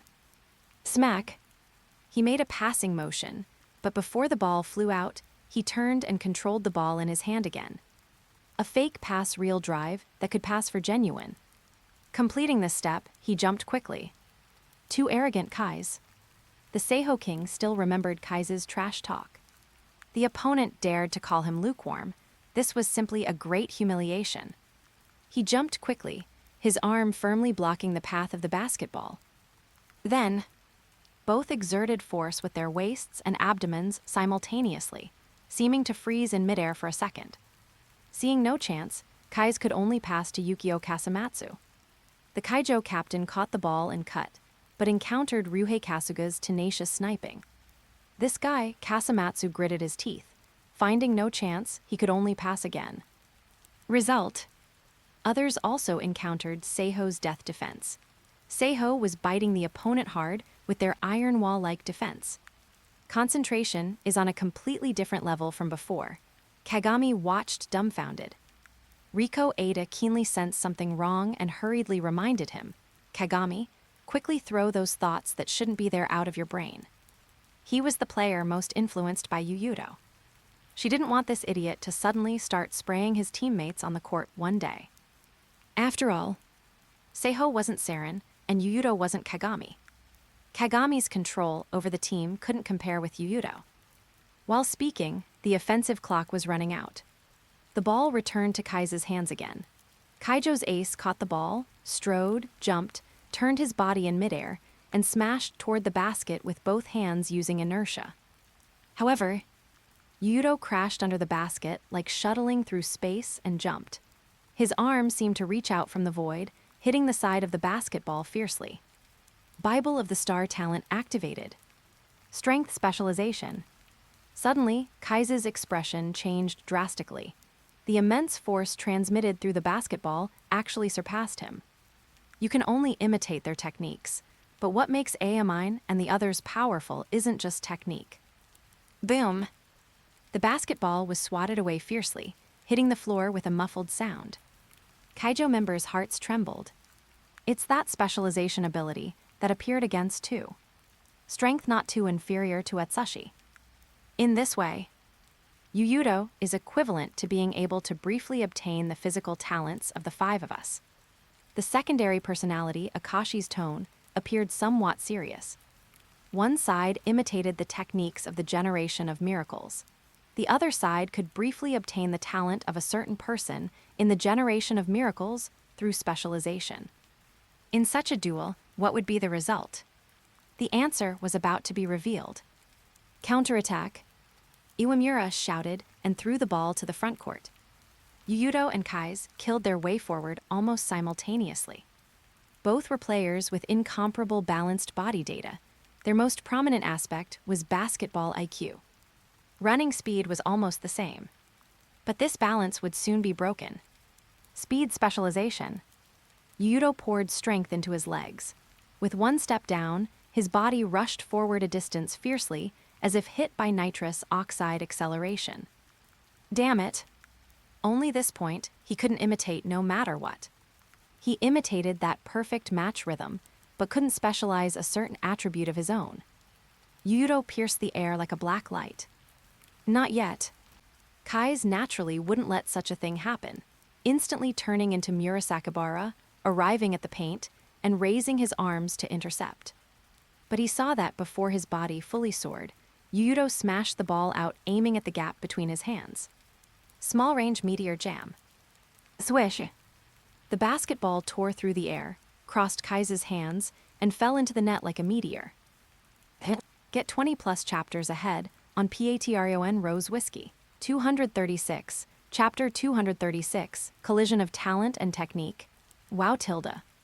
The arena was silent for a few seconds, then followed by a flood of cheers. It went in. Yuuto, a slam dunk full of spirituality. Strictly speaking, that wasn't a slam dunk. It's one of Yuuto's signature moves, the Meteor Jam. However, the Meteor Jam is usually launched from the free throw line, so this dunk can be called a small Meteor Jam. The TV Tokyo commentator was extremely excited. Full of spirituality, incomparably powerful, a basketball physique bestowed by God. He didn't spare any praise for Yuuto. After all, Seiho now represented the entire Tokyo district. As the two largest cities in Japan, the quarrel between Tokyoites and Kanagawa people has never stopped. Developed cities like Yokohama and Osaka are also in this circle. They are the most prosperous regions in Japan. Moreover, this quarrel is all-encompassing, from economic development to sports. People from the two regions haven't stopped arguing for decades or even a century. As the number one seed of Tokyo, if Seiho could defeat the number one seed of Kanagawa, it would be an important victory for the Tokyo district. Of course, for more fans, the most important thing about this match was its excitement. Did you see that? See what? Speed? Did Yuuto's speed just now feel like yours? Mine, now that you mention it, it seems so. Aomine realized the blind spot. The speed Yuuto just exploded with seemed abnormally fast. Not just speed. Riko Ada saw clearly. In that instant just now, the data on Yuuto's arms broke through the normal limit. But this was just the beginning, not the end. Back on the other end, Kise switched styles and scored again, this time unexpectedly using Kuroko's phantom shot. Can even imitate the phantom shot. Doesn't that move require misdirection to work? No, it's not the real phantom shot. It's a more advanced shot. Akashi saw the whole process with his emperor eye. It wasn't the real phantom shot. He just used Kuroko's shooting motion, then instantly switched to Midorima's super high trajectory to shoot. But, yeah, such a move can only be used once. Aomine had noticed that Yuuto's eyes lost focus again. This meant his correction ability activated once more. Immediately after, Seiho attacked again. Yuuto faced Kise's defense directly. The database of the Imitation Emperor Eye was sufficient because Kise watched the most recordings of matches between Seiho and Shudoku. But a database is ultimately just a database. Speed specialization. Yuuto charged power into his legs fiercely, tearing through the air like a swallow, using his own data changes to break Kise's Imitation Emperor Eye. It appeared again, that kind of abnormal explosion. The improvement brought by the Bible of the Star was so intuitive. Even fans could distinguish it clearly. Then its vision. Yuuto drove all the way to Kaijo's hinterland with the ball. The Kaijo captain immediately arrived and took position in advance, intending to stop Yuuto's fierce offense. Result: the moment the two were about to collide, Yuuto suddenly split into two and passed the Kaijo captain. All dynamics on the court couldn't escape his eyes. And technique. As Riko Ada's last sentence fell, Yuuto happened to meet Kise's block, twisting his body in midair, putting the ball into the net with an extremely weird posture. Strength, speed, technique, vision, gathering all the physical talents of the generation of miracles in one body. This was too astonishing. Kise only imitated the techniques. Yuuto obtained the talents. Although temporary, it was shocking enough. After all, that was the generation of miracles. In other words, is this a collision between the techniques and talents of those 5 geniuses? One side obtained the technique, the other possessed the specific ability. Such a duel was too dreamlike. Lukewarm. Yuuto landed, his cold eyes sweeping over Kise. If there's a grudge, he avenges it on the spot. This was his damn, unyielding personality. Kise obviously didn't expect things to turn out like this. He worked so hard to complete the imitation of Yuuto and the others, only to turn around and find that Yuuto possessed his old teammate's physical abilities. But, said I'd win against you, means I'll win against you. He received a teammate's pass from the baseline, golden light blooming from his body, killing his way forward at extreme speed. By his side was the relentlessly pursuing Yuuto. One side possessed technique, the other possessed talent. Such a duel was too dreamlike. Fans had stretched their necks, afraid to blink. Bang bang bang tilde. Kise crossed over back and forth, his body swaying rapidly with the basketball. Another change appeared. People were astonished, widening their eyes. Kise suddenly had 2 different figures appearing on his body. Unusually swift dribbling speed, but with a weird rhythm change that made people addicted, involuntarily moving with it. Phantom Step.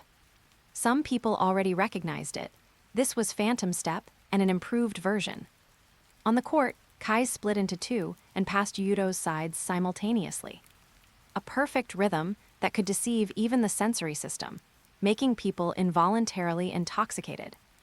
Yuuto hadn't completed Heizaki's correction yet. But this is a skill set I developed. He temporarily discarded thinking, letting his body make the choice for him. Turn, accelerate, chase up again. Just then, the Kise on the other side dissipated like a bubble.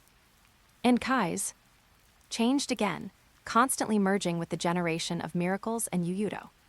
2 heaven-defying, fans were dumbfounded. How could there be such a person? Talent seemed to have no limit. But what was even more astonishing was that even such a Kise encountered Yuuto's ruthless sniping. What was this? Sure enough, talent is greater than technique. Because physical confrontation is inferior to European and American players, giving up physical training to pursue technique is completely wrong. Nebuya Aikichi's voice was loud as a bell. He was incomparably excited at this moment. Yuuto proved his theory was correct. Are you stupid? This doesn't prove talent is higher than technique at all. Yuuto himself is a genius at the generation of miracles level. Mibuchi Ryo felt this teammate was simply stupid. Couldn't he see it by now? Yuuto's technique itself was top tier. When his technique was combined with that specialization, it became so invincible. This wasn't talent higher than technique at all. It couldn't prove Nebuya Aikichi's theory. On the court, Kise tried constantly because the pressure transmitted from Yuuto was increasing bit by bit. The opponent was still evolving, still awakening. Correction that doesn't disappear. If this continues, you will become the true strongest one day. HMPH, I say you women really have big boobs and no brains. Sora mocked, no need to wait for the future. The current you is the strongest. Get 20 plus chapters ahead on Patreon Rose Whiskey. 237, Chapter 237, This is your limit. The strongest. Aomine murmured these two words. Not wrong, the current Yuuto was indeed the strongest in the country. This point was unquestionable. On the court, the confrontation between the two not only didn't stop, but intensified further. Kise roared low, attacking fiercely in Akashi's way, attempting to destroy Yuuto's center of gravity. His figure almost merged with Akashi, a pair of eyes scary cold. However, this ultimately wasn't the real Emperor Ai. Bible of the Star talent activated. Yuuto abruptly retreated a step the moment the opponent leaned in. Just one step caused a huge change in Kise's expression. Exceeded the memory in the brain, broke away from the development of his brain's deep simulation, and also broke the prediction of the imitation Emperor Ai. How did Yuuto do it? The left eye of God told him the result. His correction was deep enough, his eyes saw farther. But Kise's reaction was also extremely fast, instantly switching to Aomine's action mode. You really are a troublesome guy, Kise. Yuuto twisted his center of gravity, recovering like an ancient Tyrannosaurus, squeezing the opponent with his body. With a bang, Kise felt like he was hit by a truck. So strong, he had a feeling of facing Murasakibara at Sushi. In for a penny, in for a pound. Kise followed the momentum and jumped, a large amplitude super fadeaway. It was Aomine's formless shot again. Positioned to the left of the free throw line, borrowing force from Yuuto's impact for a super fadeaway, body infinitely close to a 0-degree angle with the floor. In the eyes of others, this had completely lost balance. No one could put the ball in under such circumstances. But Aomine and the others knew that if not stopped, Kise would really make it. They knew, and Yuuto knew too, he wouldn't let such a thing happen. He had already completed the correction for Aomine long ago. In his muscles, in his brain, everything drove Yuuto's legs to make a charging motion. After taking a step, his body soared like an eagle spreading its wings, fully extending his body to intercept. Finally, smack! Yuuto leaped high and slapped Kise's shot down from the air with one arm. Pervert, someone shouted. Kise's shot was amazing, but Yuuto, who could defend against such an attack, was even more unreasonable. Is there really no limit? Helpless cries came from Kaijo's bench. The king of Seiho, powerful to the point of making people despair. Constantly evolving abilities, every second stronger than the last. How exactly could they win? At this moment, Kise felt immense pressure, like facing a mountain, breathless, deeply experiencing a boundless, endless oppression. His opponent, even at this level, could still constantly evolve. This is your limit, Kise. Yuuto landed, accelerated forward to scoop up the basketball, then turned into a light piercing the air, speeding forward. Not over yet. Kise gritted his teeth, landing and turning to chase. Because his landing posture was almost completely facing away from the floor, he first sat down on his butt, then turned fiercely. Not only feet, but even hands were used, scrambling and crawling to chase that figure far ahead in speed. However, the distance between the two was visibly large. If this continued, Kise couldn't catch up. Yukio Kasamatsu's big-picture view made him make a choice. Suddenly rushing onto Yuuto's path, intending to use his body to block. With his height of 178 cm and weight of 66 kg, if hit violently by Yuuto at this speed, the consequences could be imagined. 9 out of 10, he would be sent flying. But he had no choice. Come on, the Kaijo captain shouted in his heart, ready to meet the impact. Result: Yuuto didn't even give him such a chance. Thud tilde. Seeing the moment he reached Kasamatsu, Yuuto stopped heavily at a position the opponent couldn't reach. Sudden stop? At that extreme speed, he can still make such a sudden stop. He found it incredible. The opponent's body seemed to have reached the extreme, breaking his cognition. Time seemed to stop. Kasamatsu's sluggish expression was clearly visible. Seeing that drawing a foul was impossible, he could only grit his teeth and pounce to defend, because if not stopped, the opponent might shoot directly. Next second. Whoosh tilde. Yuuto accelerated again, blowing past like a hurricane, completely wiping past the other side of the Kaijo captain with a swift turn. So fast. This was the #1 extreme speed in the country today, the strongest explosive power and speed comparable to Aomine. Fast enough that Yukio Kasamatsu didn't even have time to react. Yuuto rushed towards Kaijo's paint like a thunderbolt. Almost simultaneously, a golden light rushed from afar at extreme speed. It was Kai's. Utilizing Kasamatsu's delay, he seized the opportunity to arrive at the paint and leaped high. At this moment, his body seemed to merge with Murasakibara at Sushi. His palms blocked all passing routes like a city wall. Yuuto's eyes flashed in midair. Bible of the Star talent activated again, strength specialization. Boom! The two collided hard in the air, engaging in the fiercest, most primitive contest of strength. Fans in the stands felt their teeth ache watching. They couldn't imagine why just playing ball could produce such a loud noise. How much strength was in these two people's collision? Would the basketball really not explode?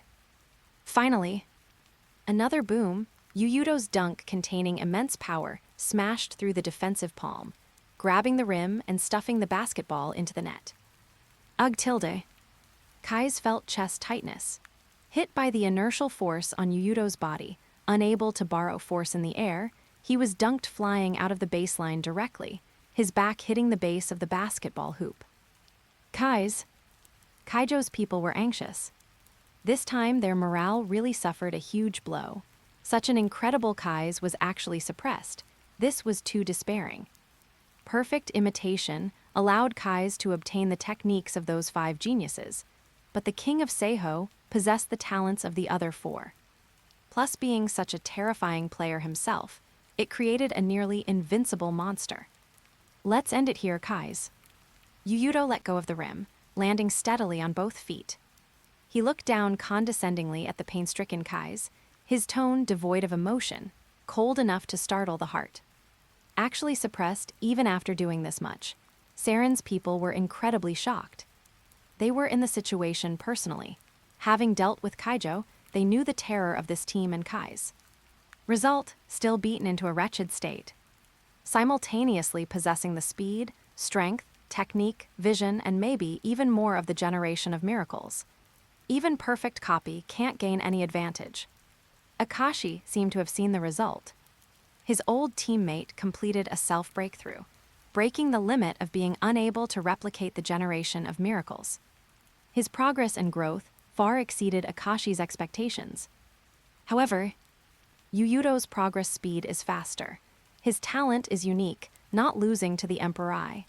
The secondary personality Akashi made such an evaluation. This was astonishing. After all, he was in existence, where the Emperor Eye was invincible under heaven. Even for the old teammates, the secondary Akashi believed their talents were like fireflies compared to the bright moon before the Emperor Eye. Other players were merely people sticking a price tag on their heads to sell, easy prey. Looking at them with the Emperor Eye would dirty his eyes. But Yuuto, his talent was on the same level as the Emperor Eye. Get 20+ chapters ahead on Patreon Rose Whiskey. 238, Chapter 238, That Breath. Akashi's vision was absolutely correct. The Emperor Eye, at least the complete Emperor Eye, was definitely a red-level talent. After all, Yuuto's left eye of God had evolved to purple, and there was still a gap in ability compared to the complete Emperor Eye. It was almost certain that the Emperor Eye and the Demon King Eye, Nash's Belial Eye, were both red-level talents. So, this world is still vast. Nash, possessing the Demon King Eye, was beaten until his Taoist heart shattered. One can imagine how many monsters exist on the other side of the Pacific. Jordan, Kobe, Iverson, James, Curry, Durant. How strong are these people, the superstars of this world? Yuuto didn't know, but he looked forward to it. Beep tilde. The whistle for the end of the first half sounded. The audience woke up as if from a dream. Unknowingly, the match had proceeded for 2 quarters. At this time, the score on the field was 54-46. Kaijo temporarily trailed Seiho by 8 points. Yuuto completed a few beautiful defensive plays, but wanting to completely freeze Kise in this state was also hard to do. When a player's strength reaches a certain level, if they want to score, it is usually unstoppable. You can only do your best to interfere, affect the opponent's shooting percentage, and seize some critical moments to force turnovers. Moreover, Kaijo was in hot form today. Both sides returned to the locker rooms. Kaijo locker room. After everyone returned, they gasped for breath and seized the time to rehydrate. No one spoke. They had done their best, and the team's cohesion displayed a state they couldn't imagine. But the result was cruel. The point difference on the field proved everything. Yukio Kasamatsu clenched his fist. He wanted to win. This was his last nationals in high school. He wanted to help Kaijo win once in his final moments. But he couldn't show it because he was the captain. Suppressing the unwillingness and unease in his heart, he stood up and clapped his hands to attract everyone's attention, saying some words to encourage his teammates. Then he saw Kise sitting in the corner without a word. Expressionless, but Kasamatsu could see the self-blame in the other's heart. Similar to himself last year, attributing the responsibility of falling behind to himself. He walked over, didn't raise his foot to kick, but gently patted Kise's shoulder and said, "The reason a team is because the dozen of us are all in the same boat. Don't try to carry everything on your own shoulders. That is arrogance. Of course, I don't mean for you to give up, but for you to work harder, to win against that lion of Seiho together." Asu. Kise nodded vigorously. His thoughts were a bit messy just now, unsure of what he wanted. He started playing basketball just because he liked sports, but other sports didn't have people he couldn't defeat no matter how hard he tried. Basketball had them, so he naturally started playing. Little Aomine, little Midorima, little Murasakibara, little Akashi, and little Yuuto. They were all people he wanted to defeat the most. But after the battle with Saren, he had different thoughts. He felt that winning matches with such great teammates at Kaijo might be more important than defeating those 5 people. But in the end, he achieved nothing, just like a year ago when he failed to help the team stop Yuuto from reaching the top. This year, he also failed to prevent the tragedy from happening. Clearly not having experienced the seniors' regrets last year, he could truly feel that heartbreaking moment. He was hailed as a genius at the same level as Yuuto and the others. The coach believed his potential was infinite. This year, everyone grew, and he seemed to have become stronger, yet there was no growth at all. He even felt nothing about that loss last year. After all, it was only his 2nd year of playing, and he couldn't understand Akashi's heartache. But now, damn it, he grabbed his chest, where a suffocating unwillingness came from, making him want to vent it out. Now, he didn't want to think about defeating Yuuto and the others, nor did he consider leading the team to victory together. He just simply wanted to prove that his basketball life so far was valuable. This strong unwillingness quickly swallowed him, making him forget everything around him, forget the passage of time. He was completely immersed in his own world. Then, boom tilde, a door suddenly opened to him. It seemed to contain treasures ahead, and Kise's body stepped into it involuntarily. Almost simultaneously, Yukio Kasamatsu in the outside world felt a chill all over. This feeling, could it be? He widened his eyes to stare at Kise, only to find his teammates' pupils were ice cold. Zone. Other teammates also noticed the change in Kise, instantly daring not to breathe loudly, as if afraid of affecting Kise. Everyone else, come here. Genta Takeuchi grabbed the tactical board without a word to draw and write. Second half of the match continued. The moment players from both sides walked out of the tunnel, the scene erupted with enthusiastic cheers, almost overturning the arena. Kise was silent, his gaze passing through the noisy crowd to lock onto the court. In an instant, Yuuto, Akashi, Aomine, and others all felt something unusual. They stared dead at Kise. The moment the latter looked up, golden electric arcs flashed from the corners of his eyes. ZZZZT. Zone. Taiga Kagami couldn't help but stand up from his seat, hurriedly sitting down only after complaints from the audience behind. Kagami, what did you see? Zone, that guy Kise entered it. Even without truly stepping in, that feeling was especially familiar to him, very similar to demon mode Yuuto. Referee blew the whistle. Tsutomu Iwamura inbounded personally, preparing to give it to Ryuhei Kasuga, only to see Yuuto actively walking over and opening his hand. What's wrong, Yuuto? Give me the ball. Yuuto didn't explain, just asked his teammate to give him the ball. The latter did so. Then, the moment he received the ball, Kise, radiating golden light, appeared in front of him. That terrifying concentration, almost tangible, brought endless pressure. This feeling could it be? Zone. Iwamura and Kasuga's faces changed drastically. Finally understood why Yuuto wanted to control the ball personally. It was because Kaijo's ace also stepped into that domain of geniuses. Perfect copy plus zone. Many people were shocked. What would happen with such a combination? No one knew. The only certainty was that the current Kise was absolutely unbelievably strong. Get 20 plus chapters ahead on Patreon Rose Whiskey. 239, Chapter 239, Whetstone. What happens when perfect copy is paired with the zone, the domain of geniuses? No one knew. There was no similar record in history. This oppressive feeling. Truly been a long time.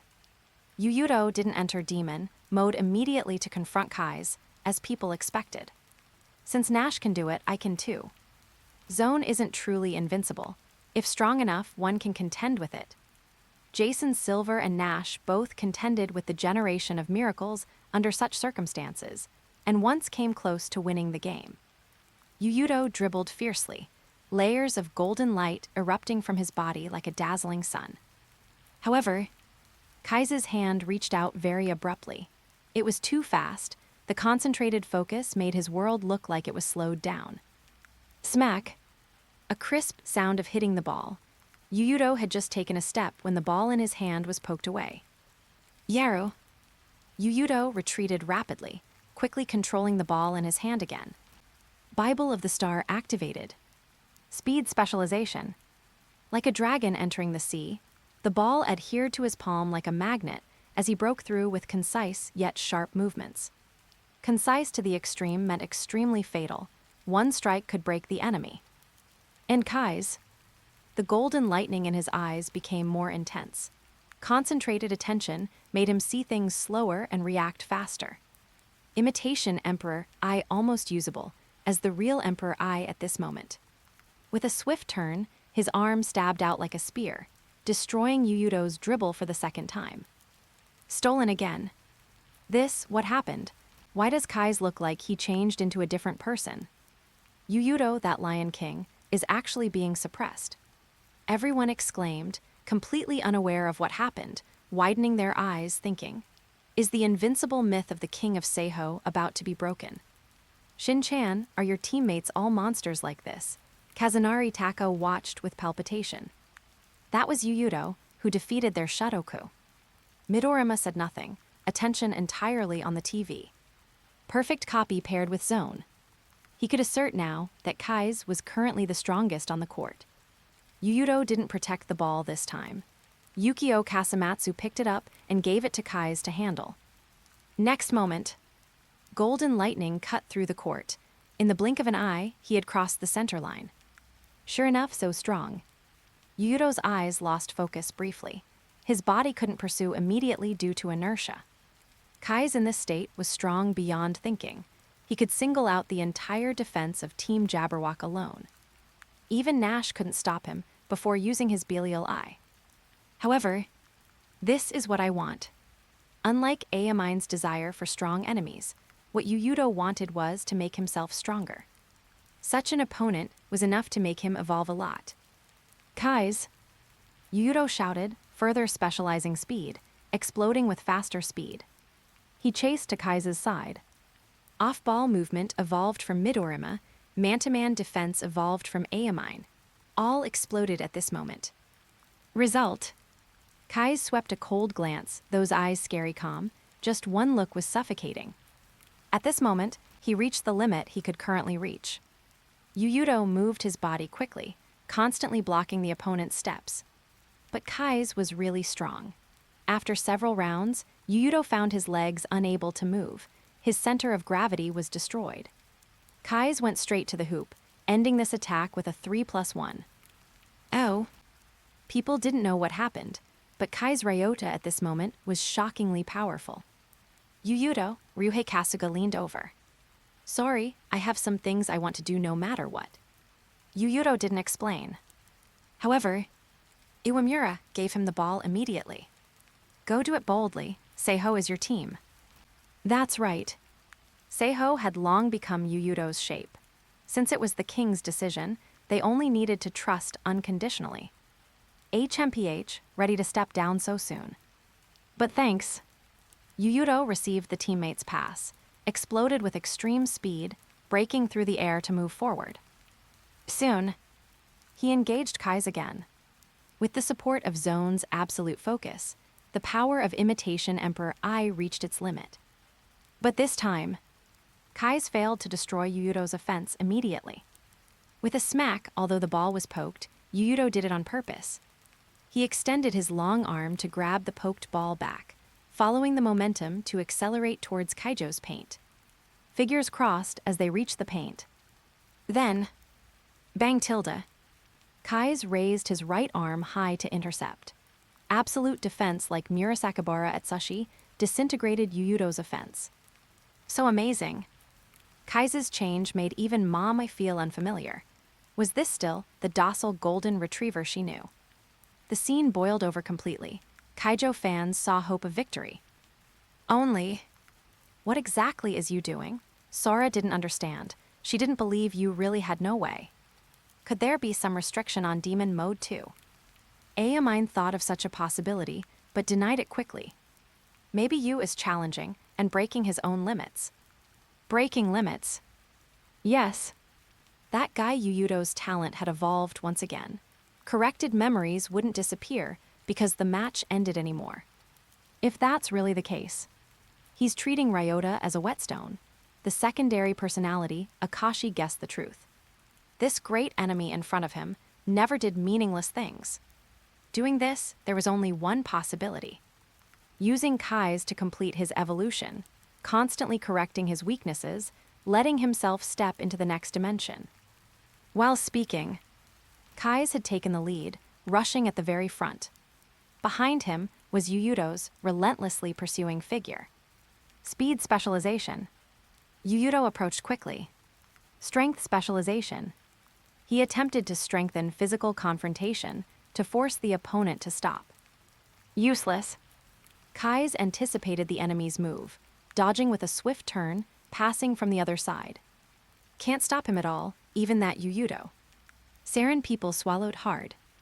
If they faced such a Kise Ryota in that practice match, they would have absolutely no possibility of winning. But Yuuto is approaching Kise in this state at a visible speed. Many people guessed Yuuto's intent. Although feeling somewhat incredible, Yuuto's ability was indeed evolving at a visible speed. Swish! After Yuuto's block, Kise switched to Aomine style, wrapping the ball behind his back for a layup. Both landed one after another. Kise stared at Yuuto immediately, as if saying, "How long are you going to continue this?" Yuuto had only one response, a somewhat cruel smile. Continue to dance, Kise. This whetstone is truly great. Get 20+ chapters ahead on Patreon Rose Whiskey. Alright, legends, that's it for today. If you're ready for the next chapter, smash that like button and flood the comments right now. Remember, we've got 3 days to prove this story needs to continue. Subscribe so you don't miss the drop, and I'll meet you in the next audiobook.